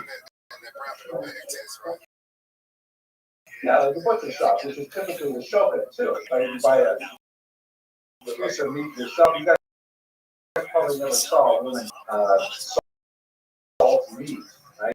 It used to be that you had to, when you got meat, you did, with the blood removed. You have to actually salt it yourself. My mother would salt it herself. my wife actually a special class where how to salt a liver. You guys just buy meat, it's like something like that in the plastic at the grocery store, right? Anyway, so if you would buy it from the showcase, who's paying the tax, to the rabbi who you don't like, what have you want to pay your tax, which you're going to pay anyways, so the Hasidic rabbi? How would you do that? You say, oh, I'm sorry, I have to use the shita. I can't go to the regular shita. I need to go to the Hasidic shita. And so you have a different shita that's a Ben Sion Dinor says it's a whole new revenue stream. It directs it away from that. Rabbi, let's say, for example, the late box $1 during the week at 6:90 a.m. And you're following the Costa says, you have to dump when you're ready. Like let's say 8:30, 10:30, you're gonna have to have another shul. You can't dump it at the same time, especially if it's an overlap. You can't put two different shul. So you have a new revenue stream. And for instance, these changes, definitely has trans values. There's money involved. You have a Hasidic rabbi. You can elect this guy as opposed to giving it to the corrupt Mr. Berendon.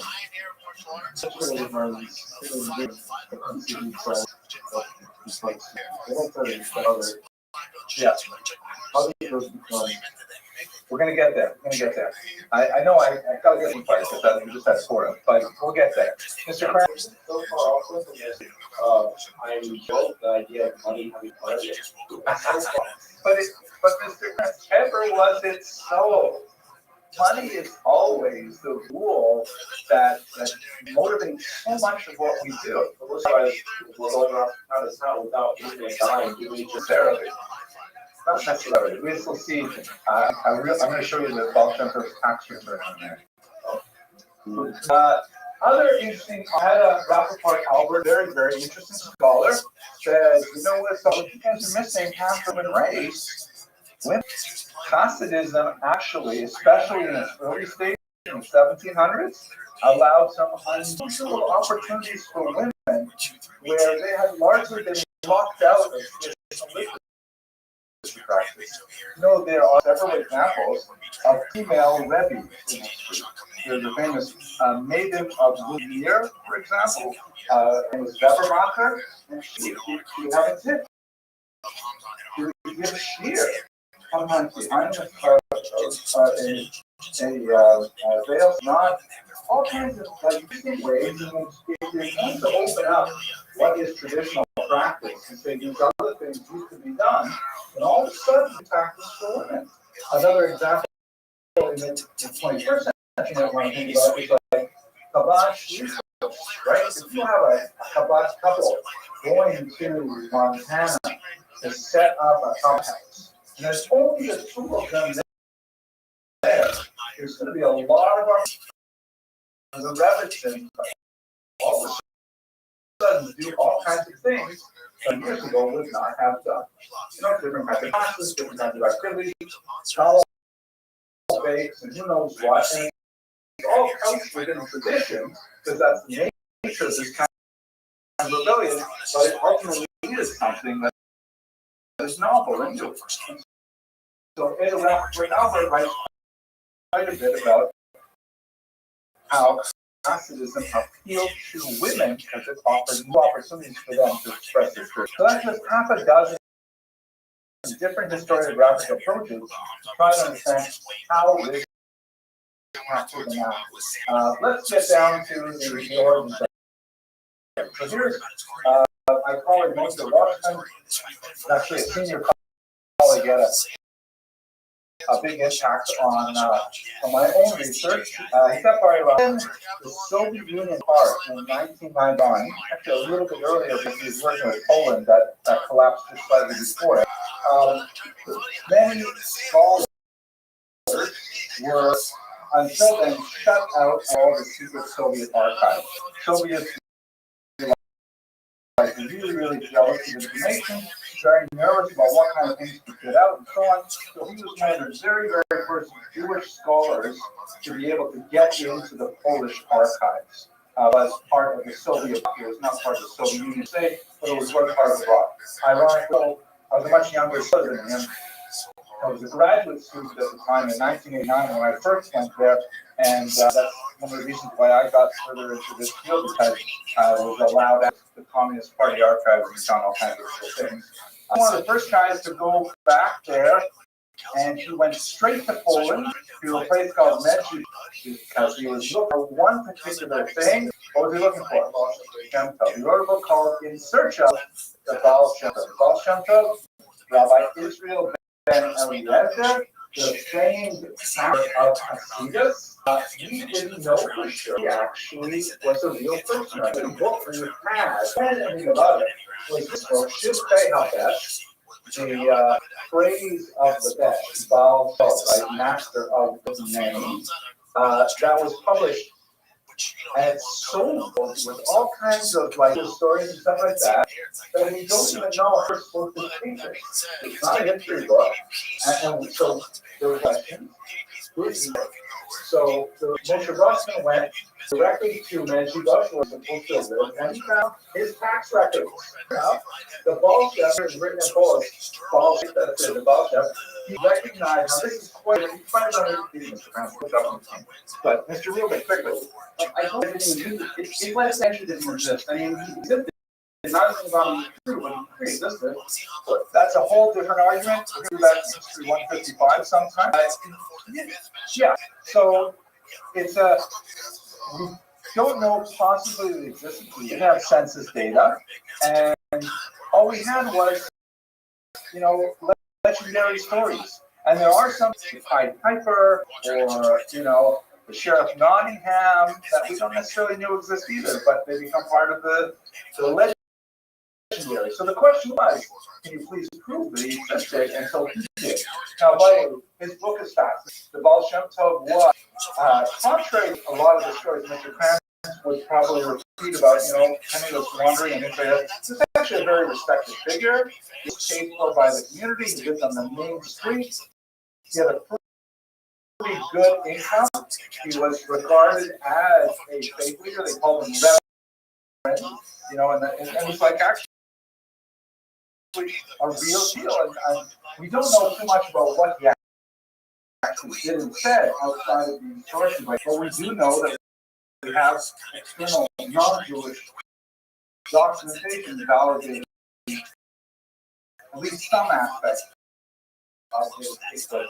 His name is based on roughly 1699 to 1760.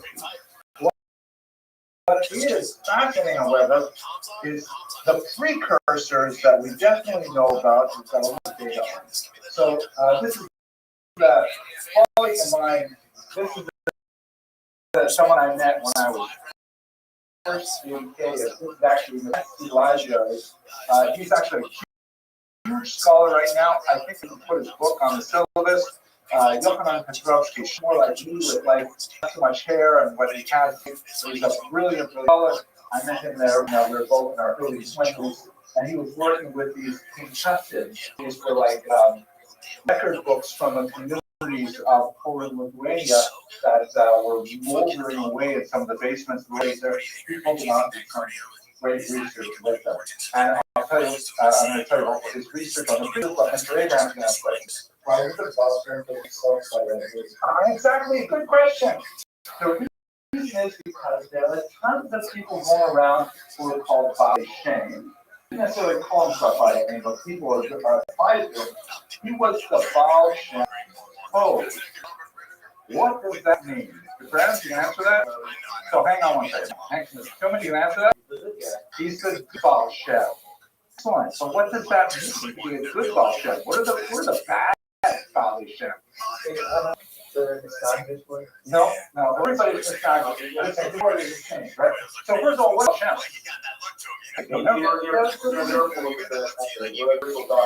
Okay, what do they do? Good. A Baal Shem literally master the name. Master of Hashem's name, right? Amulets.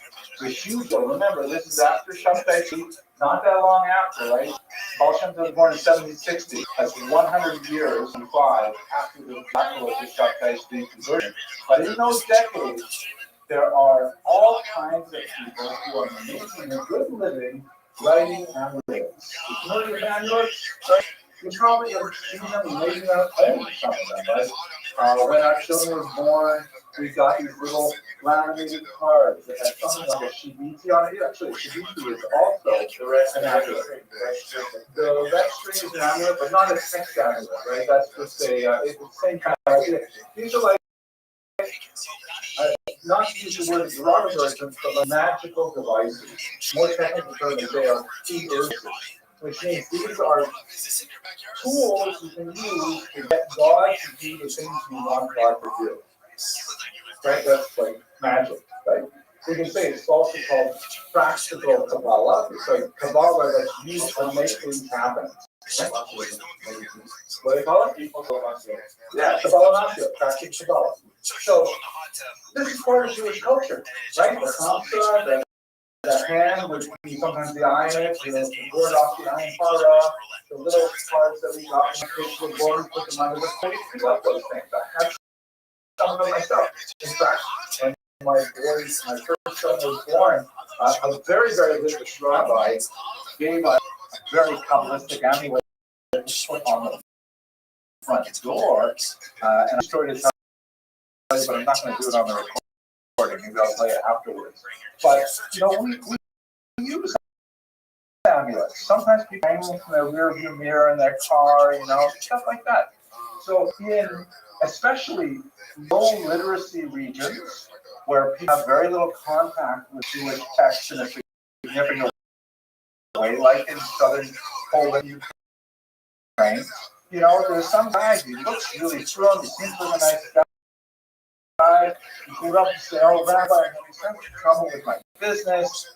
My daughter can't get a shit up, and I'm worried about my child. She's not so healthy. Could you please write me?" And no, we'll write something, and wherever you put it, in your pocket, you put it on top of the threshold of your doors, things like this.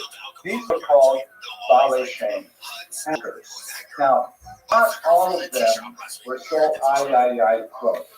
There's an easy way to make a living. You could, even halfway with your name, you might convince people that they're paying money for your ads. And by the way, it's nothing new in Judaism, right? Have a look in Baruch somewhere around Shin Dalit, if I was Rabbi Sachs, exactly which word is Shin Dalit, somewhere around there. Whole discussion of can you wear an amulet on Shabbos, and a whole discussion of what's the defining factor. It's also, of course, in the Sefer Shabbos, probably Yotzim, right? When can you wear an amulet on Shabbos, or what kind of amulets can you wear? If they're written by a monk, they're written by an expert. So God, amulets written by experts already in the Talmudic period. So it's a really old thing to do. But they were good. This guy, then Eliezer, he goes to Baal Shem. He was great. His amulets were out. And he was so wonderful to be with. We loved him. And that's how he became like really great. People loved him. So my Yochanan studied Baal Shem, and particularly looked at one called Hillel Baal Shem. Fascinating example. Hillel Baal Shem wrote like a 500-page manual, bad to ever be published. He's saying you can only copy this out by hand. Nobody is allowed to publish it. Yochanan, of course, published it, but it's really interesting because it was like the last gasp of, anti-book culture. We're not going to go into the whole, business of things that anybody in the street can have it. You have to be able to write it out. So there's a whole background to the Baal Shem Tov from the Baalei Shem that was very active at this time. Okay. Did I see any other hands connected to Mr. Krams? How can you say that it wasn't? You said it was more than it was really cool.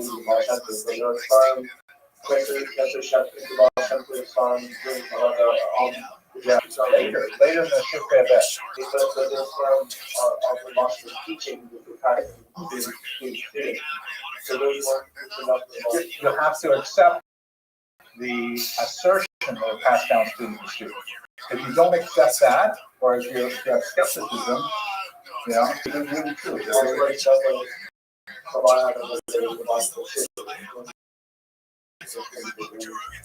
I think the Balkan consider might have more, but I'm not positive. I don't know. Mr. Parentis. What is the war the technology will have? But all these things when a lot of it was part culture, why did it take so long? Well, the amulets go all the way back. The amulets go before the Sephardic existed. You have it in the Gemara, a whole discussion of amulets. So that goes back. The Kabbalah, that's a large discussion. I don't want to have it here, but we know that an explosion of it in the 3rd century in Spain. And it makes pretty good progress. To get to Eastern Europe by the 1700s and to motivate a massive amount of people, a popular movement, pretty impressive. But let me go on. So what happens to this? He has a couple of disciples. One of them is the Rabbi of Nazareth. The Rabbi of Nazareth has 5 distinct disciples. One of them is the Alter Rabbi, founder of Chabad, and these 5 disciples just spread the truth everywhere. This is a great book, The Atlas of Calvinism, by Bodzinsky, and all kinds of really cool to show how the truth would spread to themselves and everything like that. This is the Lithuanian Commonwealth, Medjugorje, and here's like from Medjugorje to the mind, you have the massive spread of Calvinism everywhere. But of course, and this is in 1772, when he lived, so it's rapidly expanding. About 12 years later, you got the 3rd generation going, and they're going really strong. But that's when it starts to run into opposite. It's only when the Magids really have significant popularity that the Litvaks are up and saying, wait a second, and it's actually shaping the way people observe Judaism in Eastern Europe. What are we going to do? The authentic around the Vilna Gaon is another example of and again, I don't know how this image is. He lived from 1720 to 1797. The last 20 years of his life were involved in one degree or another in the opposition to the Hasidic movement. There was a considerable amount of ink spilled on how much he personally was opposed to Hasidism. There's no doubt that he was opposed to it, but maybe not necessarily the same degree of vitriol as many of his followers. And in fact, probably I will suggest to you gentlemen, one of the phenomena that we often see in history, that great leaders may have a particular attitude to condemn or champion one cause or another, but it's often their second in command who become the real proponents of that attitude. And they will use their mentors' prestige to reach their own goals. That may have been the case with the Vilna Gaon. Certainly had some serious reservations in opposition to Calvinism, but it was his followers who became like really anti-Hasidic, prepared to go into the streets and fight over it. So, what is it that they were upset about? I'm going to list, I think, here 9 different things that the Nestagim really opposed to Calvinism. The first is, what is this separate prayer groups business? Hasidism tends to emphasize a very different approach to Tefillah, whereas the Litvaks really have a level of discipline in terms of what exactly are the boundaries of time when you're allowed to daven Shachar and Tamar, and these, are widely ignored by Hasidic groups, largely in the sense of, what's the point of praying on time if you are not inspired to pray? This is not an endorsed, gentlemen. You got to show up for chakras at 7:45 in the morning. Can't claim Hasidus as the excuse. 7:45 when chakras begins. But that's the idea of Hasidus. I'm not, what am I davening for if I'm still sleeping? Let me, it's but you can sleep during class. Like some of us here. Get a good night. My voice is very soothing and have to go. So that's one of them. Remember, Ben Dinour said that the sepulchre groups had an economic incentive to it as well. So it was a way of getting different revenues to support the company. So and that goes along with these northern mandated prayer times. But of course, you're saying this is, how Russian and people don't separate from the community, and you're setting up separate shuvas and things like that. There's different groups and so on. That's not right. And what is this with the personal sitter? What's wrong with the Ashkenazic sitter? The Hasidim went back to various earlier Nishalos, which are associated especially with the Ari. The Arizal, the Rabbi Yitzchak Luria, phenomenal Egyptian and later Kabbalist of the 16th century. The Shabbat called slaughter. There's a whole business about, when you set the knife, I don't know how many second schooling yet. I should be studying in Kabbalah in about 4 months. The second schooling, the whole discussion there, your knife has to be both sharp and 3 edged. But the problem is, especially with technology of the 18th century, if you make the knife really, really sharp, it's great to get a nick.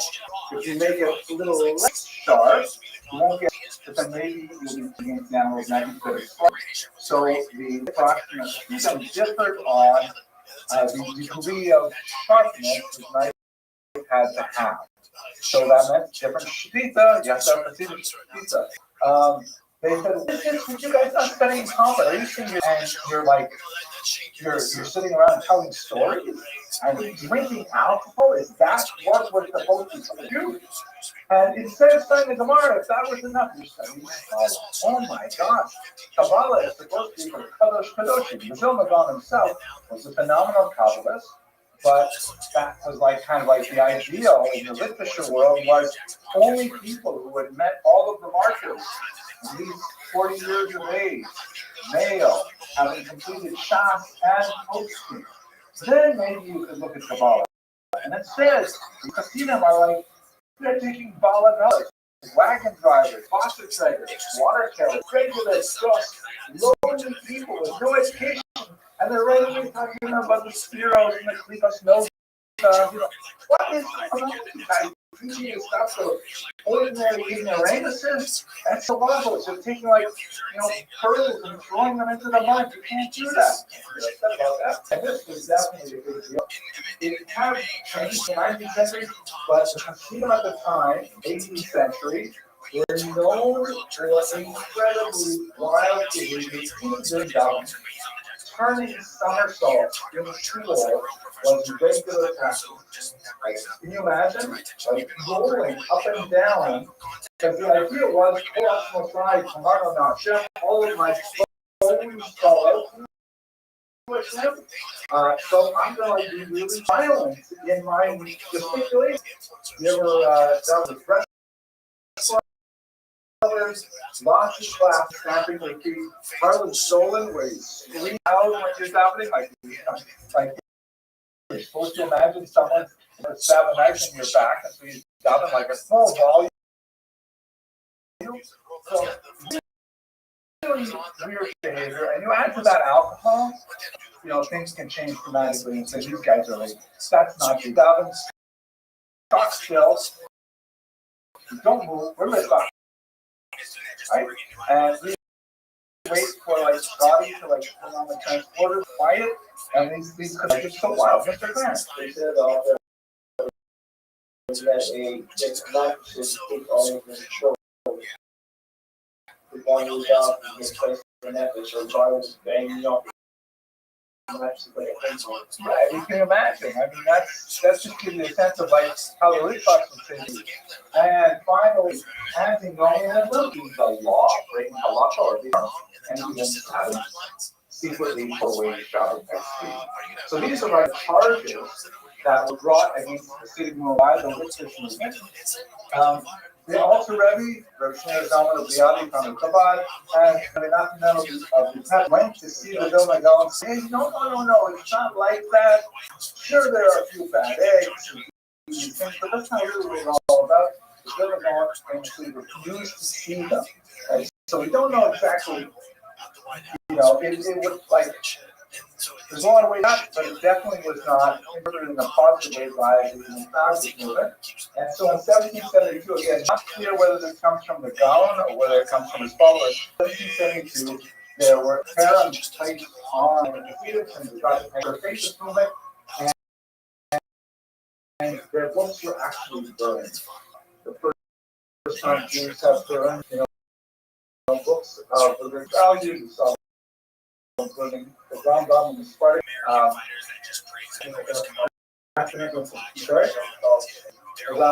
they were not burned, they were buried, but might as well, right?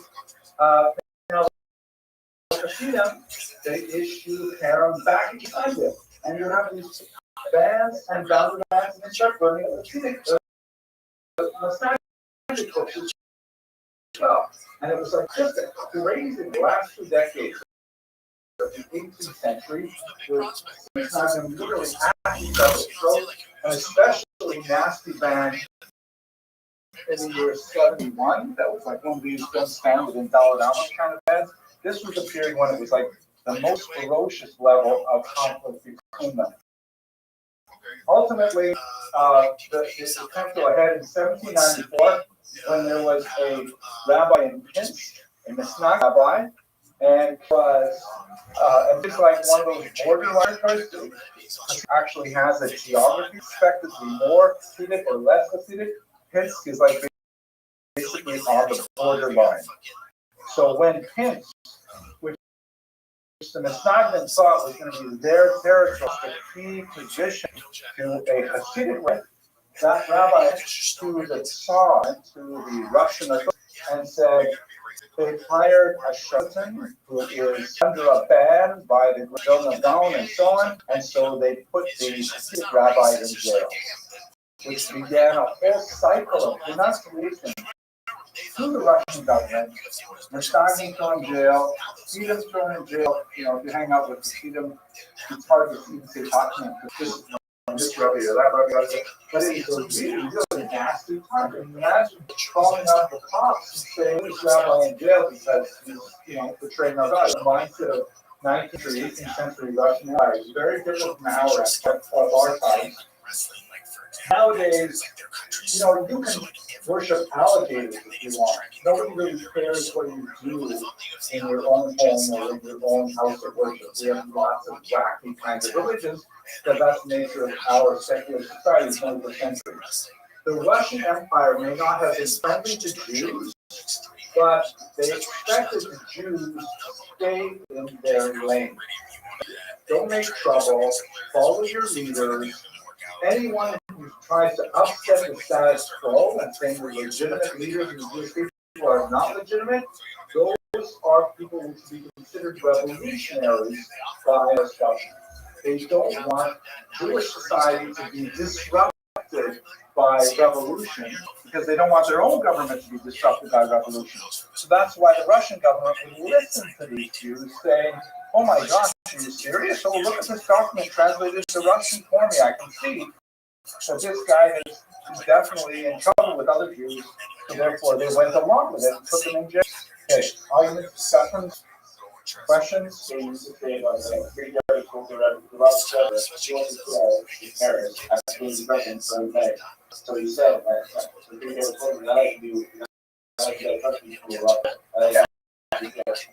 you got to be put in jail for getting drunk. So now you're it's great. Okay, so let's go on. All right, so what ends up happening? Now we actually began talking about this at the very beginning. There's going to be stuff happening. One that we'll talk about more on Wednesday. One that I want to mention here. The second phenomenon I will pick up on Wednesday is that the whole fight between the Misnagdim and Hasidim died rapidly in the second decade of the 19th century when they realized that they're fighting over tiny little details, whether the knife should be sharp or whether it should be free. But the masculine coming from the same Viking culture at all. Like, the Hasidim are saying you should daven at 6 a.m. or a.m. and the masculine are saying, why have Shabbat on Saturday? Let's move it to Sunday. So that's convenient. Right? So the Hasidim and the Messiah knew that they had a far bigger enemy of their understanding of Judaism in the masculine movement. And so they decided to patch things up really fast because they could not withstand their challenge unless they met a united force. The phenomenon I want to talk about now is when the Mid-Nazim realized they're not going to win a decisive battle against the Hasidim. The Hasidim are here to stay. So then they said, okay, let's start borrowing from their playbook. We can do to adapt to those spiritual humans. When after the decade of the closer working together, like you get those, like you can understand the strength of them. Basically, yeah. Basically, sort of said like I my daughter to marry us, but I have good relations with my Hasidic neighbors that allow a maskil to on my street, right? Like they didn't necessarily like each other, but they realized they had a lot more in common. As we saw at the beginning of this class, right? 99% of what Hasidim and Messiahim believe in is the same. It's that 1% that's just style. You wear dark, you not wear dark. It's not like you observe Shabbat, not observe Shabbat. It's different. Okay, so this is the great yeshiva of Rothschild, one of the most important yeshivas that was established in the late 19th century. It was established, of course, by the great students of the Vilna Gaon, time of Rothschild, who lived at this time in the late 1700s, to figure out how we're going to cope with the season. So they say, okay, what we have to do is we have to go back, like the Hasidim, they innovated by finding things in the tradition we didn't like really emphasize. We have to go back and do the same thing. We have to find those things which are definitely in the tradition, and then we have to make it available. So, for example, what are we good at doing this? We are text, so we are going to double down on multiple study. We are going, maybe one of the things Litbox missed out on is that we did not emphasize the importance of common study. So we're going to make sure that we're not going to overlook a much wider exposure to the model. Like, before Hasidim came, even Gemara learning, you can understand that it's hard for me to give you a number because it's kind of a lot of period of time, a lot of geographic space, but you know, a child would be lucky to have a smattering of Pirkei Avos in his culture. To know a Seder of Mishnah, that would have been easy. To learn a sect of Gemara, you know, that's a massive Talmud Chacham. Because, you know, basically money, right? At a certain age, 13, 14, you could be out there making a living. So there's not much opportunity for come out, dark, unwound, to actually engage behind yeshiva learning like you guys do. You guys seriously are historically the only. So the Litbox said, you know what, maybe we really got to make on letting everybody study Talmud. We've got at least every male study the Talmud. We've got what we are good at, which is studying text. Talmud in particular is better than anyone. We're way better than those Hasidim Talmud. So we're really going to stake our reputation on that. When it comes to Kabbalah, which is where the Hasidim really broke open the message, you know what? We believe in Kabbalah too. We've got lots of Kabbalah. But super careful how we disseminate the Chabad and the other Hasidim who are like reading Tanya, which is like, oh my gosh, even in my own lifetime, I have Nicholas, your Rabbi telling me I should not be reminded because it's too complicated in my own life. Yeah, pretty great statement. But I'm not telling you I read it, but no, it's pretty good. This is the response. Really important response. I encourage you now to read this. This is Neshachayim by the time of the Rothschild, and this is basically, and I got to know this is like a mind-blowing statement. It is easily, in my humble opinion, the equal of Tanya. So much so the great philosopher Emmanuel Levinas. Ooh, he said he this is amazing. They're very, very similar in so many ways. The last chapter translated by the great philosopher Emmanuel Levinas into French as it was mind-blowing work. It changed my life. I'll tell you quickly one last story. Because we're on 1 minute left. When I was first in yeshiva, maybe I'll turn off the recording for this one. It's a personal story. But when I was first in yeshiva, you guys know that I came to yeshiva late in life. It was about my 20s. That Patty fight, you're gonna make same money. So I'm doing exactly what he's doing. Unfortunate for Armin, I'm doing exactly what he's doing. Good business. If I'm him, I'm even going even a step further. I'm doing Patty, just engaging, then on the whole fuck, delay as much as I can so I get all the pay-per-view points, become the biggest star. Okay, gentlemen, we're going to go into the wild 18th century now. Where we left last week. Monday we were talking about the moves. I gotta do this thing. So we left off. I'm doing great. With you coming late, don't say how you doing.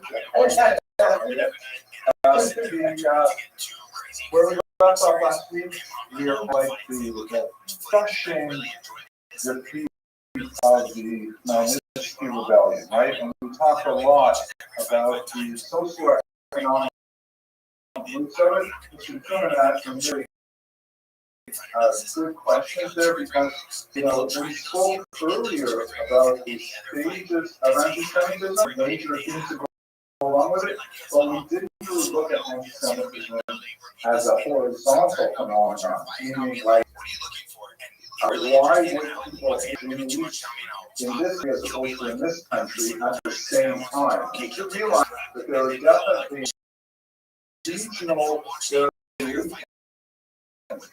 issues regarding their anti-Semitic ideas. The weirdest thing about anti-Semitism, kind of supernatural thing about it maybe, is that it seems to be a virus that anyone can catch. Like it goes and it transforms into, I wouldn't be surprised if there are anti-Semitic Eskimos, any Jews in the Inuit lands. And when we look specifically at the 17th century and East, there's no question that the majority of the content of that anti-Semitism was of a socioeconomic nature, meaning that the problems that Ukrainians in particular had with Jews were based more than anything else on the inequality that they had economically. Say there were not also elements, the Jews killed Christ and things like that. That's not to say that the blood libel whole countries, but if we were to kind of like boil it down to the major element, one last caution regard.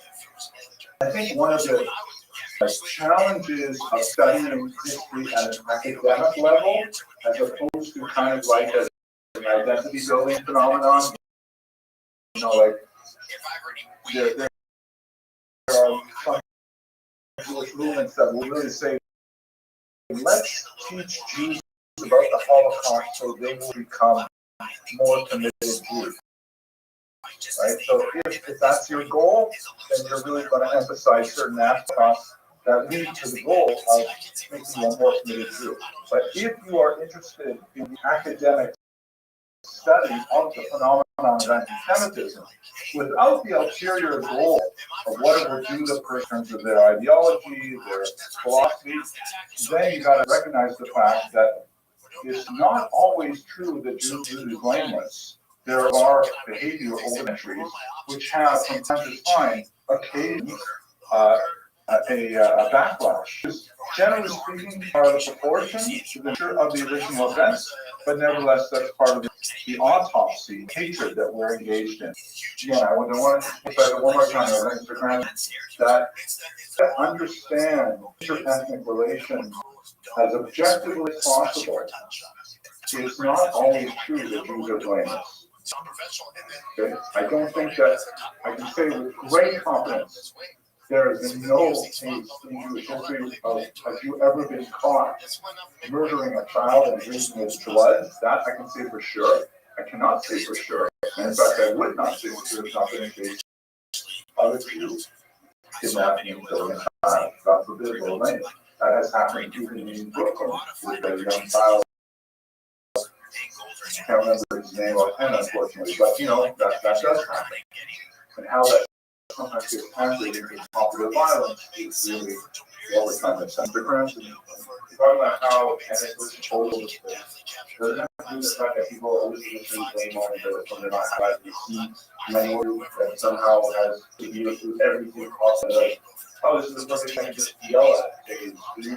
Right? No, you're absolutely right, Mr. Kran. That is your Macabre with the thesis of the great philosopher Jean-Paul Sartre, that we didn't talk about in one point, who said, si le juif n'existe pas, l'antisémite l'inventerait. That if the Jew did not exist, the antisemite would invent him. Right? The antisemite needs some kind of construct to explain his own failures. The Jew is a great construct. And ironically, the more Jews are blamed for it, the better a construct it is, because they look in books and say, oh my gosh, people felt this way about the Jews 100 years ago, 200 years ago, 300. It must be true. Right? It's a conspiracy that builds upon itself. So you're absolutely right. I don't think that's sufficient to explain all types of anti-Semitism, but that is definitely one major psychological motive. I can go through all four, but what happens recently, 27 or these abrupt, there's we consider very normal human nature. It's not normal. Are there instances of anti-Semitism where the violent reaction was sort of in proportion and understand what the Jews have done to them, even no matter what the Jews have done, doesn't warrant barbarism. But others we can sort of understand a little more, say, again, I mean, whatever the BLM march is ridiculous, but they're trying to express something without, barbarism and barbarism involved. So, do we have to use there? Less barbaric and also more animal? Yeah, to answer your question, we have to step a little bit, because once we talk about the state, time changes entirely, right? It goes from an interethnic conflict that involves a religious and distinct mind in a society, and those are certain kind of dynamics that happen when you have, social tensions with peasants and lords. Jews are somewhere in that mix, and a modern nation state with awesome army and with powerful friends, then becomes international. So maybe a case in point would be Egypt, right? Israel fought 3 wars with Egypt, 48, 56, 67, and then when he finally was able to, and in each case, Egypt lost miserably. When Egypt was finally able to bloody Israel's nose in the October War of 1973, the Yom Kippur War, at that point, it was kind of like a alignment of the Egyptian mentality, and they said, well, look at that. We can't hurt the Jews. Israel is not complete. Israel took a horrible beating on October 19th, and that allowed Egypt to say, so now we can make peace with them. Doesn't mean they're friends, doesn't mean that the level of anti-Semitism, but it was not like suicidal anti-Semitism. It wasn't kind of like, we don't care if our country is destroyed, as long as we can kill some more Jews. That's real crazy anti-Semitism. This is like international relations. Countries are always fighting, always, getting back to it. So that's normal, as it was. It's horrible in the sense that there was a lot of people died, God forbid, horrible wars, but it's normal. What is not normal is Hamas. Hamas is definitely there's a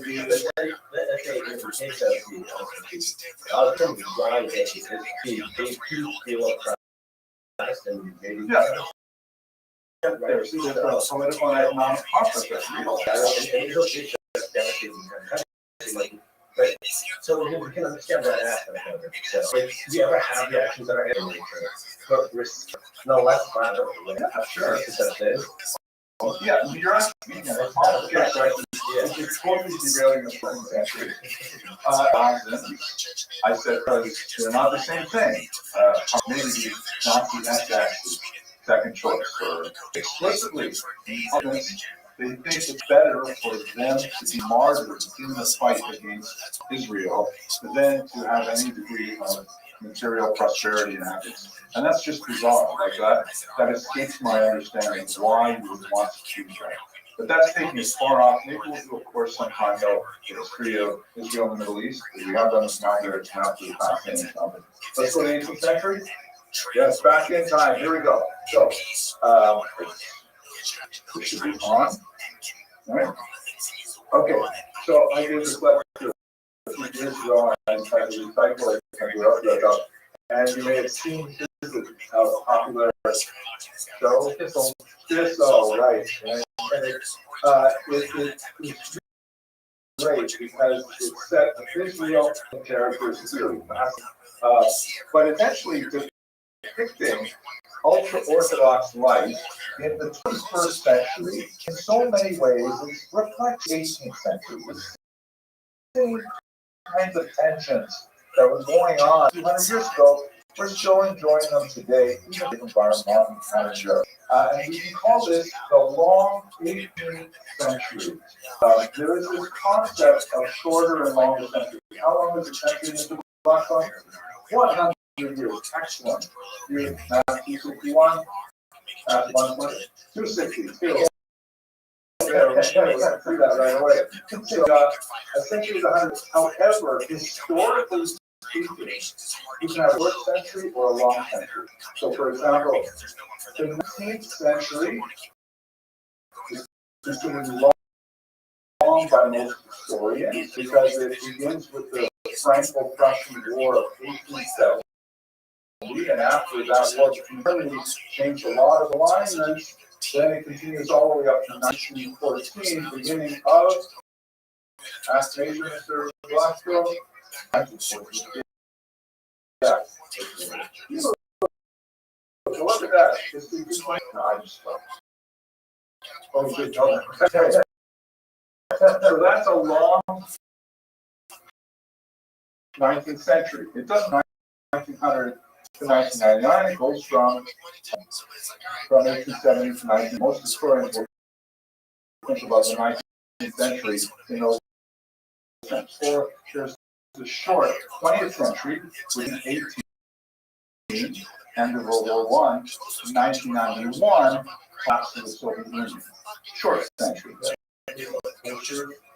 That kind of be like the cultures of what's going on. Right. It's kind of like when you group the themes of the times. It's not like all of a sudden when the clock changes to the new century, everybody starts thinking differently. But they're really big people think politics, and like depending on most of that order. So that's what long. We have a long 18th century in our situation. The 18th century, of course, begins with the 17th, but it really goes back to talk about in today's lecture. And it extends really up until the very end. 1795 is where it ended. That's when Poland was taken over by Russia, and all of a sudden you have a new environment for the Jews altogether. The kinds of figures that have really shaped it, we have three blocks the 18th century Jewishly, You have the Alter Rebbe, who is the founder of Chabad, very important thinker, and the Hasidic leader. We're trying to talk about today more on Monday, the entire background, but among Hasidim, the Alter Rebbe stands really head and shoulders above many of his generation. You have, which is probably going to be next, the famous Rabbi Elijah Vilna. We're not sure whether this is an accurate portrait. There are quite a few portraits floating around, but this is one of them. I kind of like to look at it maybe because the studio film. He is, of course, representing the reaction to the Hasidic movement born in the 18th century, and they, of course, take on the names Misnagdim, and they were founded. The Misnagdim, or as Chabad likes to call it, snag, right? These are, even though they are historically the predecessors, because the Misnagdim are kind of like the traditionalists. When the Hasidic movement began as an intellectual spiritual rebellion, the Misnagdim did. So that's how the traditionalists get the name opponents. It is a name that ultimately they sort of adopted for themselves, even though it was originally a term of opprobrium. They're also known, of course, as Litvaks, because they're from Lithuania, Lita, but and we call it sometimes yeshivish. Obviously, this institution has a deep Litvish roots as well, but we are definitely about Sephardi friendly, all kinds of things like that. And we live in a kind of a post-movement world in many ways anyways. But they're friends. And these messages move about. Well, obviously, because it's good. I think about it a lot. I can tell you, one of my daughters became like what they call Spitz Chabad. Super Chabad. She's like, there's some listeners that they heard, someone read in the book. The red I have done is a thing that immediately that's like something else.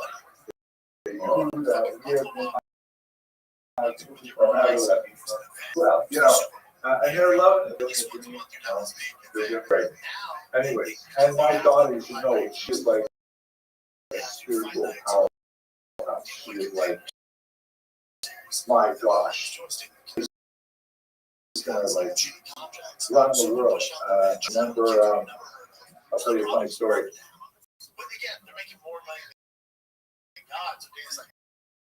One service. Hopefully this will go around. She was about 8 years old. Sitting in the front, and I'm talking about Son of Focus, but you just read on Yom Kippur, right? When the Son of Focus that, you know, the book's light's going to be opened up, it's going to be all with you in there and your signature there. And I said to my family, she was like 8 years old, I said, and it's going to be like a video thing of your entire life. Every single thing you've ever done wrong is going to be available there. And my daughter, she says, everything? She runs over to Sukkah crying. Like, she was so much chalata at 8 years old. Any mistake she might have made that just the ability to kind of focus blew her away. So that's the kind of person. Third figure of that rock, the 18th century. And by the way, gentlemen, this is, imagine 3 asteroids landed in the Atlantic Ocean, and they're still feeling the waves of their triple tsunamis, even today in the 21st century. What the Alter Rebbe, really say the Baal Shem Tov, but I like how the Alter Rebbe is who say the Gaon, the third is Rabbi Mendelssohn. These 3 movements are still affecting us today in a pretty discernible way. Yes. This third rabbi again, so the major fight was yes, we'll talk about it. He's huge. All of them are controversial. We'll also have controversy a little bit, but 3 very different ways to choose a Torah universe that and made a massive impact on the Ashkenazic world and by extension on. That's why I included this picture in the leg, but I kind of like look like this shows the difference. And I also included this picture because a lot of times I walk down the street and people say, hey, aren't you? So actually, this guy here. They laugh. People listening to Will Smith, I'm walking down the street. Okay. Anyway, I'm not sure why I included those pictures.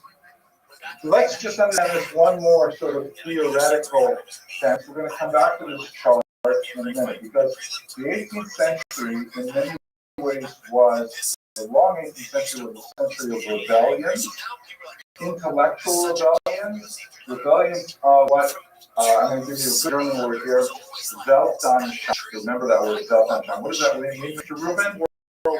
Worldview, excellent. How do you know that? Famous word. Oh, it's a famous word. That's good. I'm so proud. It's a famous word. Capital W, Weltanschauung means the way of at the world. It's a little bigger, I think, than you do with the word worldview. It's kind of like pain by Weltanschauung means like, so you feel optimistic about the world, you believe that, God runs every detail of the world, or maybe you kind of left it alone, like a watchmaker or something. Do you believe that most people are nice, most people are evil? Do you believe that all kinds of things like that are built into Weltanschauung?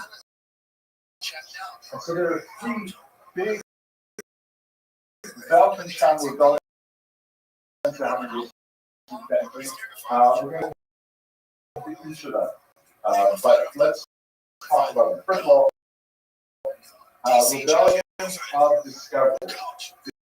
The Hasidic movement engaged in significant levels of innovation, packaged essentially as restoration. In the sense that we are going to do things very different than our grandfathers and our great-grandfathers. But in reality, that's because we did not have access to the unique fountains of wisdom present in particular in Kabbalistic sources. Like if they had only realized that Chokmas Ali, then they would certainly think and that's essentially the kind of thing that's going on here, right? Like this, it's tying the idea of the Spiro, which really begins to gain a lot of traction in the 17th century, 16th century, really, in Schlatt, animates their friends. But part of the thing to this, it wasn't really, we were trying to get, like, that's why we have stars. They were trying to get it so like all the meta trying to consider that is the results. So that's how we end up even about it. They still didn't have some of the development, but there was a hidden society of teaching where they were learning all these, but wasn't ready to reveal. No. So that's kind of like a question, sort of like the theology of Hasidic movement. Like, if we are rediscovering stuff that exists hundreds, thousands of years ago, how come people weren't talking about it earlier? So that's a good question, more on a theological level. On a historical level, you definitely know that ideas go back very far. Again, because the rebellion based on discovery. You could imagine that I sit in front of you today and not wear a tie, but for example, kind of clothes that might have worn it all up. You're looking kind of crazy, but I'd say, no, these flowy robes. This is the way this Rabbi Akiva wore exactly the same shade. I'd be doing something different, but it would be of discovery. I learned that Rabbi Akiva's mode of dress is really what I want. I was able to see this go from like the new fresh things to nowadays. It's like, I feel like if I was like a sky wants to make a job, I think like, whoa, you know, kind of stuff like that. No question.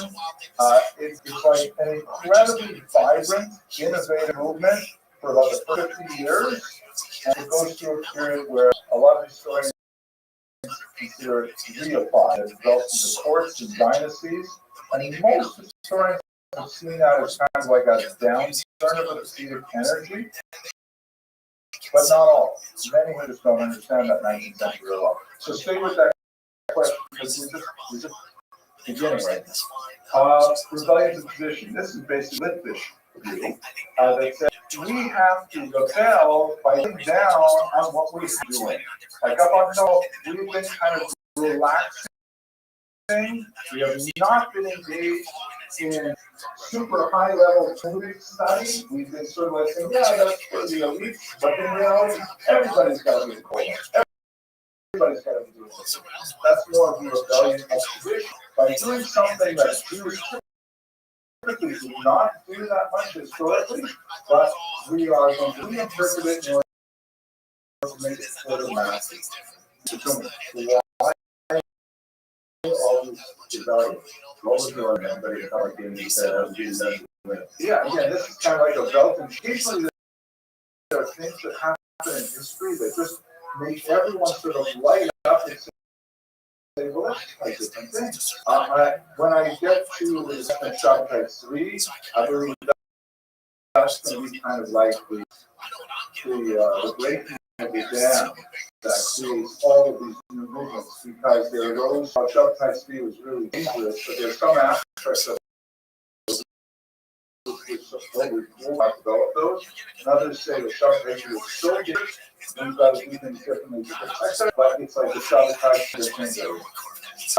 9/11, you know, like here in America, I was resisting 9/11, unlike most of you guys. We were all like 90% before 9/11. There was a very different world before 9/11. You did not have to go through security to get on a plane. You know, you just like walking like this, and you can even smoke on the airplane. Everybody's not allowed to smoke. Everybody's smoking on planes. Doesn't matter if you're a tiny fuselage flying through the sky, all the smoke in there. People say, that's a big deal. But that's the world. But now we live very post 9/11, where there's security at airports, you have cyber security that's huge, you have all kinds of like strange threats that nobody ever thought about. It's because of 9/11 that we have this very good world. You guys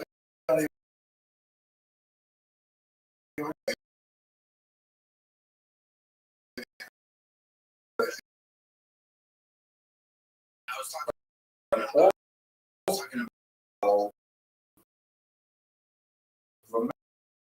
what it used to be like.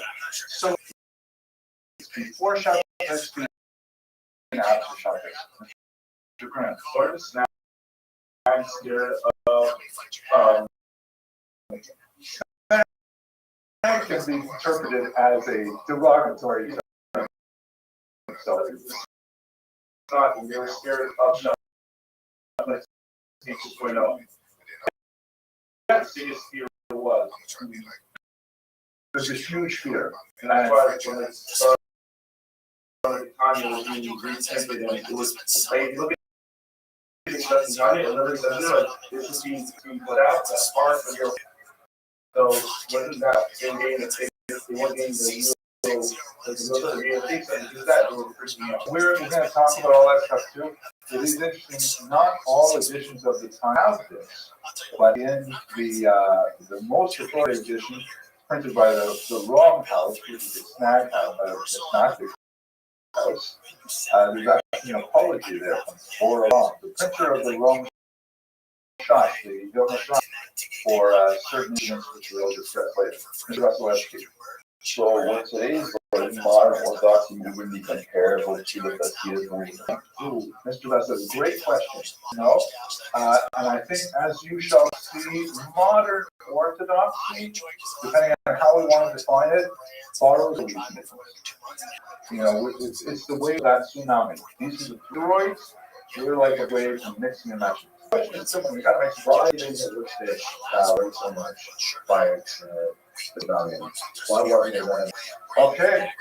If you don't know the reason for something, the reason probably is exactly. And you know how it is to work a working age male to full-time Torah study. Right? It's incredible.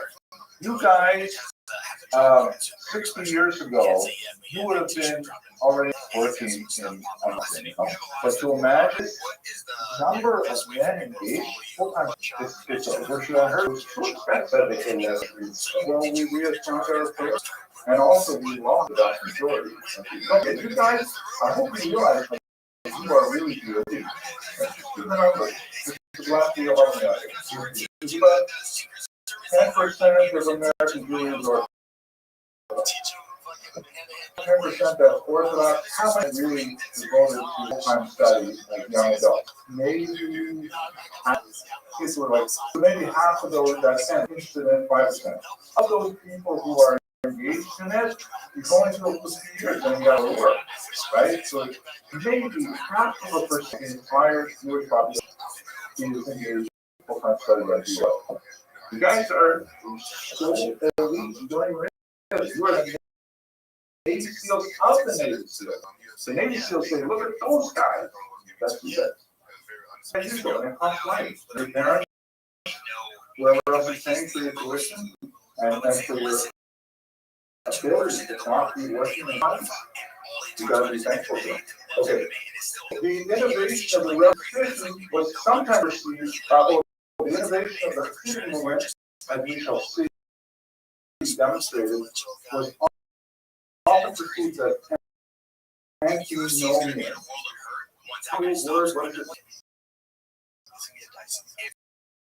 The Greek original is nomos. You ever hear that word, nomos? Nomos means law. Antinomian means breaking the norm. Like the leader of this great country, for example, breaking the norm. Not necessarily breaking the law, but the thin line sometimes. Right? So antinomian, the Hasidim were seen by the Mishnah as being antinomian, as saying, wow, what are you guys doing? We have a Shulchan Aruch, it says what time we're supposed to daven, and you're davening later, and what are you guys having your pressing area? All kinds of things like that, as we shall see. The greatest example of the Mishnagdic approach in one fascinating exchange, where he said in the late 9th century, so I'm borrowing a little bit of time, but listening on a Gemara about when wheat is permissible to be consumed, he said, Chadash Asur Min HaTorah. He was a Chadash also meant by Rabbi. But what does that mean? Translate it from Greek. Chadash HaTorah. Everything that's like you? Great. Context of Gemara? What's the original saying about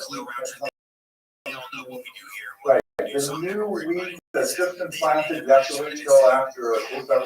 Now remember, before you can eat it, that wheat is called Chadash, and it's usher. You can't eat that wheat. That's why we use it. It's called Yashon, and the whole flour. And he said, take that as a wild gadol. Chadash, Asur, Min Torah. If it's new, it's usher. Now that's kind of like an extreme. You will not trust any new thing. That he does kind of approach. Okay, the last one here is the rebellion of expansion. And we see this, and this is more with the Helic movement that will compensate. Wait a second. Our world has been too small. In great distinction with Soper says because Asr and Torah, what are you talking about? If it's not Asr, it must be, and if it's not Asr, it must be Mutter, then we should be doing it too. So the Maskilim were interested in experimenting with the outside with, all kinds of new practices and behaviors. And although this is really a fair comparison, and I know Rothschild would not be happy to me even suggesting to you to think about it, but their hero is, of course, the Rambam. And they say, well, Rambam, again, the Maskilim here are unfairly using the Rambam as a child for their values. As they say, the Rambam was like a medical doctor. He wrote in beautiful Arabic. He was like in the courts of the royalty. He was like completely involved with the outside world.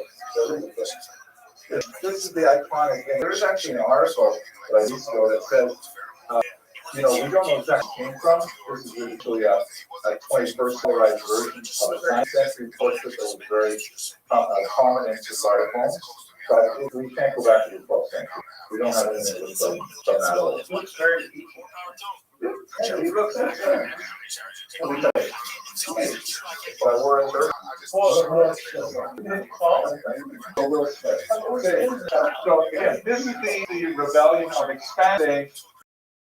We have been too narrowly focused. With a lot of the political changes that's happening in the 18th century, don't forget the 18th century is also birth of modern France, the French Revolution, birth of America, right? 1776. These things are happening in the 18th century. Maybe things are different for Jews now. And we can engage. Okay, there are 3 rebellions. Let's go now to Shabtai. Any last questions before we do this? Okay. What's the story of Shabtai? So, there are narrowly is really the story of an individual who has significant talent, and although there are historical accounts that tend to portray him as an evil attempting to subvert Judaism, most of the modern studies of Shabtai Tzvi, he was mentally ill. And he was in his early 20s when he began to experience things. Again, we have descriptions of his followers to tell us what he was going through. A lot like bipolar disorder, or manic depressive syndrome, or even schizophrenia, which is especially associated with young men in their early 20s. So obviously we can't really do psych section from afar, especially over centuries, but what I can tell you is that he was going through these periods of what he called illumination, where he experienced tremendous elation and joy and feelings of grandeur. It was during the worst of these periods that he described how he could levitate, that he could engage in hadera, meaning like, transportation over wide territory.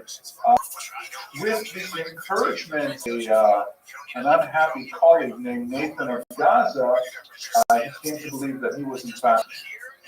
And not only that, if you have to imagine this guy, he's tall, he's good looking, he had several marriage offers, but he wanted to remain in Romans. Later, he would get married, actually, I think 4 times, but you can't hear those because it was a Torah scroll he got married to at one point. It's a very weird kind of. But he not only convinced himself that he was Messiah, he convinced thousands of Jews across Europe and North Africa that he was in fact the Messiah. And so he had this massive movement with him, and the article at the end, I'll show you shortly. How you can say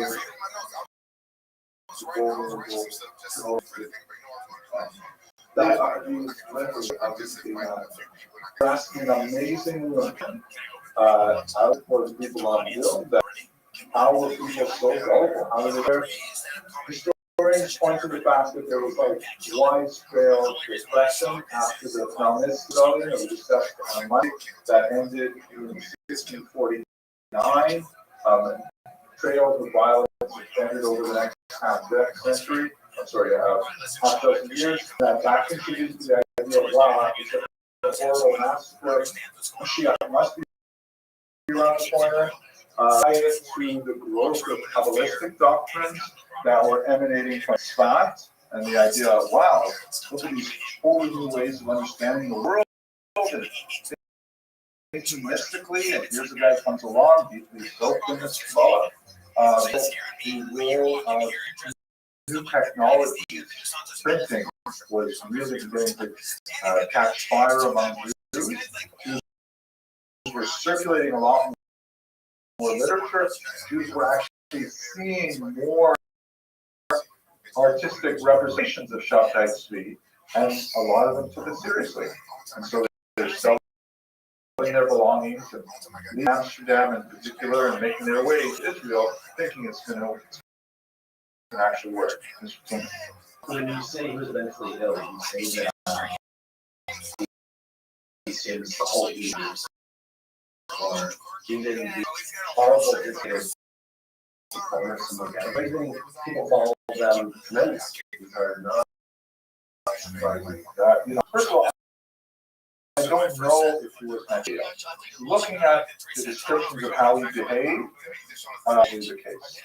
But we assume that, because I assume that they're dictator-like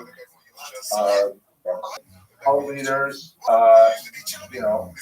narcissistic, self-serving, childish leaders.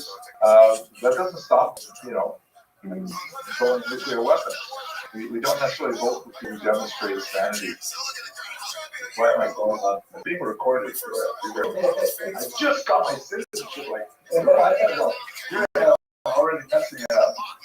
Worse news than the alternate. I read a survey that I received by is the classic. He's a master of politics. And you mentioned he's married an artist? Yeah. I may even have a picture of her here. I do. See, no, I don't think I do have it here. No. It won't take us too far afield, but yeah, he did a lot of things that were designed to kind of make it look like a Nazi. Maybe at the suggestion of Nathan of Gaza was definitely not influenced from. You got to keep your credit. A woman who was an orphan from the Misty rebellion, Sarah, and she was not a particularly faithful partner to him. And he did this apparently. He wanted to imitate the Nazi. Yeshua.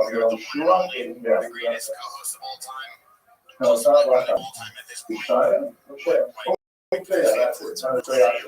He also married a woman of Silver Sheep.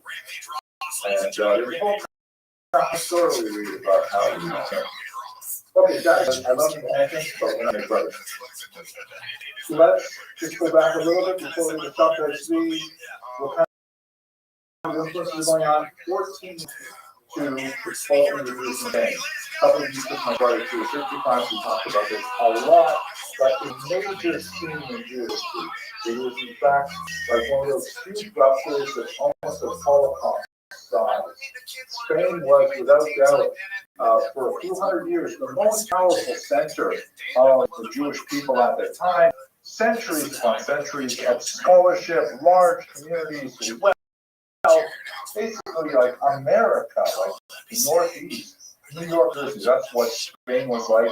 And then all of a sudden, the pogroms of 1390, of course, conversions, the Inquisition, and then finally the expulsion.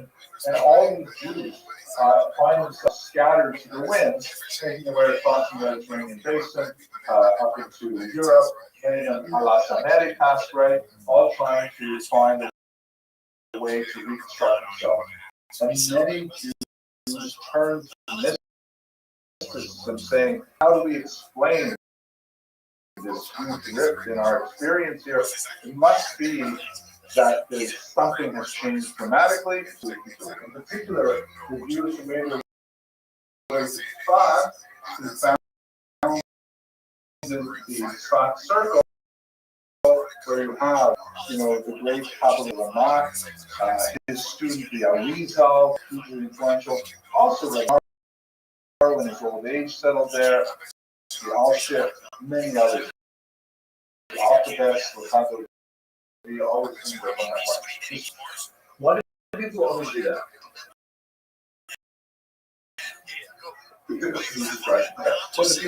Why do people always do what? They turn to mysticism and answer it up that Mashiach's coming this week or next week or the week after. Why would you do it? Every year it comes again. So it's civilizations, right? Because not all people do this. Not all people react. But I think mysticism, it can be huge, right? You have difficulty understanding the world, and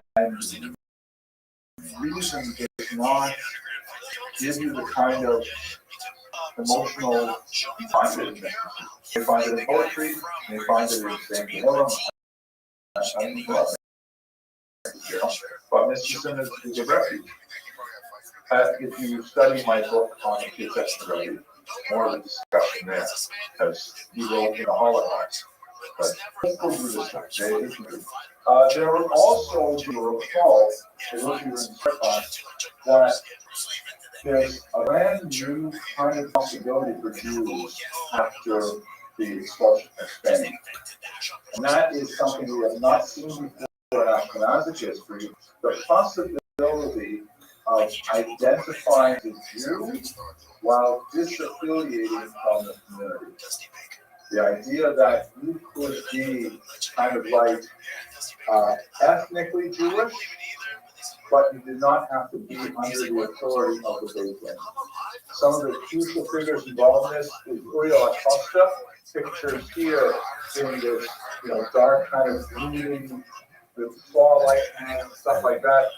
An individual who, if you'll permit me, I'm going to tell you the story because it is a really terrifying story that I think about quite often. He was born in 1500, living as a crypto Jew, meaning, like most kids, his parents didn't tell him he was actually Jewish, because he was always concerned that maybe they'll be playing. I was often mentioning that my mom liked candles Friday nights, and the Inquisition would come and it would be disaster. He went to the University of Coimbra. He earned a degree in theology. He was actually a lay priest. He was a theologian. And then when he was in his early 20s, his mom said to him, Rio, I have to tell you the truth. We're actually Jewish, and we're moving to Amsterdam, right, which was a free city where Jews could express themselves. Uriel says, I knew it. Oh my gosh. I've always wondered what Jews are really like. No, I always enjoyed reading the Old Testament more than the New Testament. And I wanted to be the forefathers, Abraham, Isaac, and Jacob. He's like so excited. He goes to Amsterdam with his mother. He's a smart guy, very intelligent. He ends up writing several books.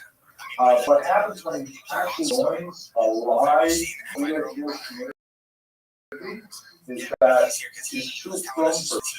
And he starts saying, showing how loud that you're saying. I can't believe you guys are talking during davening. Don't you realize? You should not be trying to say something like, did you really get it? I can't believe you guys said that. Really can't. And you guys, these are things that bother you. Like, and he probably has some kind of mental illness as well. He like, becomes a gadfly in the community saying, I can't believe it. There's Jews here. I'm so happy to be in my Judaism and be expressing myself as a Jew. But I met this guy and he told me he's on his character. How is that hard? How are the Jew trust? He's like going around, he's like speaking to many people, and if they in Amsterdam, they don't want to rock them, right? They actually have a pretty good Amsterdam.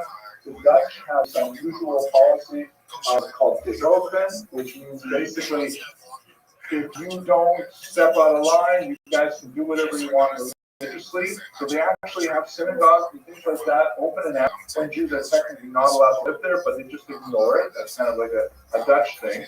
And they don't want to have this guy running around complaining about the Jewish community very loudly. So they put him in harem 2 separate times. He actually tries to make it in Hamburg, he was moved away. Same kind of problem comes up.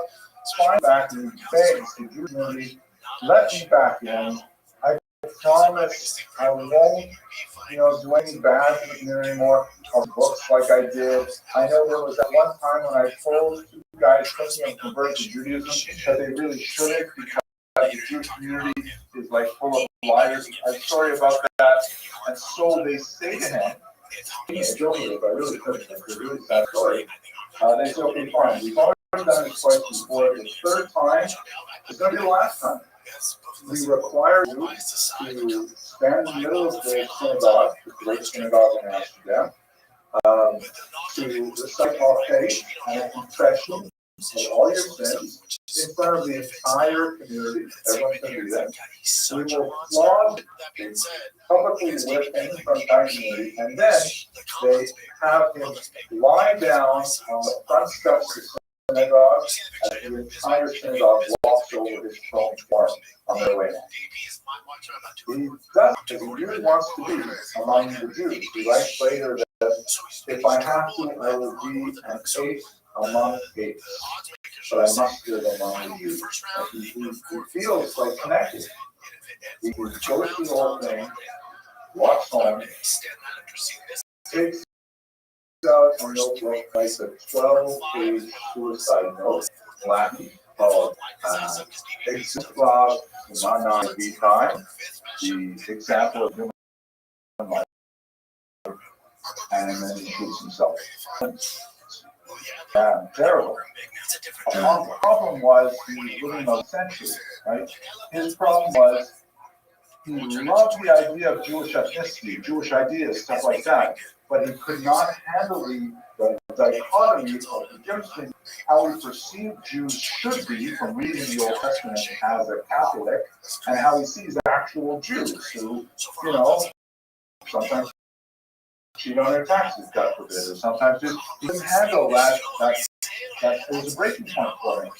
There's definitely more going on in this package than we can talk about here, including probably a mental illness, but he represented a great grace in that liberty of being within the community and under the auspices and control of the base of being completely outside. He did not want to be involved. He already did that. He doesn't want to do it again. He wants to be attached to the Jewish community without the requirement of the Jewish community.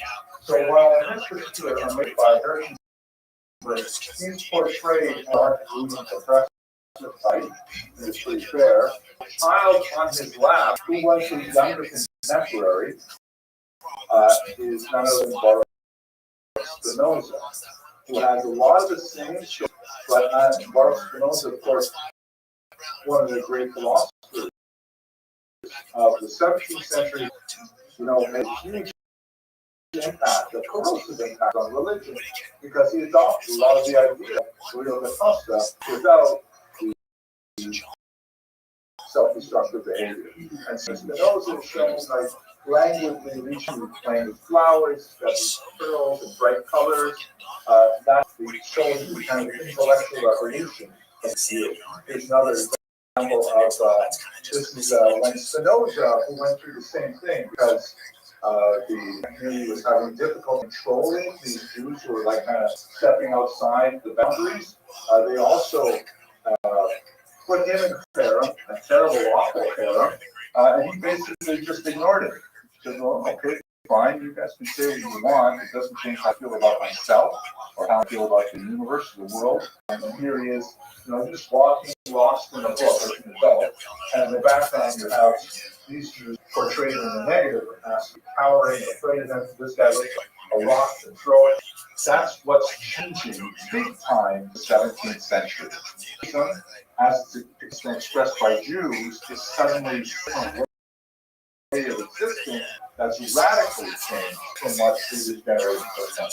On the horrible massacres of Magnitsky that we talked about, and the crisis of Shabbatai Tzvi, which we'll talk about now. Okay, questions, arguments, discussions? Really, that was everything to do this, or really just like a bunch of ball it's really decide what they were actually legitimate things, like people trying to move up, people trying to go about their life, like all these guys. So I don't want to use modern terms like MODOK to characterize these people, but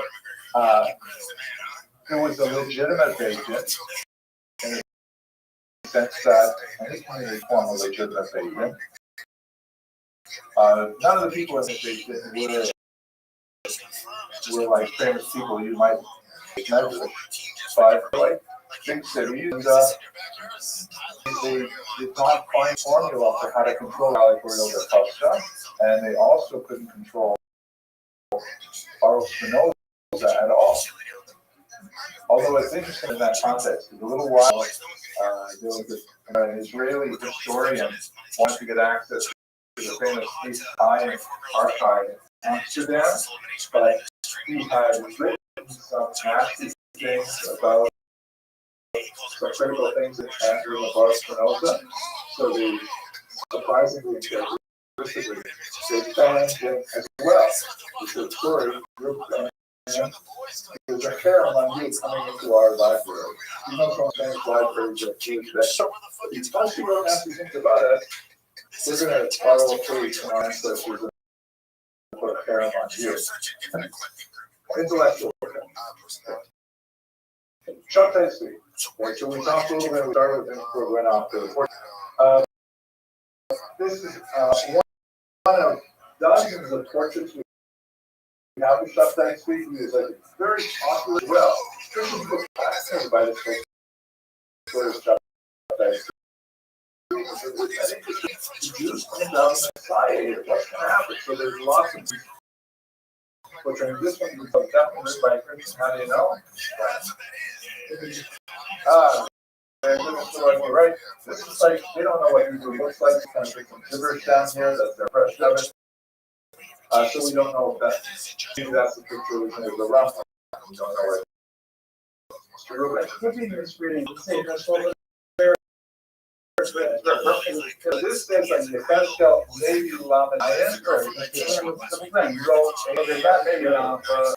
maybe you saw a little bit of a book here, but that's also that's not much of a farm either, right? It's something. But it looks like there was one thing, like maybe he had some. Maybe I should say that that's more strong and the whole idea of what the hell is Shabtai Tzvi, by the way, the end of the story, for those who may not be familiar with it, is he gets this huge movement. He essentially leaves the Mediterranean. He finds some very, very wealthy backers with deep pockets in Cairo and in Jerusalem. And although there are many who denounce him, he does find people who think he's the real deal. So, engaging in all kinds of bizarre antinomian activities, like he says, Tisha B'Av is canceled from now on. It's now my birthday at Mashiach, and now we can meet on Tisha B'Av. He canceled reading from a Sefer Torah. He says that Humashim are so modern, they're so cool. We should all be reading from Humashim, like printed Humashim, all kinds of crazy things like this, and many other even more crazy things. He ends up making a delegation to the Sultan, the Ottoman leader who controls the Sutra, and he says essentially, okay, I'm here, I'm the Messiah, I'm going to take over Israel now. And the Sultan says to him, very nice to meet you, Mr. Messiah. I have a counter offer. How about I let you stay alive if you convert to Islam? He accepts the counter offer. He becomes a Muslim. He has tens of thousands of followers, totally crushed, and they go back home, often penniless, because they sold their houses, spent all on the trip, thinking they're going to be a hit. Except for about 3,000 of them, maybe his conversion to Islam is part of the Messianic process. That we've got to go from Judaism to Islam in order to bring about the Mashiach. And so they convert as well. They're called the Zimna, and they're actually active in Turkish politics, right? You know, in the 19th century. What's up with Americans? It's asserted, I'm entirely clear on whether it's really true. Definitely, the Turkish Revolution has some Zimna roots to it. So they're really quite active for a while. They still have the synagogues or mosques in parts of Turkey and Syria. After this ends in 1666, what ends up with Shabtai Tzvi eventually really loses it. He becomes increasingly erratic, and eventually the author puts him in jail. At the end of his life, his last request is for Yom Kippur Matzah, because he wants to daven, so maybe he kind of takes a circle in the end. But definitely, his movement lasted for a good afterwards that there was still just the problem logging in a lot. The movement lasted for a century and a half afterwards. There are a lot of these kinds of things, the mayos that were commissioned. These are essentially like amulets for a variety of things, parnasa, jufim, liu, like that. And quite frequently, very prominent rabbis were accused of having Sabbath meetings or being secret followers of Shabbatai Tzvi. Perhaps the most famous of those, was the subject of a massive attack. The Rothschild was horribly pursued throughout Europe. I'm just curious, you guys have all studied parts of Messiah's charm, right? Now, do you guys know about the secret Messiah's charm that was discovered in 91? Mr. Lloyd does. What is that? Play. Yes, it is. Why was it? What did you play? I can spell time. It was originally Machon Ope, but yes, an earlier version of Messiah's charm discovered the Soviet archive, and it's brilliant. In my humble opinion, way better than the one we've been studying for 150 years. It's a dialogue between, okay, I'll tell you because it is really cool. I have a personal vision to study Messiah's charm 101 times. I just finished time 30, but it's an amazing book. But here's the original Messiah's charm that he wrote had this guy who, it's hard to really characterize him, but if you were making a 21st century guy, he's kind of like a well-rounded guy. He appreciates Torah, he likes learning, he also science and sports and culture, and he's got kind of like a broad, everything sort of personality. But I always wondering, what is this Andrew guy? Maybe not Randy. Really, it's not about what are those? What? What motivates them? One day, in a book, he sees the whole high school graduate. He flips out in Shiva, and now he's like wearing all black and a big black hat, about 6 years plus, right? And he says, "Oh, great! Great!" He goes up to his Shalom Aleichem. How are you? I haven't seen you since high school and stuff. And so, listen, do you mind if I ask you? I noticed you become a Rabbi. He doesn't use the word Rabbi because he's already in the 18th century. But he says, like, what do you see in it? How can you let the same Tehillim so long? How come so long? What's going on in your life? And they begin this conversation that goes through the entire Messiah's charm. And of course, within a few chapters, by the time you get to the Q's, the regular guy, who we call the cop, is completely blown away by the pasuk, and he just says, "Wow, you just take off and drive me anywhere you want." You really need to hear about how you appreciate the world, and that's what this different original version is about.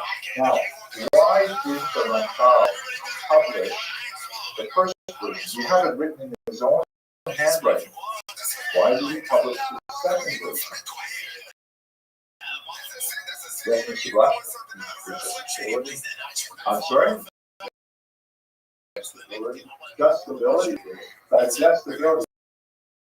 Good argument, although I would just wait more than that. Like, you want to find out what what's sick or it's less prescribed, but the Rothschild had no problem with that. He wrote plays. He wrote actual dramatic plays, characters and stuff. It's a grand. Let's do it. Something like that. I would think I'd rather more people being sick. But you guys, if you don't know the answer, for sure.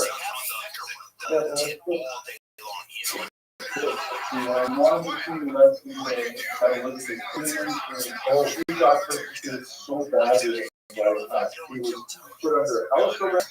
His writings were seized first, and because people didn't know whether it was courses, they actually buried it, and then lost it.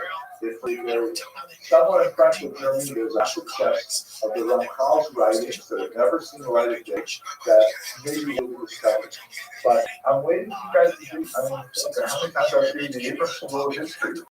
Now, money, exactly. David Clark's position on this argues that the reason they published first, the publisher not expensive. They lost the backing of people paying for the publication. Why? Because the original version has new places and a few things that you know the people involved, you can identify them. And say, oh, he's writing right here.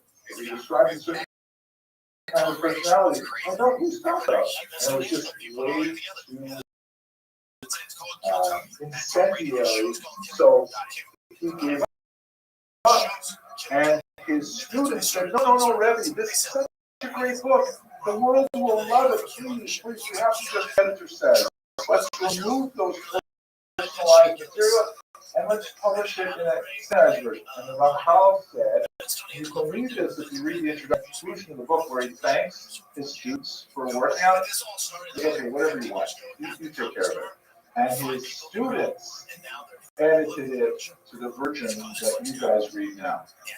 Way more sanitized, way cleaner, but it's a mind-blowing thing to read. That's why he was persecuted because there were individuals in Eastern Europe, including Moshe Rabbi, the son of the Chacham Tzvi, was the number one Shabbat hunter. He was looking for anybody who was looking to that tree. His son continued it, but by the time he gets to the Rothschild days, very few big Shabbat left. So Moshe Rabbi identified him and pursued him throughout Europe. Until finally he had the relatively liberal civil Amsterdam where he could be active. But the material for Sharm itself is an artifact of the heresy that was the vending of the Sabbath in Europe. Okay, arguments, questions, discussion? Okay, so let's look at a map here. Just for ourselves, and then we're going to dive into this. This is populations in Europe, half of the 19th century, meaning at the end that we're looking at. You can see great density, particularly in what would be today Poland and Western Ukraine. That's the greatest concentration. Still some significant concentrations in Western, because even though we have this massive migration, as we discussed last week, there's still no pockets of Jews living far behind. Not so much in France. Which they have been actually banned from there since 1306, although we will have a unique assertion of Jewish population, particularly in the south here, and none in Spain, so officially Yugoslav, and mainly concentration in the regions of Lithuania, Poland, Belarus, and Western Ukraine. How does that map onto the three great asteroids of the century? So the Hasidic movement is primarily in the southwestern part of the Russian Empire, down here in western Ukraine, southern Poland. But there are definitely Hasidim who are active further north. The one example that I've been concentrating on Chabad exception, because Chabad is a Lithuanian Hasidic movement.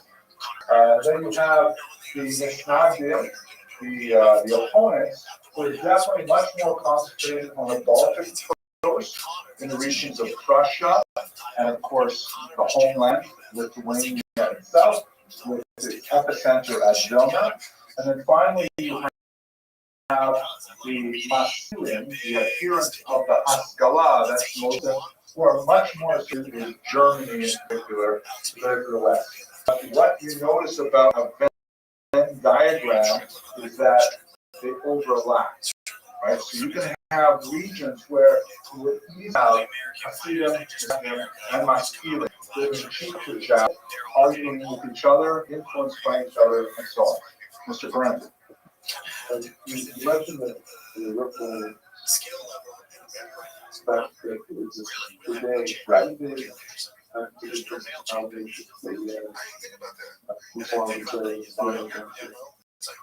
So, I have a great question. How does it affect denominations? The denomination derives primarily from the Haskalah. And the whole idea of what we would call, say, a denomination is in itself a major breakaway. Because even when they are fighting and trying to strangle each other with the most violence, none of the Hasidim or the Mistagnim were saying that the others weren't Jewish. And none of them were arguing that you don't have to follow Targuyat mitzvos. The Maskilim were the ones that kind of broke that open and said, well, wait a second. And so the denominations really are an offshoot of Haskalah. Of course, once the denominations were really created in the 19th century, then they might dip back in and say, oh, let's be, Hasidic flavored, or let's be, Messianic flavored. But that's a much later phenomenon. Wasn't it someone said it a long time ago, one of the writers of the Muslim immediately? Yes, Rothschild was very imaginative, so Wisconsin and all of us came together like, okay, we are all serving Hashem. We're all trying to deal also with these guys are Rothschild. I have a one-word answer for you, Mr. Kranz. Monday. Monday, we're going to go deep into that. Okay. At this point, it makes sense to stop.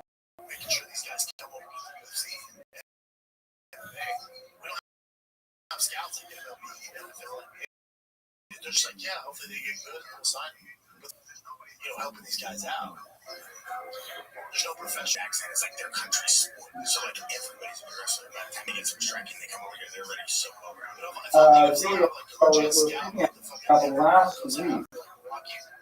Last century, when we were talking about the negative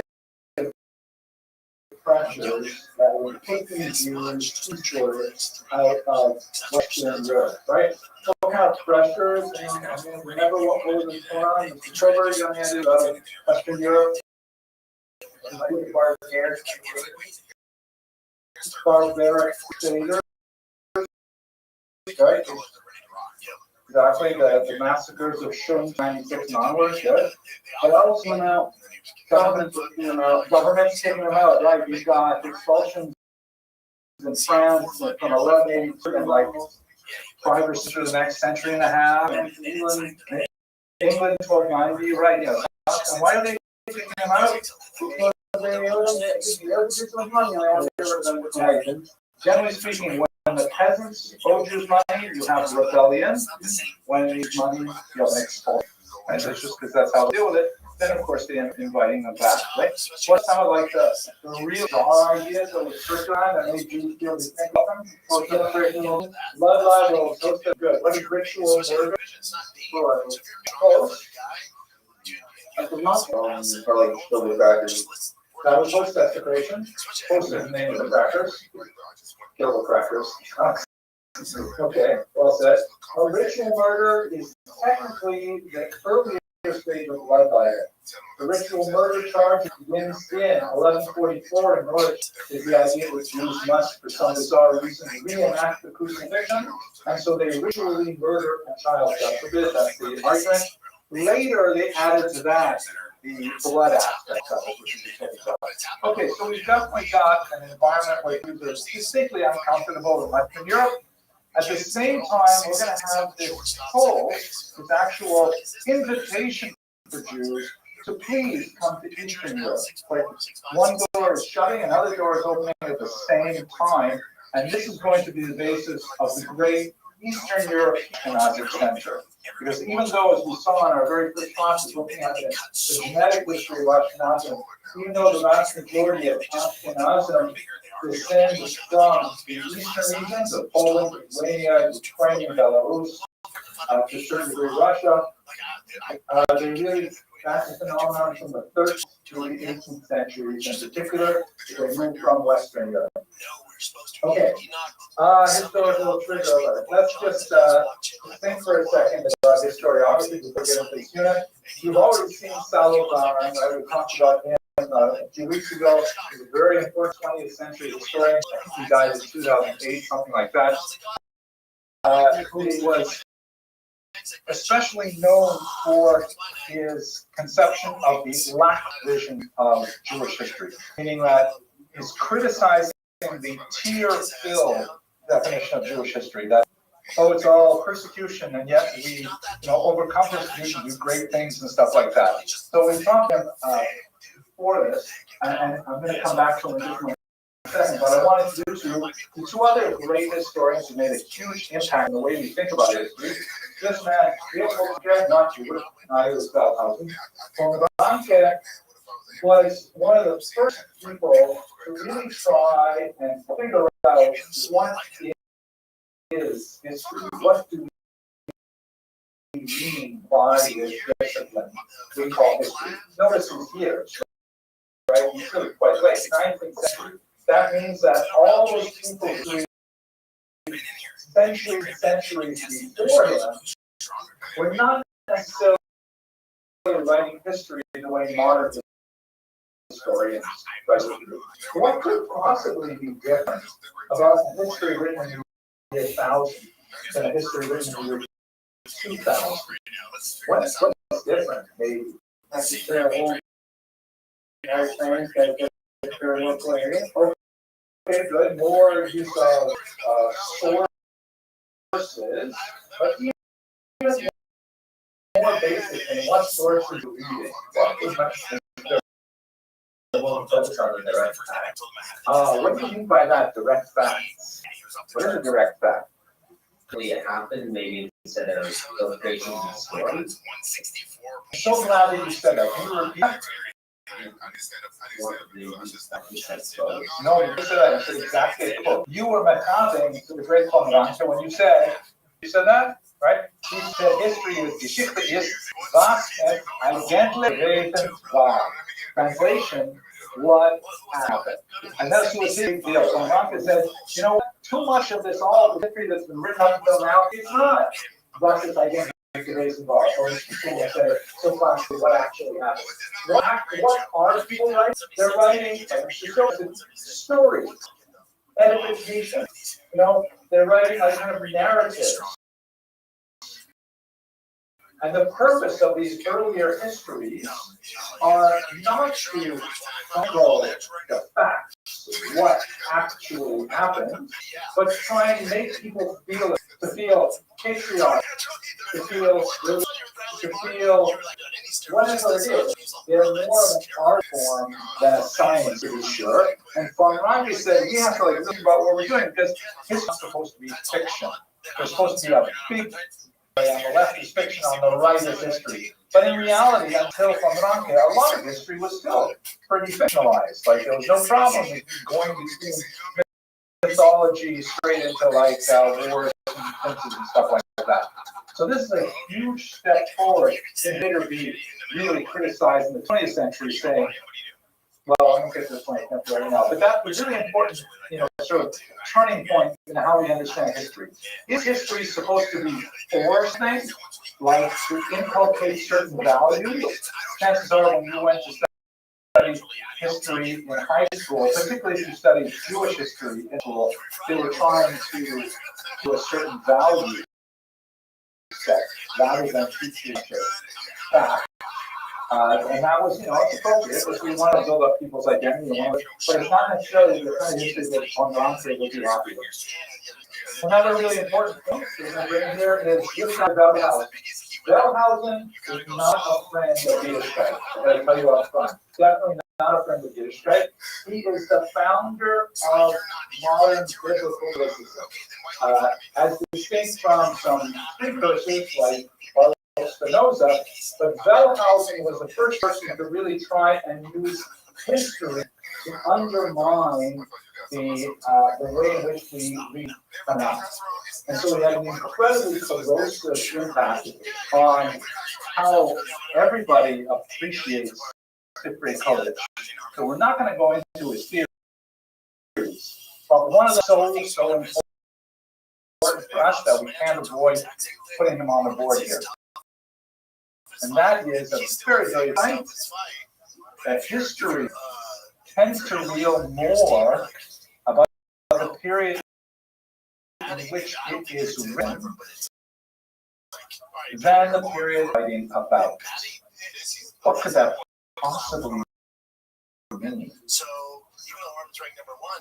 History reveals more about the period in which it was written than the period it is writing about. Please. Mr. Adolf. When people are writing, people who live times and they are kind of an impartial witness to what is going on. So it feels more their personal views were on the matter than what actually. Nice take if you're talking about primary. But for example, I wrote a dissertation on the period 1917 to 1920. Contrary to my note, I am not that old. I was not around in 1917. That's one. I'm sure you're using primary sources for research. Right, but I was reading in 1990. So how could what I'm doing in the 1990s be more reflected in my book on 1917 than what our book was about? So you're reflecting your bias and your territoriality situation. Very how you get that. Because I'm using sources from 1917. I'm reading newspapers, I'm reading diaries, I'm looking at science, I'm looking at archaeology, and I'm looking at 1917. So I'm writing it with a mindset of 1995. Thinking all my 1995 issues, and I'm filtering everything I know shortly to 1995. Right? Also, it's interesting. Where would you see your hindsight and your clarity that blinded by? Ooh, perfect, very nice. That's what it's thinking around here. So it says actually by hindsight. Exactly, because we're looking backwards, but our perspective is today. So we're trying to understand everything today. Like, for example,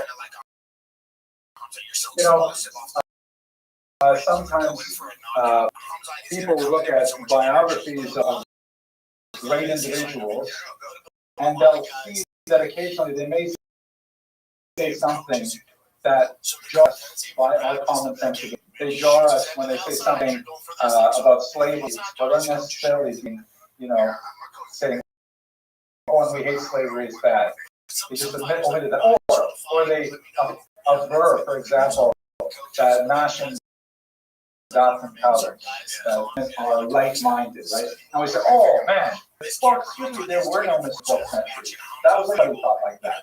But we view that first attitude as if you lived in the 21st century, then we'll make these facts out character judgments. We're just bad history.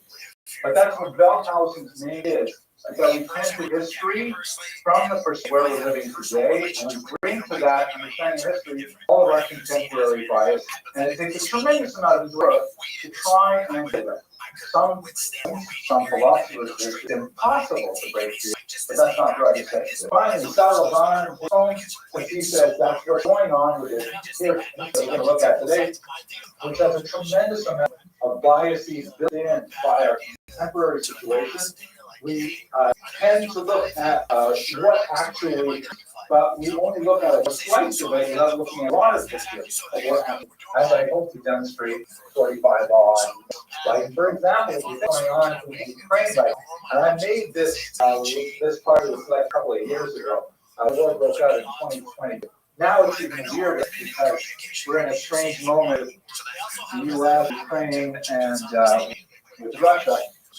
I like this particularly because, what we're going to talk about today deals with the conflict of Jews and Ukrainians in particular, which was like horrific and epic in the 17th century in some ways. But here we are in the 21st century, and here's a little Jewish guy flanked by these two big, scary-looking Ukrainian guys,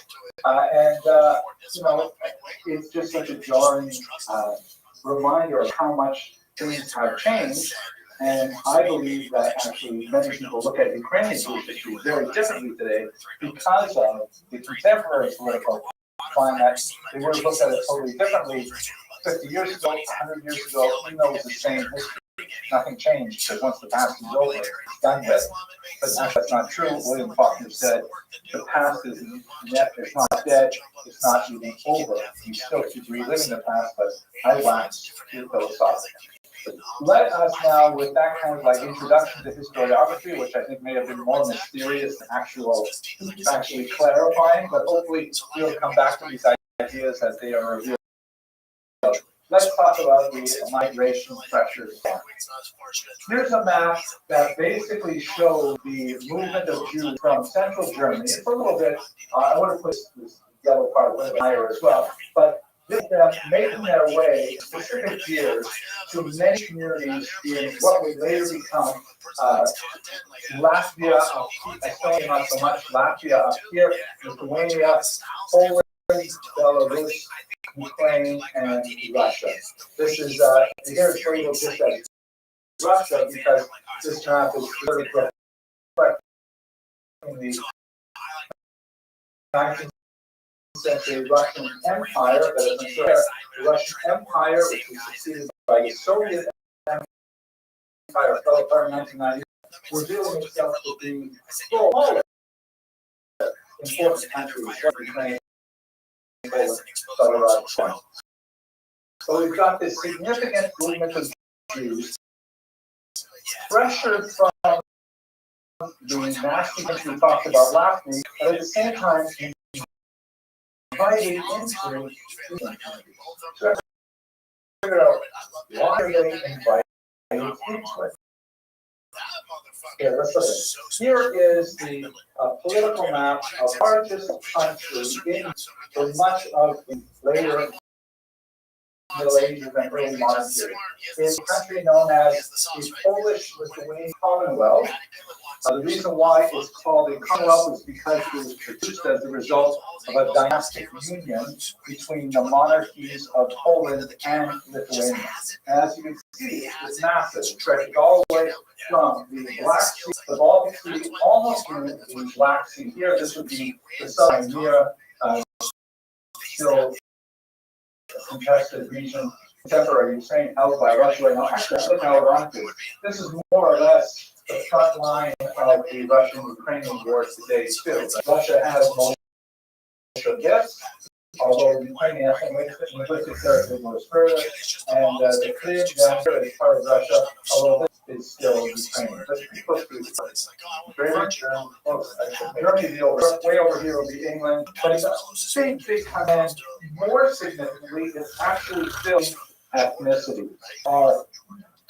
Ukrainians and the Belarus are Eastern Orthodox, right? There's an Eastern section called Orthodox, and 7 patriarchs.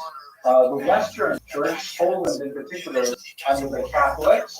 There's a little chunk of Ukrainians here who are also Catholics. And they're also speaking closely related Slavic languages for the most part. Ukrainian and Belarusian are both written with a Cyrillic alphabet, like Russian, with a handful of letters different, both in shape and in pronunciation. Poland is also a Slavic language, but written with the Roman alphabet, the one that we use for English. Lithuanian and Latvian, Estonian are totally different language families altogether. So many different peoples in here. You also have a certain amount of Greek Indians, but the next biggest minority, of course, will become the Jews. The Jews first enter this area, as far as we can tell, from the Crimean Peninsula, where Greek trading organizations back like around the year 0. And then you also have some Byzantine and Khazar migrations, specifically to the region of Kiev, or Kiev, which is saying nowadays in English. Actually, let's clarify that for a second. Kind of a weird thing. When you listen on the radio, everybody says Kiev. Kiev was not a place. I don't know why they said it was 2 syllables. In Russian, it's pronounced Kiev, or Kiev. And that's why, for the longest time, I said Kiev. Just like, that's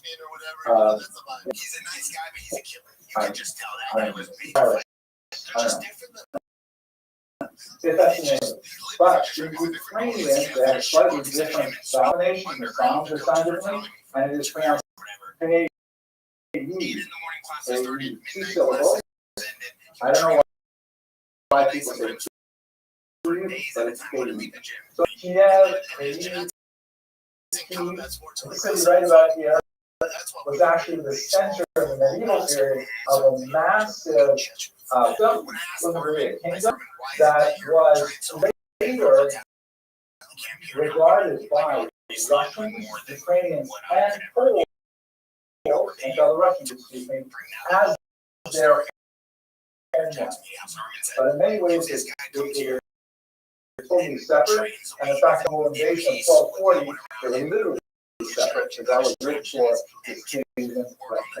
But we do know that there's lots of active in Kiev from the year 1000 on. There's lots of archaeological evidence.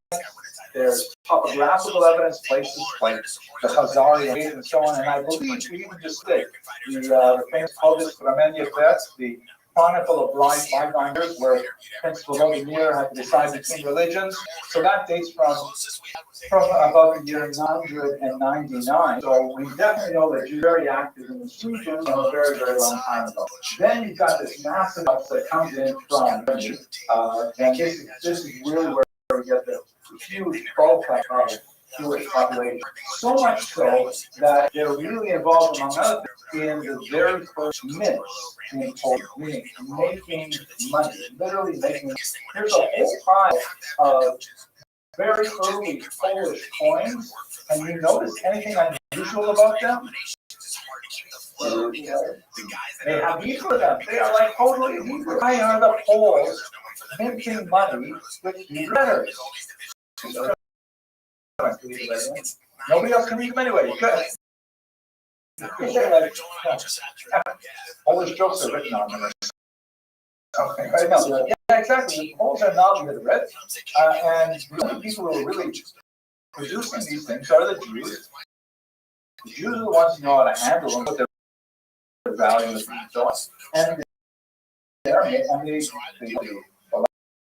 Latin alphabet anyway. They're printing money in Hebrew letters. Why are Jews doing this though? Why does the king get Polish people? So,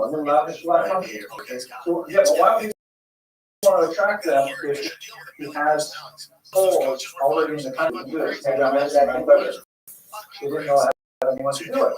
The Jews already, by the time we get to the 1300s, they've got a long track record of extremely strong finance. The reason I discussed a couple weeks ago, right? They've got a basic monopoly on money lending because of the Church's law of Rothschild. Many people allow money. They're literate and numerate. They have experience by now with using coinage. And so the Poles who are saying, you know, it's a barter economy where people are buying things with like rabbit skins and fields of grain. We need to move to that more advanced money economy like they're doing in France.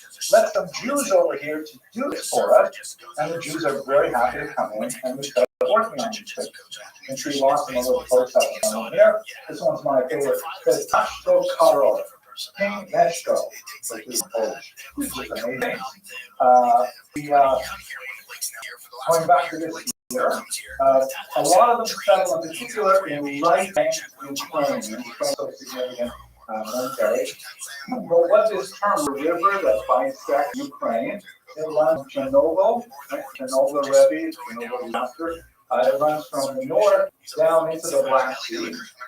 And as it flows southward and you're facing the water's flow, the right hand is called the right bank. And the left side is called the left bank. The Jews are deeply concentrated in the right bank Ukraine, primarily because of an economic institution that was especially welcoming for them. That's called the Renda. So hang on to that word Renda because we're going to come back to it. Something like 40,000 Jews lived there in 1648, which is an important date because it's the outbreak of the Great History Rebellion that we're going to talk about. When you look at this map here, it just gives you a sense of the tremendous scope of Jewish settlement. One of these place names represents a place that has Jews were living there by the time you get to the 17th century. Huge spread of Jews. Like in Speyer, Worms, and Mainz, a tiny little group concentrated in 3 places. Here Jews were spread out. They have small numbers, but they tend to be village and town based. Some cities are Why did the more large this looks like a good question for the Abramsonville answer. Why do they prefer this setup? Traded urban environment? Money, thank you, right? Money, that's the word of the Abramsonville. No, why money? Economic opportunity. You know, like yeah, exactly.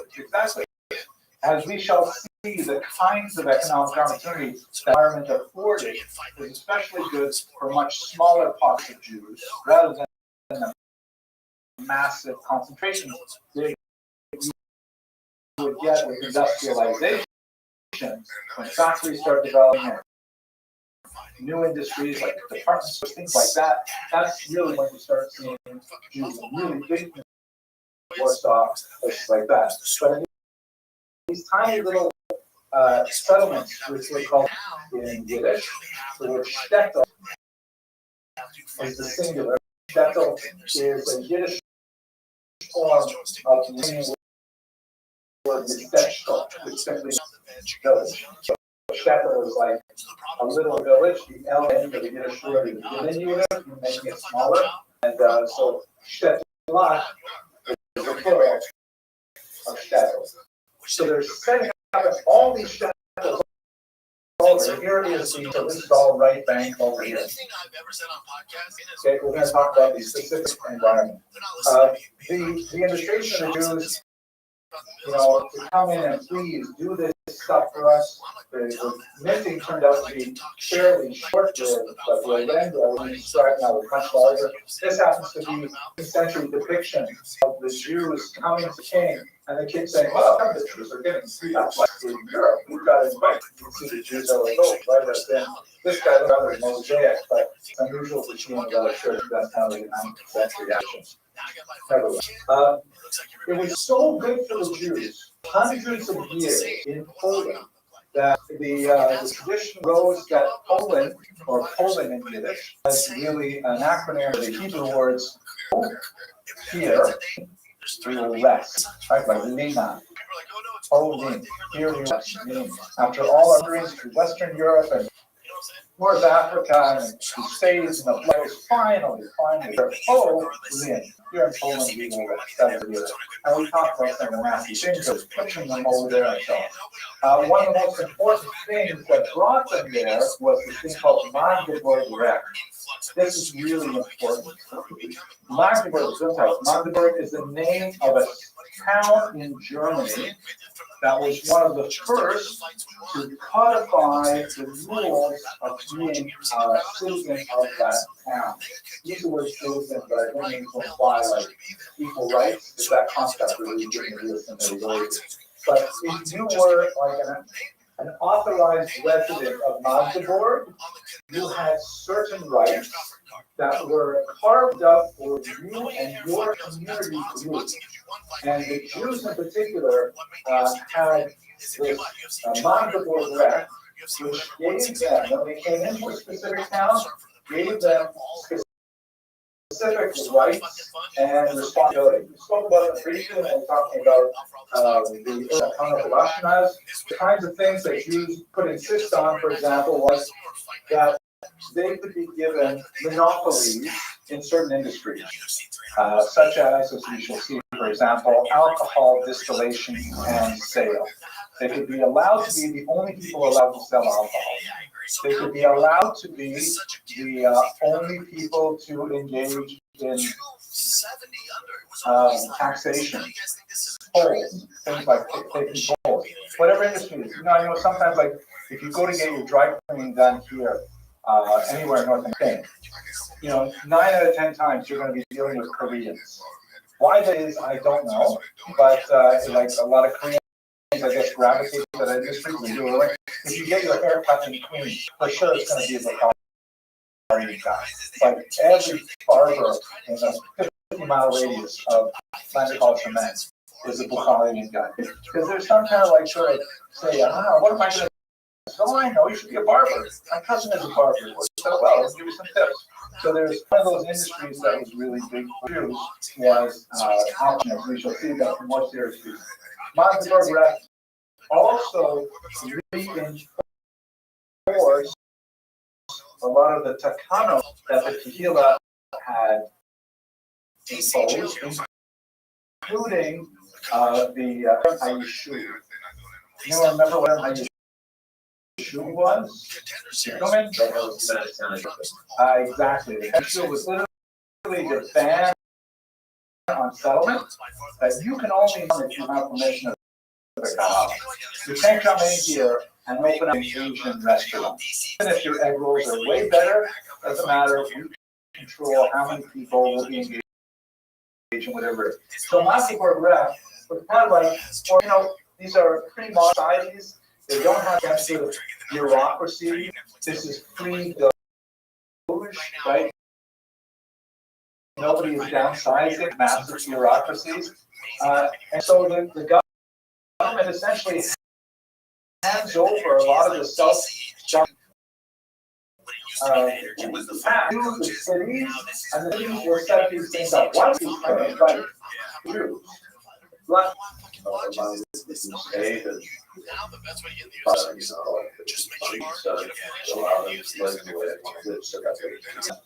so much number two, but number two.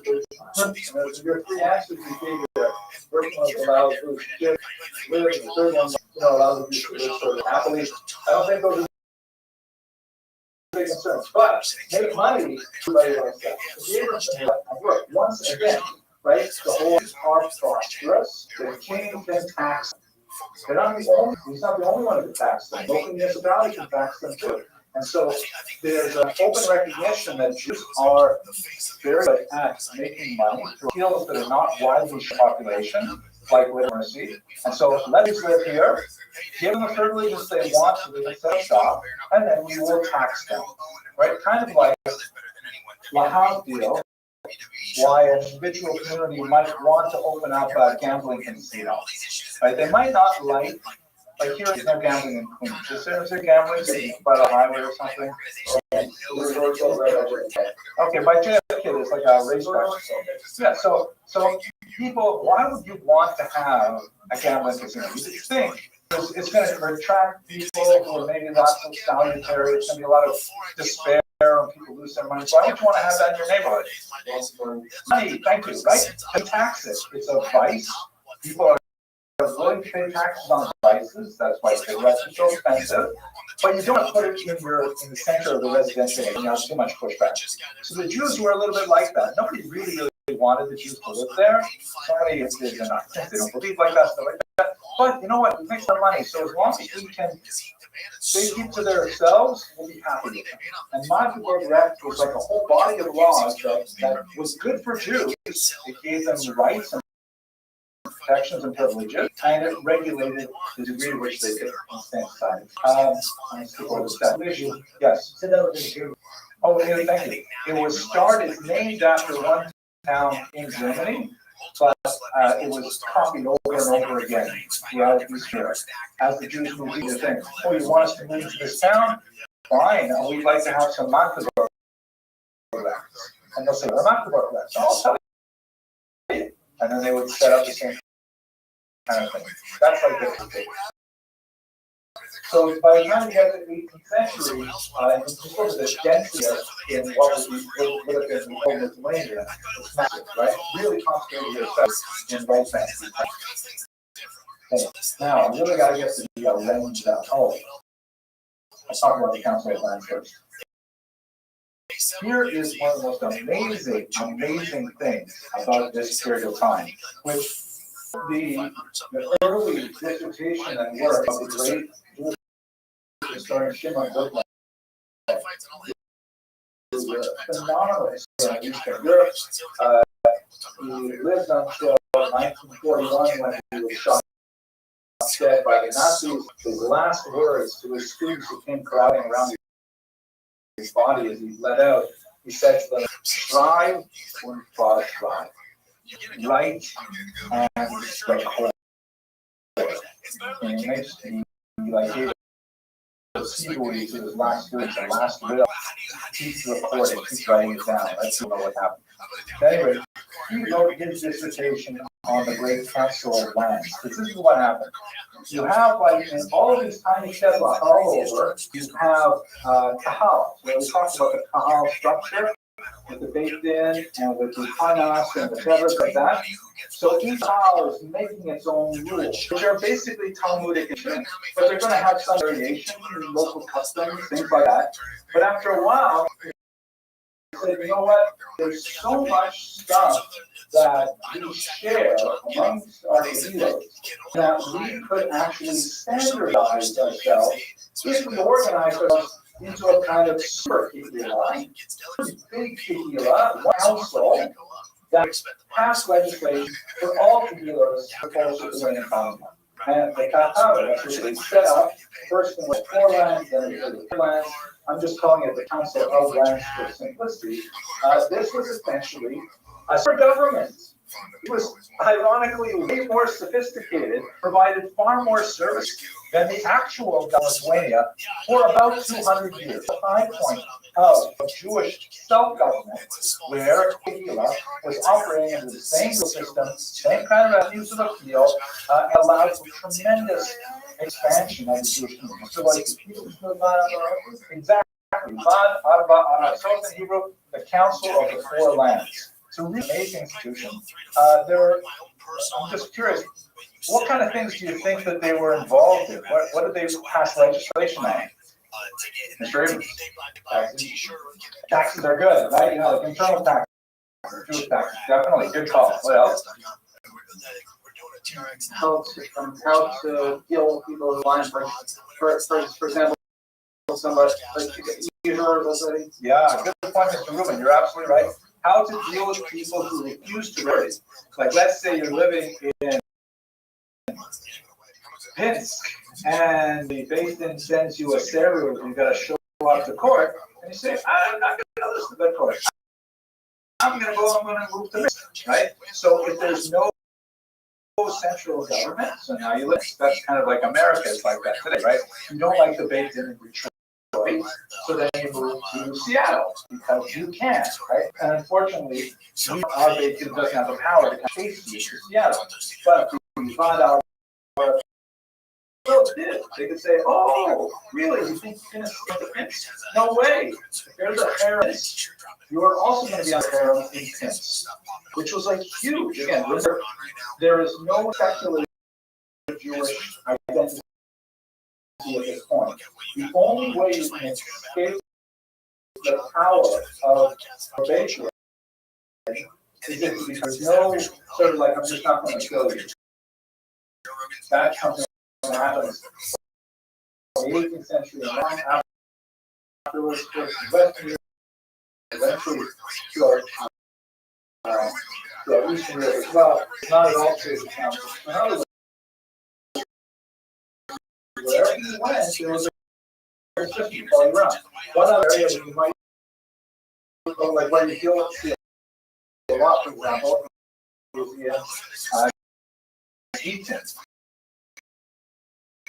The guy wants to not give his wife a guess, and he says, I want to punish my wife, I'm moved to Minsk, and his wife is stuck in Pinsk. Well, they can go send Gabai to Pinsk to pick him up and bring him back to Minsk. Of course, that's the power. This incredible thing that stretched again through what would be 6 countries. Yeah. Mr. Rubin.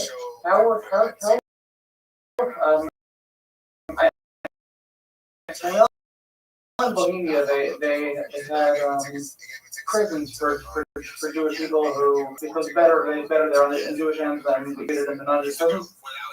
We're just talking about how we applicable, although flogging is more common in prison.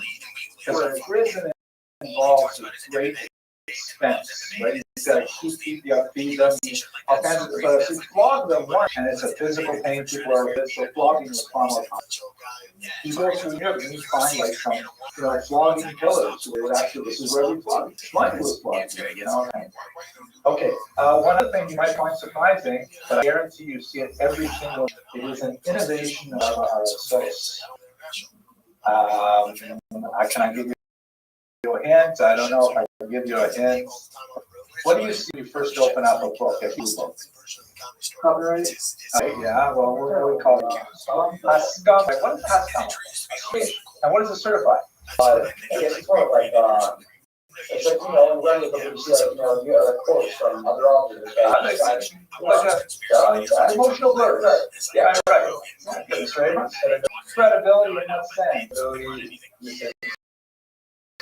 That is, who writes those kind of appraisal? Big rabbis, right? Big rabbis say, right. A big rabbi writes, I didn't have the chance to read this book, but everybody tells me that the author is a really nice guy and he signs it, right? Until you read the books that he has found. Right? But that's how we use Haskam today. But Haskam's word by the Vad Ava because of the new printing.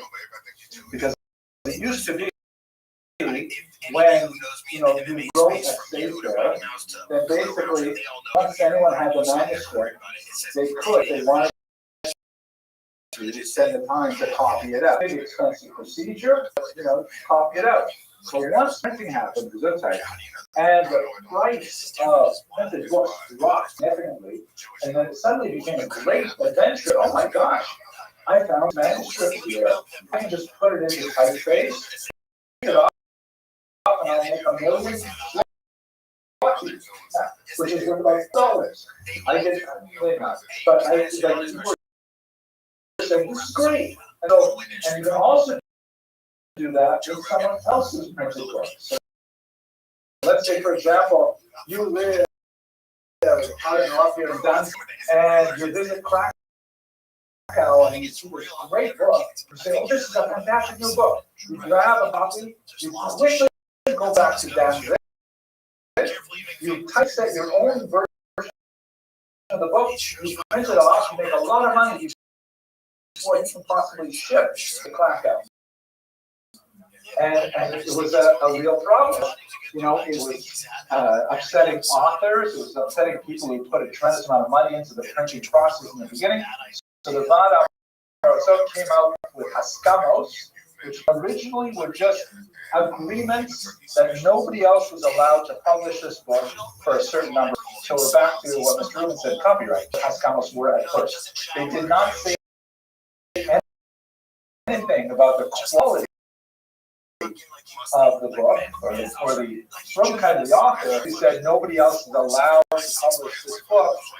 Years, 10 years, whatever it might. And that was how we evolved into the Haskama that we have today. So the Haskama that we have today is what the Catholic Church called the imprimatur, which is basically the sign that says the Catholic Church is okay reading, which you've probably seen in any of the books that you read, but sometimes you can see a Catholic literature. So these are things the Vad Ava did, and they continue to fulfill its function at various levels. Really, 1844, how it was finally abolished the Russian Empire. But very, very active, really up until the late 70s.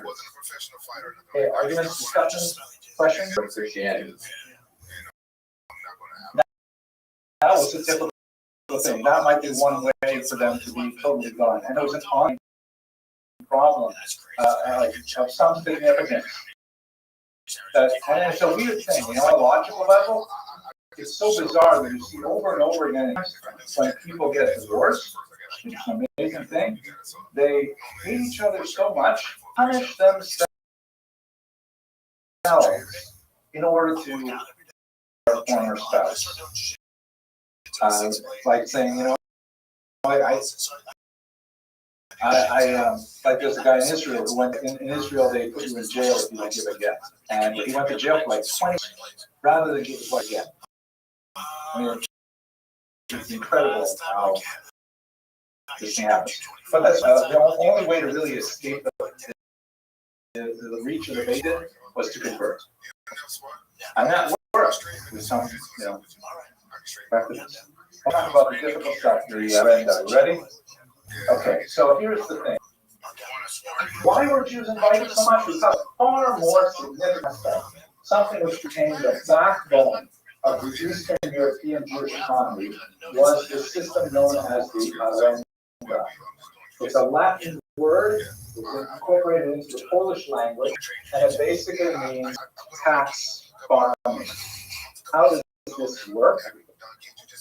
If you look at the map, the backbone map for a second here. If you look at the map of Eastern Europe,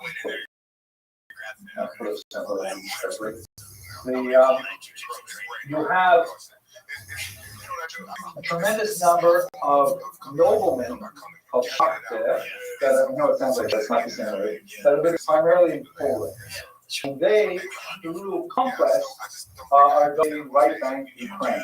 Right? Ukraine is not an independent country. It's Polish, Lithuanian, particularly Polish language, owns massive farmsteads, lots of India. Again, another line. But they've got all of the Ukrainians living there as peasants. A better term in this context would be serfs. SCRF. This is a 1865 serfs are sort of like slaves, except they have a certain degree of movement. They may not leave the land that they were born into, the immediate village area, and required to either attach in like a certain amount of produce, in wages, like money, cash money, which is very hard to find, or in wages. They would have to spend 1-2 days farming the Lord, and the rest of the time they were for themselves. And so you imagine this divide here is really crucial. Poles are Catholic and Western facing. The Ukrainians, Orthodox and Eastern facing. They regard each other as aliens to each other, and the Ukrainians are dominated by the Poles. But the thing is, the Poles live far away. They have these massive. How do they actually benefit from it? The way they do it is they bring the Jews in as so-called arrendators, which means masters of the arenda, where they are the official tax collectors for the Poles. And it works a community system. So the Polish nobleman, let's say in Warsaw, will bring a Jewish community to his shtetl. Or it's important to note here, very importantly, that these shtetla, little villages, and the surrounding farms, they are literally owned. Soil, buildings, everything, owned by the nobleman. Even to a certain degree, the serfs, the people, are owned by the nobleman. But he doesn't want to go there and be driving around in a buggy all day, making sure the serfs are working. So what he does is, he says to the Jewish community that's planted there, okay, my tax collectors, I want you to collect 10,000 zloty for me next year. I want you to collect. And the Jews say, we will accept this contract to collect zloty for you. He says, fine, go ahead and do it. He does not want to get involved in the nitty-gritty of how exactly they collect it, and this is not bureaucracy. There's no IRS going on here. And the Jews have to go back and they have to collect that money from the peasants. Now, two things are important. The first, that who's paying the Jews? The nobleman is not paying the Jew. The Jews are paid by the amount that they collect minus the amount they have to give to the nobleman. In the year, we're going to go zloty. Then the nobleman says, okay, that's a fact, come back to me next first of all, with 10,000 zloty. The Jews go back, they've got to collect 12,000 zloty. And the 2,000 they collect is for the Jewish community. They're the mainstay of their economy. And the nobleman doesn't care how they do it, he doesn't really want to get involved. So they involve all kinds tax collecting devices, tax on produce, meaning you bring in 10 bushels of lettuce once in nobleman. You track the nobleman's forest, you've got over 10 of them. Across the bridge or lake, the Noble Bridge, you've got to pay. And in some cases, the doctor, if you want to the nobleman's church, want to baptize your child, you want to get married, you have to pay a tax to the Jew to use the church. And as you can imagine, this must have been incredibly dull population. We know how expensive the specific, tax to get the keys really was, at least in reality, but in terms of Ukrainian perception, massive. They have popular folk songs memorized by lying to guitarists of Police. And I'll go on and on about the crew who charge the amount in order to get church, to get married and stuff like that. And you can imagine that they build up a tremendous amount of debt. So first of all, the road leads to percent are really outright loan prices. How much are the and talking about that? Well, there's almost a tune in that's like sallow bearing, right? There are elements like you're saying. First of all, we should understand that our depictions of shtetl life, we're talking about something that lasted for about 700 years. And there are definitely good times and bad times. And also we have to understand that we're looking at shtetl life, we've got we don't even think about the fact that we have running water. Right? Whereas going to the river and getting water was a daily chore for everybody. So the overall standard is much lower than ours. So we tend to be distracted by that. But generally speaking, if you were like a Martian coming to the planet and you went to Eastern Europe in, let's say, the year 1600, and you had to choose, do I want to impersonate, do I want, like Invasion of the Body Snatchers, do I want to impersonate a Ukrainian peasant or a Jewish tax collector or a Polish nobleman? You'd probably choose Polish nobleman, but second choice would definitely be the Jewish tax collector. They were definitely far wealthier than the typical Ukrainian peasant. There are also the state that the Ukrainians did, and no interaction with the noblemen, Jews, they would be I mentioned the year 1600 because in 1648 this would all blow up. As you can imagine, huge peasant rebellion, all kinds of anger directed at the Catholic Polish lords and their Jewish representatives right here in Ukraine. But you can understand the economics behind that. Huge. I'm not being really counterintuitive. You think sort of like a vision like the 7,000. We have a vision that's sort of like Fiddler on the Roof, seeing that movies on the roof. Fiddler on the Roof presents a certain kind of image. A lot of it is true. That's presenting, let's say, a 1600. To the 1600s instead. And it's a rosy picture. If you look, however, at a read, which is Revolution, Yeven Mitzvah, very powerful book by Nathan of Hanover, a historian who records the Peasant Uprising of 1648, and he just goes to town on how evil it was and how stupid it was for the Jews to get themselves in that kind of an economic position. Anyone with eyes in their head could have seen that this headed for disaster, that eventually things would blow up, and they did. And that's a Jew from the 17th century being, unusually self-critical about, wow, bad choices Jews in the 17th century. Primary source, so absolutely. But, primary witness. Another example might be like if you look at, it's a terrible shanda, it's such a Philo Hashem when you look at the newspaper and you see there's a financial scandal. Someone cheating government, someone cheating Medicare, something like that, and you say to yourself, "Oh, please let it not be a Jewish name." And then you see a stone or a bird, But that's the same kind of thing. Where unfortunately, to have this idea that everybody in the 1600s wore black hats and was voted on Shabbos, it's unfortunately not true. And the people who wore black hats and worshiped on Shabbos were sometimes unfortunately involved in very shady and exploitative economic practices. People were, the word people were at home or today, how many components like why we're doing so hard. So that's the question. It's more of a theological question, I think, than a economical, historical question.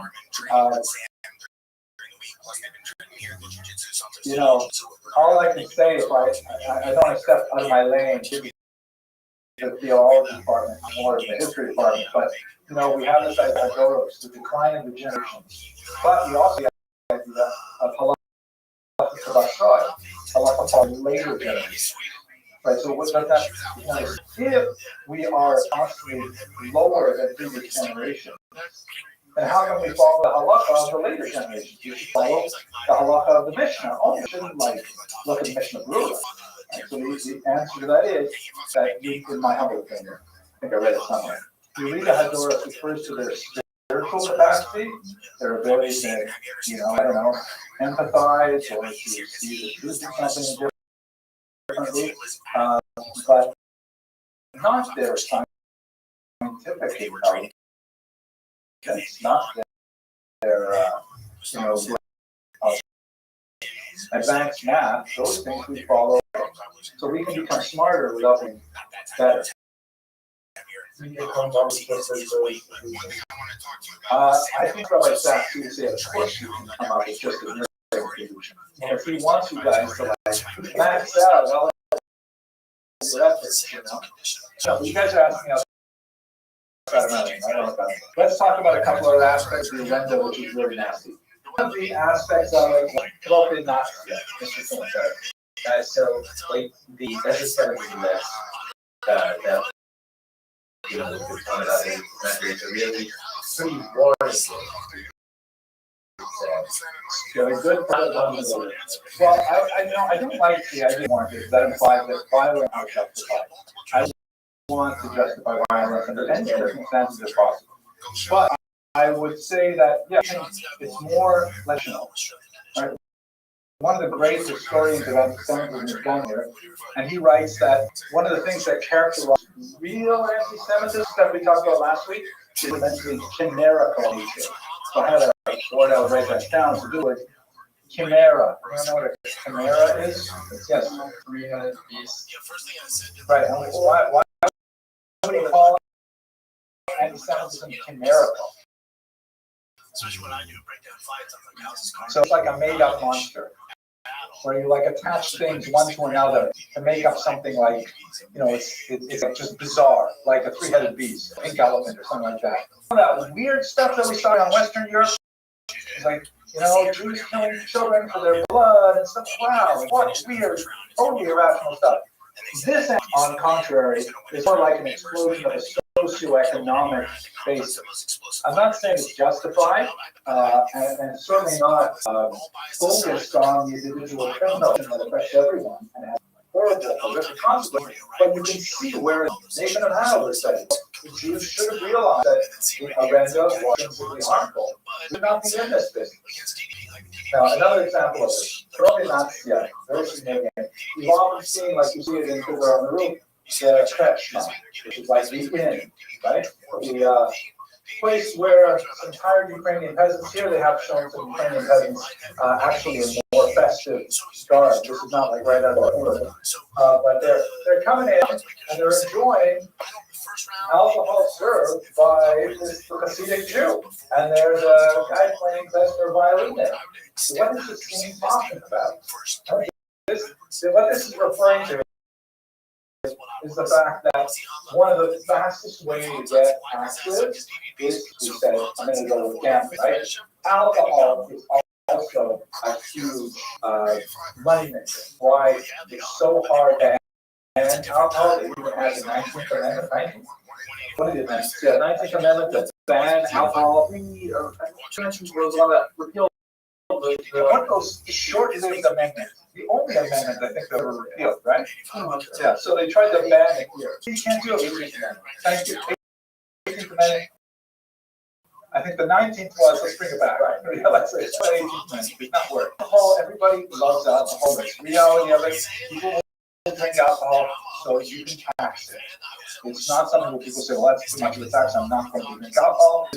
So the Jews were frequently given this thing called propaganda, which is part of the agenda, that you Jews are the only people allowed to make alcohol, you are the only people allowed to sell it, and people have to come to your in order to drink it, and people on it.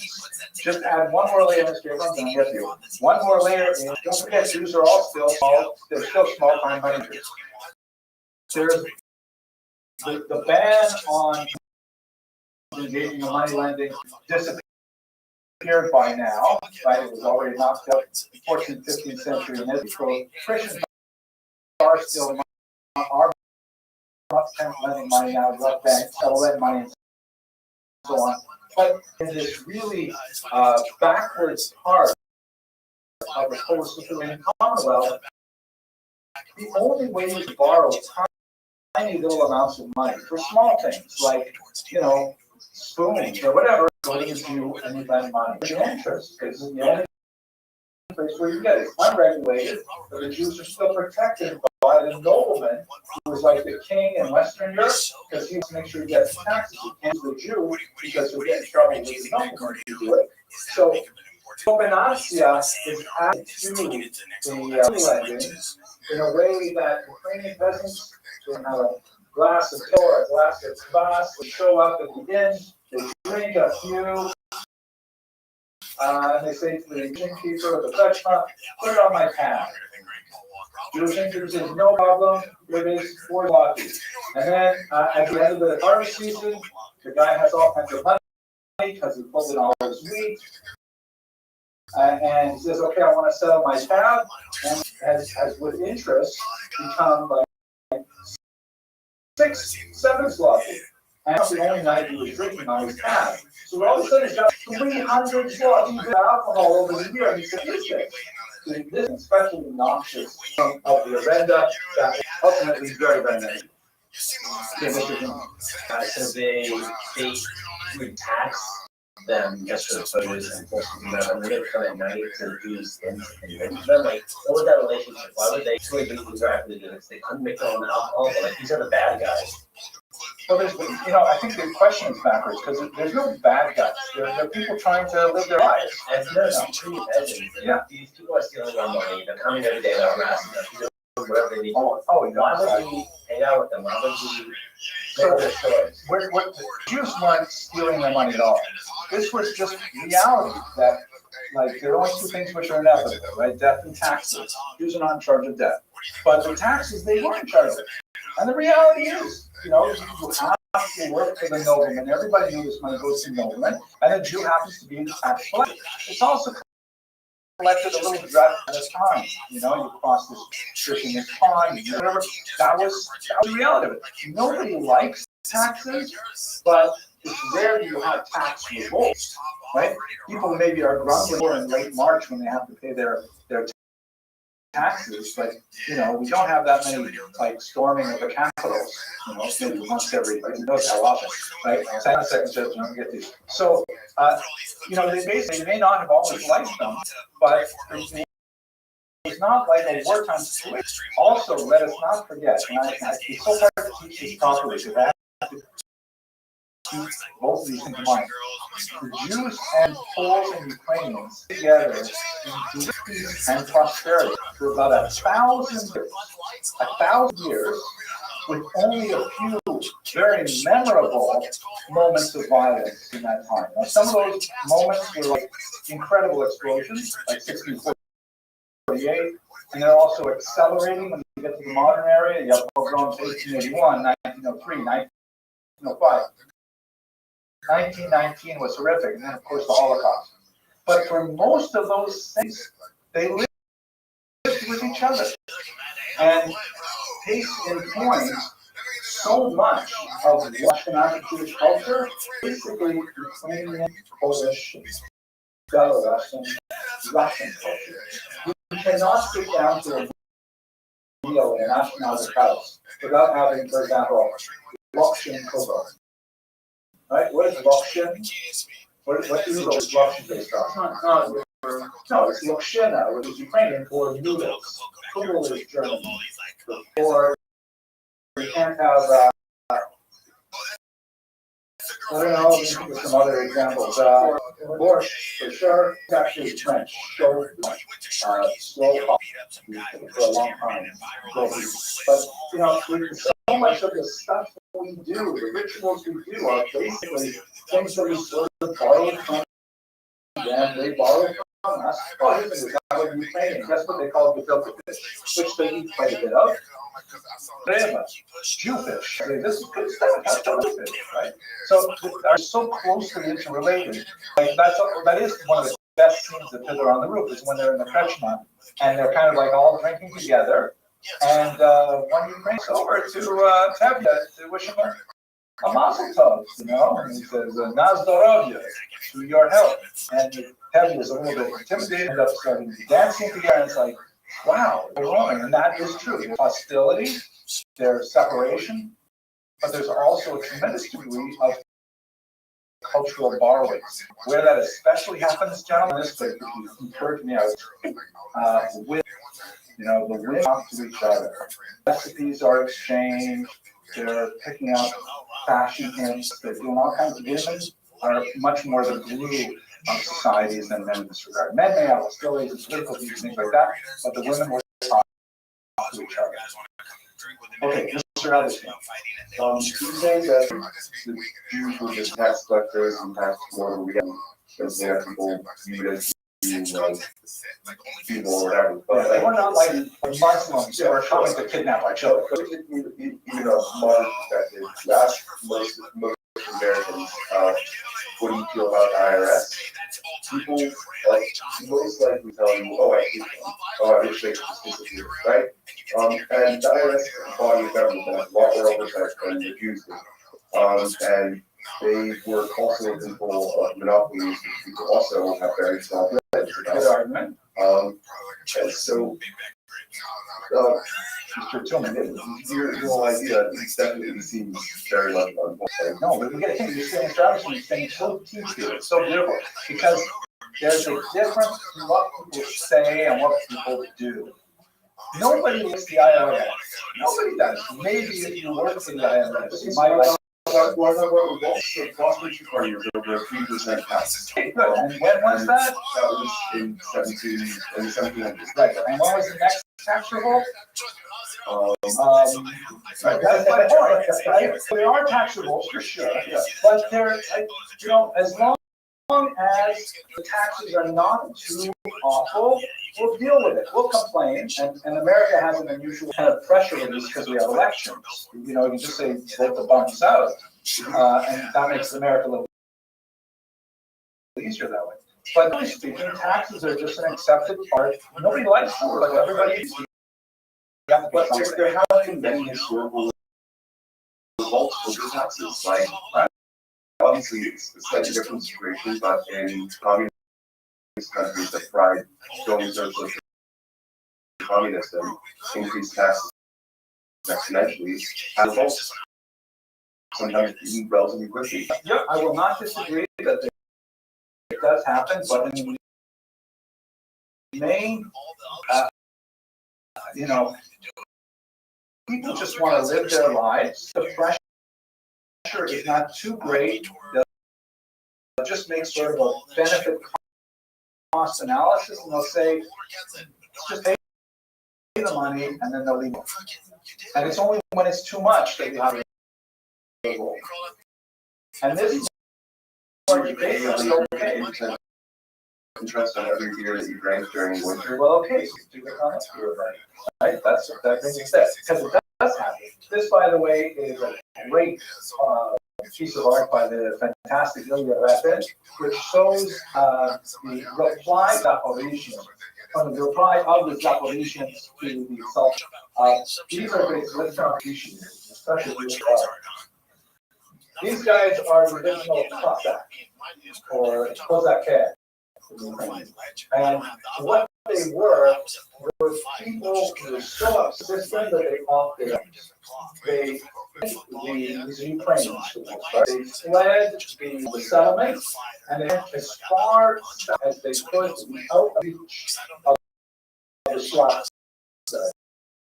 Polish noblemen. And they essentially set up these sort of like cowboy settlements live free according to their own rules, and had all kinds of unusual sort of styles, like this walrus mustache, this classically Cossack style, the top knot as well. It's quite often, but the top knot there. By the way, for the Ukrainians, like their national hero. Like we think in America, tend to idolize the gunslingers, the wild, right? The horrible man with the big hat riding off into the sunset on his horse, that kind of thing. This is like the voice for the Ukrainians. The national heroes for the Ukrainians, enemies for the Jews. Because what would happen? What's going on in particular is the Cossacks, among the things they did for which they are valued Ukrainians, is they fought with the Ottoman Turks who would raid Ukrainian villages for children and take them back to be slaves. Really awful phenomenon in early modern. And the Cossacks were, and at one point the Ottoman Turks said, "If you guys stop attacking our slaves, we're going to deal with you." And so they wrote a picture with notes. And so here they're celebrating. One guy knows how to write. He's composing a letter, and all the other Cossacks are like suggesting various, profanities in the letter. But this is really the Cossack mindset, encapsulated in Ilya Rep's work. They were led by this Rothschild, who was one of these heavy noblemen who fled to this particular part of the rapids on the southern Ukraine. And he organized all of these kind of like bands of freebooting Cossacks, and he said, "Let's all organize ourselves and let's not run away from the Polish noblemen. Let's run at them and let's attack and let's kick out of our territory." And of course, this was like hugely bad for the Jews. Were the sphere for Polish economic system, right? The Poles were living far away, but the Jews were living right there in right bank Ukraine. And so when these Cossacks came and they had all this pent-up anger at the Polish noblemen who were incidentally also sort of culturally trying to dominate them, trying to get them to convert to Catholicism and lose their orthodoxy, so there's also they came sweeping into these Jewish deadlines, and the massacres were horrific. I mentioned over earlier as the chronicler of the period, and although he does criticize the Jewish involvement in the Arenda system as being the basis of the problem, he does provide such a horrific and like emotional description of these pogroms that I'm not going to tell you the kinds of things that they will scar your mind and you'll never be able to forget them. If you are curious about reading this, then look up Yevon Metsula. It is a chilling, awful. Now this region by the period is called in Hebrew Tach and Tach referred to the 2 years 1648 to 1649. It actually extended a little bit longer, but these 2 years were this Rabbi, we have a keynote. Yeah, I have a keynote from Zara talking about. That's absolutely horrific. The violence perpetrated on Jews. And again, let's not forget that you had 1,000 people working in a particular shtetl. Let's say 1,000 working individuals, usually men and women. And chances are maybe 40 directly involved in the event out of 1,000, 100, and others would be involved in some other things that were supported by, kind of like Las Vegas. Las Vegas, what's the main? I don't know. I keep coming back to it. Damn it, right? If you took me out of Las Vegas, what would happen? Yeah, it would literally dry up because all that water is imported, right? But most of the people in Las Vegas do not work in the casinos. They work in all kinds of ancillary industries, hotels and Ubers and restaurants and stuff like that, to support the people who come in to do gambling in casinos. So the casinos are the reason why Los Angeles continues to exist. So most Los Angeles, not Las Vegas, most Las Vegans are not working in the casino. So the same thing with the Arenda. The Irenda was what really allowed the basis of the Jewish community, was the backbone of the economy. But the vast majority of Jews were doing all kinds of other things, silversmithing and tinsmithing, and small trades. You had the occasional scholar, so everything. I think this is actually especially good numerically because they do all this now favorites and the casinos that are owned by the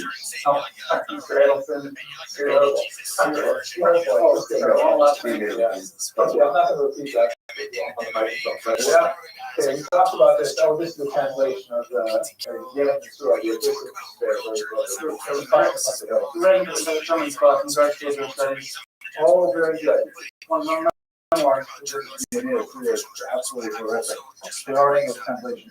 Now, one of the things that is a challenge to historians is trying to figure out, we have these very emotive sources. Nathan of Hanover is perhaps the first among equals, but there are many other sources that describe this horrible devastation. But it does not seem that the scale of devastation was as large as the historians recommend. You'll see citations. It seems like someone writes about this by another 100,000 victims. Yeah, 250,000 victims. But the reality is, if you remember the beginning of this lecture, there's only probably about 40,000 Jews living in Ukraine at the time. So it's hard to imagine 40,000 people killed with only 40,000 men killed. Chances are, it was probably somewhere in the neighborhood, depending on which historian you read, probably in the neighborhood of something like a third of the population was killed, a devastating number, but the total number is not at all like what a lot of it. Okay, let's take just the this is a 5 it's Ukrainian, I can't remember the yeah, not big, yeah. It's oh yes, got Flavin, right. 5 Flavin notes, and this is the $5 of Ukraine, not than Boston numbers. So again, remember what we said when we were talking about Baron and so on. For the Ukrainians, they use Khmelnytsky for the most part as a great national hero. He said George Washington. He united them and brought them all together and pushed out the Polish language, and also incidentally pushed out in Dockor. But when Jews see this particular business, they see horrible anti-Semitism. And that's both of those pictures are true. You just have to understand the lens through which they are viewed. It's totally have the same history as the Native Americans. Yeah, I would say that the Native Americans look at Columbus and they see that's in the 20 now. He able to show each other back in the Native Americans. But we told the Native Americans. It's hard to do comparative martyrology. I got to tell you, this is, by the way, in the Square Cave, they have like this very heroic statue of Khmelnytsky there as well. The earlier version of it actually had like a Jew trampled underfoot by it. But even the Tsar said, no, that's not important. That's 4 days. So they removed the Jew. And let's call that a day.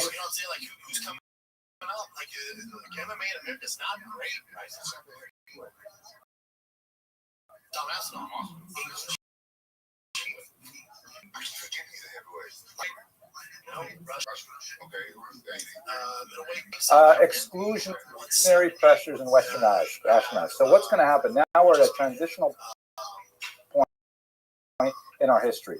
We've looked a bit, especially the materials I put online.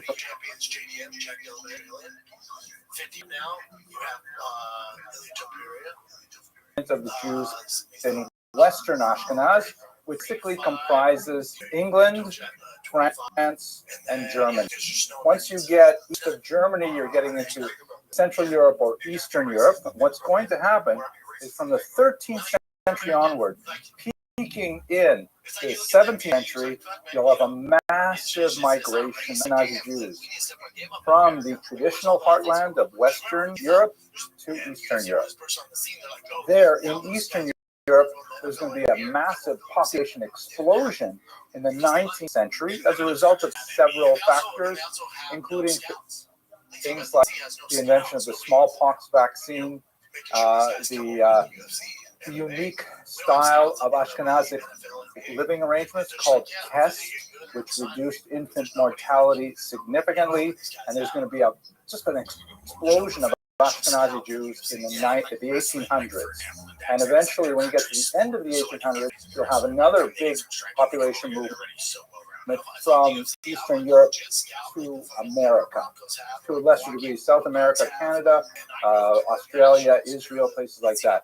But we're now going into the period where Jews are going to be leaving the Ashkenazic heartland to Eastern Europe. That's 13th to 17th century in particular. Yes, remind me your name, please. Last name. Parente, Mr. Parente. You used to sit over here, didn't you? Yeah, that's what was hard to confuse. Okay, Mr. Parente.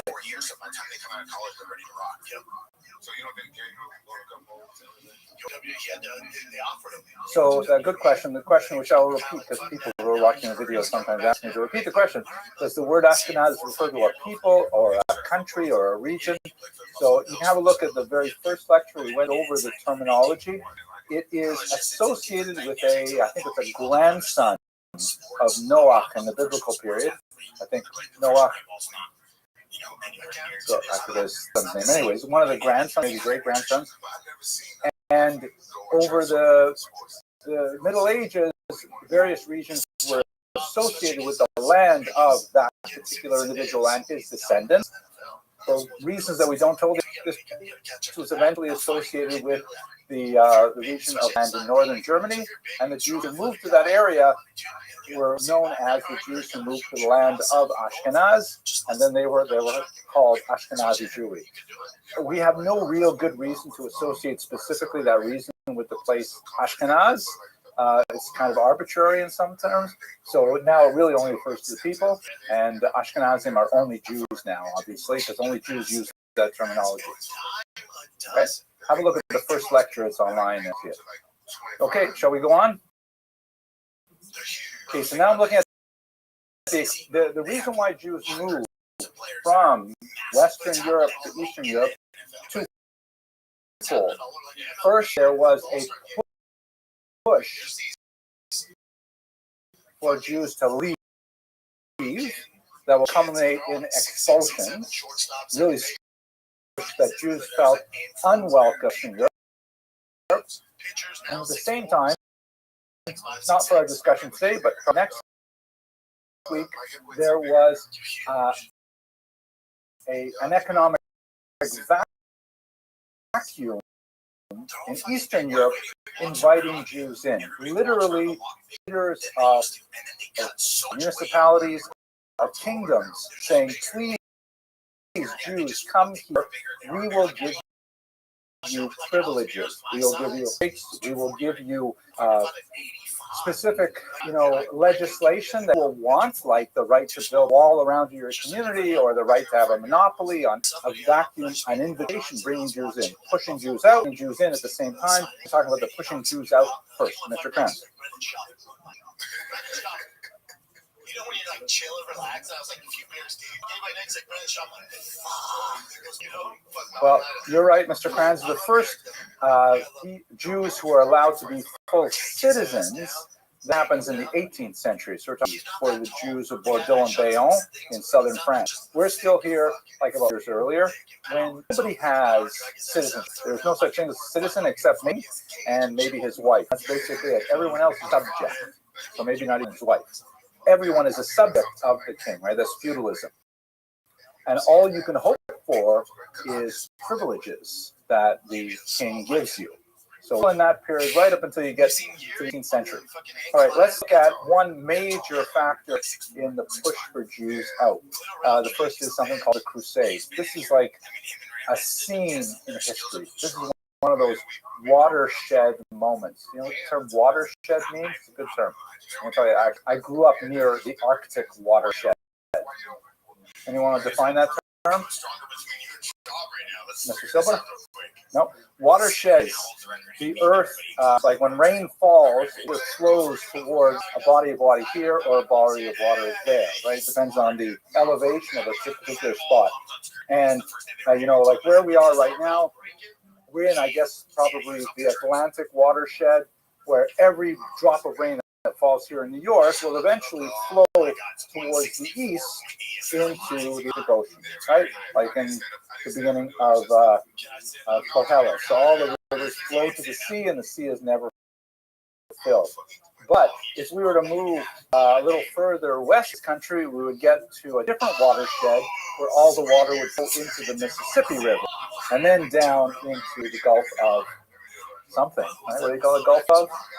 Gulf of America. There you go. So that's the Gulf of America.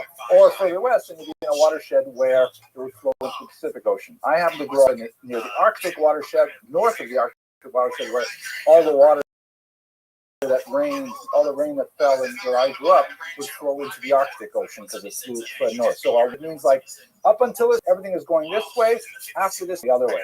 So if you think about that term as a historical term, the Crusades are one of those watershed moments where beforehand people understand the world in such a way, afterwards very different. Another watershed, something like 9/11. That's a huge watershed. States history that was just before you were born, but you live in the post 9/11 era, changed everything in many ways. The Crusades are one of those moments. This is the history. This guy, Pope Urban II, 1095, he complains that the holy city of Jerusalem, which is controlled at this time by the Muslims, right? Muslims are in charge of the land of Israel at that time. They are not allowing Christian pilgrims to get access to the holy sites, Church of the Holy Sepulchre, various sites that Christians revere in a very significant way. And he's like really upset about it. He reaches out to Christian Orthodox. Don't forget, at this time, 1095, there are three basic major kinds of Christian: Catholics, who are ruled from Rome, the Pope in Rome. And there are Orthodox, who are ruled by 7 patriarchs in the East, sometimes called Greek Orthodox, sometimes called Armenian Orthodox. It's a different form of Christianity, the Catholics, but they are Christian faith. It's not really appropriate to use the term denominations, but they are two different, let's say, flavors of Christianity, and have not gotten along well for the last couple of hundred years. But he says to them, wow, it's just so awful that, we're hearing about Christian pilgrims not getting in to see the church. And the entire Christian world just, resonates with that message and says, yeah, it is terrible. Pope Urban II calls for something called a crusade based on the Roths, the crucifix, saying we should all go, we should organize ourselves, and we should take back the land of Israel from the infidel Muslims so that Christians can safely go there to worship. Massive reaction for all reasons. There was a certain amount of unemployment among knightly class, for example, and they had literally nothing to do, but this was a great excuse. They pulled it together, particularly in the regions of France and Germany, and they make their way all the way across Europe to the Holy Land, and they fight the Muslims, and they take over the land of Israel. The next 200 years, there's going to be ongoing fighting with the Muslims until finally the Muslims drive them out.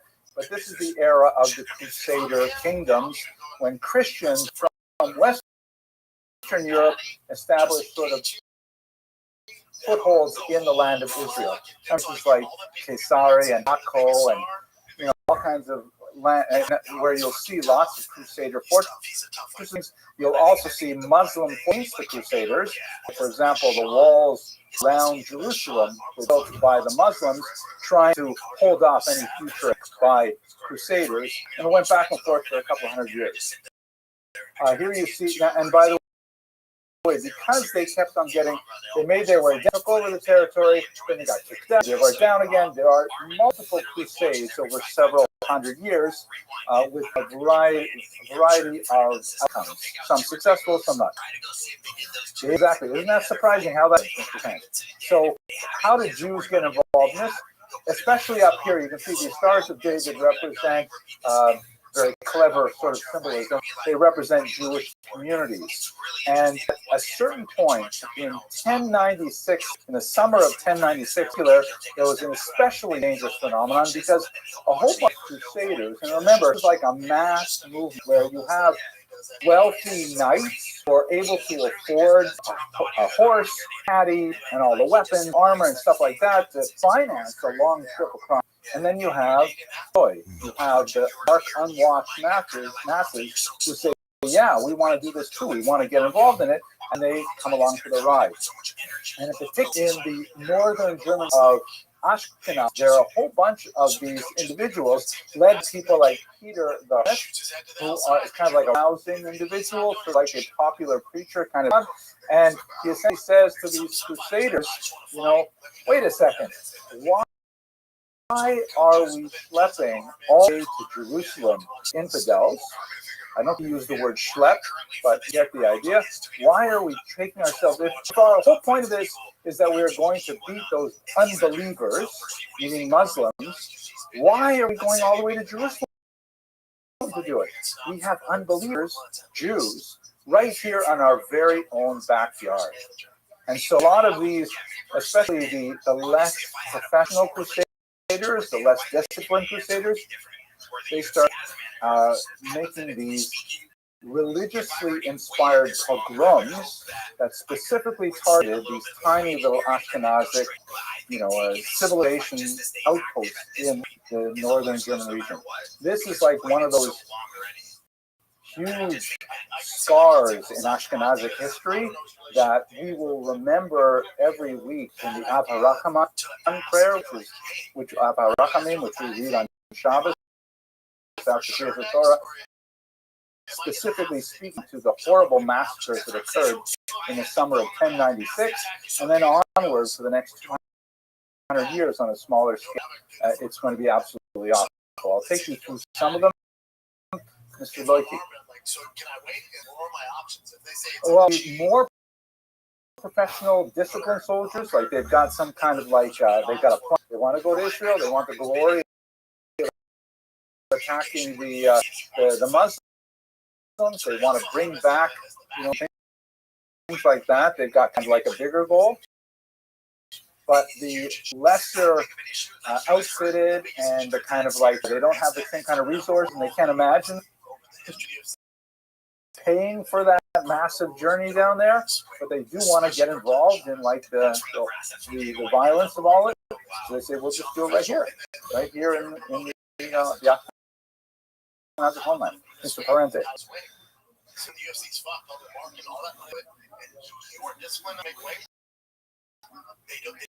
So I think that if you asked a crusader, he would say the goal was to reclaim land, and maybe a side benefit would be the fact that was what they really. And by the way, what we see this especially clearly in the Rhineland massacres is because Jews were given the option: convert or die. Right? This is a victory for Christianity if these Jews become Christians, or we get killed. So it has definitely a very strong religious root. Demagogic, violence, and kinds of nasty things, but nevertheless religious at its core. Right? Okay, so these crusaders, why are you slipping all the way down there? Right here, here's another image from that time, and we have a lot of chronicles, by the way. We have source material for this written by Jews, some of really heartbreaking chronicles written by Jews, a handful of them, and Christian chronicles of the attacks on Jews as well, which largely corroborate some of the most horrific aspects of these massacres. 1096, the summer, May through June, is specifically the time when they were at their most intense, the beginning of the Crusades. There were mentioned later Crusades, still had against Jews attendance upon it. You recall in the lecture we looked at Ashkenazi genetics. We saw all those Jews thrown down the well. So that was as the second crusade. There's a Tom being involved in one of these crusades as well and wounded, absolutely horrific. The three main towns, however, that are at the epicenter are called Speyer, Wurm, and Mainz. They're known as the Shul communities by acronym. These are three really small but important old Ashkenazic settlements. Remember, Ashkenaz at this point only has been around for about 200 years, and there's still, maybe a few thousand Jews in each one of these places, but nevertheless, they were the three that were most powerfully attacked in the beginning. The Jewish response is fascinating, and I think to the formation, one might suggest, of Ashkenazic culture. Yes, question. Yes, definitely. This is where Rabbi Gershon studied, for example. So these are significant towns. They're not faraway places. They're small by our standards, but still big by the period of the century. So this is where one of the oldest techniques that Ashkenazim developed, Jews in general, but Ashkenazim in particular, for dealing with communal threats. There are two, let's say, there are 3 basic strategies that you can have when you're confronted by us. What do you think those 3 strategies are? Pay them off. Thank you. Thank you. If you fight back, you'll probably lose. You'll be overwhelmed by the numbers. We're talking about masses of pogromists who are attacking small communities who are not inclined militarily. There's an argument to be made, and we do see it happening in the 1900s, in the pogrom waves that swept through Russia, that you might actually scare them off by showing a little bit of background. But early on, the Ashkenazi Jewish communities, with very, very few exceptions, basically said, fight is not our best option. We are going to completely murder, massacre if we fight back. We need to rely on other sources of authority, and might was not something that Jews, Ashkenazi Jews in particular, started doing really until the early 20th century. We have a long, old history of military resistance that goes back to the times. So basically, living as in a diaspora, set it aside as strategies since the a little later, since the revolt against Rome, since Bar Kokhba in the 2nd century, we basically set aside military responses. By the way, maybe we'll get to it at the end of the semester. That's why Israel represents another watershed moment in Jewish history, because this is the first time that we really ordered ourselves to bring back some of that old martial tradition that we had in the ancient period. But that's not what's going to happen in the medieval period. The other possibilities are you run away, and yes, we have lots of Jews. It's not always though, You're talking about your family. Are you going to run away with all of them? They're going to catch up with you. It may not be a very viable option. The third option is to bribe the criminals. Try to pay your way out of it. This is what one of my students once memorably said is the fee or flee strategy of Jewish survival. Please remember that, fee or flee. Either pay or run away. Those are the 2 basic options that Jews use. So typically, like we see, for example, in the city of Köln, in April of that year, they were able to avoid massacres by simply going out to the Crusaders and saying, hey, whoa, you don't want to attack us. We are royal, subjects of the king. Remember the Service Regi Camarade, that stuff we talked about. But we appreciate the desire to liberate the Holy Land from the Muslims. Here's a big bag of gold to help you finance your military endeavor. And they were, avoid a massacre, at least in April. They all would appeal to the emperor, right? Because that survived was by being part of the tax structure that the emperor wanted to protect.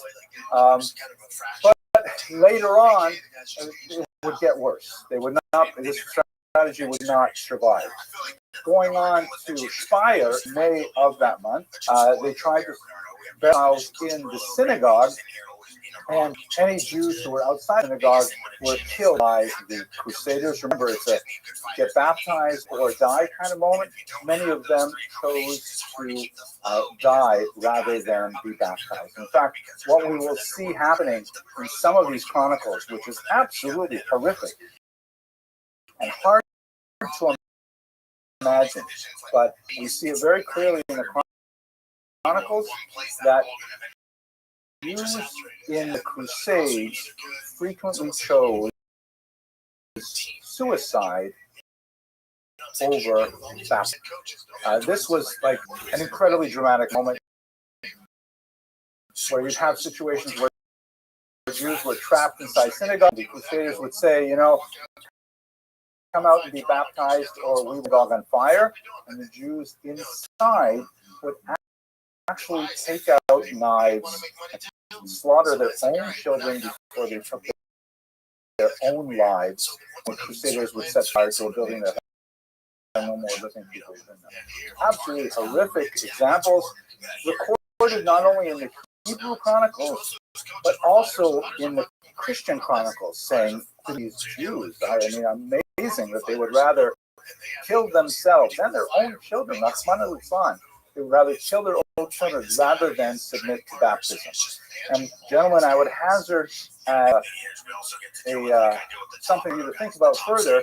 This is one of those moments that define Ashkenazic history, that from the Crusades onward, much of Ashkenazic culture was sort of like bend inwards and begin to say that, wow, the outside world is so dangerous. The outside world is so toxic. It is fundamentally and existentially threats. We must protect at all costs everything involved in the outside world. And Ashkenazi culture tends to get kind of like that inward focus that results in some interesting cultural expressions we'll see shortly. Sephardic culture, by contrast, they didn't have this same challenge of the Crusades. The Crusades didn't sweep through Spain at this time. Spain is also, where Jews are mainly living, Muslim. It's not even un-Christian. But their big challenge would come after 91, as we discussed last semester, where now they've been forcibly converted without their will, without saying no, and to live in both the Christian world and in the Jewish world simultaneously, cultural tropism, where they can direct themselves to adapting inside society while preserving identity. You see the contrast to Ashkenazim, Soran saying, if you force this on me, I literally kill myself. Sephardim say, give me your worst, I'll find a way to cope with it, and I'll do sort of, pardon the pun, jiu-jitsu, and find a way to keep my Jewish identity, despite the fact that I'm living outwardly as a Christian. Two very different survival strategies. Okay, so it was in Speyer that we have the first example of this, at least recorded in the Jewish Chronicles, of a Jewish woman who chooses to die rather than to submit to baptism, and this becomes kind of like a major theme of the Crusades.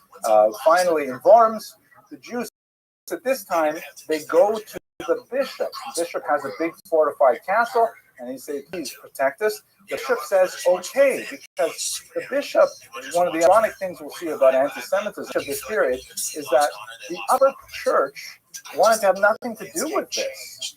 They wanted to have nothing to do with these crazy allegations of blood libel and these, bizarre ideas that the Jews had to be massacred. It was actually contrary to the doctrine of the church fathers. Jews were to be persecuted, second-class citizens, in order to send a message to the Christian world that it's not good to be a Jew, but they were not to be killed. In fact, the opposite. They were supposed to preserve so that later they could testify as to the validity of the second coming. So the bishop says, yeah, come on in, all you guys. Crusaders broke into the bishop's own castle and then massacred 800 people there. You have, more and more of these examples of mass suicide among Jews happening. In Mainz, the bishop was willing to help, but he could not do it. There are some interesting examples of when you do have a little bit of a pushback. I can't remember which town it was. Maybe it'll come up with my notes here, but one town arrested one of the worst of the rabble rousers, and they cut off his hand, and that stopped the violence right away. But otherwise, the violence just ran over even the bishops, even the church. If they wanted to stop this movement, they could not. It's like when you wake up this kind of elemental hatred, even though it is technically itself with a religious sort of veneer, it's a much more impulse than religious thought at the time. Count Amico is one of these examples. He's one of the pogromists at the time. They eventually, and they make their all around to Hungary, and they're considered such a disaster that Hungarian Christians fight against the Crusaders, saying, "You're not coming into our land. This is crazy. You come in here, you rape, you pillage, all in the name of the Christianity, and it's totally not okay." So that's basically the kind of situation that's going on. One last detail that's interesting is what happens for those Jews who baptism rather than be killed, or certainly then decide to commit suicide. There is a city debate in both the world and in the Jewish world. What do we do with these people? I mean, Christians, as those of you who remember well, are sort of trapped in this ideology that once a person is baptized, even if it was without his or her consent, they are now magically Christians. It's a sect. They can't take it back. So the church was kind of like, well, they're not allowed these Jews, but now that they did it, they're Christians. We have to keep them as Christians. Emperor Henry IV said, "Oh, that's ridiculous. I'm letting them go back to their Jewish communities." And he got into trouble with the Pope over this because the Pope says, "Hey, who says that you're just an emperor? What right do you have to say anything about Christian theology?" But even on the Jewish side, there were many prominent Jews of the time, largely overruled by the Rishonim that you are familiar with, Rothschild being perhaps the most important of them. He died in 1104, so the Crusades, the first Crusade was part of the last, thing that he had to deal with in his life.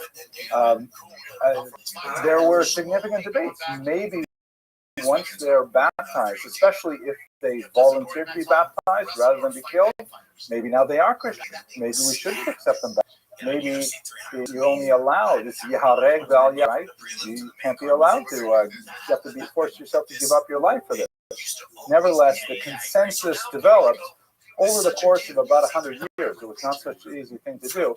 The consensus developed that, we'll allow them to come back. We'll allow them to be considered Jews. We'll consider this an ones, a forced situation. They were not responsible for that decision. Okay. Discussions. Anything else? Clear as the sun at noonday.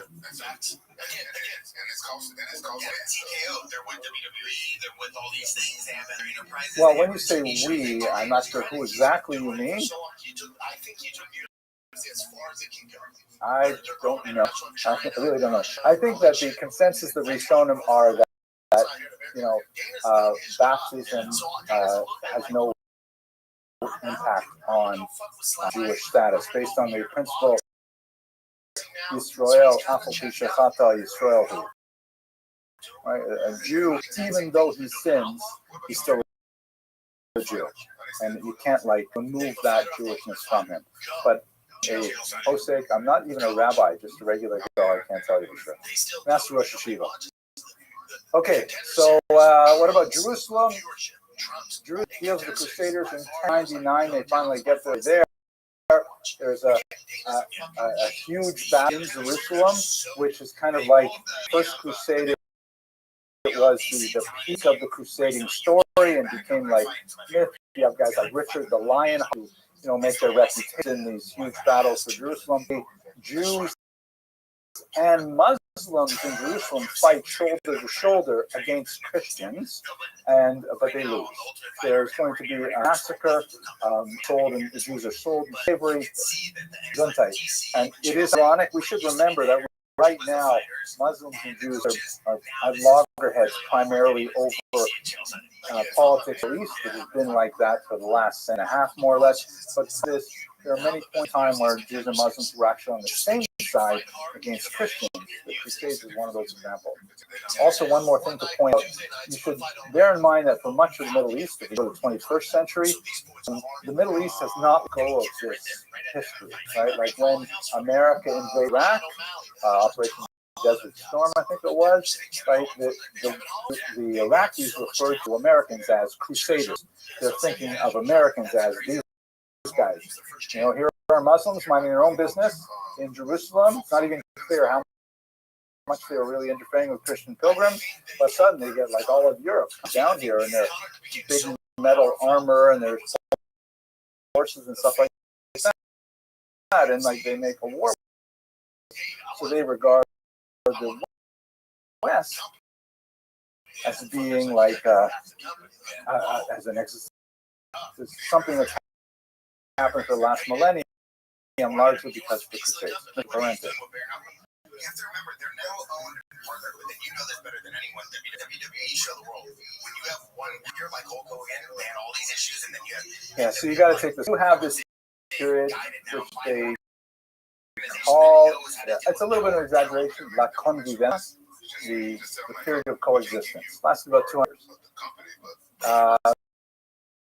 About, give or take, 950, 1150. Yes, exclusively in Spain.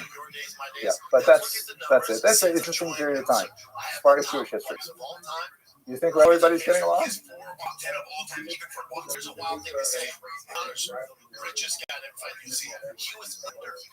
Yeah, you know, I would love that to be true. I think America is an exception in history in many ways. So good argument. There's a lot to be. I don't think it's quite as rosy as maybe we would like, but well, basically, right? Okay, let's just do one other thing here. So one of the immediate cultural expression of Jews in the post-Crusade era that had a long-lasting effect was a movement called the Hasidei Ashkenaz. The term Hasid, of course, is biblical in origin. You see it all over Tanakh. It means someone who goes like beyond. It has been used so much in history. Followers Yehuda Maccabee were called Hasidim. The Melech called himself Hasidim. We have, of course, the 18th century Hasidic movement, Chabad, Satmar, all those guys. But this is a different movement, just happened to use the same name. They flourished for about 100 years right after Crusades.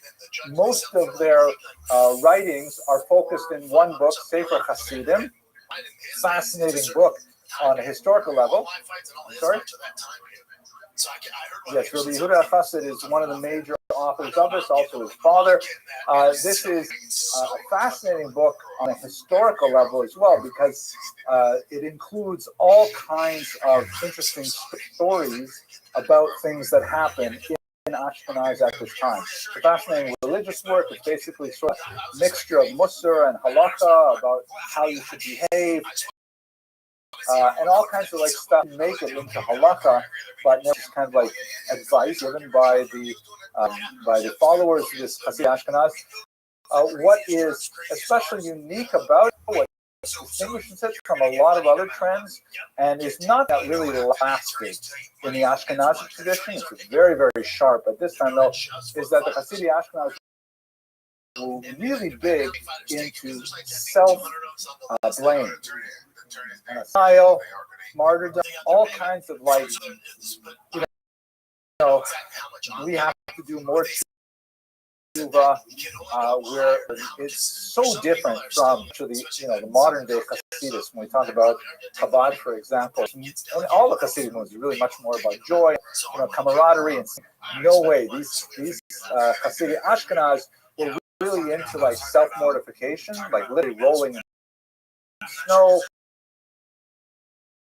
Fasting was a big deal, lots and lots of fasting, and even like after death, it's like putting in your will, you want your coffin dragged along the street to your burial as a last chance to atone for any of your sins.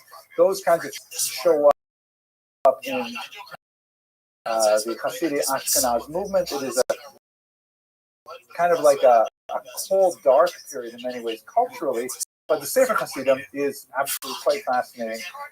Look at it.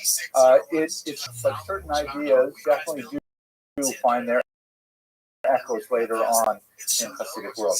I think I have here. No, I don't have the images. It is at this point, by the way, where the Hasidic Ashkenaz have this influence on not portraying women's faces in particular. That in the artwork that a lot of I have them, I think, later in this lecture, or maybe more videos. A lot of the work will show women with animal human heads. If I don't, I'll try and later if I didn't show it before. Sometimes all people, not just women, but especially women, and it also happens today too. The idea is like more. We're not sure exactly what the idea is, but most theorists say it has to do with the idea of like more tznius. It's not right to look at the faces of women like that. Okay.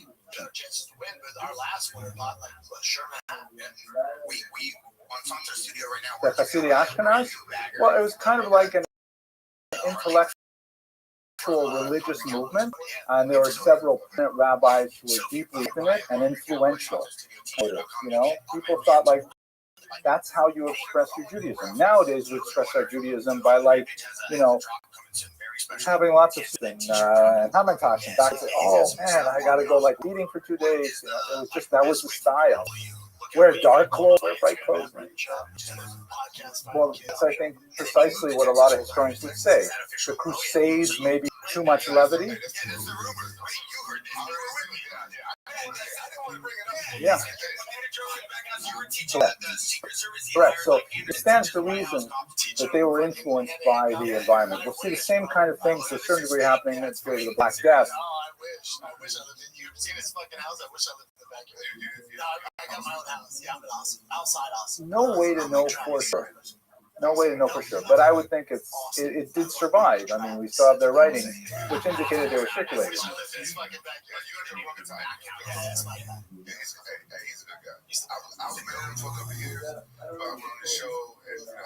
You'd have to find a way to measure that, and I don't think anyone knows. Mr. Krantz.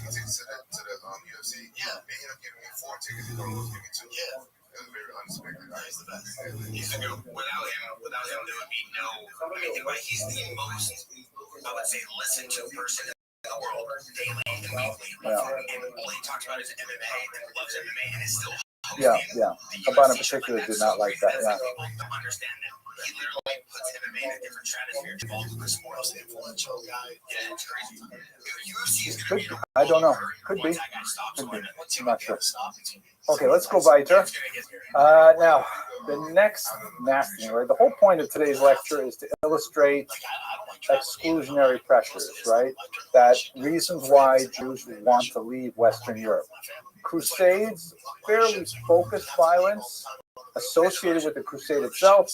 The Jews were able to, over the course of the next couple hundred years, sort of see when these things are developing, reach out well advanced to authority figures to try and protect them. It helped quite often that you didn't have this big massacres like we did in 1096, but there were other things happening at the time as well. One of the most awful of this era was something called the blood libel, which I'm sure you have heard of, because unfortunately is a myth that continues to this day. This is a map from the Encyclopedia Judaica that traces in Europe that had a blood libel with the centuries when they occurred. And you can see that the numbers in circles are the 19th and 20th centuries. So there's definitely an ongoing persistence of this our idea that started first up here, Norwich, right here in the actually the earliest one is in 1144. The story goes, and this is basically repeated over and over again, that the Jews need to kill, God forbid, a Christian child. There's actually two distinct charges. The first one is called ritual murder, and later it develops into what's called the blood libel, alilat dam in Hebrew.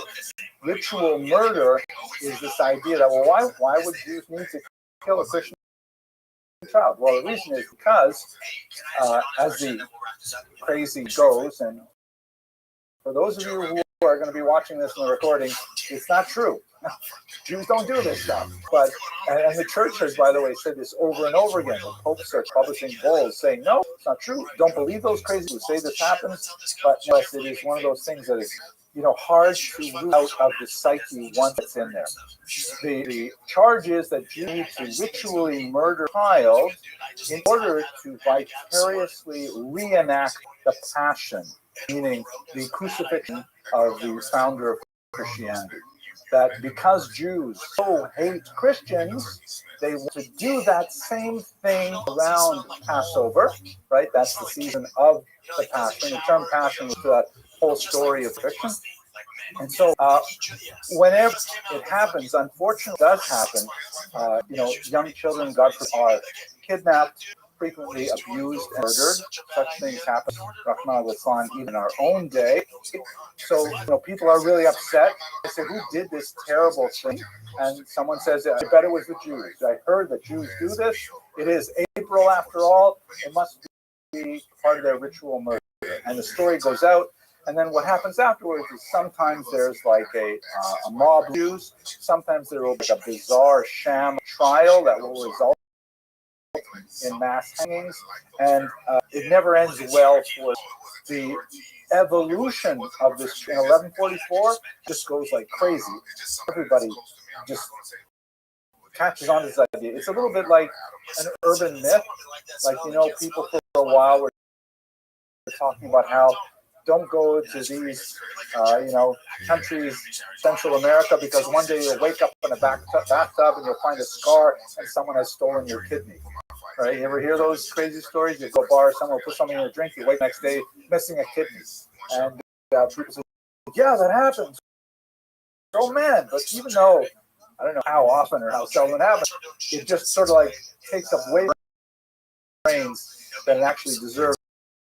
Historically, that's what happens to ritual murder. The blood libel just added a dimension of crazy to this that made it even more popular. The blood libel is the argument that not only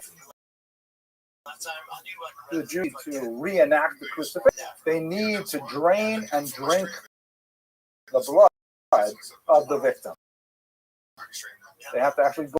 Why do they need to drink the blood? Well, lots of different crazy reasons. By the way, I'll show you. Here's like you see a crowded map of how many places had blood libels after that first one in 1144. This is Simon of Trent from 1479, one of the most widely publicized blood libels. You can see all of the Jews gathered around here. This is like it's part of a large broadsheet. Like one of the ways that why it's so popular in the 15th century is because that's when the printing press comes out, and public announcements would be on these large, of what would look like newsprint, and then they would like post on walls. Sometimes they would make, if you've been to Europe, they're like round pillars in public spaces, and they post these big things there. In Israel, you see in Pashkelin, same kind of idea, like don't go to Torah college kind of messages that you see in some places. I should say that, but that's how this would be posted. It was not colored. This is a colorized version. It just adds a little level of vibrancy to it. The Jews here, and they all have names, a long text in medieval German that most people could not read, but they could see the cartoons. They have these little ruelles, these little badges that indicate they are Jews. From the year 1215 on, Jews are required to wear some kind of distinguishing badge like this.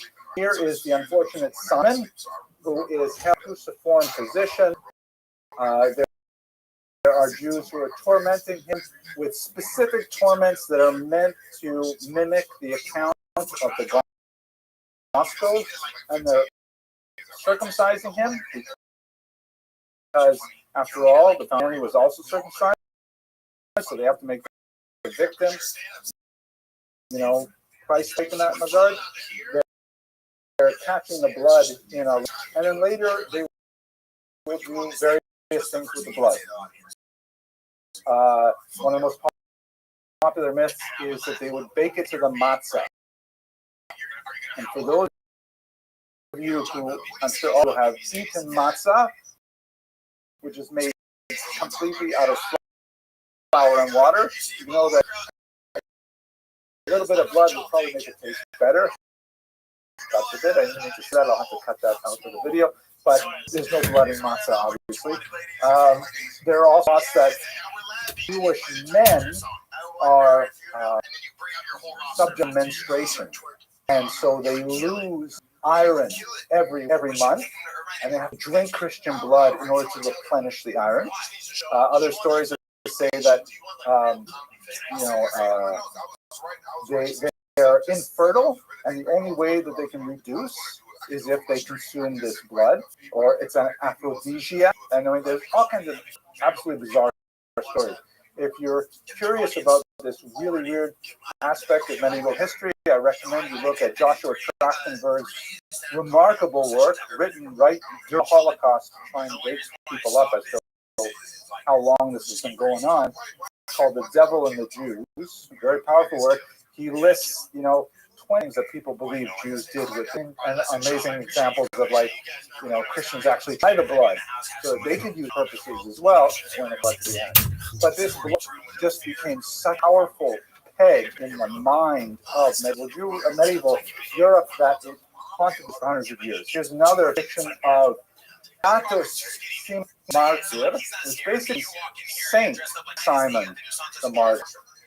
As I mentioned, this has completely decried the whole idea of the blood libel. They said it's crazy. Jews would go to the Pope and say, please, we're getting all these calumnies of us, and we're getting attacked, and it's not fair, it's not true. And the church would actually, be forthcoming and say, the Jews are not true, and so on.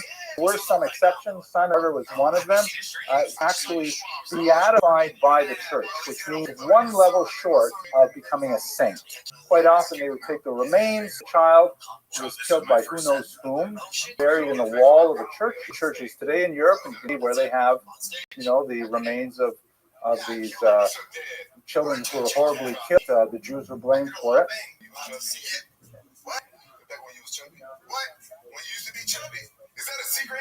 Go along with, historians recognize it for what it is as best you can. Here's another one from the centuries in Poland. They often have these kinds of horrific images of Jews, it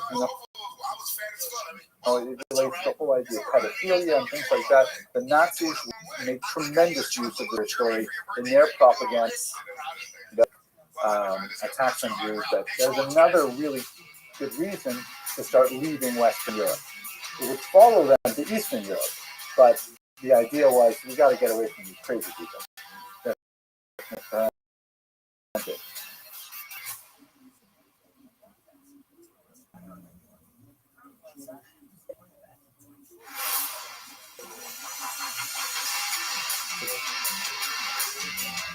So it's kind of like an iconographic standard for the ugly Jew. There's a great book by Sam Gilman. I think it's called The Jew's Body. It might be called The Jew's Nose. I'm not sure, but Sandra Gilman is the author. He argues that it comes from the late 19th century with the discovery of the Venus de Milo, the very famous Greek statue of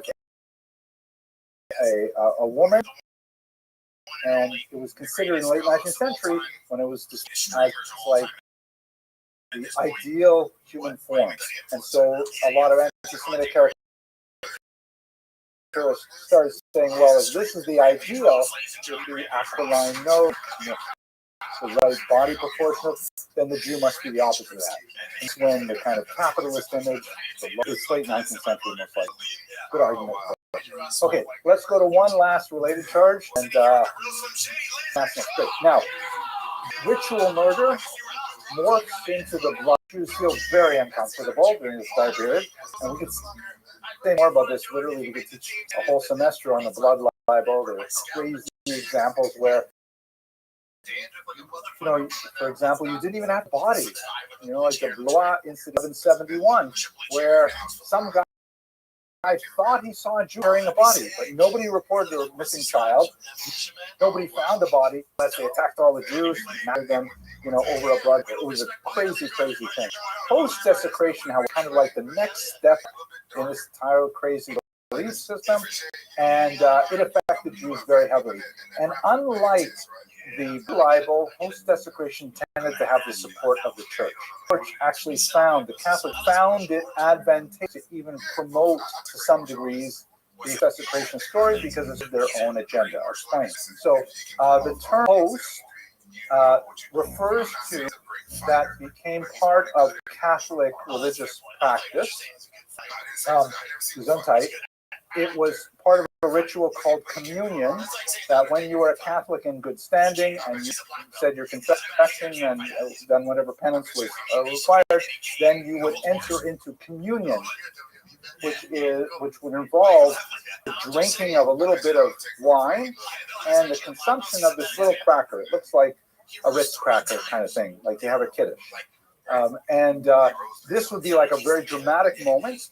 And from the 14th century on, in particular, the Catholic Church adopted a doctrine called transubstantiation, where they said that the consumption of this wafer and this wine, which is in memory of the Last Supper, actually, literally the body of Christ.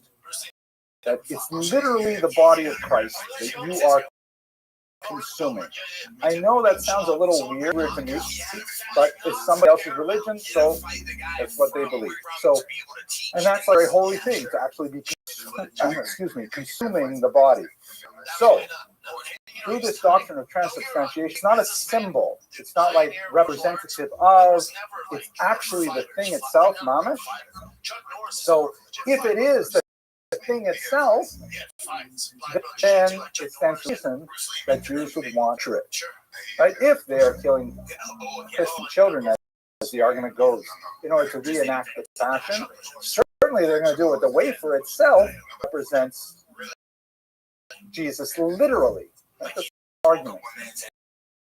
So the church, whereas they thought blood libel was really dangerous and they put it down, post-desecration supported the argument for transubstantiation doctrine, which was not an easy sell. There's a desecration story that is from the German city of Passau. It's also 14th century, and it's basically written with cartoons because most people were illiterate, even though it does have the German text above it, kind of like a graphic novel. And the stories are almost all the same. Here is a Christian accomplice. Typically, there will be like a renegade Christian in these stories. There's also a renegade Christian in a lot of the blood Bible stories, a renegade Christian who helps the Jews find the child, that kind of thing. Here's a renegade Christian to the church, and you can see he's looking at his shoulder as he steals the host. So here's the host, these little wafers. Oops. Right. The head. And then he goes and he takes them to the Jews. You can tell they're Jews because they have the well on their shirts, their tunics, and he accepts money for. Is then brought back to the synagogue by the Jews. They got it in a box here, and in the synagogue they torture the host. You can see they're stabbing it with knives. Miraculously, it bleeds. Right, so that's again a miraculous problem of the host.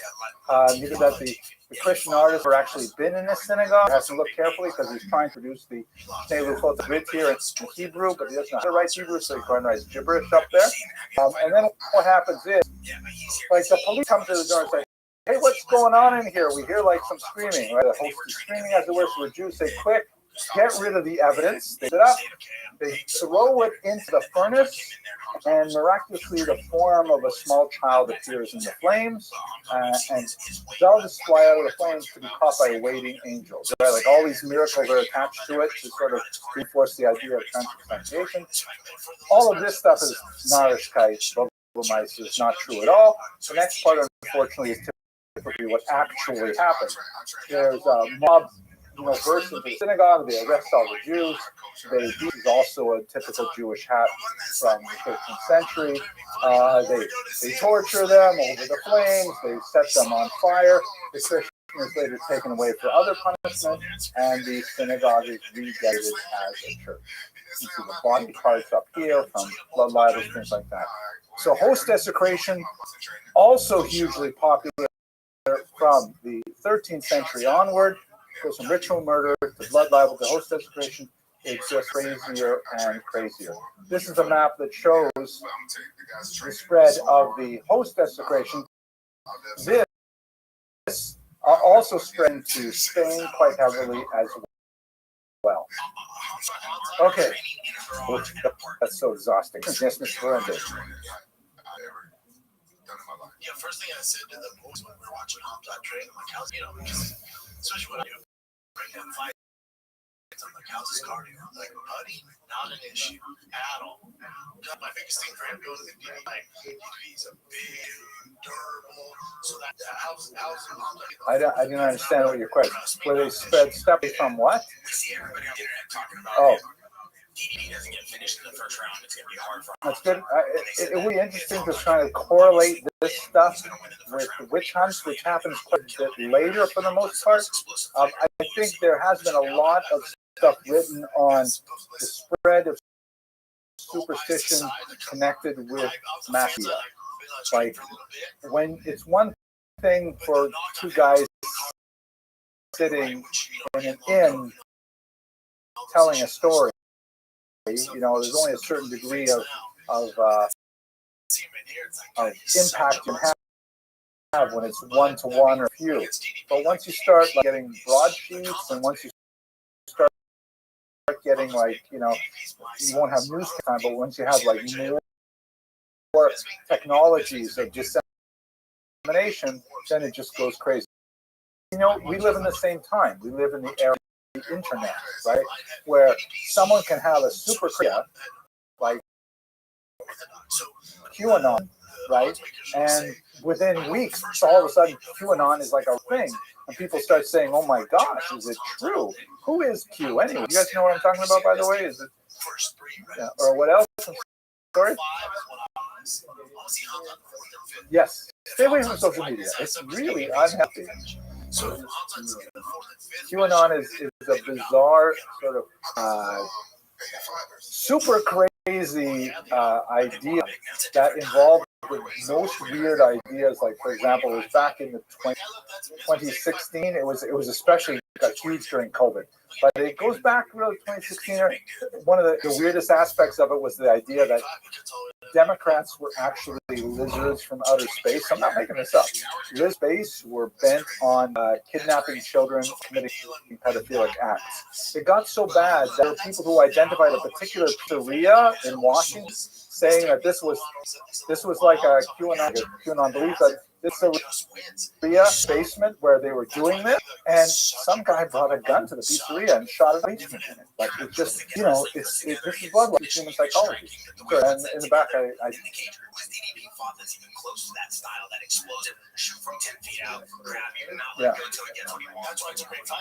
yeah, it did happen. There's super crazy things that happen. And it has a lot to do with how information is shared. And we don't know what it means to share on the internet. Maybe you know better than I do because you're digital natives, but we don't know how to protect it. Mr. Rubin. That was 5 rounds, that was kind of back and forth. Fights like that, which is like going to, their odds makers are going to swing towards DDP. But again, yeah, that's reasonable. There are some really crazy. Okay, so we have 7 minutes left. We'll do the expulsions part. Okay, let's go. Oh, Black Death. We might not get the expulsions. If things couldn't get worse, you have the Black Death in the middle of the 14th century. Right? the 1340s through about 1360, you have this terrible plague that reached Europe, and nobody has natural immunities to it. The contemporary opinion is that it's based on a particular bacteria kind of flea that was on a particular kind of rat that made it from Asia on some of the boats landing probably in Italy, maybe in Sicily, and it just like carves a swath of death through all of Europe, with mortality rates reaching like 50% in some places. Horrible bleeding, these big ulcers called that would grow up in lymph glands and things like that. And people are like obviously freaking out. I think COVID-19, but with a lot more blood and with a lot more mortality. Yeah, mortality. Yeah, it was happening really fast, and also people don't have any good idea about how germs spread, right? Yeah, they don't have a good idea about any kind of this contagion theory. There are a lot of interesting Jewish accounts, because remember, how would Jews be related to this in any ways? Well, unfortunately, as much as we'd like to think that, we have no basis for saying that Jews suffered less. We do have these arguments that, okay, Jews wash more because they wash their hands before bread. Again, and usually without soap. I don't know how many times you guys wash your first you're dying with soap, right? So we wash without soap. And we would bathe more often, like once a week. Right? So that's not bathing so much. There's another argument that says that kind of crazy, but Jews didn't like dogs. Right? There is some stuff tomorrow about owning a bad dog. The Jews own cats instead. Cats chase rats. Rats run away. No rats. No fleas. No bubonic plague. All of that is just supposition. In fact, more likely Jews probably die at a higher rate because of the urban penalty. They're living in close contact with each other. When you have a contagious disease like this, you're much better off living isolated in a farm than you are living in an urban setting. We simply don't know if there's a Jewish death rate different during the Black Death.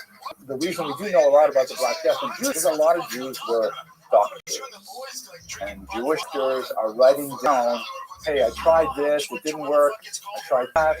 And we have a fascinating account, specifically from Jewish doctors, in the progression of the disease. How this affects Jews specifically, though, is that, at the time, like this is 16th century rendition, the trial of death, right? These horrific kind of scenes. It's really worth looking at if you watch the videos and look at it. With skeletons placed big, like hurting people into coffins like this. So it was just a period of tremendous fear, and nobody knew what exactly was going on. One of the versions of explaining the Black Death that circulated became very popular is that Jews were poisoning the wells of, and what they were doing is they made a pact with lepers, and they were taking bits of their fell off and poisoning the wells. So here's an example. This is actually from England that shows a Jew at the time. This was designed. They didn't know what Jews dressed like because Jews had already been expelled from England at the time, but he must wear a special hat and things like that. And he's holding this leather pouch that has, the flesh of lepers in it, and he's dumping it into the well, and coming out of the well is a caiman that urinates back into the well and poisons it. In the background, just for good measure, is a ritual murder victim as well. And since this is in English, I'll show you a little close-up of the text, kind of interesting to look at. You can read here, it says in the little shoulder note section throughout all, by reason the water in the wells was poisoned, right? They said themselves, meaning the Jews, by themselves in consort with their diverse lepers. By holds the courses and means they made an ointment, with the confection of the blood of man being composed with certain venomous herbs wrapped with in a little linen cloth, applying a stone to the same sinks to the bottom. They nightly cast in the said infection unto all the fountains and wells of the Christians. Pretty bizarre kind of idea circulating. All of these things together make this is like why Jews felt not welcome anymore in Western Europe. Ritual murder, blood libel, the Black Death, this is the burning of Jews in Strasbourg in the 14th century. Lots of reasons to leave Western Europe. And again, as we shall see, God willing, on Monday when we meet again, Eastern Europe will say, hey, please, Jews, come here. We don't have a very advanced economy. You guys are great at developing economies. Please come. We'll let you settle. We'll give you all kinds of permissions and so on.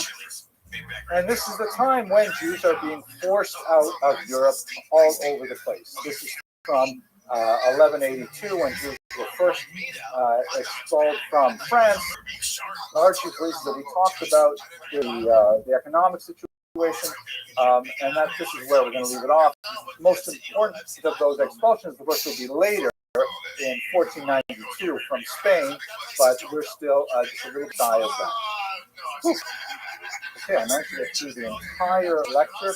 Any last minute questions before we wrap up?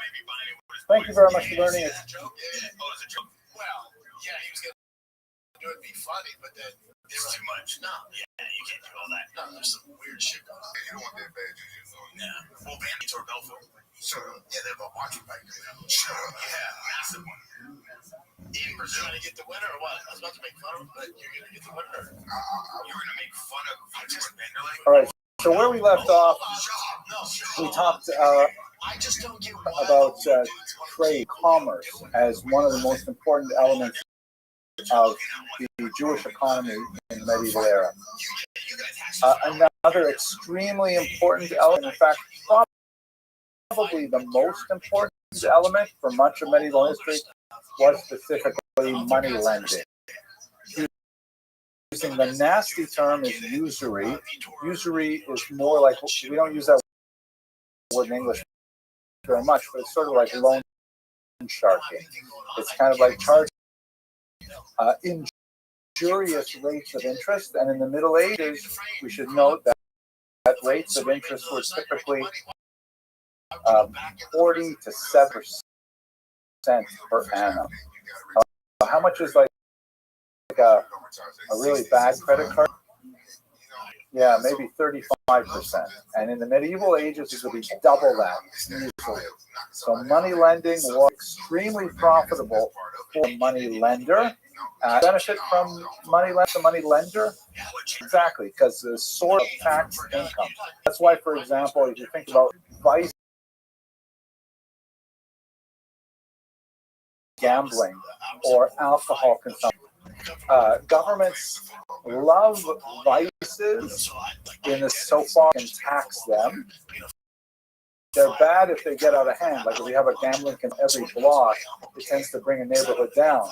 But having a few gambling casinos where people could go and then their winnings are heavily taxed, the government's love. And that's exactly the situation with Jewish money lending. It was in some degree of vice, and exactly why that is so in the medieval context, but it was a mass source of income for taxation, so it was not only tolerated but protected very often. Now, let's try to understand, like, why would there be an opposition to money lending? It really boils down to the fact that the Catholic Church, Hebrew Bible, in precisely the same way that Jews did. Here's the key passage, which is from Devarim. You shall not lend on interest to your brother. Interest, food, or money, or anything on which interest can be charged. You lend to a foreigner, not to your brother. So Jews interpret this passage to mean a Jew may not charge to his fellow, but he may charge interest to a Christian, Muslim, a pagan, whoever. Right? That's pretty straightforward.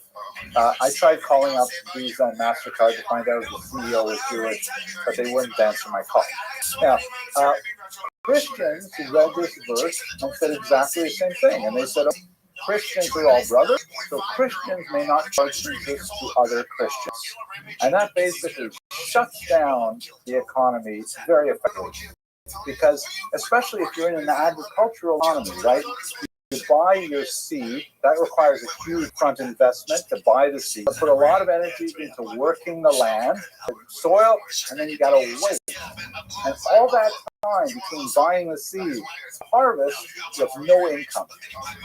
So how do you make it, right? There's a big, natural drop in the middle of the agricultural cycle. First, no, but every year, if you're smart, like Joseph said, you set aside that first investment, and then you've got money to carry you through. But people are not always so smart about how they save money for the winter, and also all kinds of things can happen. Bad things like terrible harvest or rampaging nomadics that will steal all your grain, or good things like you have a new baby, or you have a big party, or whatever it is. All kinds of things can happen, and all of a sudden you have no income whatsoever. The only way to get through it with a short-term loan. Think like people have these payday loans, really high levels of interest, but if you're living paycheck to paycheck, and all of a sudden, your car breaks down and you got to invest money in fixing it, you need money for your next paycheck. So you go to the Jews, you go to the money lender, and he'll say, no problem, but happy to lend you money. It'll do 70% interest. And just make sure you pay to be very small amounts, but very lucrative.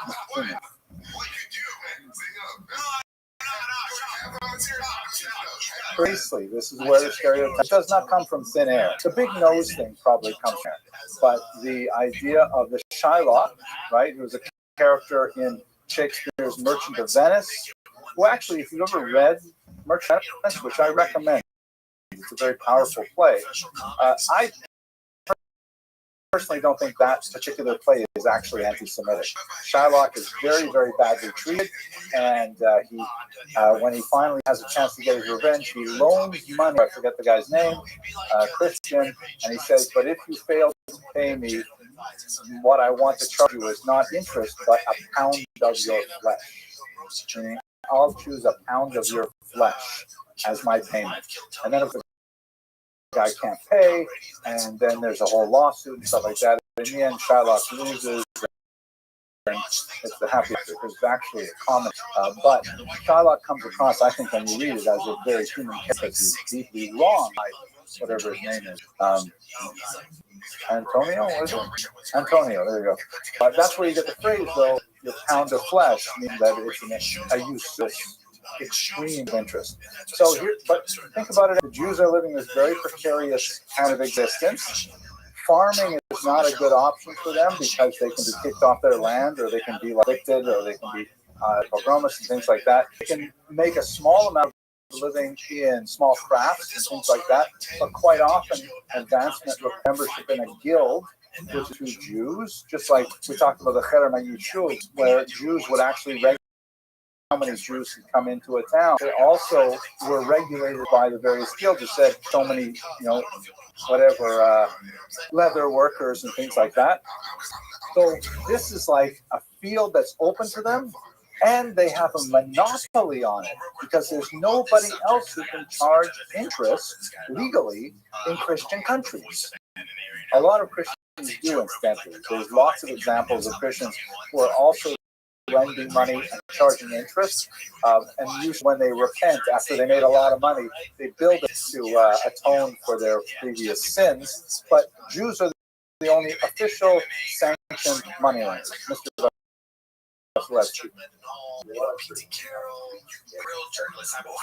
No. Basically, we see in this lecture, by the 15th century, the Italians said, this is stupid, and we are going to charge interest because there's so much money to be made here. Lots of people want to borrow money, and once the Italians got involved, the Jewish monopoly ended. Mr. Anderson. But when he goes on, these influencers They're also very limited on people and money.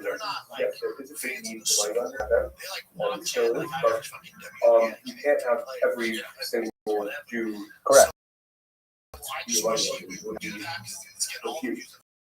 Right. It's hard to quantify this. We don't have really good statistics, but just based on my sort of gestalt understanding, if you had a shtetl that had 1,000 Jews in it, and let's say,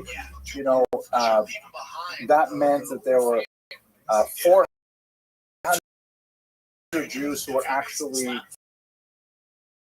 gainfully employed, who were sort of employed by those who were employed, and another 200 who were basically from the rest of the community. Of those, let's say 400 who were really employed, probably about 150 of them are actually money lenders. So it's the biggest single chunk of the economy, not the majority of the economy, but the biggest single chunk. And of course, it's memorable because it is that where Jews would have the most mercy with non-Jews. So let's go further here.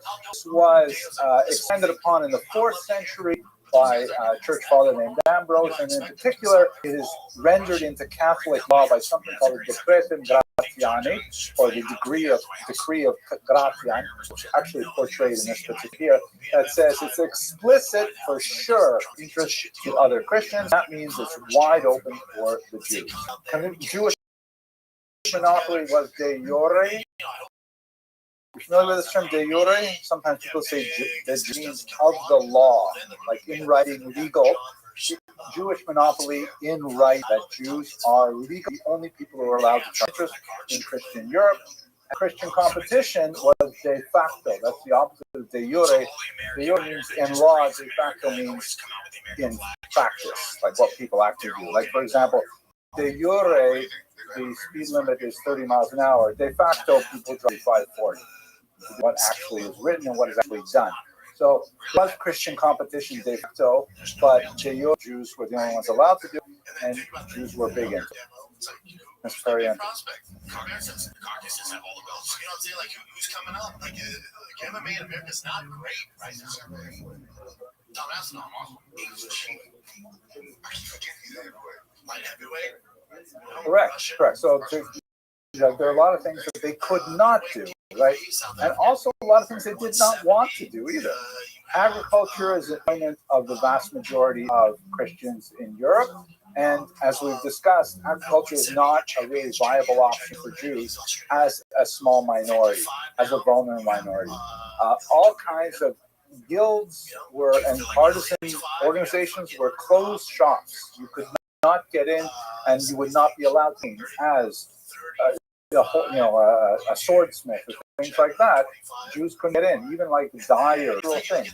One area where Jews were typically allowed, however, because they gained pretty much universal respect, was one of the reasons for the long tradition of Jews in medical fields and health fields, is because this was where people were so desperate for good health care that Jews who were literate were pretty much universally respected. You had popes who had Jewish doctors, kings had Jewish doctors, so those fields were largely Jews. There were not every university, the vast majority of universities that closed to Jews, but there were, I think, about 4 or 5 universities that would allow Jews to study there for medicine. But you should realize that in the 12th century, there were only 3 or 4 universities total. Bologna, Oxford, maybe, very few of them. So people are learning medicine on their own, saying, okay, I'm a doctor. No MCATs. So Dark Ages, that actual term, refers to the period from the fall of Rome until the Renaissance. It's a big period of time. It's basically from, let's say, the year 500 to about the year 1300. This is a high Middle Ages, though. This is like the very end of the Dark Ages, so the dawn is already coming out. kind of like, fuck that. Now I heard he's coming back to the MMA. But Yes. all right, buddy. See you in 4 or 5 years, hopefully. Yeah, he played for the Buffalo Bills for this one. You're absolutely correct. It was far more lucrative than being a peasant. It's way better than being a peasant too, right? In fact, let's talk about that. I think I have it over here. Let's do the risks and benefits of usury. Right here are some Jewish money lenders. See the coins here, right? So benefits, profit, right? Money lending is profitable. And that's the bottom line. You make a big paycheck with that, Mr. Gertz. Oh, we passed by. Okay, sorry. Okay. Urban.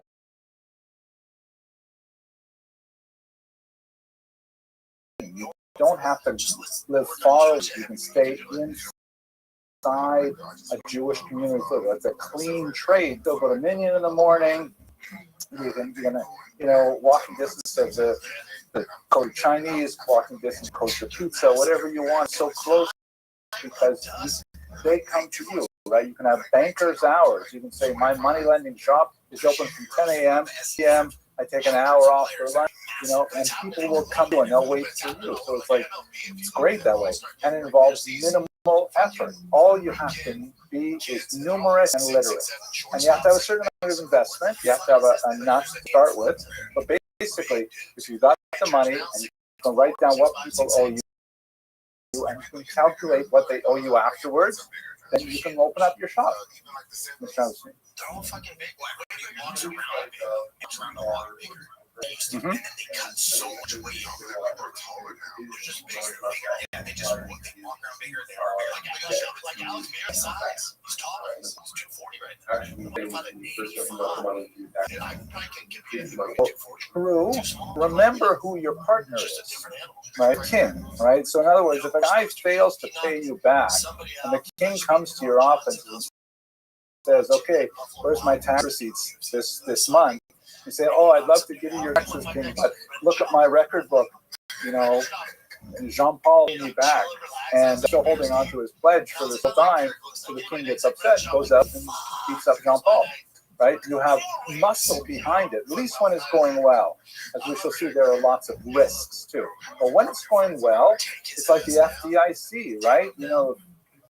Federal something. Thank you so much, Mr. Ruin. The Federal Deposit Insurance Corporation. I don't know. It means when you put money into your bank, you're guaranteed up to like $150,000 or something. You got muscle behind it. Right? Okay, and so it's minimal effort. You have to be literate. You have to be numerate. The vast majority of people are neither literate nor numerate, and they're also not allowed to. The church forbids it. But the Jews can do it. In fact, they're the only people who are legally allowed to. Risks. So, resentment is a big, because everybody will get a loan. Nobody likes to pay back a loan. Right? Especially when you're halfway through on your car payments and you see another 2 years to pay this off. It's not a fun thing. So, you can get. If you're a money lender, you will be resented by everyone you use money to. The peasants who are typically borrowing small amounts of money, just like payday loans to get through to the next harvest, that kind of thing. Or even worse, we're still in Western Europe, but in Eastern Europe, one of the ways that peasants would rack up a big tab is they would drink alcohol in something called a kretschma in Yiddish. And this is also something that the woman would allow Jews to have exclusivity on the production of alcohol. Just think about this. Nobody in, let's say, southern Poland, western Ukraine is allowed to distill alcohol except the Jews are living there. They set up the peasants are hard all day in the fields. They come out, they have a few beers, they say, put it on my tab, interest, because you're borrowing money. And then at the harvest season comes, and the peasant says, "Okay, I'm ready to pay up my tab." What? Look at this amount I owe. How did you calculate it? So it's why does the nobleman allow this terrible thing to happen? Because he taxes it, right? His profit, so he loves it. He lets the Jews be the only do it. If he allows everybody to distill alcohol, then he can control it. But the Jews who are vulnerable, who are gracious, they will fulfill that role. They'll provide the alcohol. They'll sell the alcohol on credit, and then you'll have peasants who will be very upset. It's costing something called propinatia, and occasionally, basically from the 17th century on, you'll have a massive peasant uprising against the. We'll talk about it later, but for example, the Chernitsky uprising, one of the most notorious of these great uprisings, was heavily rooted in factors like Jews charging interest on bar tabs. Mr. Dirks, did you ever hand up? And then Mr. Tillman.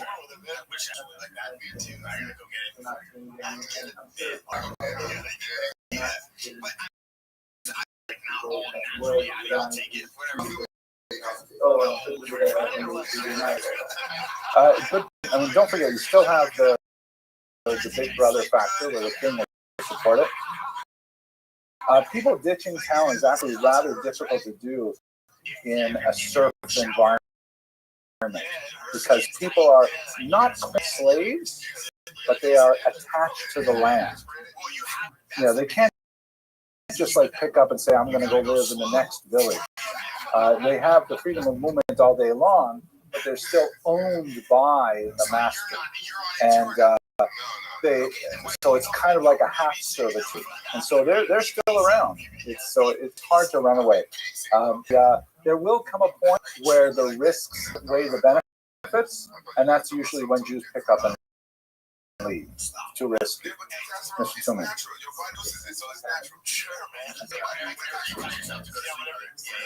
Eventually, they definitely had, yes. In the 1780s, when the Jews started to get parallel, like the Jews made it's an overly rosy picture. And it's an overly, right? That's a Gretzian approach where the Jews are like always victims, never victimizers. Right? It's not the historical reality. We definitely had our share of victimizing. You can answer that question for me at the end of this course, Mr. Jimmy. You'll see how you feel about it. But the difference about the 17th, 18th century with the Haskalah, which we will get to in a few weeks, that was like entrance into broader society, into the world of culture, of art, of literature. This is actually pretty good compared to a peasant existence. I would take a Jewish existence any day, and not just for the schnapps and herring on Shabbos. The income was actually pretty good.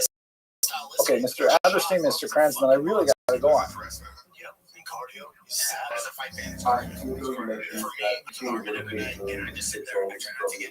Yes.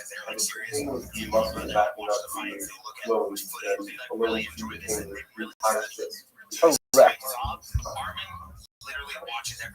You are absolutely correct, Mr. Adelstein.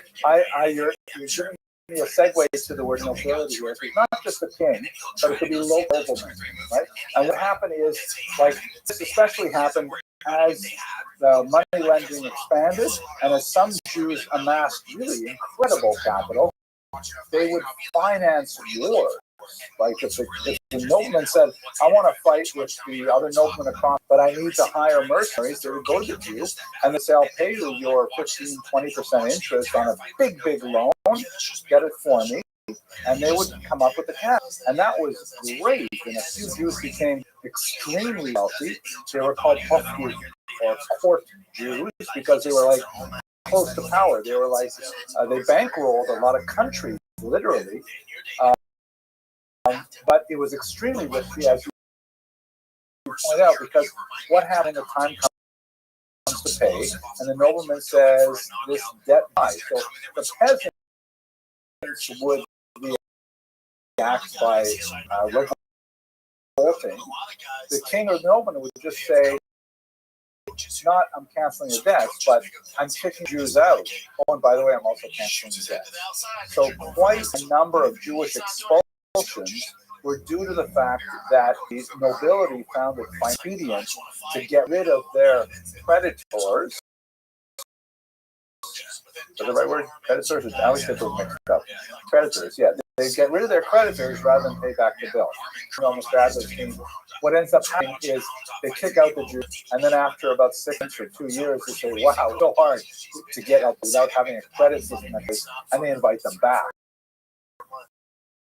So that's why Jews were in France 5 times in 1 century.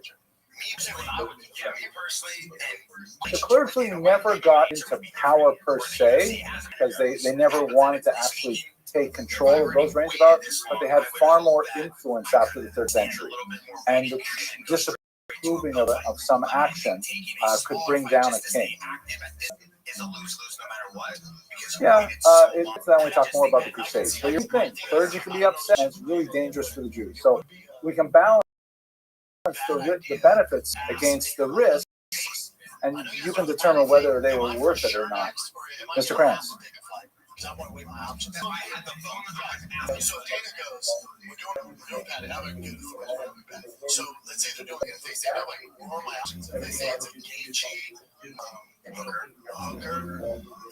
I think you are very perceptive there, Mr. Krantz. I will give you an example from South Central Los Angeles, was subject to a whole series of riots about 15, 20 years ago. And basically a lot of African Americans were very upset about the white hegemony in Los Angeles culture. You couldn't get jobs, they were like, poor education, stuff like that. And they revolted and they burned big sections of their own neighborhoods rather than going to Beverly Hills and burning down white neighborhoods. But who suffered the most were the Korean shop owners who opened up these things called bodegas, right? Because very few big shopping markets, like whatever Food Stop and Save or whatever place like that, are willing to build shopping malls in these dense inner city ghetto type neighborhoods. So the only place you can get food is either you get on a bus and you travel 45 minutes to get to a proper grocery store, or you go to a local Korean store where they will sell you groceries but in smaller amounts and higher prices. And so these Koreans were ironically the people servicing the community but exploiting them at the same time. They were the ones who felt the first anger of the so-called peasant uprising of South Central LA. Jews were like the Koreans. There's some really good studies of what they call middleman economies, where the Jews were the middleman, and they obviously bore the brunt of a lot of anger at the entire system. But because of the position they were in economically, that's how it worked out.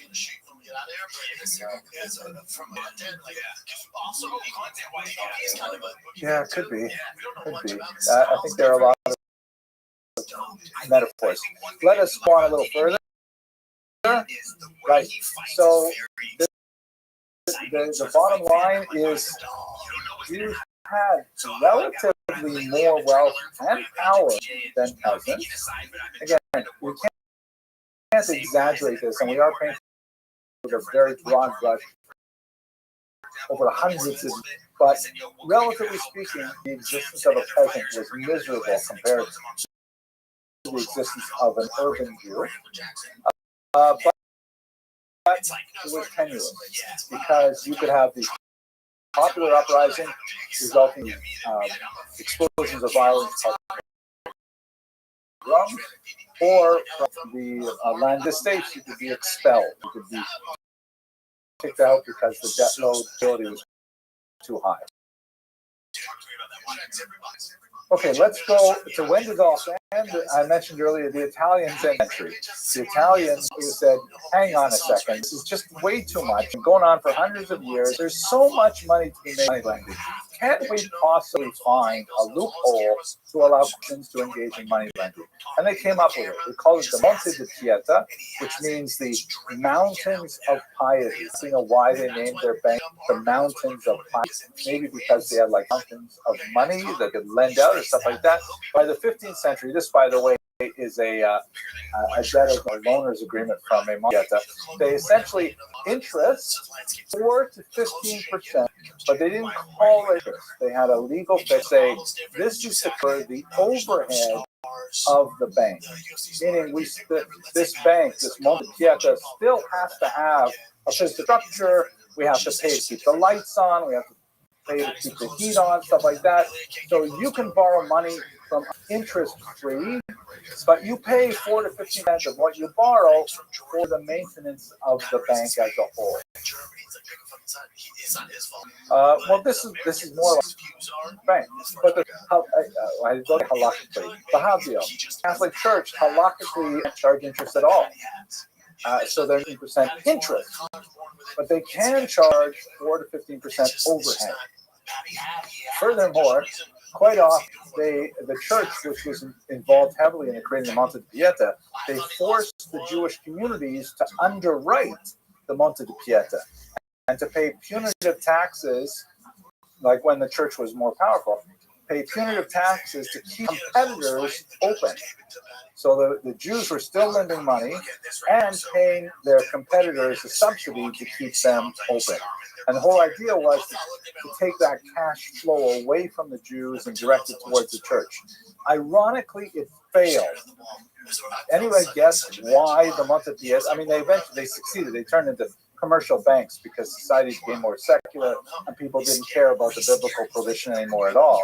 But why did the Jewish money lending actually increase, not only survive, but increase at the time? Yes, Mr. Blasco, what do you think? The king was also taxing these guys. Not quite as much, though. They hid their money better, maybe. And this is a counterintuitive. You're not going to get this, but Mr. Chairman, last catch.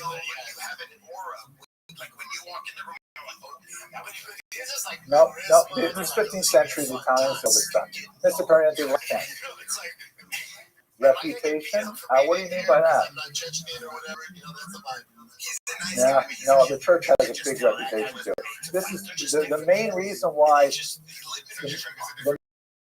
the Monte Pieta did extirpate Jewish money lending is because they had all kinds of religious rules attached to it. So when you went to the Monte Pieta, if you owed money, you had to give a confession. You had to say you owed the money, and you had to make all kinds of religious statements that I promise that I'll never gamble again, visit prostitutes again, whatever it is that got in the first place. And it was they couldn't guarantee secrecy. They couldn't guarantee confidentiality. Whereas if you went to the Jew didn't care why you were in debt. The Jew just wanted to make sure you could pay back the debt, and all that kind of moral stuff was set aside. So ironically, even when the money is set up, and even when the Jews were burdened with more taxation to pay, people stepped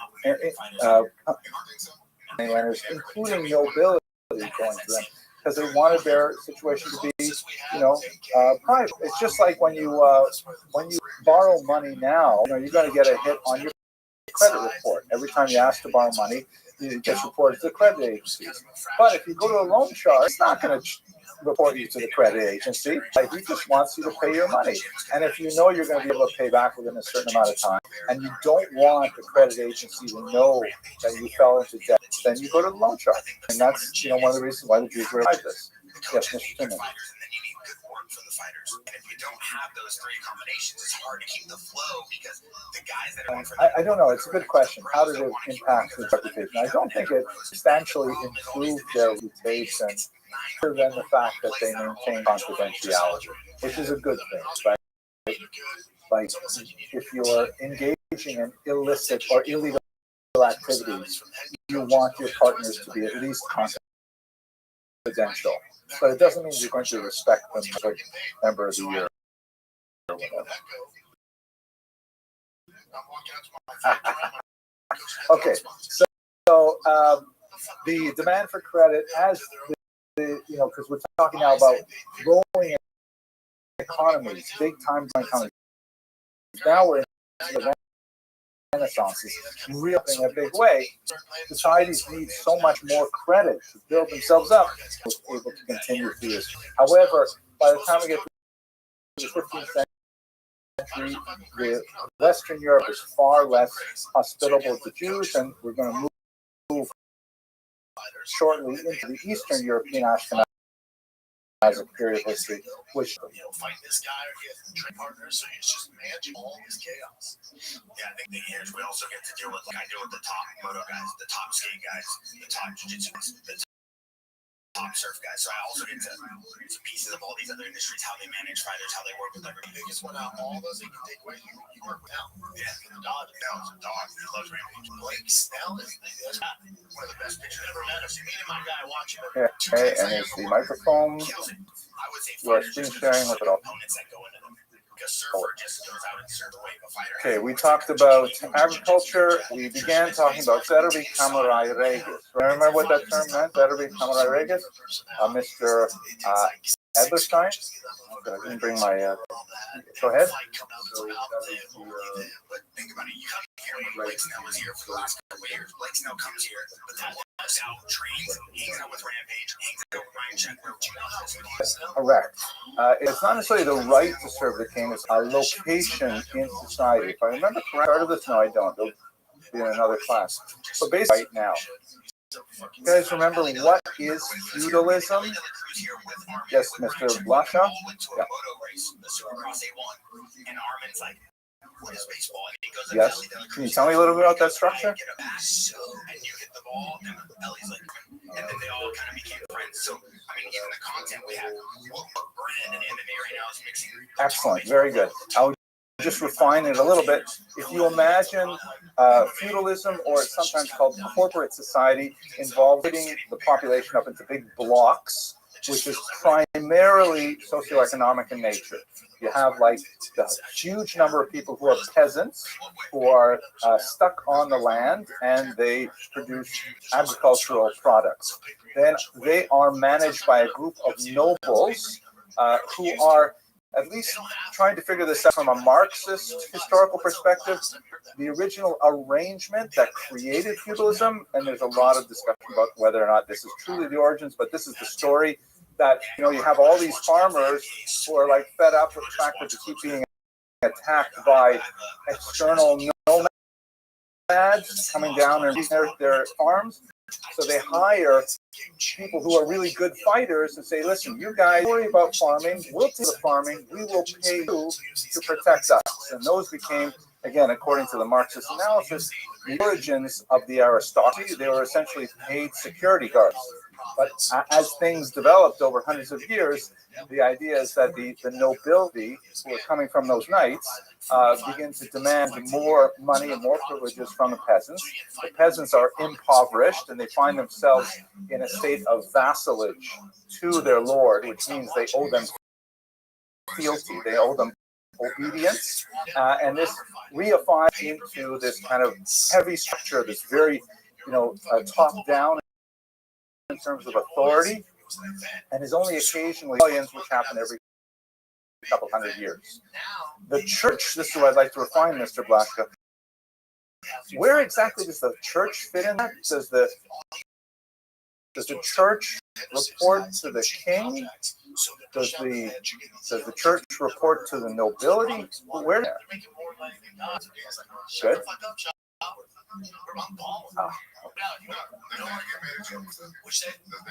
Excellent. Eventually the case, as Mr. Adler said, the church evolves along with this whole structure of feudalism. And again, in theory, the king is supposed to be involved with kingly things of this world, or Christianity put it, unto Caesar that which is, right? Give the king what he wants. He's a temporal. And the church is supposed to be in everyone's souls, everyone's, religious life. And don't forget, unlike Judaism and also unlike Islam, Christianity is very creed-based. It's very much focused on what you believe. We, in Orthodox Judaism in particular, spend a lot of time thinking about how you behave. Everything from how you wake up in the morning, first, what order you put your clothes on, how do you wash your hands, how do you put your shoes on, right shoe, the left shoe, tie the right shoe. You know, we're like really to the details of act behavior. The church does visual of that, very much what you believe. So credo is very important. Hang on 1 second, I'll get to you, Mr. Krantz. So as feudalism evolves, the church is also evolving, and they begin to confuse each other. And sometimes the king gets the upper hand. When the king has more authority, Jews tend to do well. Why do Jews do well when the king tends to have more authority? Mr. Vasilevsky?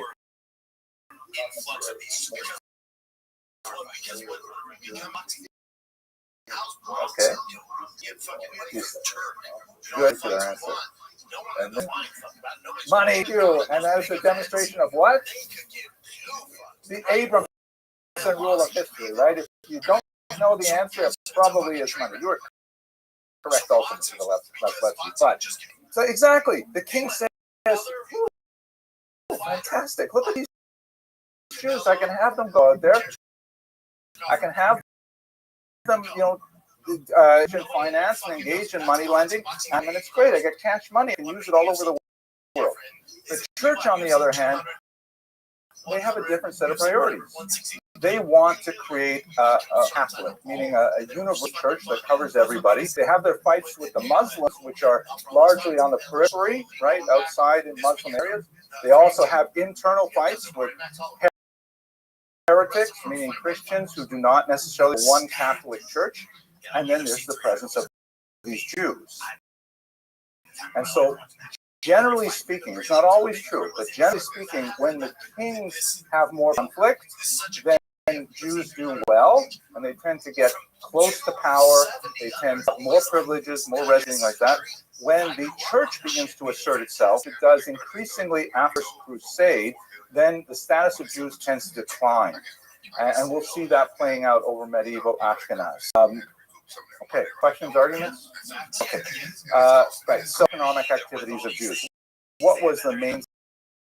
So one of the most prominent activities of Jews. Oh yeah, Mr. Krantz, thank you.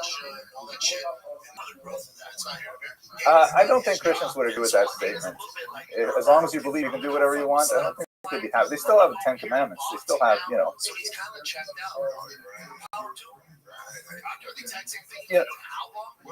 I will say that you're asking a huge question, and if we were teaching a class in Christian theology, which is like one of our popular electives, by the way, here, no, I'm joking, but then we'll talk more about it.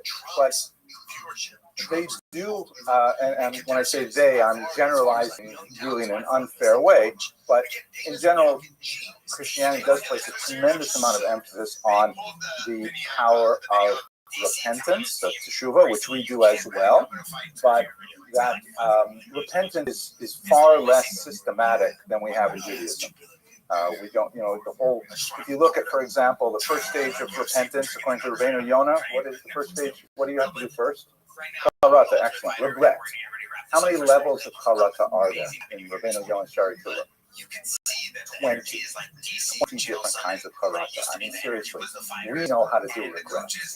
We have it's like they say that Eskimos have 26 different words for snow, right? Because they really know snow. We know regret. We have 20 different levels of it. So, yeah, Jewish feelings. But we'll in a different class maybe. If you drop by my office, we can have a lot of talk. Commerce, though, this is a fascinating map that shows you the trade routes of a mysterious group called the Radhanites. There's no Jewish records about them, at least that are directly mentioning them, although it's possible they are alluded to in a few 12th century documents. But we have two Arab geographers who refer to a group of Jewish traders in the 840s, and the blue lines represent their trade routes. I mean, amazing. Look at this. This is like in the 800s. The blue lines are where Jews are known to be trading, The Arabic geographer Ibn Farad, he mentions that they speak about 12 languages, and they're totally fluent in everything that they need to know. The pink lines here, or the violet lines, represent the extended types of trade that goes beyond them. So they may not go all the way up to Iceland, for example, but they will pick up some Icelandic goods here in the Frankish Empire and send it all the way out to China. And he describes the many different things they're trading back and forth, and it's really an amazing thing. Mr. Frank. Let's look at your numbers. Yes, the Silk Road is like out here. They're definitely on the Silk Road. I'm not sure who started it. You are absolutely correct. So Bukhara, which would be right about here, more or less, that's where, or a little bit higher, sorry, that's where we've actually found some documents that may be associated with the Radhanites. There's a slicha from Rosh Hashanah in Hebrew that was discovered here in the country. Fascinating stuff. The word Radhanite in Arabic, Radhaniya, we're not sure what it means. There are a few different theories. One theory is that it's based on a Persian word, to know the way. I think that's a little stretch. There's also a region of Iran that is called possible from there. Moshe Gill, a historian, says that. Cecil Roth, one of my favorite historians, suggests they are based here at the southern part of the Rhone River in Provence. I'll turn up Provence earlier. Can I get out of here? Well, I'll find out soon. Because in Latin, the name of the river was Rodonus. So the Radhanites might come from Rome. Unfortunately, we don't have any other documents about it. Very early examples were involved in commerce. How do we get out of here? Anyone know? What if I hit escape? There we go. Okay, but then it shrinks it. Go all the way to okay. Right. So risks and benefits. Risks. Why is commerce risky, especially on these kind of people? You can get robbed, right? Definitely. Jews in particular, standing out, carrying cash, valuables, things like that. Very dangerous. It's just a little easier. A money becomes united under a single, legal system and so forth. What about the benefits of commerce? Money, yeah, thank you. Good illustration of the It's a little bit obvious, but I think very good. There's a huge amount to be raised here. Truman. I don't understand your question. You don't have to live anywhere? So you're going to get money no matter what. Oh. How do you know after the attorneys take money? Excellent. Very good. Not to settle down with a wife and kids. You think, though, they probably are subject somewhere, but it's easy to pick up and move to a more hospitable place. Also true. I didn't think of that. Very good. The no is the profit, is the effort, right? A hard way to make a living. Very hard way. It reminds me of when I was growing up. I was born and raised in a very small town in northern Ontario, and the only Jewish family in town. And there was one Meshulach. He was a collector for base of Miami, and he literally hitchhiked, 600 miles all the way up to my hometown. He would stay in a little Jewish family he could possibly stay. I had to be kicked out of my room so he would have my room when he came up there. It was amazing. This guy, he's like my age at the time, 6 years old, hitchhiking in the northern part for, a few dollars for a base taco. It's amazing. So a hard life, right? It may be very profitable, but the effort is high. Huge danger to travel and transport. Not only robberies, but tolls, right? Which are like sanctioned robberies, where, you want to cross the border, you got to pay a lot of money when you cross the border. Tariffs, in other words. So Jews didn't always go into commerce. How they had some advantages that made it easier for them. Why do you think Jews would be naturally disposed to engage in commerce? Mr. Everton. $50,000 in mods, the winner gets that, and $10,000 cash. That ends in August. Okay, very good. So, in other words, the fact that Jews were worldly, literally, because of the diaspora, they had a sense of what markets might go in different places. Very good. I think I mentioned in a previous class, for example, it was you who figured out that we would like chocolate and sent it from a little island in Lesser Antilles to Bordeaux, where it became a massive thing. Yes, Mr. Kranz.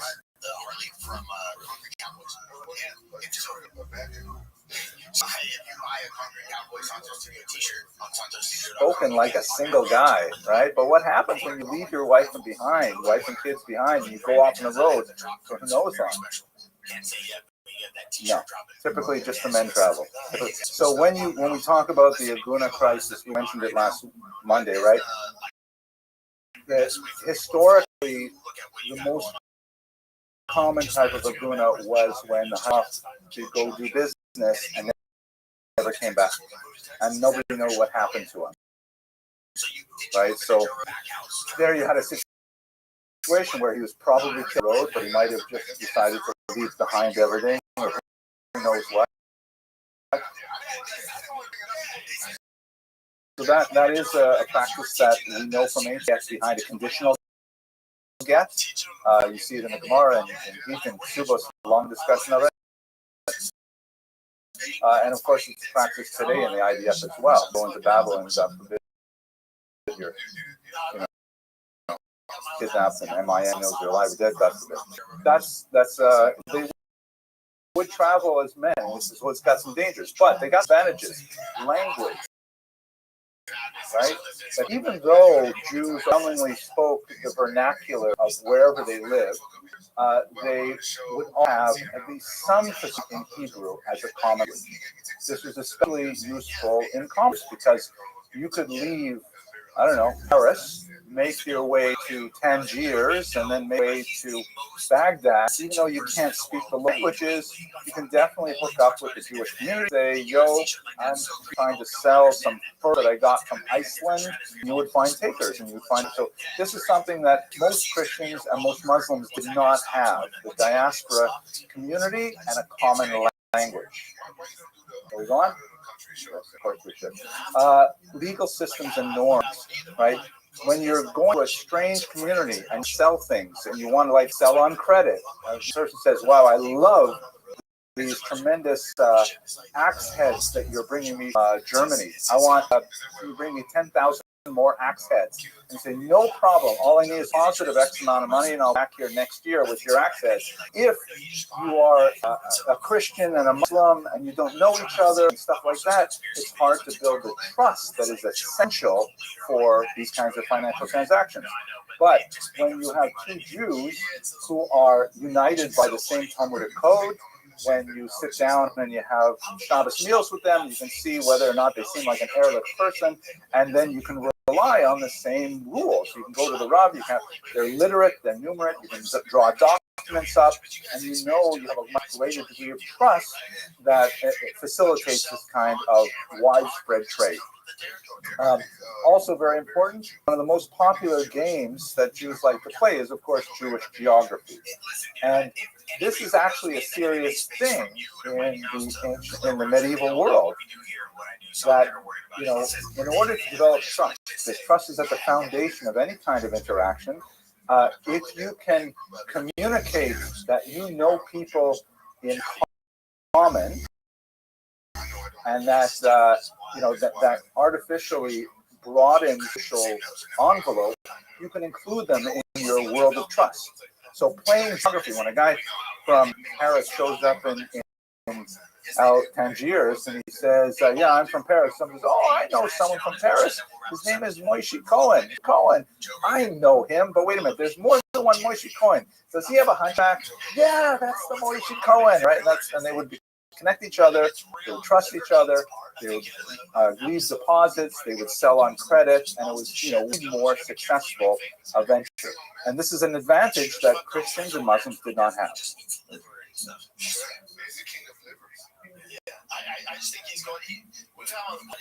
Largely through this trade network, develops slowly and expands. The fact that the Rabbinites can do it in the 9th century indicates that they must have had a phenomenon. Unfortunately, we only have basically 3 paragraphs talking about them. And it's one of the great mysteries in medieval Jewish history. Who were these strange people? You know, we don't have any internal documents about them. But we all know that commerce is historically something that Jews have engaged in time. And we're at a huge divide from most of humanity, which overwhelmingly was agriculture in nature. Just off the top of my head, even today, maybe, I don't know, if, you know, you just live in a very special bubble because you're already in an elite, in a college-educated environment. But if you were to take all Jews in America, I would hazard that at least 4 out of 10 of them involved in some kind of commerce.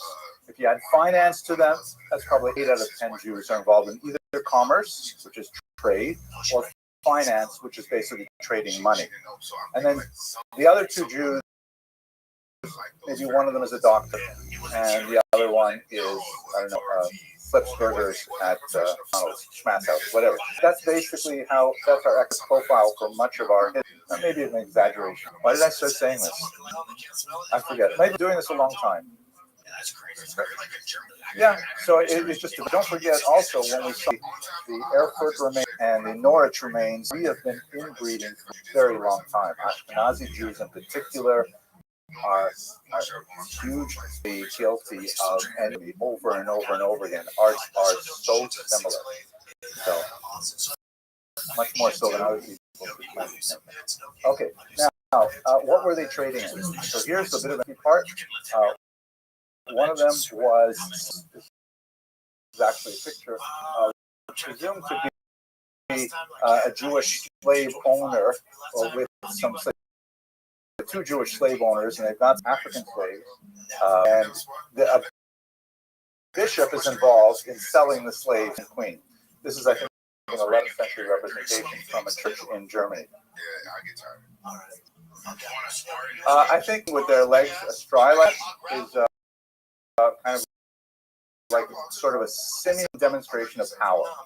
You sit like that, you know, you sit like you don't want to think.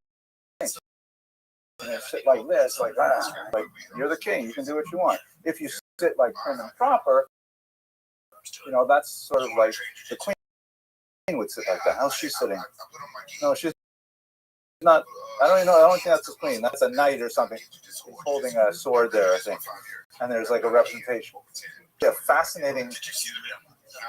Oh, Mr. Lipschitz would know where this is, but there's a fascinating story with, I think it is maybe the Taz, maybe it's the Shabbat, but apparently when Shabbatai was really active, he sent an emissary to find out if he was Mashiach, and the emissary, and he described what he saw when Shabbatai, and he described how he sat, and at one point right away, really was a time I don't remember, someone said, "He can't be Mashiach. There's no way Mashiach would cross-legged." That's not fair. I guess if you're Mashiach, you know, guys like me can sit cross-legged. So, from the 5th, 7th century, they're definitely trading in slaves. Slaves are I don't put them here, do I? Yeah, I'll get back to slaves, but we should accuse ourselves of the notion that involved in the slave trade. Slaves were a major element of all trade at the time. There was stocks for trades.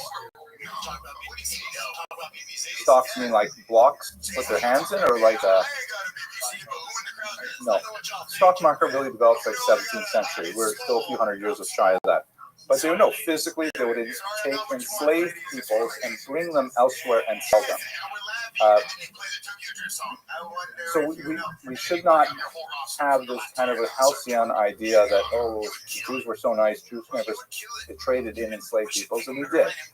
There is, however, a tremendous amount of energy coming from people who have not necessarily historical agendas trying to exaggerate the role to which Jews were involved in slavery. I think it would be fair to say that Jews were proportionately involved in slavery slavery if you compare them to the entire population, but they're also disproportionately involved in anything that's traded, like perfumes or soaps or whatever, because they're more traders than that. When you get, hang on, Mr. When you get to especially the transatlantic slave trade, then it becomes a very different. But prior to the transatlantic slave trade, you should understand that slaves are basically a luxury good. People could only buy slaves if they had a tremendous amount of money, and they were used primarily as home servants. They were not used like to farm massive plantations in inhuman conditions. It was basically like buying deal, a really expensive car. Like if you could afford a Bentley, you would take care of your Bentley. Rusty, you would not you would wash it every day. So slaves were a status symbol that wealthy people had. Jews traded them like they traded in all other status symbols and much more beauty symbols as well. Just to jump ahead, for the sake of argument, Jews were also involved, of course, in the transatlantic slave trade, which is a totally different kind of very savage type of trade, where there were people who were bringing them a ocean were prepared to lose a large the middle passage, where they would literally die of starvation, malnutrition, overcrowding, and disease.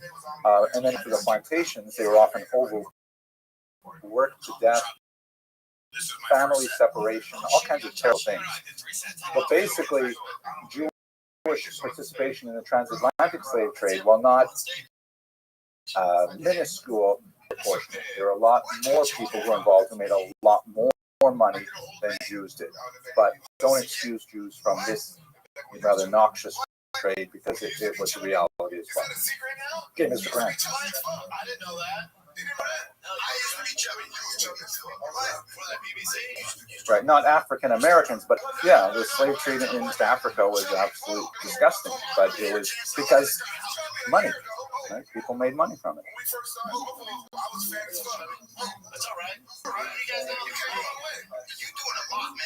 Yeah, it's not only Africans. Africans tend to constitute the bulk of them. The term slave may be derived from the same root as the word Slav, as in like Polish, Ukrainian, Lithuanian, Russian, sorry, not the Lithuanians or Slavs. And they were often captured in war. They're pagans and brought over. Where you do see, by the way, a huge issue is with Jews owning Christian slaves, or Jews owning slaves that decide to become Christian. The church has no problem with slavery at this time. By the way, this is an important point I got to talk about. Like, nobody thinks slavery is a problem in the Middle Ages. Everybody thinks it's perfectly normal. They all think that way basically until the 1700s. Only at that point when people begin to say, maybe it's not so good that we should be enslaving other people, right? This was like, it's asking them to have a 21st century mindset and morality when those standards were not applied in the medieval ages. But what the church did really care about a lot is the idea of a Jew owning a Christian. That bothered the Christians tremendously, especially churchmen, who were especially nervous that if they were to take slaves, not only Christian slaves, but even pagan slaves, much more common, who then decided they wanted to become Christians, then you would have an untenable situation where a Jew would be in a position of lordship over an individual, and the church definitely did not want that. Kings, on the other hand, were very happy with Jews owning slaves because Jews could sell for cash money, and then they could be taxed for it. So quite often, the idea of Jewish ownership of slaves is also a church-state conflict. Right. Okay. So what will eventually happen is, as restrictions are going to be placed on Jews throughout the later Middle Ages, Gesundheit, Jewish trade is going to be reduced to much more smaller scale. They tend to go, they're no longer great like the Radhanites used to be, but they're still heavily involved in it, and we'll explore that next time we meet. Oh, look at this. We'll close with this picture. This is kind of a cool image. I relate to this topic because this is my father, Oliver Shalom, and he took over my grandfather's store. My grandfather is Alex, and my father is the son. He did not want me to take over the store, so that's why ended up a professor, but that's my dad. It's like 1957. The story until my father passed away. My mother took it over for a few years, and then finally they fixed it. But it was Northern Ontario. That's not this. Textiles. He's very big into textile industry. Work clothes, work boots, stuff like that. Okay, gentlemen, let's close it tonight. I apologize once again for the delay. On Monday, we're going to have a very important class. We're going to get into Monday landing and the church, which is hugely important for understanding the economy. Okay, thank you for learning with me. I grew up watching Undertaker.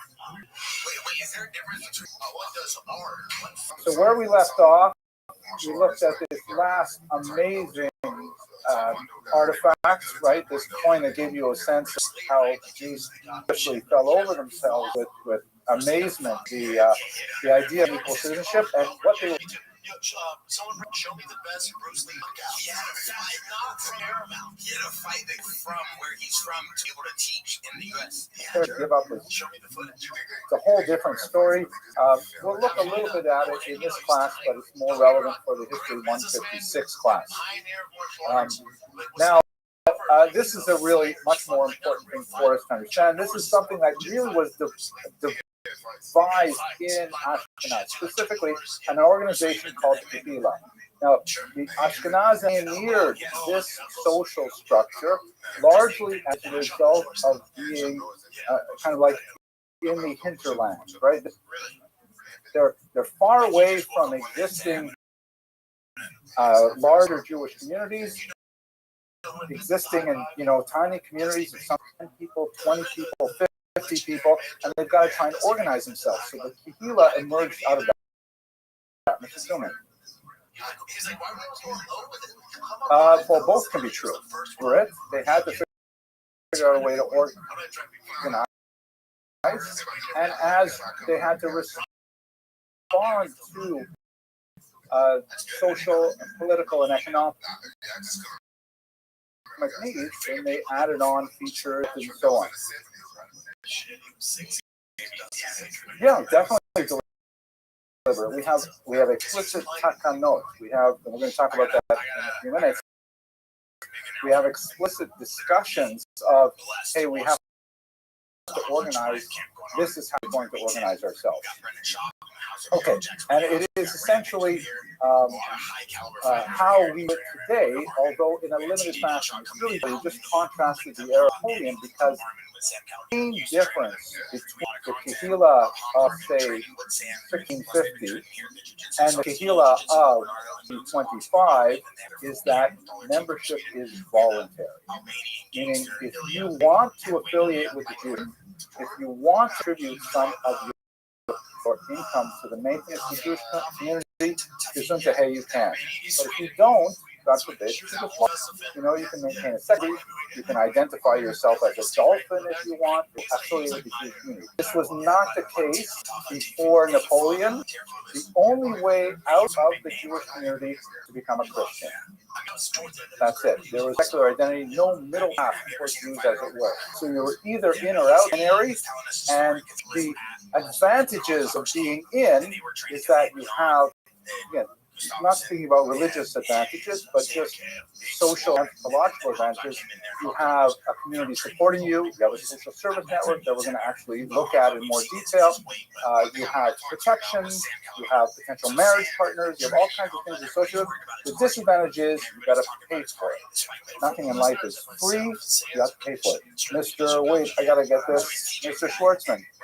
All right, good to see you, Mr. Schwartzman. Mr. Abrahams, yes, thank you for being in the house. Schwartzman, right? Horrendous. That's all. The one that's like, wait, I'm not trying to be funny. Before we go to Sam, who's slamming me at your house? I'm not going to be slamming my meat at my house. No, not what I saw in the answer. Right. Spinoza is a trailblazer in this regard because, and he is really unique, and he set fundamentally a precedent in so many ways. But that we're talking already the 1600s, so it's right when the Kehila starts to begin breaking down.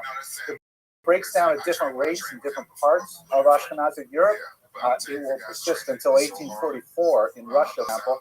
But Spinoza is a great example of someone who left the community, was forced out, if you like, because he had a harem, but he did not join the Christian community. And that was very rare. It also had to do with the fact that it was in Amsterdam, which was an unusually tolerant place that could handle a variety of these things. Other things.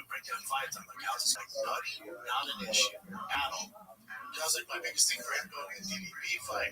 DDB is a big, durable. So that how's yes, correct. For the fifth round, like, trust me, not an issue. Shit. We see everybody on the internet talking about him. DDB doesn't finish in the first round. It's going to be hard for Hamza. And they said that if Hamza can obviously win, he's going to win in the first round. So you're asking a brilliant question. It is complex to answer it. Complex both because we're compressing several centuries and several regions, right? And the Haskalah was very different in places and time.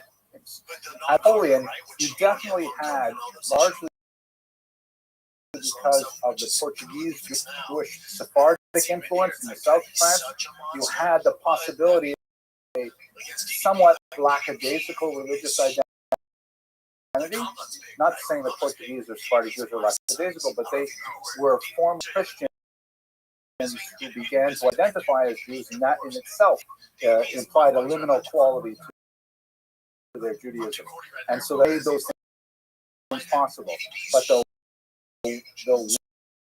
wide open, hey, why don't we just get baptized kind of Haskalah, that wouldn't happen until 50, 60 years later in Germany. But let's not get too ahead because we're still here basically around the year 1000. This is way before the Haskalah happens. But taxation and self-government go hand in hand. That in order to organize yourself, in order to have a functioning community, in Ein Kemach, Ein Torah, you have to have money to do it. You're not going to be able to apply for federal funds. There's no such thing. You have to raise it from yourself. One of the things that was especially true of the Kehillah, although it had these warm, developing, and protective elements, it was also quite coercive. And the leaders of the Kehillah would literally tell you what to do and how much you had to pay. And if you didn't like it, there's only one exit door, and that is to become a Christian. Some people did take that route. Sometimes they, we shall see, but that's the only way out. The fascinating aspect of this. The Kehillah was very androcentric, meaning it was based on the values and leadership of men by and large, principally concerned with the demands and the needs of men, things like that. Women were largely secondary. However, women also exercised a tremendous amount of power at the grassroots level through organizations called the Kevras, which was kind of like an important executive function of the Kehillah. And so they were to exercise power in certain ways, but not in direct ways. Perhaps the most obvious way would be who gets to be a member of the leadership of the Kehillah, only men. Who gets to vote for those leaders, only men as well, and even only propertied men for most of the time being, most of the period we're discussing. You could not vote unless you held, for example, a house. So those are a few caveats. Let's now look at actually how it worked. So it was based on a Talmudic model. If you look in the section of Megillah, you'll see there's a discussion of these people called the Tuvei Ha'ir, or the good people of the city. There would be kind of like a board made up of typically 7 men who were all fairly wealthy. And sitting on the board meant, on the one hand, you got kavod, you got honor, but on the other hand, you were expected to pay. You were expected also to pay for that honor with generous contributions to the community. This is exactly how we do it today. Usually when I speak to adult audiences, I say the opposite. It's totally unlike synagogues today, and they all laugh because they realize that, of course, that's how it works today. If you are the member of the board of directors of a shul, you're not there because people think you have a nice haircut. You're there because people expect you to pony up every year and to provide a certain amount. That's how the good people of the city of Tuvei are constituted up there. By the way, really important sort of ground rules in Judaism. And we'll come back to this in many ways. There are three routes to status in the Jewish world. There are three ways you can get status. What are those three ways? Mr. Aberstein?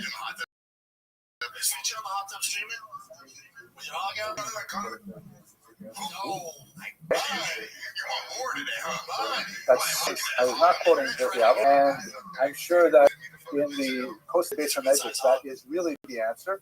But in doing it on a more pragmatic and low level way of thinking like myself, money, thanks, money. And I'll also tell you now, ask me when we finish this, what is the Abramson rule of history? I will tell you this. But the first way to achieve status in the world is money. Have lots of money. Mr. Blackfoot, Rabbanus, close. I'm looking for a slightly different word. What do you think, Mr. Abrams? Reputation is very valid. Typically, you get reputation for one of three things, which are the three things. Wisdom also close. Mr. Parente? Good. Learning. Very good. So that's also a little bit like Torah. That's also a bit like, scholarship, learning. Secret status, money, or through learning. And you already said, Mr. Adlerstein, in a slightly different way. Kahuna. What is kahuna? Close. Hansen, close. Aha, very good. So can only Kohanim have status? Excellent. The Hebrew word for this is yichus. Thank you. Yichus.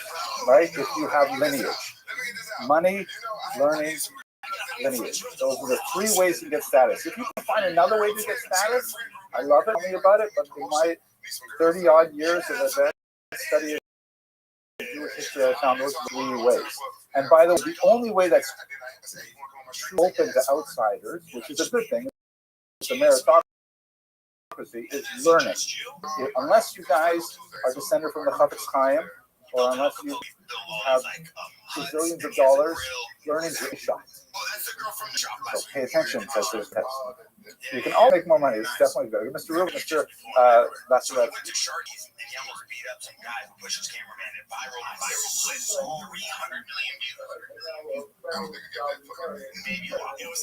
was real good.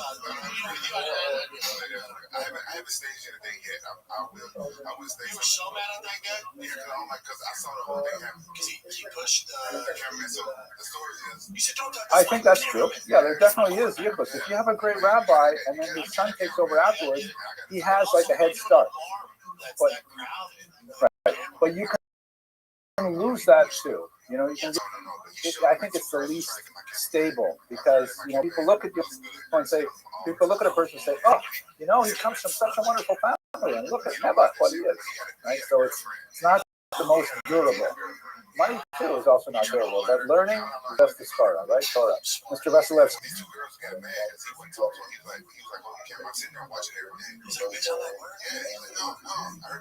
Yeah, so that's also attaching yourself to status, and that gives you status too. You know famous people, that makes you a shtickle famous too, right? But it's in general, yichus, like whether and the word yichus really means like connections, right? In terms of who you're born from, but you can also have connections horizontally too. Okay, Mr. Adler, we better go on.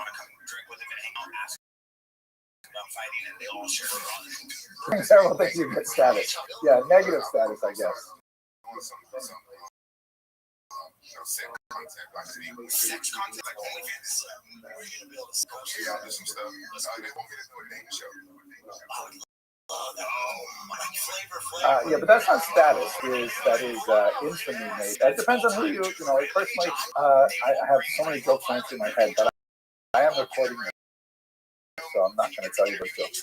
Maybe afterwards, shut off the machine. That's true. Okay, so let's go on and look at the structure. Tuvei. These are people who typically have status through money. That's like the most scholastic because they're going to have to give. But some of those people might be there because of yichus. They might be there because of learning. But money is the most important. Under them is a body called, or a person called the parnas. The word president in English is definitely related to this, but it's from the verb lefarnes, right? To provide,